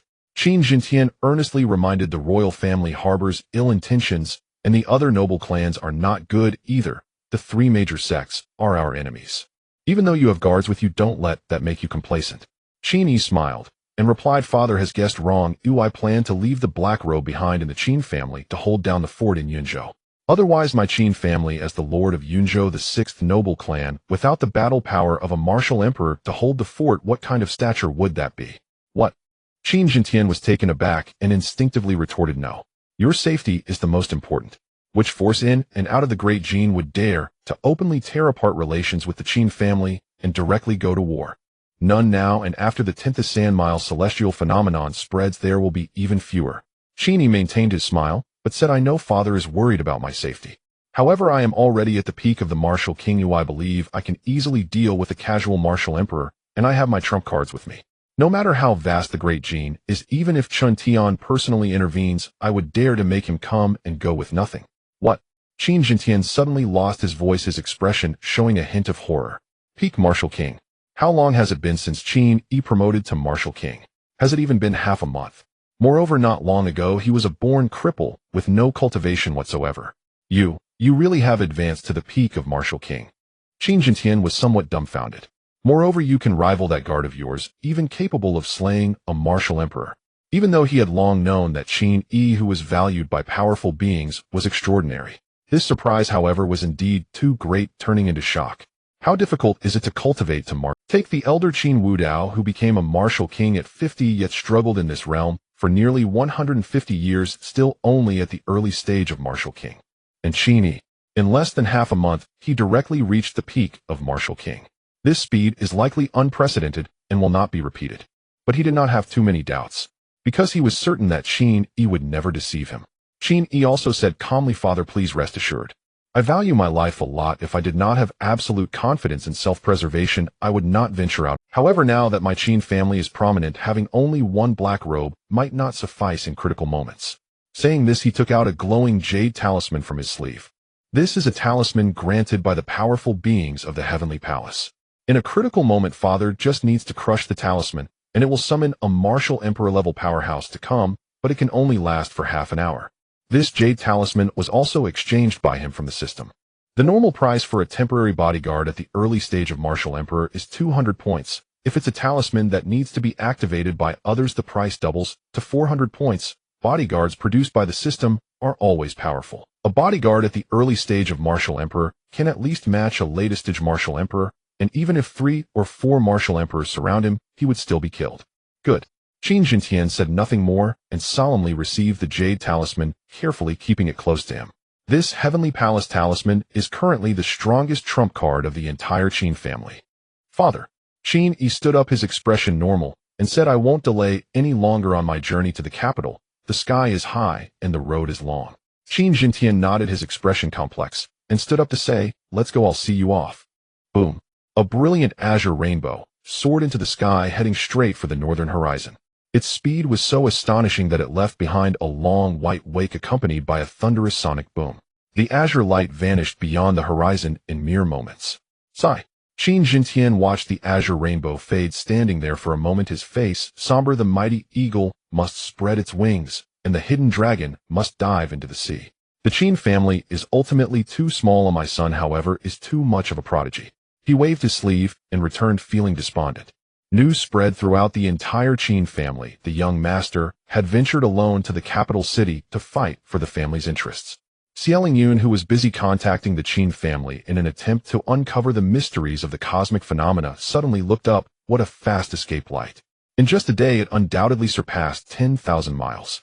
He was shaken, a look of astonishment appearing on his face. An ordinary martial king travels several thousand miles a day, which is already remarkable. Only a martial emperor can achieve such speed, covering tens of thousands of miles daily. But within Yunzhou were there not the black-clad guards of Qin Yi, who were also martial emperors? Yet the black-clad figures emitted a jet-black flame, extremely conspicuous. This escape light, however, was azure. When did Yunzhou gain another martial emperor? Xiaolingyun's heart was filled with doubt. Suddenly, he recalled the location from which the azure rainbow had taken flight, seemingly right at the Qin family. Could it be that the forces behind the Qin family have dispatched another martial emperor? Truly deep-rooted, my Xie family cannot possibly compare. He sighed inwardly, yet felt little emotion. In the past, he might have felt apprehensive, unwilling, or even jealous. But after Qin Zinshan's birthday banquet, he had extinguished these inappropriate thoughts and become much more honest. Even the Grand Elder of the Tianxian Sword sect had to bow his head and submit. Even the royal Zhao family sought to win favor, bestowing noble titles and marrying off princesses. His Xie family could not think of approaching to curry favor, clinging to the Qin family's coattails. Did they intend to await retribution and extermination? Moments later, the latest news emerged from the Qin residence. What? Xiaolingyun was stunned, his face filled with shock. Is it Qin Yi? That escape light just now was Qin Yi. He went to the capital city. He was filled with disbelief. Qin Yi had just recently achieved the rank of martial king, hadn't he? Yet the speed of that escape light had even surpassed that of an ordinary martial emperor. This was no ordinary special ability or secret technique that could explain such a phenomenon. From a narrow perspective, Qin Yi's cultivation and strength had likely reached a level beyond what he could imagine. Indeed, Xiaolingyun's heart was filled with mixed feelings as he pondered, considering the recent swift rise of the Qin family, soaring like a comet, effortlessly overcoming calamities. It was unfathomable. In his mind, he could only describe it with 4 words: destined by heaven. Boom. The azure escape light tore through the turbulent wind and soared through the void.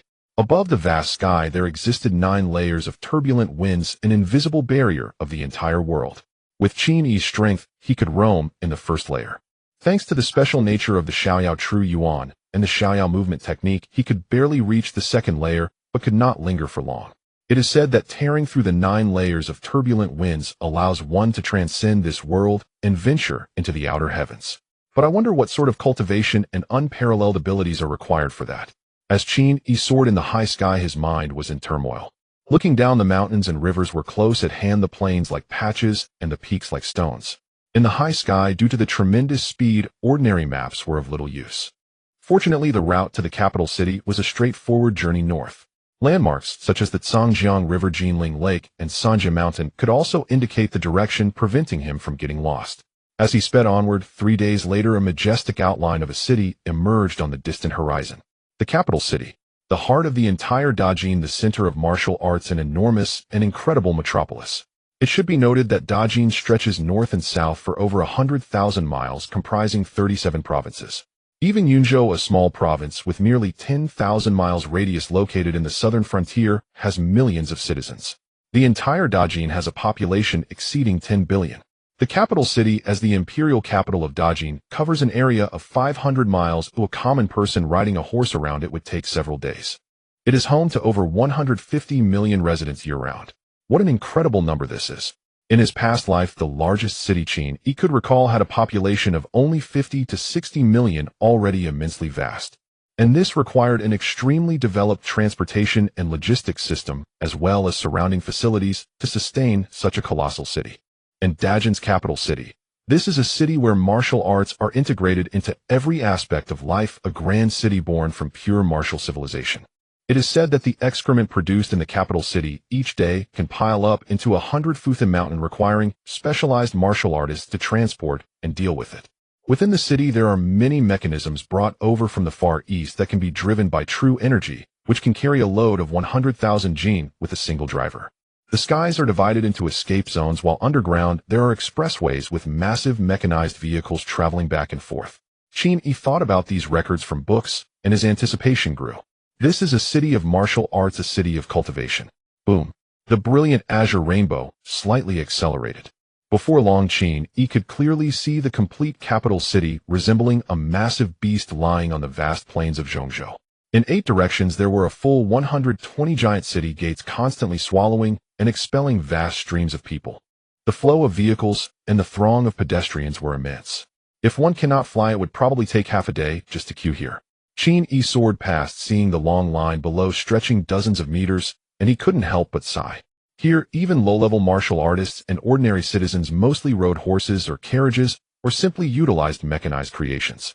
In Yunzhou, mechanized creations were rare and considered collectibles. Here, however, they were everywhere. Even small, wealthy households could afford them. Boom, boom. Streams of escape light, each with different colors and auras, occasionally streaked across the sky, coming and going. In Yunzhou, martial kings were rare sights. Here, while not everywhere, they were certainly not uncommon. The central 5 provinces are the most prosperous area of Dajin, enjoying years of favorable weather and abundant resources. Dajin, moreover, is the core of the Zhongzhou Great Plains, surrounded by 8 rivers encircling the Dragon City, gaining tremendous geographical advantage, and has thrived for 3,000 years. Qin Yi squinted his eyes. Holding such a grand city, coupled with the 3,000 years of the central 5 provinces. Not to mention, for the 300 years prior to the founding of the nation, the royal family truly commanded the world, and none dared to defy them, possessing a whole country.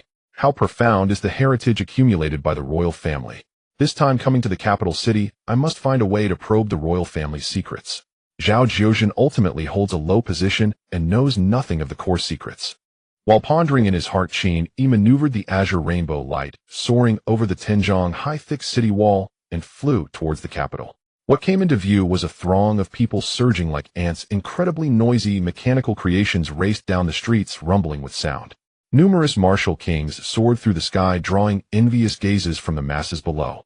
Truly bustling to the extreme, far surpassing Yunzhou city by 100-fold, Qin Yi exclaimed in admiration, but did not halt his flight. He had never been to the capital before. However, one principle holds true everywhere: the center of a city is often not the most prosperous place, but the core of power. The heart of the capital is the grand and magnificent royal palace, and the area close to the palace is naturally the most thriving. This time he intended to sell over 60 treasures, among which there were 10 second-tier treasures, their value immensely staggering. Yet he did not plan to sell these treasures separately after rebranding. Firstly, it would be quite troublesome, and he did not want to waste time, as secondly, he feared that exposing his wealth might attract covetous eyes. Thus he aimed to sell all these treasures at once. But even in the capital, a regular shop would likely struggle to handle such a quantity of treasures. Only the most prosperous places catering to high-level cultivators would be qualified to conduct such a large. The azure rainbow swiftly traversed the sky, and before long it arrived near the royal palace. At that moment, Qin Yi's eyes suddenly lit up. Below was a long street with a unique design, bustling with the bright light of numerous martial kings coming and going, creating a lively atmosphere.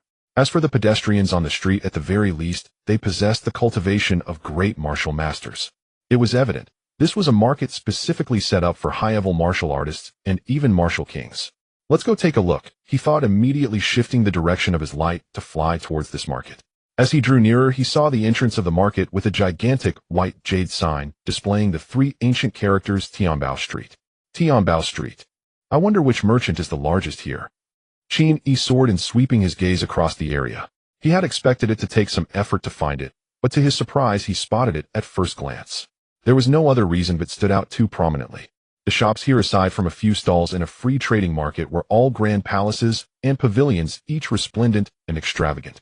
However, at the end of the long street, there stood a towering dark edifice that reached a height of 90 zhang. In the royal palace, there was a star-picking tower. This peerless tower, reaching 100 zhang, was named so because one could pluck stars from the sky. In the capital, there existed an unwritten rule: among the myriad buildings, none could exceed the height of the star-picking tower. Even if one possessed the financial means and capability to construct, it was not allowed. On Tianbao Street, all palaces and pavilions did not exceed 30 zhang in height, which was the height of the Golden Long Hall. Only this towering dark building reaching 90 zhang stood out like a crane among chickens, remarkably striking. Good gracious, Qin Yi's eyes lit up. Without a doubt the largest and most formidable merchant on Tianbao Street, and indeed the entire capital, must be the owner of this building. No need to choose further, it shall be this one. With that thought, he immediately maneuvered his light, crossing the long Tianbao Street and landing before the dark edifice. As he approached, he clearly saw the plaque of the 90 zhang high building, which bore the three robust characters Sihai Tower. Swish! The azure rainbow dissipated, revealing Qin Yi dressed in white. He stepped into Sihai Tower.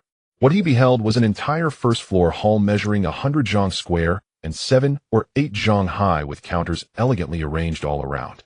In the hall, blue-clad maidservants and attendants moved swiftly, guiding nobles and young ladies in splendid clothing and extraordinary demeanor as they selected treasures. This young master. A blue-clad maidservant at the entrance, seeing Qin Yi walk in, immediately approached with a respectful bow and gently said, "May I ask what you wish to select here at Sihai Tower?" Qin Yi, intrigued, casually asked, "This is my first time hearing about Sihai Tower. Could you tell me what business you conduct here?"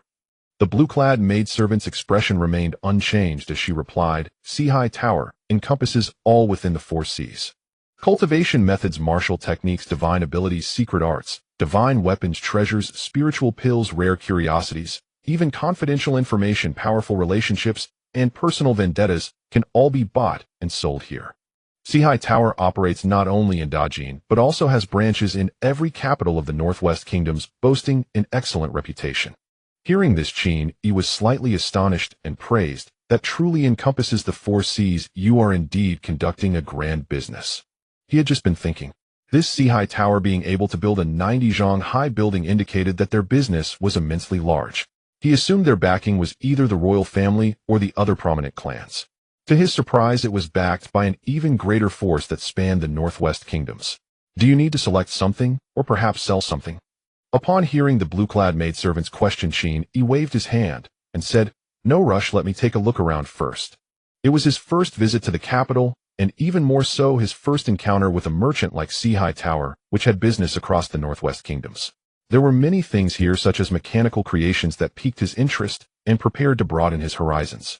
"All right." The blue-clad maidservant nodded and followed behind Qin Yi, accompanying him as he browsed. "Is this the legendary mechanical battle armor? It can grant even a mere martial apprentice the strength to rival martial masters and great martial masters. Truly remarkable. Is this the secret symbol for activating the exclusive mechanical carriage? Wow, isn't this just a car key? And this a treasure that can automatically generate a simple formation after being laid down is indeed the first time I've seen it." Qin Yi was full of enthusiasm, looking around and spotting many interesting items. However, his actions caught the attention of a nearby blue-clad youth, who couldn't help but chuckle. Earlier, this blue-clad youth had overheard the conversation between Qin Yi and the blue-clad maidservant, nearly bursting into laughter. Had he never heard of Sihai Tower? What kind of peculiar person emerged from which place? Could it be that he had been isolated in the mountains for over 10 years before coming down? Moreover, Qin Yi's amazed and curious demeanor only made him unable to hold back any longer. Had he never seen mechanical creations before? There are many country bumpkins who come to the capital, but it's indeed rare to find someone with such limited experience. To come to Sihai Tower upon arrival is truly amusing. The blue-clad youth opened his folding fan, waved it twice, and said leisurely, "Unbeknownst to you, living in the capital is expensive. Land prices can rival gold, and it's not easy to reside here. If one were to toil their whole life, they might not even be able to afford a house." Beside the youth, a plump-faced girl tugged at his sleeve and whispered, "Brother, it's not nice to speak about others like that. What if he becomes successful and surpasses you in the future?" The blue-clad youth's smile froze, nearly laughing in anger. "Successful? I am the son of the spirit Marquis. You are my sister. Can you not think before you speak? Becoming successful. The capital is filled with martial kings. Does he have the ability to become a marquis or prime minister? Can he even surpass me?" The girl pouted and said no more. Meanwhile, Qin Yi cast a glance at the pair of siblings. He had heard the blue-clad youth's words as well. However, given his status, he wouldn't stoop to bickering with such insignificant characters. It would be too embarrassing. Nevertheless, he glanced again and noticed something, raising his eyebrows. Huh. Qin Yi was somewhat surprised. Behind the boy in the blue shirt stood a figure cloaked in black robes with a long sword on his back, whose appearance was strikingly similar to that of the black-robed figure. Not just him. Upon entering the Qin Yi building, he had been captivated by the treasures and mechanical creations and hadn't noticed before. Now, upon closer inspection, he realized that among the distinguished young masters visiting Qin Yi, a majority had a similar black-robed bodyguard. Qin Yi.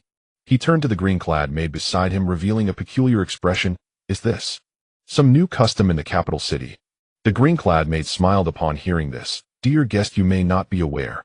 In the southern frontier of Yunzhou, a peerless talent has emerged, only 18 years old, who has just attained the rank of martial king and has killed Zhang Tiansheng, the second true disciple of the Tianxian sword sect. Afterward, he further propelled his family to rise, receiving royal accolades and becoming the current lord of Yunzhou, ranked among the 6th great families renowned throughout the Great Qin. This peerless talent is said to have a black-robed martial emperor bodyguard who stays close at all times, loyal and unwavering. It is rumored that this black-robed bodyguard has even killed martial emperors and high-ranking elders of the Tianxian sword sect in the 9 heavens. Upon this news reaching the capital, it immediately caused a stir. Many young martial artists and scions take pride in imitating this peerless talent, each finding a black-robed, sword-bearing bodyguard, turning it into a trend. Qin Yi. He felt somewhat speechless, but was too lazy to pay much attention, merely indicating, "He'll look at these novelties later. I came to Qin Yi building this time to sell a batch of treasures." The green-clad maid perked up upon hearing this. To be honest, she was also afraid that Qin Yi was indeed a bumpkin who would leave without making any purchase. If that were the case, not only would she earn nothing, but due to Qin Yi building's rules, she might even lose money. But now it seemed she could dismiss those concerns. "May I ask, dear guest, how many items do you wish to sell?" The green-clad maid asked with a smile, thinking that since it was a batch, there should be at least 5 items or more, right? Then this transaction would be quite significant. She would also earn a decent commission. Qin Yi casually replied, "I wish to sell 65 treasures, 10 of which are second-grade treasures." As soon as he finished speaking, the surroundings fell silent for a moment. Everyone froze, stopping their movements, and turned to him with shocked expressions. 65 treasures. 10 of them even being second-grade treasures. Are you joking? Besides the 3 great sects and 5 major families, which family can produce so many idle treasures at once? It must be known that treasures left in the treasury only gather dust. They can only reach their maximum utility when held by a martial king or even a martial emperor. Thus, even the 3 sects and 5 families have limited idle treasures. Yet this young man in white before them managed to come up with such a grand display all at once. Which family's core treasury did he rob? What the hell? The boy in the blue shirt exclaimed loudly. "That country bumpkin, you can't be serious, can you? Or are you simply unable to recognize a treasure and mistakenly believe common weapons are treasures?" As soon as these words were spoken, the surrounding crowd's expressions turned curious. The people present were all accomplished martial artists, sharp-eyed and sharp-eared. Hence they had all witnessed and heard Qin Yi's rustic behavior and the words of the boy in blue. Now, upon hearing the blue-shirted boy's words, they couldn't help but feel that there was indeed some possibility to it. If that were the case, it would truly be a great joke. Qin Yi couldn't be bothered with these people and directly spoke. "What? Doesn't Qin Yi building conduct all sorts of business? Can't you accept this batch of treasures?" This? The green-clad maid instinctively revealed a hint of difficulty on her face. "Dear guest." At this moment, a stout manager in a golden silk shirt, large in stature and with a glimmering face, hurried over. "My subordinate is not very knowledgeable. I hope the guest can forgive us." Saying this, he scanned Qin Yi up and down and showed a hint of surprise. "Dear guest, do you really wish to sell 65 treasures in one go?" Qin Yi calmly replied, "Could there be a fake?" The stout manager's spirit was lifted, and he hurriedly said, "Then may I invite this guest to discuss in a private room on the second floor?" Qin Yi slightly nodded and replied, "All right. Lead the way." Immediately Qin Yi followed the stout manager as they ascended to the second floor. Those watching downstairs exchanged glances, but did not disperse. Instead, they gathered in groups, whispering quietly. They were also curious, could this country bumpkin really produce 65 treasures? Among them, there were still 10 second-grade treasures. If this were true, it would be a sensational tale in the capital, excellent conversation material that could not be missed. On the second floor, in a private room. "Guest," the stout manager warmly said, "please take a seat. I will have someone bring some fragrant tea right away." Qin Yi waved his hand, succinctly replying, "No need. I'm in a hurry. Let's complete the transaction here." As soon as he finished speaking, he casually waved his hand, and a large pile of various treasures, including flying swords, shields, battle armor, golden pins, silver hooks, flying needles, banners, large seals, and so forth appeared. A total of 65 treasures stacked into a small mountain, nearly filling half of the private room. The stout manager stood by dumbfounded. The mountain of treasures shimmered brilliantly, almost dazzling his eyes. Despite having some mental preparation, seeing this scene still made his heart tremble. This was indeed 65 treasures. Particularly the 10 among them shone brightly and radiated colors, clearly being second-grade treasures. Just the value of these 10 second-grade treasures surpassed that of the other 55 first-grade treasures. In other words, this transaction involved nearly 100 treasures amounting to several thousand spirit crystals. My goodness! The stout manager swallowed hard, secretly astonished. This is truly a case of a person concealed in plain sight and a disguise that is too much to be real. This esteemed guest entered Sea building looking like a bumpkin. Who would have thought he would reveal such astonishing extravagance? Could this esteemed guest be the heir of some family? Within sects, even the status of true disciples is still that of disciples unable to control much resource. It's different in the families. The noble bloodline of the direct line, especially the heir of the family head, holds great power. Wait! Just as he was about to tentatively ask, his pupils suddenly shrank, realizing something was off. Isn't this the Liuhua flying sword? The Tianxian sword sect is renowned for its unique method of crafting flying swords, which is never shared, yet there are as many as 5 here. Among them, too, are even second grade. And this is the royal family's Liuli battle armor. There are actually 3 sets. He had been appraising treasures for many years and prided himself on his keen eyesight, so he could not possibly be mistaken. Moreover, the royal family and the Tianxian sword sect are famously sworn enemies. Under what circumstances would their unique treasures appear on? Moreover, the royal family and the Tianxian sword sect are famously sworn enemies. Under what circumstances would their unique treasures appear on one person? This simply shouldn't be possible. No way. He suddenly thought of a possibility. Within the Great Qin, there was one other force, one person who could simultaneously possess these items. The Lord of Yunzhou, the Qin family. The crown prince of the Qin royal family, young Master Qin Yi. Could it be? His heart trembled as he recalled everything from before, and he could no longer sit still. He suddenly stood up and deeply bowed to Qin Yi, respectfully saying, "I apologize for my oversight. I have yet to inquire about your esteemed identity. May I ask, are you the crown prince of the Qin royal family?" Qin Yi showed a hint of surprise and glanced at the plump steward in front of him. "Do you recognize me?" The implication, of course, was an acknowledgement of his identity. The plump steward was taken aback, bowing even lower and smiling. "Not at all. How could a small character like me be fortunate enough to know the young lord? I figured out your identity through the batch of precious items you intend to sell, young lord." Qin Yi's eyes flickered with realization, and he nodded slightly. "I see. You have indeed reminded me." As he spoke, he reached into his pocket and took out the exquisite phoenix tail ring. "Please sell this spatial ring as well." A spatial treasure, even if it is only of the first grade, is worth nearly as much as a third-grade treasure, at least worth 1,000 spirit crystals. Moreover, the phoenix tail ring is even more valuable than the average spatial treasures. This phoenix tail ring is a waste in his hands. It is better to exchange it for spirit crystals and then convert it into more premium points. The royal family's phoenix tail ring. The plump steward trembled all over. This is a unique spatial treasure forged by the royal family as standard equipment for princes and princesses. At this point, he dismissed the last bit of doubt about Qin Yi's identity. Who doesn't know that the royal family, in order to win over the Qin family, not only conferred the head of the Qin family as the Qin Wang, but also sent the beloved 9th princess to marry into their family. This phoenix tail ring is probably one of the treasures presented by the royal family. Please wait a moment, young. The plump steward dared not delay, quickly taking the phoenix tail ring with great care, and saying, please enjoy some tea while you wait here. At the latest within a quarter of an hour, a specialized appraiser will come to the Four Seas Pavilion to estimate the total value of these treasures. Qin Yi nodded and took a seat, saying, make it quick. Understood. The plump steward bowed and withdrew from the private room, closing the door behind him. My goodness. As soon as he left the private room, he clutched his chest, feeling his heart race. The young lord of the Qin Wangfu Qin Yi. This person is a true figure of great renown in the Dajin Empire, standing at the pinnacle of power. Even the royal crown prince is far from having his noble identity and high status. After all, the crown prince is merely the heir to the emperor. If he dies, another can be chosen, as the royal family never lacks princes. Meanwhile, Qin Yi is the core of the Qin family, the pillars supporting them, the mastermind behind the scenes, the one with the greatest power. In comparison, the Dajin crown prince could only carry his shoes for him. This is a true big shot. I actually ran into him. He was quite excited in his heart. If Qin Yi had directly revealed his identity and arrived at the Four Seas Pavilion openly, he would have never had the chance to be the one to receive him. His position is, after all, still a bit low. If he could become familiar to Qin Yi now, his status in the pavilion would soon change. This news must be reported immediately.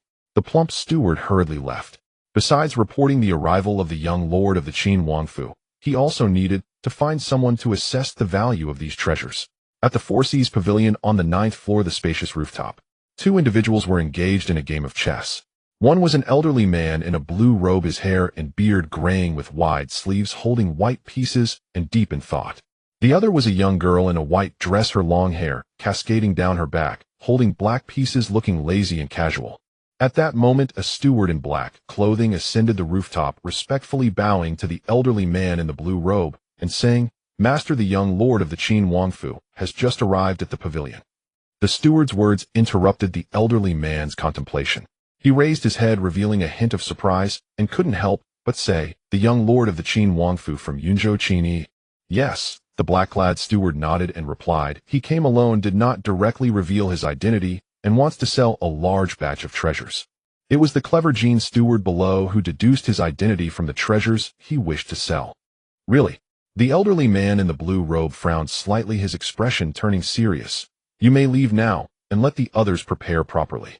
This person's status is not trivial. I will personally go down to welcome him shortly.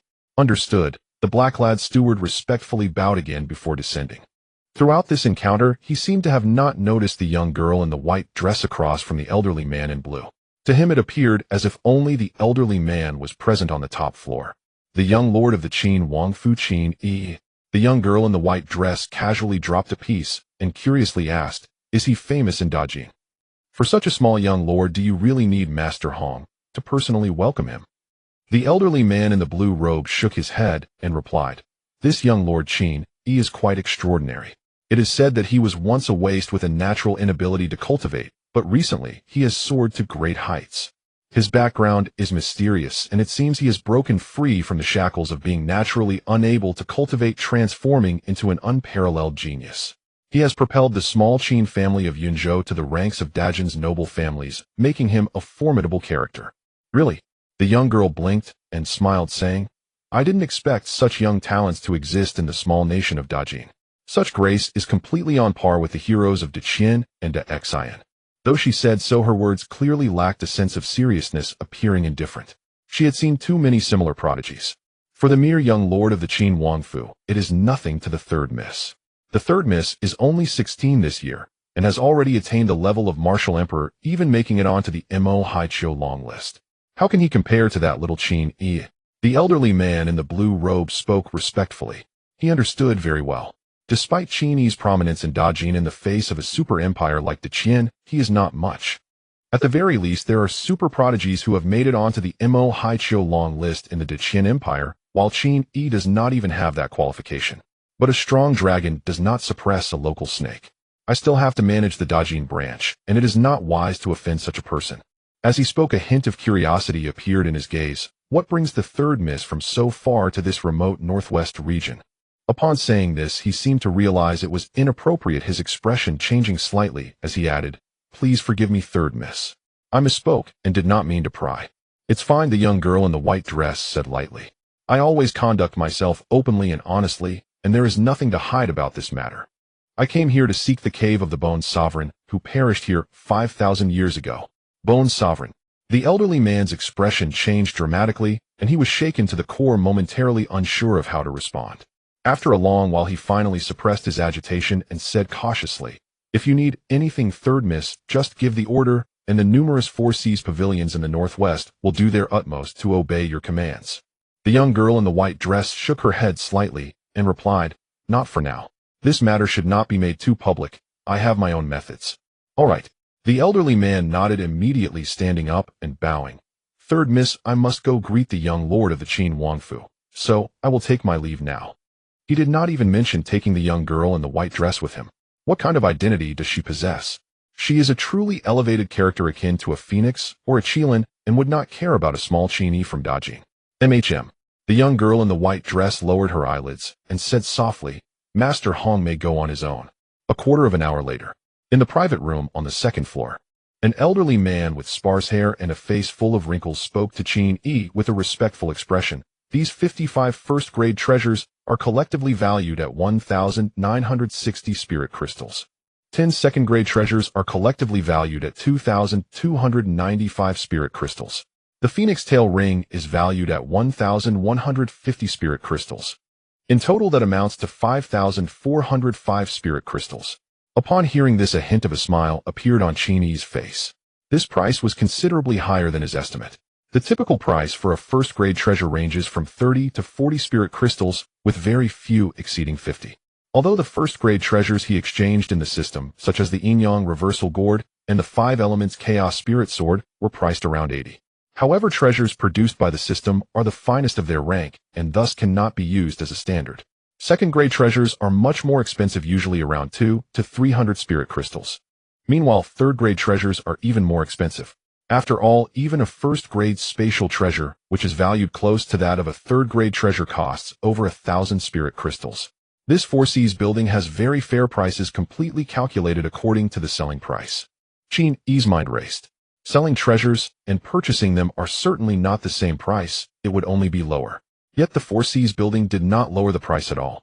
This was clearly to curry favor with him, doing him a good turn. "I have no objections, so let's settle on this." Qin Yi slightly nodded and spoke. "All right." The plump steward stepped forward eagerly and took out 5 neatly arranged white cards from his sleeve. The white cards shimmered faintly, seemingly made of crystal, translucent and engraved with mysterious patterns. "Your Highness, this is our Four Seas building's universal crystal card." Seeing Qin Yi's puzzled expression, the plump steward explained, "One white crystal card represents 1,000 spirit crystals and can be withdrawn at any time from our Four Seas building. The crystal card can be used for purchases at any branch of the Four Seas building, even outside of the Great Qin, and is valid everywhere." He added with a smile, "I do not wish to hide from your Highness. Our Four Seas building's reputation is well known among the nations and is highly trusted. Many powerful individuals use our crystal cards as a medium for large transactions, and their value is equivalent to the same amount of spirit crystals." "Is that so?" Qin Yi accepted the white crystal cards, his eyes revealing a hint of surprise. The influence of the Four Seas building seemed to be far greater than he had imagined. "Your Highness." At this moment, the plump steward handed over a purple crystal card with respect, saying, "This is our Four Seas VIP card. Holding this card means you are a VIP of our Four Seas building, entitled to a 95% discount on all purchases, and you can also advance a limit of 1,000 spirit crystals at any time in our Four Seas building. In addition, this card also serves as an entry pass for some auctions held within the building, along with many other." He added, "This VIP card has already recorded a lot of information about your Highness. You only need to imprint it with your true essence to recognize its owner, and others cannot take it away. I ask your Highness to accept it." "Good." Qin Yi naturally had no reason to refuse the benefits that were presented to him. Looking at the serious demeanor of the plump steward, it seemed that even ordinary martial emperors did not possess a similar VIP card. This card is actually a type of special treasure. After imprinting it with his true essence, Qin Yi examined the purple crystal card in his hand, and his eyes flickered. "The Four Seas building is quite generous." "Your Highness." The plump steward waved his hand, and a pile of spirit crystals appeared beside him, shimmering brightly. "This is the remaining 405 spirit crystals. I ask your Highness to accept them." "Wait a moment." Qin Yi suddenly spoke, returning the 5 white crystal cards in his hand. Please exchange these 5 cards for 5,000 spirit crystals. Oh, I have a use for them. This. The plump steward was taken aback for a moment, then quickly bowed and replied, "All right, Your Highness, please wait a moment. The Four Seas building is renowned among the nations. Even a branch in the Great Qin has a large reserve of spirit crystals. A mere 5,000 spirit crystals is naturally no problem." The plump steward hurriedly left holding the white crystal cards. Goodness, it seems that the Four Seas building is indeed as wealthy as a nation. Qin Yi couldn't help but think, if I could rob this place, I would probably become rich in an instant with tens of thousands or even hundreds of thousands of spirit crystals. However, he quickly dismissed this thought. The Four Seas building's business could not be so large without a strong backing or powerful figures overseeing it.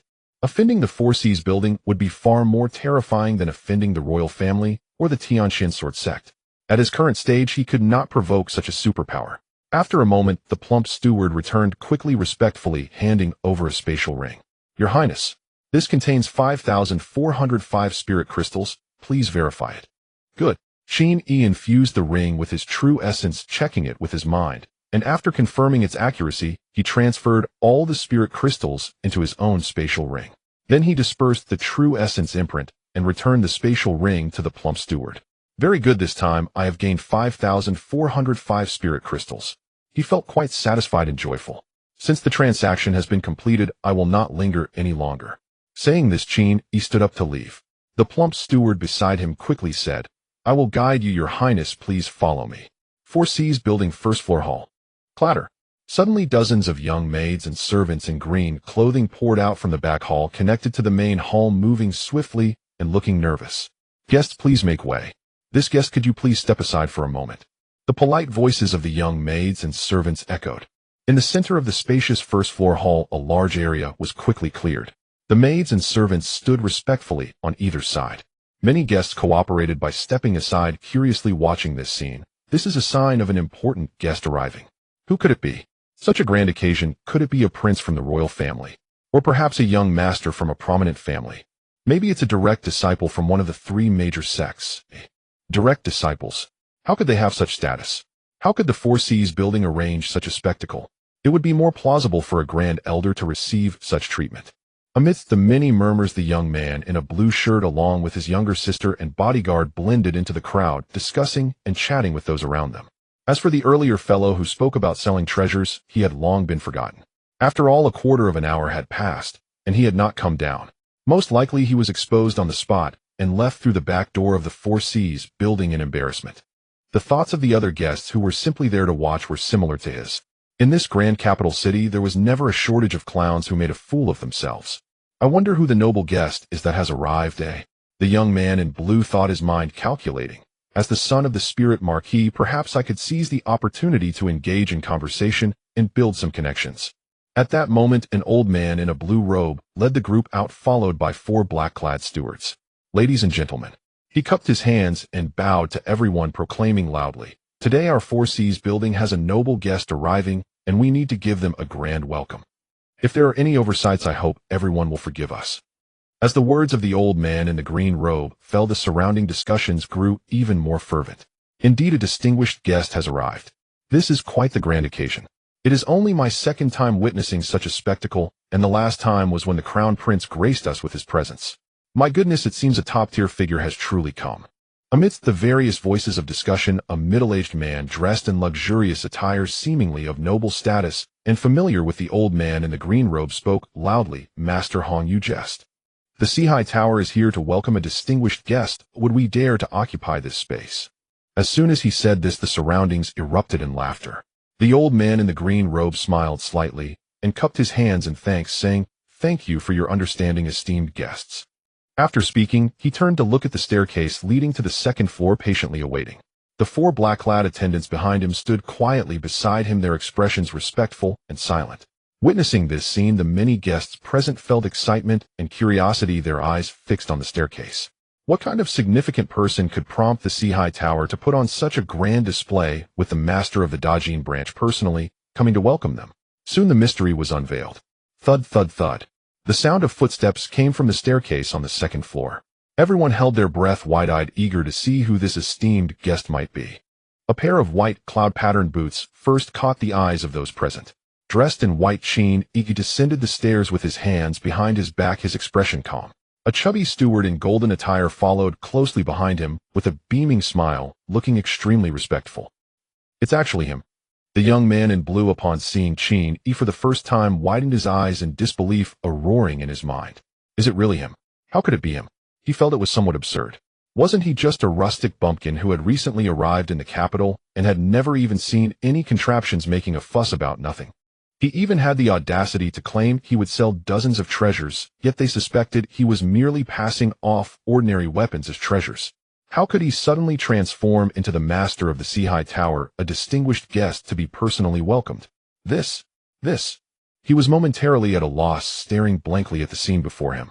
In addition, among the crowd were quite a few guests, both male and female, all wearing expressions of astonishment. They were none other than those who had previously gathered to watch the exchange between Qin Yi and the blue-clad, made eager for some amusement. However, not long after they guessed that Qin Yi must have left the Sea Tower in disgrace, and so they dispersed. No one thought much of this matter. Who would have imagined that Qin Yi's true identity was so astonishing that even the Dajin's first Sea Tower had to give him a grand welcome? Who exactly is he? The young man in blue stared intently at the figure in white. Not just him. Almost everyone present had this question pop into their minds. Ha ha ha. At that moment, the old man in the green robe let out a hearty laugh and proactively approached Qin Yi, cupping his hands in a bow, saying, "Your Highness, it is truly an honor for our Sea Tower to have you here. I am Hong Tianyuan, the master of the Dajin branch of the Sea Tower, leading everyone in the tower to warmly welcome your Highness." As soon as he finished speaking, the four black-clad attendants behind him, along with many blue-clad maidservants and young servants, all simultaneously bowed to Qin Yi and said in unison, "We welcome your Highness." Qin Yi slightly narrowed his eyelids and said softly, "Master Hong, you are being too courteous. Everyone, please, no need for formalities." This Hong Tianyuan was unexpectedly a martial emperor, and his combat strength was formidable, far surpassing that of an ordinary martial emperor. Qin Yi relied on his intuition, estimating that if it came to a confrontation, he would probably not be able to handle this person. Hong Tianyuan warmly replied, "Not at all, your Highness. You have traveled over 100,000 miles from Yunzhou to conduct business at our Sea Tower. This is truly a great honor for us. It is our fault for not recognizing your Highness at the first moment." Before he could finish his sentence, the surroundings erupted in a commotion. Just now, everyone was curious as to which of the royal family's major factions this heir belonged to. To their surprise, Hong Tianyuan turned around and made it clear, over 100,000 miles from Yunzhou. Within Yunzhou, there was only one person who could be referred to as your Highness. The current pillar of the Qin family, widely recognized as the #1 prodigy among the younger generation of Dajin, the young master of the Qin family, Qin Yi. No one had anticipated. This was already the focus of the capital's prominent figures, the heir of the Qin Wangfu quietly arriving in the capital. It's actually the heir of the Qin Wangfu. My heavens! When did he arrive in the capital without a whisper of news? I actually missed the chance to strike up a conversation with His Highness Qin. Now the whole capital will be stirred up. The surrounding crowd was immediately excited, chattering with enthusiasm. Many beautiful young ladies, flushed with excitement, desperately pushing forward, trying to get closer to Qin Yi among the crowd. The previously curious guests who had prepared to laugh at Qin Yi now wore grim expressions, regretting so much that they wished they could slap themselves.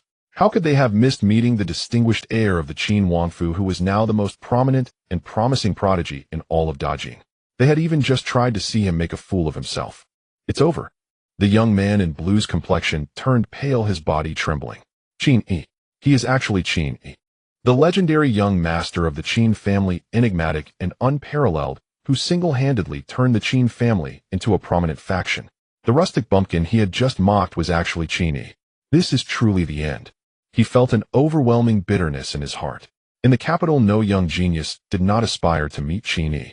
He had imagined countless times the scene of becoming friends with this young master of the Qin family, soaring to great heights together. Of course, he was well aware that this was essentially a delusion.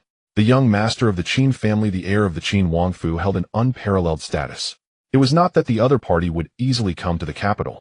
Even if they did, it was not someone of his lowly status who could be acquainted with them. Those who could associate with the young master of the Qin family were either princes or princesses or peak martial kings or even martial emperors. Yet he never expected. The other party had actually come to the capital, and he had truly run into him.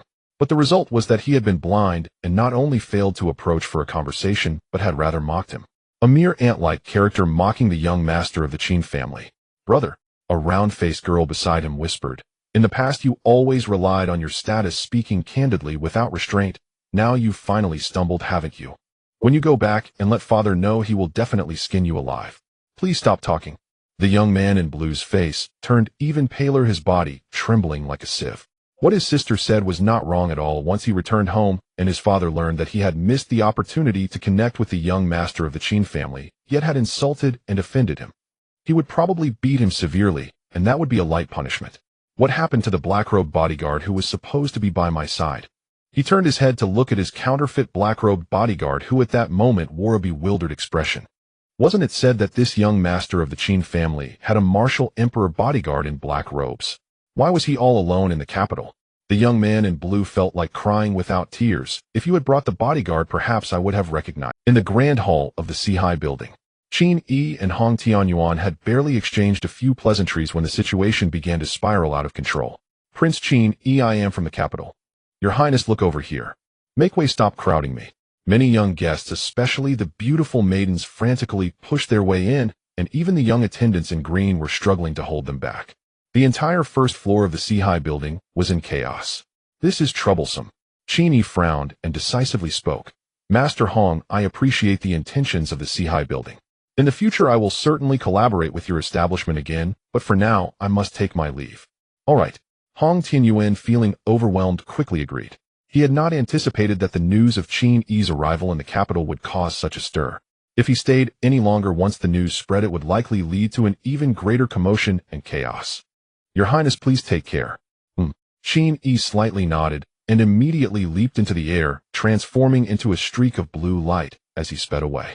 In the blink of an eye, the brilliant azure light shot straight into the sky, disappearing into the horizon after just a few flickers. He's gone. The prince actually left so quickly. As soon as Qin Yi departed, the atmosphere immediately turned cold, and many rushed out of the Sihai building, attempting to chase after him. However, how fast was Qin Yi's speed? It was beyond the ordinary martial emperors. By the time they rushed out, even a shadow of Qin Yi's escaping light was nowhere to be seen. So the prince really left quickly. Many felt dejected, deeply regretting that they had not seized the opportunity to connect with him. What status did Qin Yi hold now? In the Great Jin, he was recognized as an unparalleled prodigy, his reputation surpassing that of ordinary martial emperors. If only they could establish even a slight connection with him, not to mention anything else, just leveraging his name would bring them endless benefits. Even their descendants would benefit from it. But now they had completely missed their chance with Qin Yi. Once the news of his arrival in the capital spread officially, would there still be opportunities for people like them? No, I must hurry back and report this news to my father. Indeed, this news is too significant. It must be sent back to the family immediately. Let's go back home. Many scattered on the spot, hurrying back. As these individuals left, the news of Qin Yi, the heir of the Qin Wangfu from Yunzhou, arriving in the capital spread like a whirlwind. The entire capital was in an uproar. Countless people rushed to share the news, engaging in fervent discussions. Many even ran all over the capital, trying to find the whereabouts of Prince Qin Yi. The arrival of the Qin family in the capital stirred excitement. Beyond many wanting to establish connections and friendships with him, there was even more curiosity about him. After all, a prodigy suddenly rising from 100,000 miles away in Yunzhou, filled with mysterious aura and an unpredictable background.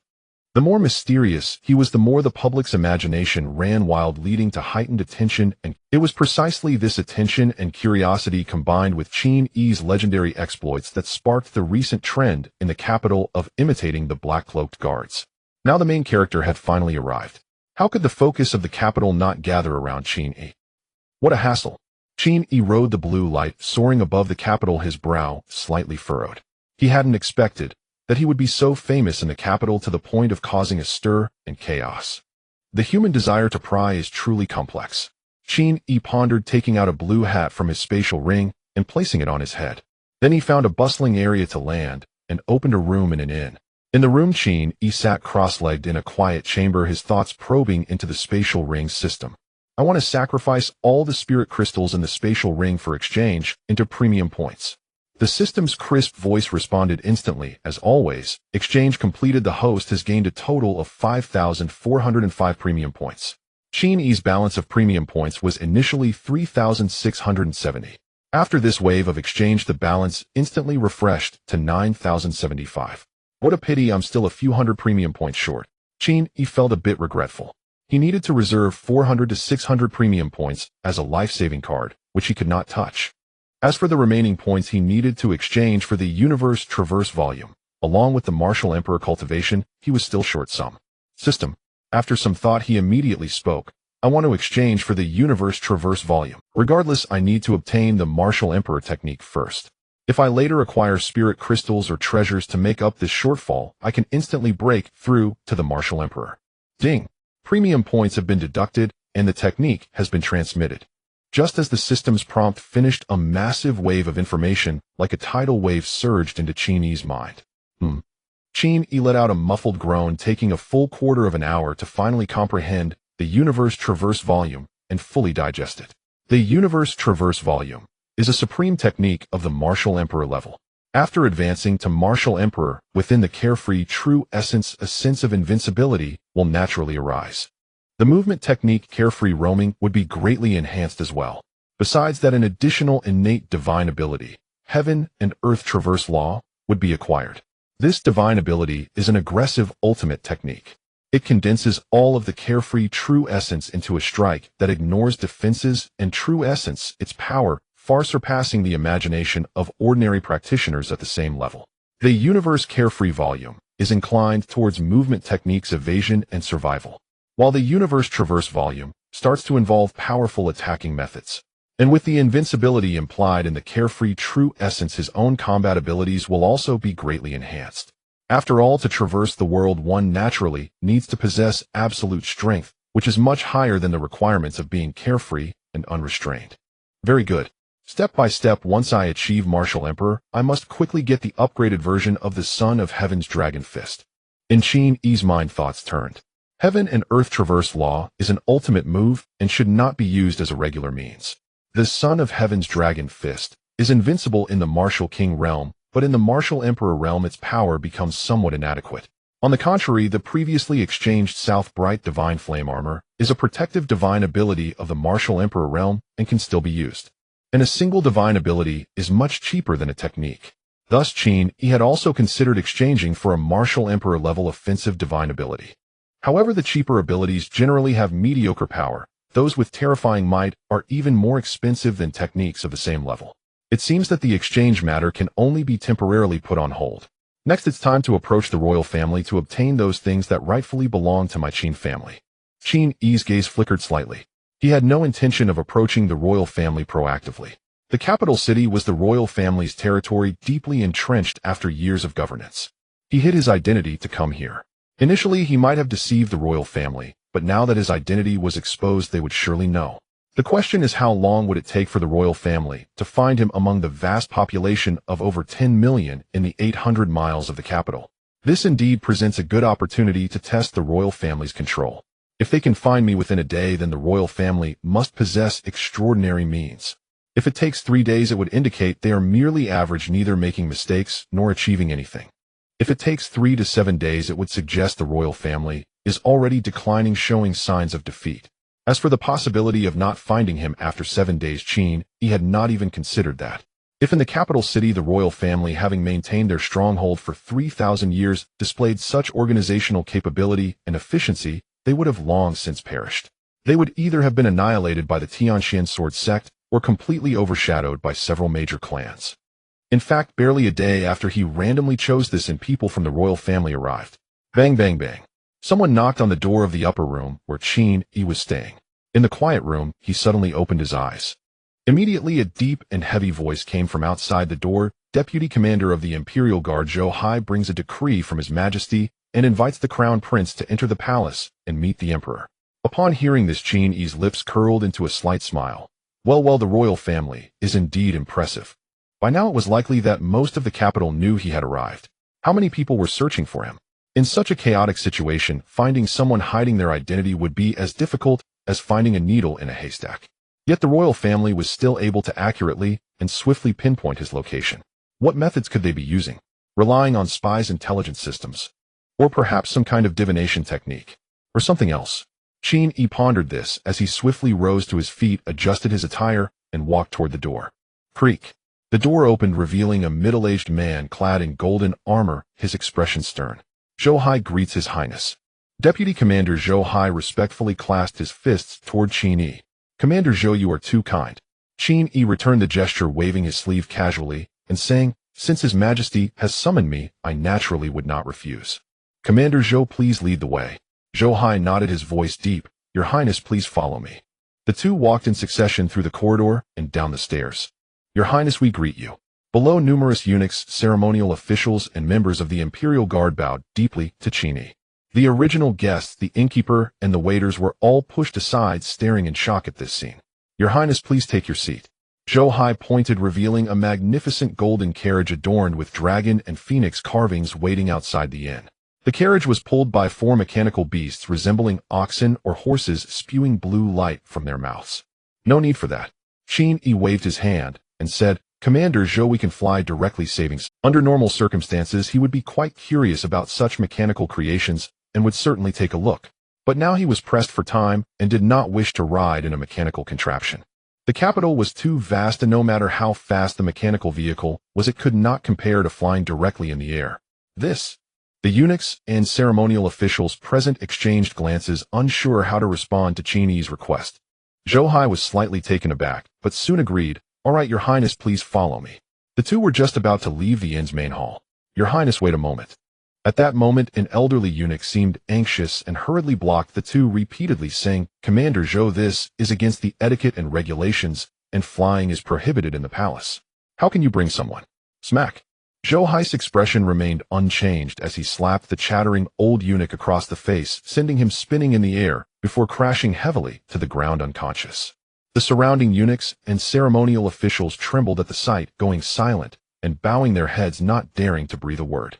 Zhou Hai surveyed the room coldly and said, since His Highness has come to the capital, it means that he is in accordance with the etiquette and regulations. Do I need to repeat myself? Boom, boom. Two streaks of light, one yellow and one blue, shot through the sky. In the yellow light, Zhou Hai led the way, taciturn. Commander Zhou. From the blue light behind Qin, he took the initiative to speak, his voice forming a line that penetrated the swirling winds and chaos, reaching Zhou Hai's ears. This is my first time in the palace. Are there any taboos I should be aware of? Zhou Hai glanced at him, his voice low. For ordinary ministers and nobles, there are indeed many prohibitions in the palace, with taboos everywhere. However, for Your Highness, as long as you do not openly insult the royal family or curse His Majesty and the previous emperors, there are no prohibitions. No one will dare to impose restrictions on Your Highness, nor would anyone have the courage to do so. Qin Yi chuckled upon hearing this. Commander Zhou's words are quite interesting. This man seemed taciturn and honest, but he was indeed hiding clever schemes, pinpointing the crux of the matter. What status did Qin Yi hold now? The royal family also needed to treat him with respect. Even if they ordered him to enter the palace, they used the word invite rather than command. In the entire Great Qin, who would dare to command him? Moments later, Your Highness, we have arrived. Deputy Commander Zhou Hai spoke in a muffled voice. The Grand Palace, occupying 100 miles, was now in sight. With over 10,000 halls, pavilions, and clusters of palaces alongside the Tenjong high crimson walls surrounding it, this constituted the main body of the Great Qin Palace. Among them were various pavilions, waterside pavilions, gardens with streams, artificial lakes, bamboo groves, and thatched huts. Qin Yi immediately spotted the famous star-picking tower, a towering building over 100 zhang high, uniquely prominent in the vast palace spanning 100 miles. The scenery is quite nice. Qin Yi gazed at the star-picking tower. For some reason, he felt something was off. It wasn't that he sensed something wrong, but rather a natural instinct of feeling that something was amiss. He did not ignore this instinct.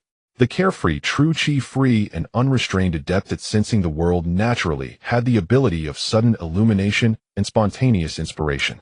Thus Qin Yi could not help but silently utter in his heart, "System, I wish to exchange for the detailed information of the star-picking tower." Ding. To exchange for this option, 1,000 premium points are required. Do you wish to proceed? 1,000. Qin Yi's eyes widened in shock for a moment. Then he quickly regained his composure, his expression returning to normal, his gaze deepening. No, I won't exchange for it just yet. The star-picking tower holds a secret. It is a significant secret, for a single piece of information is worth 1,000 premium points. Most likely it pertains to a major confidential matter within the royal family, one that even Zhao Jiuzhen is unaware of. After all, it is evident that the royal family has been rooted in the capital for 3,000 years.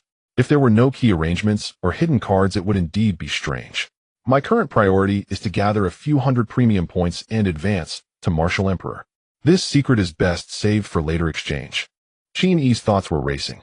He had calculated the time. There were less than 2 months until the royal family obtained the Sun and Moon celestial instrument. Even if the royal family harbored schemes, it would not erupt now. He still had time. Your Highness, the young master. At this moment from the yellow light ahead, Zhou Hai suddenly spoke. Please follow me. His Majesty Mingzong has been waiting for you in the Chonghua Palace for quite some time. All right. Qin Yi immediately accelerated his escape light, following Zhou Hai as they deepened into the royal palace. A quarter of an hour later, they crossed layers of palaces and towers, and the 2 beams of light, one yellow and one blue, slowly descended in front of an extraordinarily magnificent palace, Chonghua Palace. Covering an area of at least 1 acre and standing 20 zhang tall, with flying eaves and bracket sets, carved dragons and phoenixes, it exuded majesty and solemnity amidst its splendor. Your Highness. Zhou Hai respectfully lowered his head and said, His Majesty is inside the palace. Why shall not enter? Your Highness, please proceed. Thank you, Commander Zhou. Qin Yi replied politely. No offense taken. Commander Zhou clasped his fists in salute and immediately turned to leave quickly. Qin Yi withdrew his gaze, adjusted his attire, and ascended the steps into the grand and majestic Chonghua Palace. Before him stood 20 pure gold dragon pillars supporting the immense dome of the palace. A middle-aged man dressed in a dragon robe and wearing a ceremonial cap sat high above in the depths of the hall, gazing down from a golden dragon throne. I, your humble servant Qin Yi, pay my respects to your Majesty. Qin Yi cupped his hands in salute, speaking neither humbly nor arrogantly. Minister Qin has traveled from afar. You must be weary, so there is no need for excessive formalities. A deep, steady voice echoed in the hall. Attendants, prepare a seat. As the words fell, 2 young eunuchs entered carrying a purple sandalwood chair intricately carved with coiling dragons and placed it in the hall. Thank you, your Majesty. Qin Yi did not stand on ceremony and took a seat steadily. At this moment, he had the leisure to assess the man before him, the Emperor Mingzong of the Great Qin, the nominal ruler of the 37 states in the north and south. Young. This was his first impression. The Emperor Mingzong appeared much younger than he had imagined, looking to be just over 30, handsome and strong. Simply sitting steadily, he was as immovable as a mountain, exuding a dignified presence befitting a monarch. His cultivation was formidable, stronger than Hong Tianyuan of the Four Seas Tower, at least at the mid-level of Martial Emperor. However, this was quite normal. After all, the Great Qin had been established for 3,000 years, passing down the throne for 12 generations, with each emperor being a true martial arts sovereign capable of ruling for at least 100 years or even several hundred. Minister Qin. The Emperor Mingzong spoke first, smiling as he said, Previously, I did not inquire about your opinion and hastily arranged the marriage with Jiuzhen. I did not expect her to be so willful and come into conflict with you. This is my oversight which nearly jeopardized the friendship between our 2 families. Here I apologize to you. Saying this, he actually stood up and bowed to Qin Yi. Your Majesty, you overstated. Qin Yi also stood and returned the bow, his expression calm. The conflict between me and the 9th princess is merely a matter of incompatible personalities. It has wasted your Majesty's good intentions. Qin Yi was very clear in his heart that this was the royal family showing their willingness to back down and indicating a retreat. Because Zhao Jiuzhen had used the evil phoenix demon seed against him and had pried into many secrets of the Qin family, the relationship between the Qin family and the royal family had nearly soured, significantly lowering their cordiality. The timing of the royal family's schemes had not yet arrived, and they were wary of the external heavenly palace behind the Qin family, so naturally they had to concede. However, he did not expect that the Emperor Mingzong would actually lower himself to apologize directly to him. After all, he was the ruler of a great nation, yet he took the initiative to offer apologies. If this were to spread, it would surely cause an uproar and create a massive stir. This also showed that the Emperor Mingzong had deep schemes and was undoubtedly a difficult character to deal with. Minister Qin, please take a seat. After both parties took their seats again, Emperor Mingzong finally spoke. I wonder, Minister Qin, what brings you to the capital this time? Naturally, there is something. Qin Yi spoke straightforwardly, saying, Thanks to your Majesty's favor, I was granted the title of Marquis for my father and Yunzhou as a fief. However, I have heard that there are still many top-tier resources within the Great Qin that only a Marquis can access. He directly stated his intent. He had come this time seeking benefits. To make the Qin family a prominent clan and protect your royal family in front of the Tianxian sword sect attracting fire. I can agree. But the benefits that a prominent clan should receive cannot be lacking. Also, minister is here for this matter. Emperor Mingzong seemed to have anticipated this and calmly said, what you mentioned is indeed true. The territory of the Great Qin is vast, rich in resources with many hard-to-find treasures from the outside world. As Emperor Mingzong spoke eloquently, Qin Yi finally understood completely within the Great Qin, there are 7 supreme resources led by the spiritual crystal vein of the Three Realms Mountain, including 13 acres of spirit fields, a lava profound iron mine, and a misty valley producing top-tier spiritual herbs among others. Among them, the 5 major factions occupy 3 locations, while the 3 major sects each occupy 1. Only the spiritual crystal vein of the Three Realms Mountain has interests too great for any one party to monopolize, so it was decided to split evenly between both sides with internal distribution. This spiritual crystal vein is the smallest type of spiritual crystal vein, yet it can produce a full 100,000 spiritual crystals every 10 years, making it the greatest treasure trove. Of the Great Qin, the 3 major sects and 5 major factions each take 50%. The royal family divides 20%, while the remaining 30% is distributed among the 4 major factions, averaging less than 1/3 each. Yet even so, there is nearly 10,000 spiritual crystals in income every decade. No one, upon hearing this, Qin Yi suddenly realized, his heart feeling solemn. No wonder the 3 major sects and 5 major factions have been able to stand tall for many years consistently, holding a dominant position, with martial kings emerging in droves and martial emperors continuously rising. Just the output from the spiritual crystal vein alone is astonishing, not to mention the other top-tier resources. Every 10 years, there are 100,000 spiritual crystals flowing into the Great Qin. Over 3,000 years, the accumulated spiritual crystals form a terrifying number. And this staggering amount of spiritual crystals, half of it flows into the capital and the 37 states as high-level universal currency. The remaining half has been absorbed and refined by the countless martial kings of the Great Qin over the past 3,000 years for their cultivation. After all, spiritual crystals themselves are treasures that assist in cultivation. Minister Qin, Emperor Mingzong slowly began. Every 10 years, the major marquis families of the Great Qin, led by our royal family, hold a coalition at Bibo Lake outside the capital. The purpose of the coalition is to determine the allocation of resources generated from the spiritual crystal vein and the other 3 treasures for the next decade. Among the noble factions, some are strong and others weak. The strongest is the royal family, which occupies the most quota, also holding the moral high ground, and will not participate in the competition. However, the remaining major factions often fight fiercely over resources to the point of bloodshed, and the royal family is more than happy to see it happen. This in itself is a balancing tactic. Yet with Chun Tanshuang's rise unifying the 3 major sects, great pressure has been placed on the factions, leading to the formation of the Bibo Lake Coalition aimed at peaceful contention. Of course, even peaceful contention can be fierce, but at least it won't easily lead to fatalities. Minister Qin, Emperor Mingzong looked at Qin Yi, speaking meaningfully. This time, with our royal family's recommendation, your Qin family from Yunzhou will also have the qualification to participate in the Bibo Lake Coalition. However, how much you can gain depends on your capabilities. Thank you for your kindness, your majesty. Facing the emperor of the Ming dynasty, Qin Yi rose calmly and bowed with cupped hands. At the Bibo Lake conference, he was determined to succeed. In the past, lacking the qualifications was acceptable.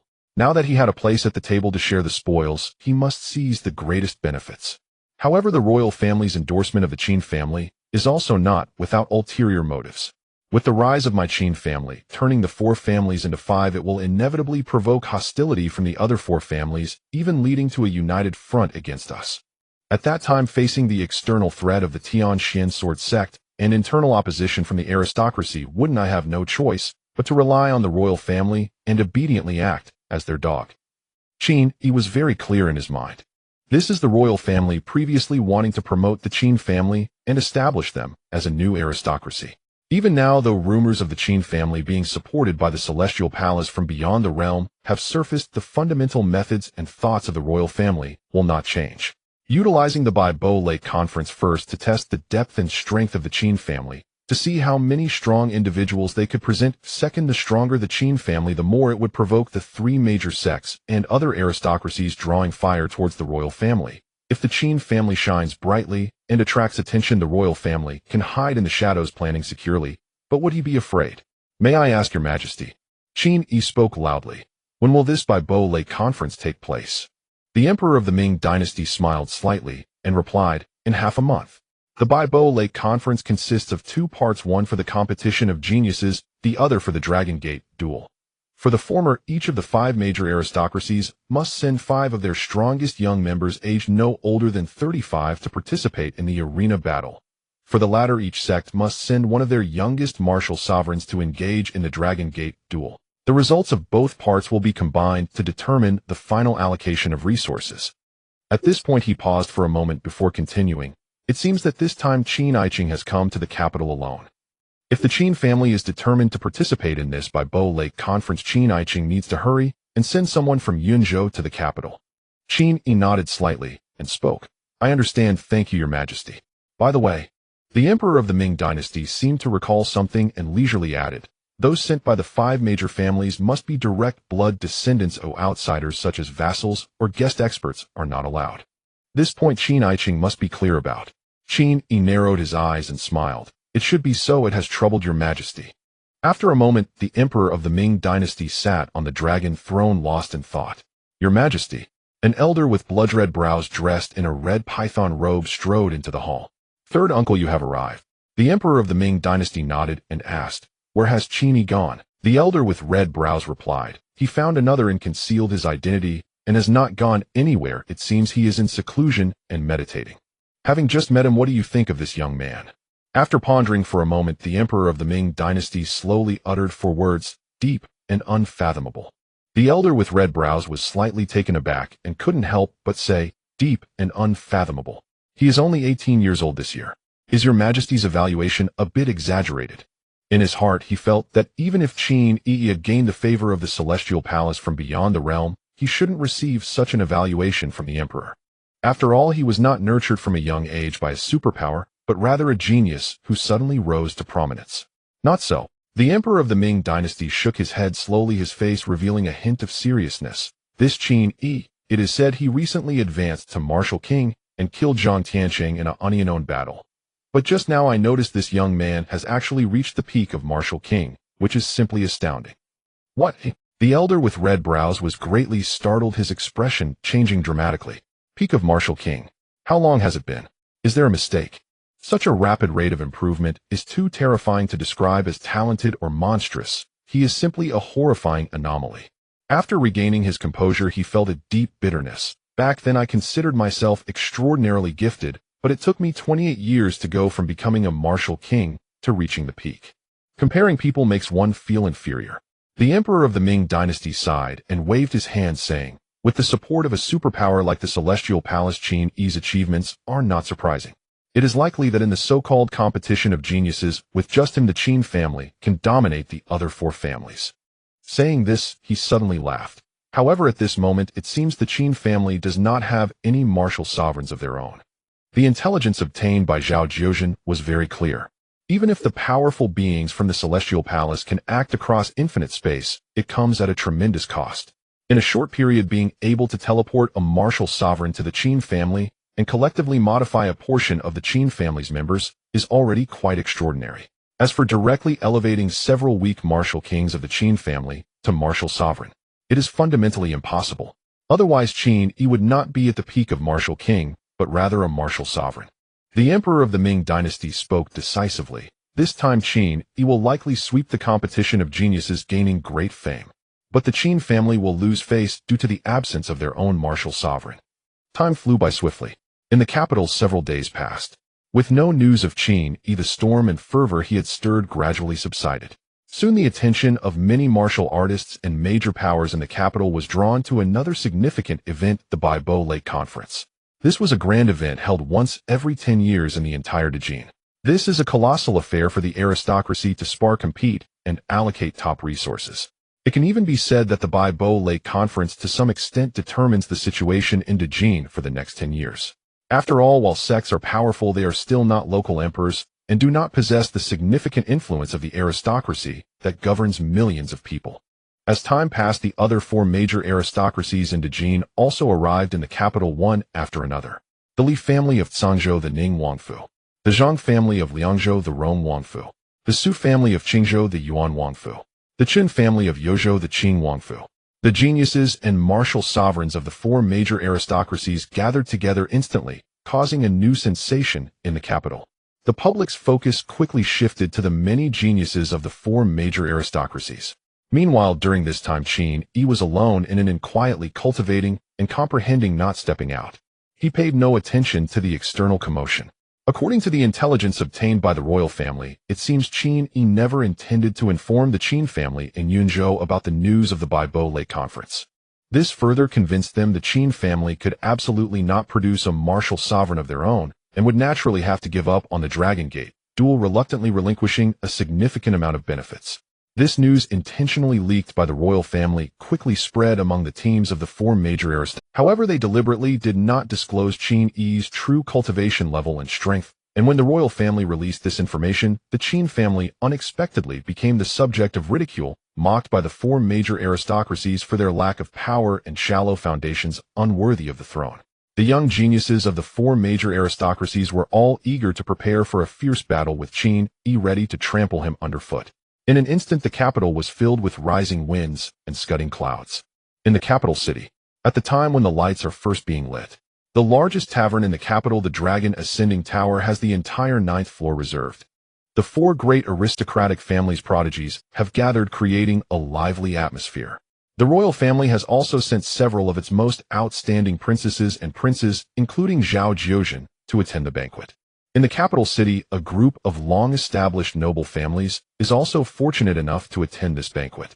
With hundreds of people present, it can be said that they are the most elite descendants from across the entire Jin dynasty, a true gathering of geniuses. Haha, brotherly, come, let's drink another cup. Let's all drink to this cup together. I can't anymore, I can't handle my liquor, I need to take a break. Why isn't Sister Tianxue speaking? Come, let me introduce you. The various prodigies of the noble families mingled and chatted, creating a joyful atmosphere. The Dragon Ascending Tower is the most luxurious and top-tier tavern in the capital, said to have a deep background and extensive connections enduring for 1,000 years. The ancestral master of the building is said to have been the imperial chef of the great Jin's founding emperor. Hosting internal banquets for the noble families here has become a routine grand event before the 10-year Baibo Lake Alliance meeting. It serves as an appetizer before the grand feast. Officially, this banquet is to allow the younger generation to connect, communicate, and deepen their relationships. In reality, however, it is a place for each family's prodigies to test, form alliances, and engage in intrigue before the alliance meeting. It is unclear how many conspiracies, betrayals, and exchanges of interests are mixed in. Ladies and gentlemen, during the banquet, a prince dressed in a dragon robe with sharp eyebrows suddenly raised his voice. Among those present, many are familiar to me, they are old faces. But I always feel that not everyone has arrived. As soon as this was said, the noisy voices in the hall quieted down considerably. Even those who seemed to be drunk and were shouting suddenly turned cautious, their eyes flashing, and they did not speak further. Everyone was clear about who the prince was referring to. Your Highness, the third prince. A young man from the Su family of the Yuan Wangfu raised his cup and smiled. Are you referring to the heir of the Ning Wangfu, brother Li Tianyang? Before the third prince could respond, he self-deprecatingly smiled. 10 years ago, brother Tianyang, at the age of 17, had just broken through to the martial king level and led the Ning Wangfu to victory in the prodigy competition. His talent is too high and he is focused on his cultivation. How could he look down on us mediocre individuals? Naturally, he would not come. Surrounding noble youths immediately understood and laughed in agreement. Brother Su is right. Brother Tianyang is a prodigy. Naturally, it is normal for him not to come. You all jest. My cousin Tianyang is in closed-door cultivation during a critical moment and has no time to attend, not because he has any other intentions. Haha, why must the noble brothers of the Ning Wangfu explain more? As everyone joked back and forth, the atmosphere gradually became lively again. However, the third prince at the head did not seem to let this topic go because of everyone's joking. Everyone, I am not speaking of brother Tianyang. Holding up his cup, he smilingly said, in our great Jin, there are a total of 5 noble families with royal titles. However, currently only 4 families are present. Why has the Qin family from Yunzhou not sent anyone? The hall suddenly fell silent. The 4 characters Yunzhou Qin family seemed like a kind of taboo. Previously, everyone had deliberately avoided discussing it, as if the new noble family did not exist in the great Jin.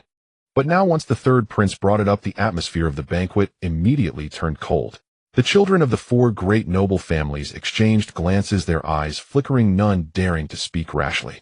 Although there was no prior communication, the resistance against the Qin family had already become a certain unspoken understanding among the 4 great noble families. Even if the Qin family had been forcibly elevated to a noble family by the royal family and granted a royal title, no one wanted an additional competitor at the table. Originally, being able to subtly exclude the Qin family from the noble circle through the banquet at the Dragon Ascending Tower would have been the best outcome. But now the third prince suddenly pressed the matter, and they could not remain unresponsive. Your Highness, the third prince, you may not be aware. A young man from the Li family of the Ning Wangfu with a frivolous demeanor was the first to smile and speak. After the heir of the Yunzhou Qin Wangfu Qin Yi arrived in the capital, it is said that he only visited the palace once to meet His Majesty and then disappeared without a trace. We cannot find his whereabouts or anyone else from the Qin family. How can we invite them to attend this banquet? As soon as he finished speaking, the hall erupted in laughter. With Qin Yi's disappearance and the Qin family not sending anyone, they believed it was a show of weakness and concession, relinquishing their position in the Baibo Lake Alliance. After all, there isn't even a martial emperor within the Qin family, and among their own, there is only one Qin Yi who can take the stage. Moreover, that Qin Yi had just recently been promoted to martial king. His most notable achievement was merely killing a Zhang Tianqing. Yet among the 5 great noble families, there are far more capable individuals than Zhang Tianqing. The Qin family is simply not on the same level as the other noble families. Upon hearing this, the third prince chuckled softly and ceased to speak, avoiding the topic. Everyone understood instantly, putting aside the matter of the Qin family and Qin Yi, and the atmosphere in the hall returned to normal. After several rounds of wine and various dishes. As the banquet progressed to its later stages, many noble prodigies began to leave their seats, gathering in small groups, engaging in lively discussions. Cousin, a young girl in a light yellow long dress with a delicate appearance, asked curiously, do you really think that Qin Yi is purposefully avoiding coming to the Dragon Ascending Tower banquet? Of course, the young man replied leisurely. Qin Yi, who can single-handedly promote the rise of the Qin family, is certainly not a fool. If the Qin family wants to gain a share in the Baibo Lake Alliance, it is to incur the wrath of many. Even with the royal family's protection, they would still find it hard to avoid exclusion. At such a time, if he were to come, it would be asking for humiliation. How could he come? The girl blinked and said slowly, though the Qin family is a new noble family, they should not be underestimated. Haven't you heard that even Ouyang Mo from the Tianxin sword sect was killed by the Qin family? That Tao Zhigao who came to test them ended up leaving in disgrace. Moreover, according to news, the astonishing phenomenon of the 10,000 miles canopy is also related to the Qin family. Just relying on others. The young man scoffed dismissively and said slowly, the Qin family is most likely just a puppet put forward by a certain powerful force trying to meddle in the situation of the great Qin. Within their own family, not even a single martial emperor can be found. It is likely that their entire clan's fate is controlled by others. What are they worth? How could such a character be qualified to be titled as a noble or referred to as a family? As for that heavenly phenomenon, while it was indeed earth-shattering, covering most of the great Qin, how can it be certain that it was orchestrated by the Qin family?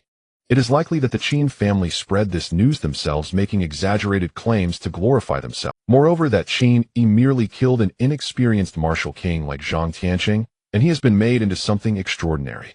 Many martial artists and forces outside even call him the #1 among the younger generation of the great Qin. It is truly absurd.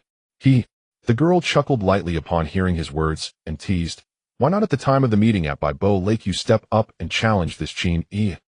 The young man's expression immediately stiffened. What a joke. How could he not know his own capability? As a martial king at the early stage, he was far from being able to match Zhang Tianqing, the second true disciple of the Tianxin sword sect. And Qin Yi, even if his reputation was exaggerated, was still the ruthless man who had killed Zhang Tianqing on Yan'an. If he stepped up, the only outcome would be a humiliating defeat. Cough, cough. He cleared his throat twice to mask his embarrassment, and then spoke loudly. I am currently not a match for this Qin Yi. However, Tianyang cousin will definitely make Qin Yi kneel and beg for mercy, exposing his true self. The girl pouted and said, Tianyang cousin, you think too highly of Qin Yi. Li Tianyang of the Li family in Sangzhou was the strongest genius of the younger generation, the heir of the Ning Wang. His talent was exceptional, being a rare, fire spirit body of the great Qin, and purely based on his aptitude, he was far above Zhang Tianqing. Moreover, due to his noble status as the heir, the resources he obtained far surpassed those of true disciples of the sect, making their statuses incomparable. 10 years ago, having just broken through to the martial king stage, Li Tianyang's combat power could suppress ordinary martial kings at the mid-stage, leading the Ning Wang mansion to triumph in the Tianjiao War. Now at 27, his cultivation had reached the late martial king stage. His combat power could already rival that of the peak martial kings, being called invincible beneath the martial emperor within the Ningguang mansion.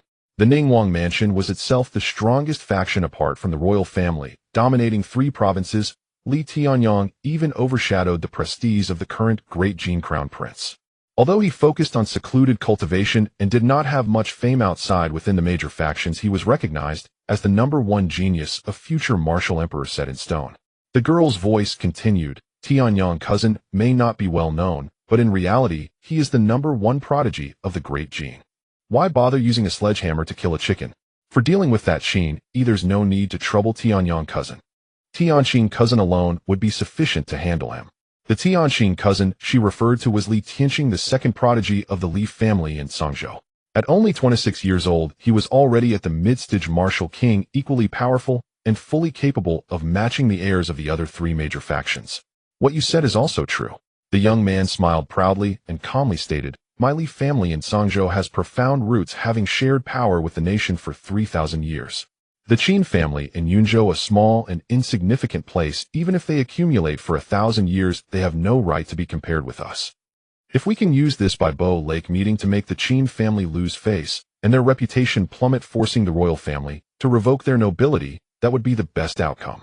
In his words, the nature of the factions was fully exposed.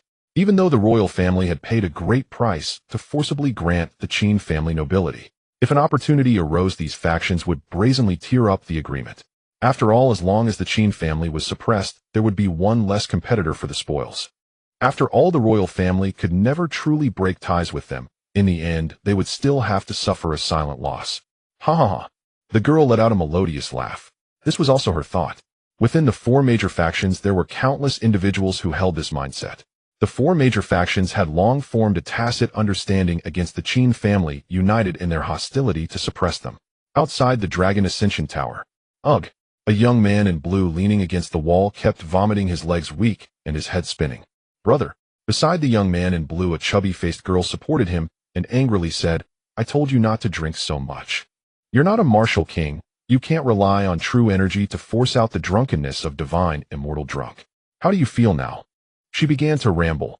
Last time you were severely beaten by father and were bedridden for 3 days. This time when we go back. All right, stop nagging. The young man in blue shivered and pleaded, I didn't want to drink so much either.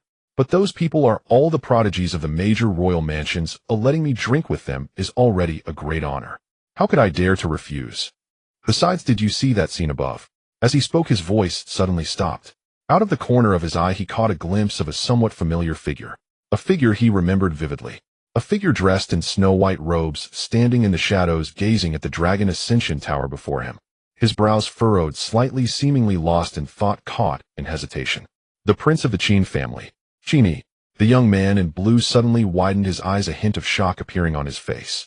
It's him. He actually came to the Dragon Ascension Tower. But why hasn't he gone inside? Is he still hesitating? Both the royal family and the 4 major factions, as well as the noble families in the capital, believed that Qin Yi would not come. After all, the Qin family indeed had shallow roots, and recklessly attending such a banquet would only lead to embarrassment. But unexpectedly, he was afraid of making a fool of himself in public and came out to sober up, only to encounter Qin Yi. Brother. The girl was startled and followed the gaze of the young man in blue, instantly stunned. Qin Yi. When did he arrive? The young man in blue was jolted awake by his sister's voice, and a surge of complex thoughts welled up in his heart. Ultimately, he gritted his teeth, adjusted his attire, and prepared to walk over. Brother. The girl was taken aback and quickly tugged at his sleeve, whispering, Are you crazy? No matter what this heir of the Qin family is doing here, if you go over now, you will completely stand against the 4 major factions. Sometimes attitude and position can determine life and death. The girl raised in the noble family of the capital understood this deeply, which is why she stopped the actions of the young man in blue. In such a sensitive moment, even a slight inclination could be magnified, leading to significant trouble. Did you not see the attitude displayed by those prodigies of the 4 major factions at the banquet? The Qin family has already been jointly ostracized by the other factions, and because of their shallow roots, they cannot produce their own martial emperors. At this moment, do you really want to risk offending the 4 major factions by approaching and befriending the heir of the Qin family? To her surprise, the young man in blue unexpectedly straightened his expression and said solemnly, "Sister, you are mistaken. I do not wish to befriend the Qin family or the Qin Wang mansion, or I want to befriend this Qin Yi.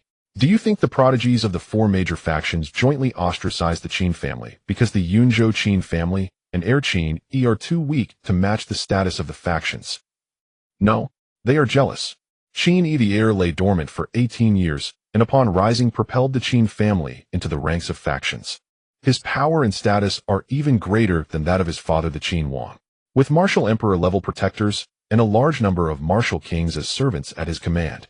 The prodigies of the four major factions are merely younger generations, which of them can possess the power and status of Qin Yi. Even if they do not openly acknowledge it in their hearts, they will not admit it, but in reality it is their inner unwillingness and jealousy that leads them to tacitly conspire to ostracize Qin Yi. As for belittling Qin Yi's cultivation and strength, that's just a joke. The heir has been hidden for 18 years, and has only revealed himself once. Who dares to claim that his battle with Zhang Tianqing reflects his true strength? Yunzhou's rumors stated that he was a born cripple before the age of 18, unable to cultivate at all. As he spoke, he took a deep breath, his voice becoming even heavier. Qin Yi the heir has remained dormant for 18 years, and now that he is emerging, it is the moment for him to soar. I believe that even if the Qin family currently lacks depth, with this heir present, they will eventually become the strongest faction. To befriend him alone, even if it means offending the other four major factions, I think it is worth it. At this point, he shook off his sister's hand and strode forward. Such an opportunity is hard to find, even with a lantern. I have already missed the first chance, so I cannot afford to miss the second one. Before the Dragon Ascension Tower, Qin Yi gazed at the towering 9-story structure, his brow slightly furrowed as he fell into contemplation. Should he enter or not? His purpose for coming here was certainly not to meet the so-called prodigies of the four great clans. A group of worthless beings as easily extinguishable as pigs or dogs had no right to warrant his personal attention. He had come here for Zhao Zhuzhen. Back at the Qin family in Yunzhou, he had anticipated that Zhao Zhuzhen's phoenix tail treasure ring would be seized, yet she had spied on a significant amount of secrets from the Qin family. The royal family would surely compensate her, if not reward her. To put it plainly, he intended to harvest a second round of spirit crystal treasures. He estimated that Zhao Zhuzhen would likely possess another phoenix tail treasure ring, which should contain treasures worth at least 3,000 spirit crystals. If he could acquire it and convert it into premium points, he would not only have the premium points necessary for advancing to martial sovereign, but also enough to exchange for the advanced version of the Emperor's Dragon Fist, the Imperial Extreme World Subduing Fist. However, it was only after arriving at the Dragon Ascension Tower, aided by the spiritual connection to the Desire Slave, that he discovered this was actually an internal gathering of prodigies from the clans. Zhao Zhuzhen had also come for this reason, joining the other princes and princesses. This made him hesitate on whether to enter or not. After some consideration, he ultimately made up his mind. No, forget it. Although the allure of several thousand premium points was tempting, the Sun and Moon Celestial Instrument was far more important at present. On the surface, he had already severed ties with Zhao Zhuzhen, nearly killing her, and their relationship was extremely strained. Hence, a meeting with Zhao Zhuzhen at this moment would undoubtedly raise the royal family's suspicions. He had not forgotten that in the information Zhao Zhuzhen disclosed, there was a Grand Empress Dowager within the royal family who had already cultivated the 6 desires evil phoenix in Demon Heart Sutra to the peak of martial sovereign. If that Grand Empress Dowager took matters into her own hands to investigate, it was highly probable that she would discover clues. Unless I charge in directly and engage in a massive brawl to seize the personal treasures and spatial artifacts of everyone present. But that is impossible, though at present the Qin family does not have the strength to completely sever ties. The strongest combat power he could summon was merely a temporary bodyguard at the peak of martial sovereign, capable of contending with a martial sect. However, the Tianxian sword sect possessed a grand array that could not be broken even by a martial sect in a short time. The royal family's foundation was even deeper, and the 4 great clans were not to be trifled with. Was there really no similar trump card? Unless he could summon a permanent servant at the peak of martial sovereign, everything else was futile. The royal family's schemes have not yet reached the point of showing their daggers. Zhao Zhuzhen is an exceedingly crucial piece on the board and cannot be exposed for the time being. Qin Yi made his decision and immediately turned to leave. Your Highness, the young master. At that moment, a voice suddenly called out from the side, stopping him in his tracks. Qin Yi looked over, raising an eyebrow. It's you. It was the blue-clad youth who had mocked him at the Four Seas Tower the other day. Of course, he would not quibble with such a minor character and had nearly forgotten the incident. However, as a martial king, his spirit was as powerful as a dragon, and his soul was elevated, enabling him to recognize this blue-clad youth at a glance. Your Highness, I am Kong Qingla, son of the Spirit Marquis. A few days ago at the Four Seas Tower, I was blind and offended your Highness. I humbly ask for your forgiveness. Young master, are you planning to enter the top floor of the Dragon Ascension Tower to attend the banquet? Kong Qingla stepped forward, quickly bowing respectfully to Qin Yi, lowering his posture significantly. No need. Qin Yi waved his hand and replied, I appreciate Brother Kong's kindness, but I do not intend to enter. Brother Kong, I have important matters to attend to, so let us part ways here. As soon as he finished speaking, Qin Yi leaped into the air, transforming into a brilliant azure rainbow, disappearing into the night sky in an instant. Kong Qingla's expression stiffened, standing in place for a while before he sighed despondently. Forget it, at least I got to know him a little and alleviated the previous negative impression. He turned around and happened to see another young nobleman who had also come out to sober up, leaning against the wall with a faint smile. Oh, isn't this Brother Kong? Who was that just now? The newcomer was Zheng Xiaocheng, the only son of the Tianqing Marquis, known as the Tianqing Little Marquis. Kong Qingla's heart tightened, but he smiled nonchalantly and replied, A friend. A friend. Zheng Xiaocheng chuckled meaningfully. Brother Kong has such a young martial king friend. You should introduce me to him someday. By the way, that person just now dressed in white with azure escape light looked to be only around 17 or 18 years old. He seemed somewhat like a certain young master of a royal house. Seeing the expression on the other's face, Kong Qingla sighed and asked directly, Speak, what do you want? Zheng Xiaocheng's smile widened immediately. He casually glanced at Kong Qingla's sister beside him, licking his lips. You're asking for death. Kong Qingla's face darkened with rage, glaring coldly at him, and pulled his sister away without looking back. He didn't even go back into the Dragon Ascension Tower. Kong Qingla. Behind them, Zheng Xiaocheng's furious voice rang out, You just wait. Daring to privately associate with that down-and-out Qin Yi, you and your Spirit Marquis residence are finished. Half an hour later, in the depths of the Spirit Marquis residence near the Imperial City. Oh, father, I will never dare again. Kong Qingla was tied to a pillar, completely stripped, as the enraged Spirit Marquis lashed him with a crack. The cowtail whip infused with true essence made Kong Qingla's skin break and bleed, his cries echoing ceaselessly. You promise you will never dare again. The Spirit Marquis' fury flared, scolding him, You've done something so big. Before I left, I repeatedly reminded you to keep your ears open and say little, just be a quiet wine jug, and absolutely not to take a stance. Yet you took my words as mere wind passing by. You went to associate with that Qin Yi. Do you think it only represents yourself? But outsiders will not think you only represent yourself. They will believe this is my attitude, and the entire Spirit Marquis residence's attitude. His anger mounting, he swung the whip even harder. I'm still alive, yet you dare to make decisions for me. Do you know that your one decision harms our entire Kong family, including over 1,000 servants? A nearby girl, unable to bear it any longer, whispered, Father, if you keep hitting him, you will kill him. The Spirit Marquis was infuriated. Does he have a problem? And you follow him to madness.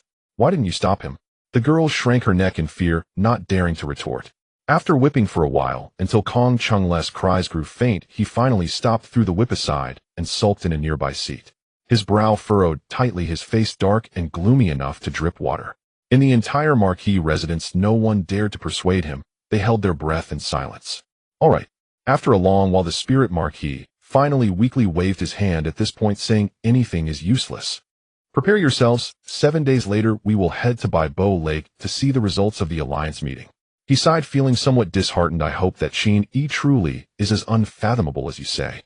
Otherwise, my Kong family will have a hard time getting past this hurdle. Days passed in the blink of an eye. Today marks the day of the meeting at Baibo Lake, located 1,800 miles southeast outside the capital. The entire Baibo Lake spans an area of 3,000 miles, vast and extensive, akin to a small inland sea. Among the 8 rivers that surround Longqing and flow through the capital, 3 converge into Baibo Lake, facilitating prosperous water transport in this region. Legend has it that 3,000 years ago this place was part of the Central Plains. However, due to the founding Emperor Zhao Wuji of the Great Qin engaging in a fierce battle with a formidable enemy, for half a month the aftermath carved out a massive pit spanning 3,000 miles. Subsequently, the emperor, using his immense power, redirected rivers and reshaped the land, forcefully creating this lake. The water is as blue as the sky, hence it is named Baibo Lake. This place boasts beautiful scenery and a 1,000-year-old legend, making it a renowned scenic spot in the Central Plains. Moreover, due to the vastness of Baibo Lake, even a grand battle among emperors would not have a significant impact, which is why it has been chosen as the meeting place for the aristocratic families for hundreds of years. On this day, the surface of Baibo Lake is bustling with countless sails competing and ships vying for speed. Surrounding the core area known as Longmen, a 100-mile expanse of the inner lake is a wide open space where no one dares to tread. This is not only a meeting place, but also a battlefield for the grand conflict among emperors. However, outside the 100-mile inner lake area, there are densely packed thousands of boats of various sizes, almost sealing off the core area. The smallest are merely 10-foot-long black awning boats carrying idle martial artists who have come to watch the spectacle. The largest are massive warships, dozens of yards long, resembling floating fortresses representing the major powers of the capital and the Central Plains. Any single one of these powers could easily overpower the former Qin family. In addition, on Baibo Lake, there are various types of boats: single-masted boats, double-masted boats, fortune boats, tower ships, flat-bottomed boats, sand boats, and so on, creating a dazzling array. The Baibo Lake meeting occurs once every decade, attracting countless eyes. Lower-tier people come to enjoy the spectacle. Mid-tier individuals observe martial arts, eager to witness the clash of top talents and emperors. Upper-tier individuals analyze the power dynamics and attitudes of the aristocratic families, stirring emotions. Regardless of their intentions, any martial artist would not want to miss such a momentous event. One could say that nearly all the forces and martial artists from the capital and the vast Central Plains who could make it here have arrived. Some even traveled for months from beyond the 5 central states just to witness this grand event held once every decade.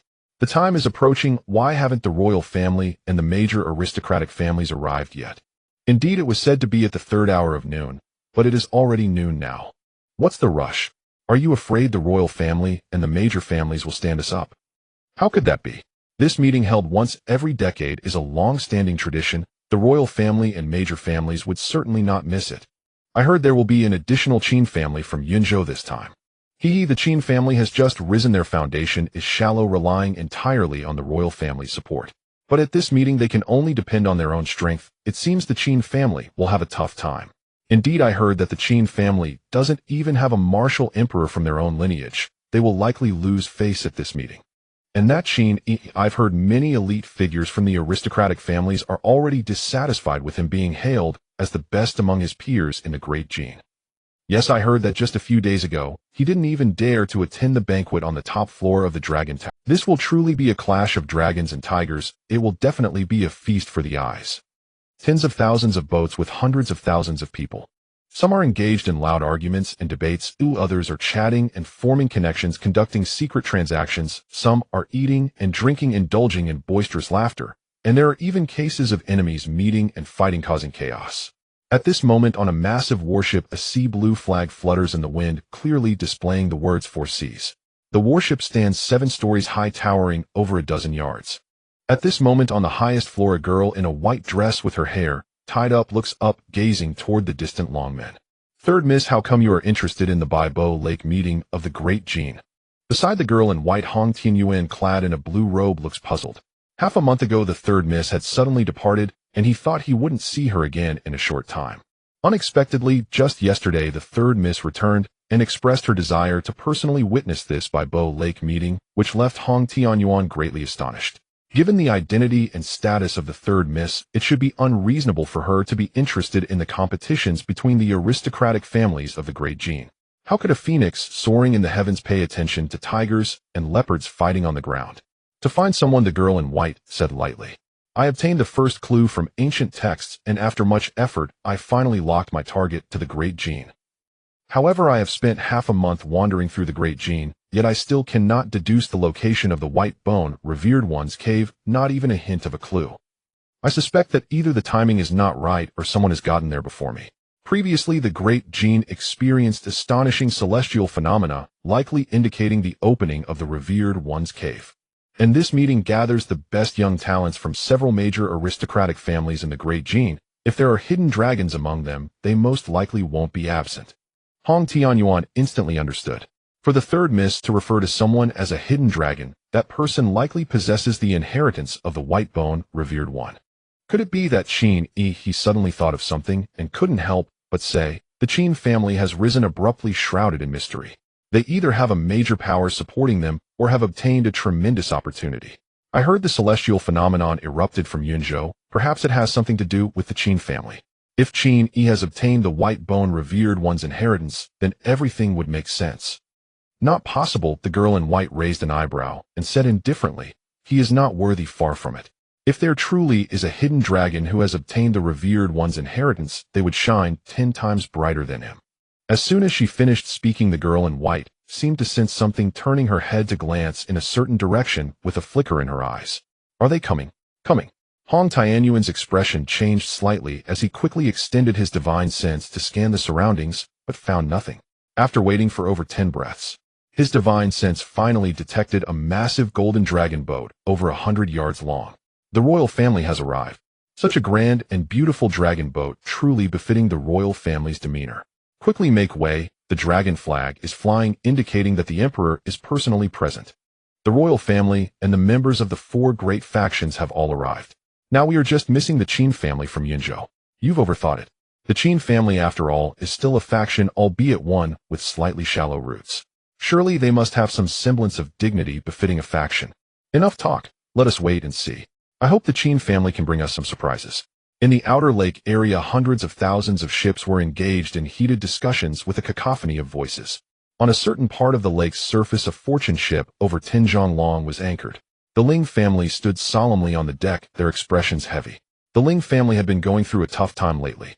After news of Kong Chengle's contact with Qin Yi spread, it was no surprise that the Ling family faced a joint suppression from the 4 great factions. The 4 great factions are deeply rooted and wield enormous power in the capital with countless lackeys. They are far beyond the Ling family's capacity to counter. First, various businesses were sealed off, then a series of malicious incidents erupted within the house, leading to legal troubles. The entire Ling family was in a state of chaos. The 4 great factions tacitly agreed to ostracize the Qin family. At such a time, the Ling family, which had been the first to contact the Qin family, naturally became the scapegoat to serve as an example. If this continues without any unforeseen events, it won't take a year or so for the Ling family to completely decline, and they might even lose their nobility. Sigh. The Ling family let out a heavy sigh, patting Kong Chengle's shoulder without saying a word. Kong Chengle felt guilty but steeled himself, saying, "Father, I believe my choice is surely correct." The Ling family waved his hand, speaking in a low voice, "Let's wait for the Qin family to arrive and see the result of the alliance." Not far away on the large ship of the Tianqing Marquis, Zhang Xiaocheng, seeing the troubled expressions of the Ling family, couldn't help but laugh heartily. This Kong Chengle is truly a rare fool throughout the ages. That Qin family, Qin Yi, is clearly not a major player. They are about to collapse under the joint pressure of the 4 great factions. Choosing the Qin family is simply foolishness. This outcome is just self-inflicted. He felt extremely pleased within himself. Because he reported Kong Chengle's contact with the Qin family, leading to the suppression of the Ling family, he has gained considerable benefits from the 4 great factions. Some industries of the Ling family that were sealed off have all been transferred to his name, allowing him to enjoy the spoils. Once this battle leads to the Qin family's complete suppression, the Ling family will be finished. He thought with great satisfaction. By then, Kong Chengle will probably kneel down to beg me to have some fun with his sister to save the Ling family, haha. In the inner lake area, 5 massive ships were stationed several hundred to 1,000 zhang apart, forming a vague circle around the Dragon Gate. The ships of the 5 families were all at least 80 or 90 zhang long, immense in size. Each giant ship carried hundreds of people. Among these people, besides the talented youths and martial sovereigns participating in the battle, there were also a large number of young clan members brought out by their respective factions to witness the alliance and broaden their horizons. At this moment, on the giant ship of the Ning Wang family, hundreds of clan members had gathered on the deck, discussing the world and speculating on the outcome of this alliance. Why hasn't the Qin family arrived yet? A young man dressed in green with a dissatisfied expression spoke up. A mere newly established faction has the audacity to keep the 5 families waiting for them alone. Surely it's not because they are afraid of losing face and thus dare not come. Beside him, a frivolous-looking young man chuckled lightly. That's hard to say. If they do come, but cannot present their family's martial sovereign and are utterly defeated, their reputation will be tarnished. They might not even be able to keep their position as a faction. If they simply do not come, perhaps the outcome would be a bit better. At his words, the surrounding members of the Ning Wang family burst into laughter. After the banquet at the Dragon Ascending Tower, the 4 great factions had secretly reached a tacit agreement. This time at the alliance, they would join forces to suppress the Qin family, ensuring they gain nothing and cannot share even a fraction of the top resources. This was merely an appetizer. The real aim was to take this opportunity to unseat the Qin family from their position as a faction, ensuring they could never participate in the Baibo Lake Alliance again, achieving a lasting resolution. The Qin family has only one Qin Yi posing no threat, the young man said dismissively, then shifted his tone. However, the other families do have some rather formidable figures. For example, the heir of the Yuan Wang and the second son of the Rong Wang family. Naturally, Tian Yang and Tian Qing, the cousins, will deal with them, but the remaining ones cannot be underestimated. The Battle of the Talents is a contest on the arena where the teams of the four great factions will engage in a wheel battle against the other three factions. In total, 5 talented youths will compete, with the victor continuing and the defeated exiting until only one remains standing. Afterwards, the final results will be determined based on the number of victories. The one who wins all will naturally reap the greatest rewards. If they win none, it means they gain nothing. Therefore, facing different factions, the strategies employed will also differ. Not just the Ning Wang family, the other 3 factions will also seize this last opportunity to review their strategies and tactical choices. No one truly regarded the Qin family with their shallow roots as a formidable enemy. In the outer lake area, tens of thousands of ships surrounded the inner lake, sealing it tight. Countless sails connected into one, blocking out the sun.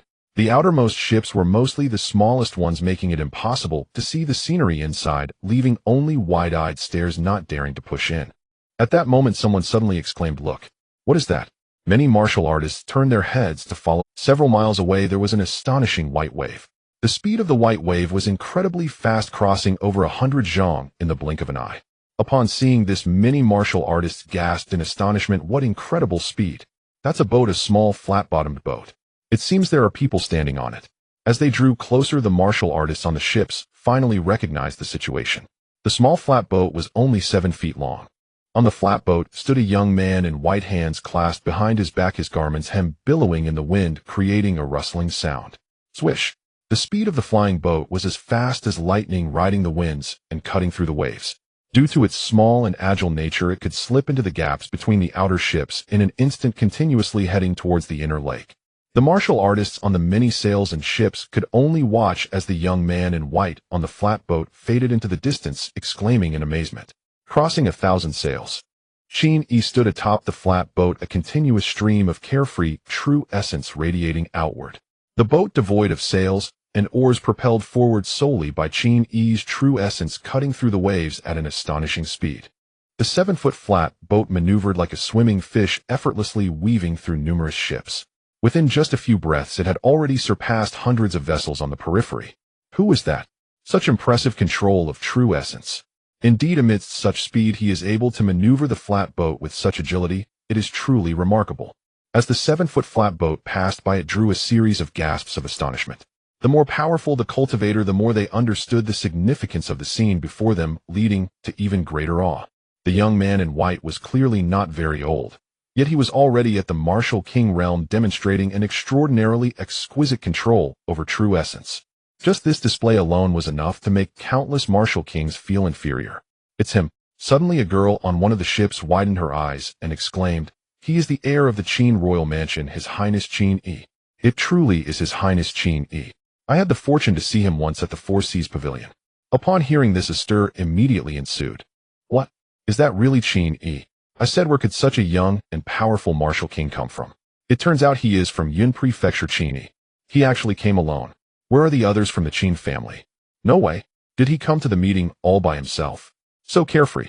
"Carefree he may be, but it seems rather imprudent." "Is the foundation of the Qin family truly so shallow? Not to mention their own martial emperor, they can't even produce a second martial king genius under 35. It's likely, after all, in the rumors, the Qin family of Yun Prefecture only has Qin Yi who can stand on the stage. But even if Qin Yi is made of iron, how many nails can he drive? I believe the Qin family is doomed this time. The voices of discussion were incessant. Qin Yi appeared oblivious, his expression unchanged as he maneuvered the 7-foot flatboat directly toward the inner lake area. Moments later, near the inner lake area where many large ships were docked. "It's the heir Qin Yi, he has arrived." Kong Chengle's face immediately lit up with excitement upon seeing the figure in white on the flatboat. But soon his expression froze, for he only saw Qin Yi alone. Where are the others from the Qin family? Could it be that only His Highness Qin Yi came? He suddenly felt uneasy. Despite his confidence in Qin Yi, how could any of the four great factions with their long-standing reputations be trifled with? Relying solely on Qin Yi, even if he is at the peak of the martial king realm, he will eventually be defeated in a series of will battles. Lear. The Ling Ho beside him looked increasingly grim, sighing, without saying more. Ha ha ha. On the other side, aboard the grand ship of the Tianqing Marquis, Zheng Xiaochong looked at the solitary Qin Yi and burst into unrestrained laughter. He laughed so hard that tears nearly came out. Is this the Qin family heir that Kong Qingla was willing to take risks for to pull him out of the fire? The Qin family is truly pitiful. There were many from the noble families in the capital who shared the same sentiment. At this moment, looking at the solitary Qin Yi and recalling the fate of the Ling Ho mansion in recent days, these noble families felt a sense of relief.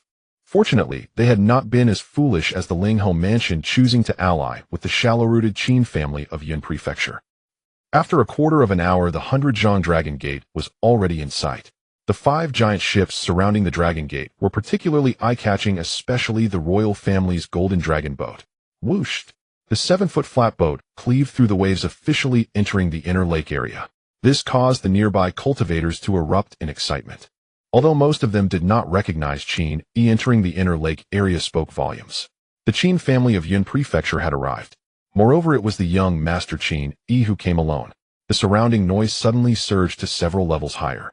But Qin Yi, moving swiftly, could not hear it. Moments later, Qin Yi was less than 10 miles from the Dragon Gate and the 5 giant ships. On the 7-foot flatboat, Qin Yi gathered his true essence and called out loudly, "The Qin family of Yun Prefecture, Qin Yi has come to attend the Baibo Lake meeting." His voice, accompanied by true essence, resonated far and wide, clearly audible for over 100 miles. Is that Qin Yi? He actually came all by himself so brazenly. Does the Qin family really have no regard for their status? They couldn't even produce a filler. Ha ha ha. This Qin Yi really has thick skin. On the 5 giant ships, many young disciples noticed Qin Yi on the flatboat and burst into laughter. What is this place? What is this occasion? The Baibo Lake meeting. This is where the 5 great factions divide benefits, determining the situation of the Great Jin for the next decade. Yet in such a grand setting, Qin Yi actually came alone, driving a flatboat, charging in so unceremoniously. It should be noted that among the 5 families present, which one did not arrive on a giant ship accompanied by hundreds of people in a grand and imposing manner. In contrast, Qin Yi being alone appeared truly pitiful. This further confirmed that the Qin family not only lacked their own martial emperor, but also failed to produce a single genius apart from Qin Yi. The Qin family ranking among the factions is truly a joke, a disgrace to the factions. The local bumpkins will always remain local bumpkins, never rising to the grand stage. They should take this opportunity to strip the Qin family's nobility and revert them to their original state. Many young nobles aboard the giant ships of the 4 factions spoke openly, mockingly, deriding the Qin family. Qin Yi did not pay them any mind, directly maneuvering his flatboat swiftly to the vicinity of the Dragon Gate. The 5 giant ships were vaguely clustered together, forming a closed circle. Only the royal side seemed to have a slight gap. However, Qin Yi had no intention of approaching that gap, though instead he directly stopped the flatboat, positioning himself opposite the Dragon Gate. On one side were the 100-zhang Dragon Gate, 5 giant ships, and thousands of disciples from the factions. On the other side was the 7-foot flatboat with Qin Yi clad in white, standing alone. The 2 sides were completely mismatched. Numerous young disciples from the factions looked down from their heights, pointing and ridiculing Qin Yi on the flatboat. Ladies and gentlemen, at that moment a resonant voice emanated from the royal family's golden dragon boat, reverberating in all directions. Within Great Jin, the 5 noble families have all arrived. The Baibo Lake meeting has a history of 270 years on this auspicious occasion. Qin Yi recognized the voice as that of the Mingzong Emperor of Great Jin. It seemed that the royal family placed great importance on this Baibo Lake meeting, as even the emperor had personally come. Of course, this is mostly a facade used by the royal family to deceive the sects and noble families. Qin Yi's thoughts turned, and he did not rashly speak. Meanwhile, the martial emperor experts and young disciples from the other factions also ceased to speak, refraining from interrupting the words of a sovereign. After a long speech filled with formalities, the Mingzong emperor's tone finally became much more serious. I hereby announce, the 28th Baibo Lake meeting officially begins. As soon as the words of Emperor Mingzong fell, a square treasure on the royal ship suddenly expanded in the wind. In just a breath, a huge arena with a pitch-black hue measuring 10 zhang in size appeared on the surface of the lake beneath the Dragon Gate.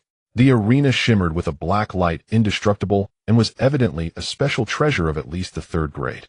The royal family is indeed wealthy and extravagant. Qin Yi's heart stirred as he heard Emperor Mingzong's voice again. This alliance meeting the Battle of the Proud officially begins. Which family is willing to take the stage first? As soon as Emperor Mingzong finished speaking, the gazes of the other 3 families all converged upon the huge ship of the Ning Wangfu. The Ning Wangfu was the strongest faction under the royal family. According to past conventions, it was usually they who initiated the challenge first to showcase their strength. I will go first, said the young master of the Li family on the Ning Wangfu's huge ship, smiling slightly as he prepared to take off. A brilliant blue rainbow, however, had already descended onto the arena before him. As the blue light dissipated, the figure of Qin Yi in white appeared. Suddenly silence fell over the arena. Qin Yi tilted his head slightly, looking at the huge ship of the Ning Wangfu, and spoke calmly. I have long heard that the Ning Wangfu ranks first among the many royal families of the Great Qin. Though I am untalented, I wish to challenge the talents of the Ning Wangfu. Hearing Qin Yi's words, many young disciples of the factions widened their eyes and exchanged glances. No one expected that the Qin family, already in an absolute weak position, would not even be on the same level as the other factions. In such a situation, should they not remain silent, observe the strengths and weaknesses of their opponents, and hope to gain some resources by chance? Yet Qin Yi dared to actively initiate a challenge, and the target was the strongest Li family of the Ning Wangfu. Wasn't this courting death? Good. A clear shout came from the huge ship of the Ning Wangfu. A slender youth in a blue robe stepped forward and said loudly, I am Li Tianqing of the Zhangzhou Li clan, and I have come to meet you. Li Tianqing was well aware of Qin Yi's strength and achievements. Sending Li Tianyang, that would be using a sledgehammer to crack a nut. However, he had no confidence in the others and doubted they could win. Li Tianqing, being at the midstage of the martial king realm, was the most suitable to face Qin Yi. Unexpectedly, Qin Yi shook his head and calmly said, You are not my opponent.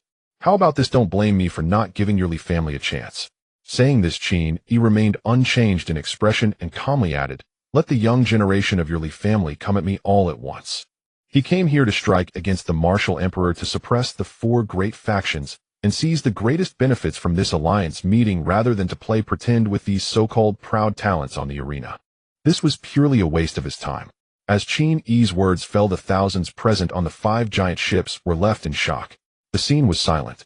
Countless people doubted whether they had misheard or if they were experiencing an auditory hallucination. Or was this Qin Yi really that arrogant? After a brief silence, the 5 giant ships erupted in commotion, voices rising in agitation. Too arrogant. Indeed, this Qin Yi is too presumptuous. Who does he think he is? The martial emperor, perhaps. In a battle royale on the arena, he has no hope, yet he dares to boast about challenging 5. He truly does not know the heights of heaven or the depths of the earth. On the giant ship of the Ning Wangfu, many young disciples of the Li family were nearly furious. They were actually looked down upon to such a degree by a mere Qin Yi. Good. Very good. Li Tianqing, at the forefront of the crowd on the deck, was so enraged that he laughed with anger and said sternly, Truly ignorant and fearless. What kind of person must one be to utter such words, having only seen the world from a well? Let me, Li Tianqing, see just how capable you are. With that, he leapt into the air, transforming into a brilliant blue streak of light, soaring down straight onto the arena. Make your move, he said, sweeping his robe wide and coldly gazing at Qin Yi with undisguised disdain in his eyes. If I strike first, you will have no chance at all. Qin Yi glanced at him and shook his head. You? Li Tianqing was instantly enraged, ready to shout in anger, but his expression suddenly froze. At that moment, a vast and formidable aura erupted from Qin Yi, shaking the surroundings. Li Tianqing was suddenly impacted by this aura, his mind shaking. He could not help but retreat 3 steps, his expression changing drastically. The martial king. The peak. His eyes widened in disbelief as he looked at Qin Yi in white opposite him. You are at the peak of the martial king. Impossible. This is absolutely impossible. He had been cultivating hard for so many years, and had only recently reached the midstage of the martial king at the age of 26. Not counting his cousin, Li Tianyang, the strongest talents of the other factions were hardly at this level. He believed he was not inferior to anyone.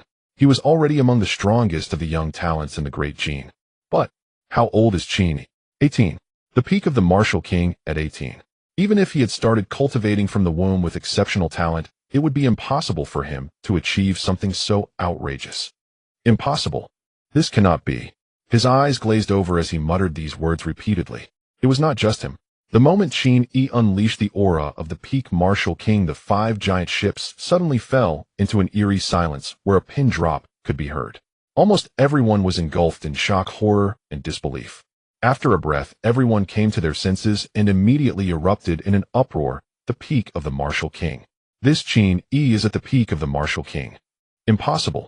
He clearly just recently broke through to the martial king realm. He is only at the early stage of the martial king. If he were at the peak of the martial king, he could crush Zhang Tiansheng with a single finger, so why would he need to engage in a battle with him? This must be fake. He must have used some secret technique to disguise his powerful aura. Many young disciples of the factions were equally unwilling to believe that Qin Yi could be so strong. The peak of the martial king at 18. What does this represent? It signifies that his talent, cultivation, and strength have surpassed all the young generation of the great Qin. The so-called young talents from the factions and true heirs of the sects were not even worth comparing to him. On the upper deck of the royal family's giant golden dragon boat, Emperor Mingzong's lips curled slightly. He had long anticipated this scene. Qin Yi's true cultivation was unfathomable. Even under the premise of hiding himself, ordinary martial emperors found it hard to see through his true strength. Only he, being in the royal palace with a secret treasure on hand, and at the midstage of the martial king, was able to see through Qin Yi's true cultivation. Previously, he released news of the Qin family being without a martial emperor to oversee them, but intentionally concealed Qin Yi's true cultivation. The purpose was to make Qin Yi and the Qin family be looked down upon, and to be excluded by the 4 great factions, creating a complete opposition. Otherwise, if the 4 great factions had known Qin Yi's true talent and strength, they would likely not have dared to continue excluding the Qin family. At this moment, the plan to jointly exclude the 4 great factions had already been established at Qin. He had even actively challenged the Ning Wangfu, and the situation was already precarious. The trap set by the royal family had succeeded. This must be fake. Qin Yi must be bluffing. What a cunning scoundrel. Many young disciples of the factions were still shouting loudly, their voices reaching the sky. They simply refused to believe that this was Qin Yi's true cultivation. This is fake, it must be fake. On the giant ship of the Ning Wang Palace, the young master who had previously belittled Qin Yi shouted loudly, "Tianqing cousin, do not believe him. This must be a secret method employed by Qin Yi, disguising his aura to deliberately throw you into." His words were immediately echoed by many young members of the Li family nearby. Yes, this must be Qin Yi's deception. Tianqing cousin, go. Defeat him fair and square. Let this treacherous scoundrel know the might of our Ning Wang Palace. In an instant, the giant ship of the Ning Wang Palace was filled with noisy voices clamoring loudly. Not only from the Ning Wang Palace, but from several other major factions, and even the royal dragon ship. Similar sounds echoed continuously. Perhaps they themselves were unwilling to admit that in the face of Qin Yi's true cultivation, they felt fear and apprehension. Fear that what Qin Yi revealed was the true pinnacle of a martial king. Enough! An elderly man with white hair shouted, silencing the noise. He gazed deeply at Qin Yi, paused for a moment, and then spoke in a low voice. Qin Yi. His cultivation is not fake. Previously, even he could not discern Qin Yi's true cultivation. But now, with Qin Yi actively showcasing his cultivation, any martial emperor could easily determine. Such an overtly powerful aura could not be fabricated by any secret method or divine ability. He is the pinnacle of a martial king. The elderly man paused here before continuing in an increasingly somber tone. In this battle, our Ning Wang Palace will honor the conditions promised to Qin Yi and dispatch 5 people to fight together. Given the circumstances, it would be impossible for the Ning Wang Palace to concede defeat. However, if it were an unknown fight, how terrifying would Qin Yi's true strength be if his hidden cultivation was already so fearsome? Even if they dispatched Li Tianyang, who could overwhelm an ordinary martial king at his peak, the Li family had no confidence whatsoever. Once Li Tianyang was defeated, even with a wheel battle, they would be unable to defeat Qin Yi. The only hope lay in the fact that there was only one Qin Yi, and he held himself in high regard, claiming he could take on 5. This was the only opportunity for the Ning Wang Palace and the other factions. Even if news spread afterward that they had used 5 against 1, and it was an unfair victory, it would be better than suffering a disastrous defeat in the contest of prodigies and losing a significant amount of benefits. As the old man's words fell, the surroundings immediately fell into a deathly silence. The young disciples of various factions looked dazed, their eyes vacant. 18 years old and already at the pinnacle of a martial king. Moreover, it was a cultivation recognized by martial emperors, indisputably genuine. How terrifying was such talent and strength! The existence of Qin Yi was like a towering mountain pressing down on all the prodigies of the great Qin, almost suffocating them, ensuring they would never rise again. Just the thought of Qin Yi's name brought a sense of helplessness and suffocation. The pinnacle of a martial king. The young master stared intently at Qin Yi's figure, feeling bitter inside. At this moment, he suddenly felt how ridiculous and pitiful his previous mockery and sarcasm towards Qin Yi had been. The gap between them was like that between heaven and earth. He was not even worthy to carry Qin Yi's shoes, yet he had the audacity to mock him. The pinnacle of a martial king. Next to the elderly man, the extraordinary Li Tianyong furrowed his brows, gripping his fists tightly in his sleeves. A strong sense of unwillingness arose within him. All along, he had silently cultivated disdainful of mingling with the other faction's prodigies due to his own pride. Dragons do not dwell with snakes. He considered himself a dragon destined to soar through the 9 heavens. How could he lower himself to associate with those mediocre disciples of other factions? He was the strongest prodigy of the great Qin, a future martial emperor, even aiming to challenge the martial sect. Yet he never expected today his pride would be trampled underfoot in front of countless eyes, shattered into pieces. 18 years old and already at the pinnacle of a martial king. Compared to Qin Yi, his mere fire spirit body, a late-stage martial king at 27, seemed utterly insignificant. Once today's events spread, people would undoubtedly marvel at Qin Yi's strength and terror and would not remember him as a mere side character. Once recognized as the #1 prodigy by the top forces of the great Qin, he now suddenly fell from the clouds, plunging into the dust, becoming a stepping stone. The enormous shame and unwillingness even caused his body to tremble slightly. Within the great Qin, how could such a terrifying monster be born? His heart was a mix of emotions. Tianyong, the elderly man beside him, patted his shoulders, speaking with utmost seriousness. This battle relies entirely on you. As long as you can withstand Qin Yi Heiden, and with Tianqing and the others assisting, our Ningguang Palace can win this battle. If we can take the opportunity to severely injure him, rendering him incapable of continuing, our goal can still be achieved, and we can temporarily push the Qin family out of the circle. Unknowingly, his ambitions had shifted. No longer did he hope to completely push the Qin family out of the ranks of factions, or even strip them of their nobility, because that was no longer possible.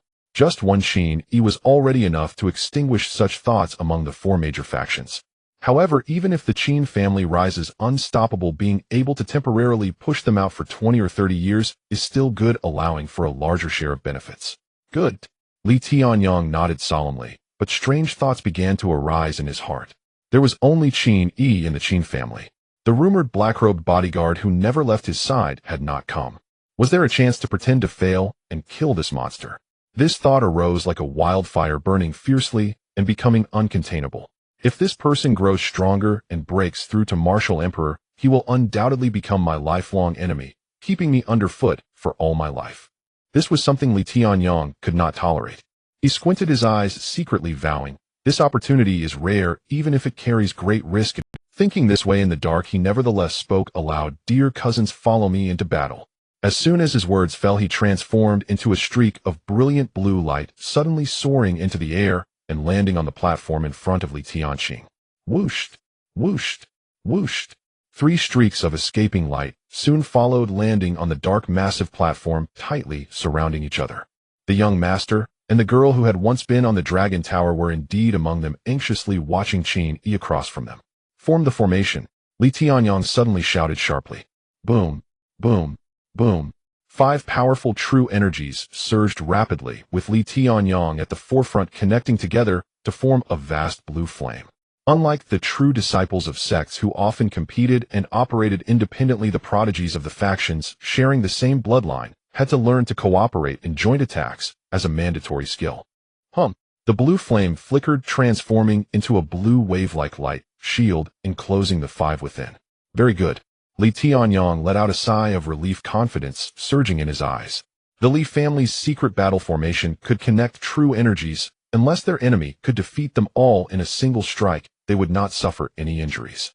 Once this formation was set, even if Qin Yi was exceptionally strong, he was confident he could slowly wear him down. Are you ready? At this moment, Qin Yi across the way finally spoke calmly.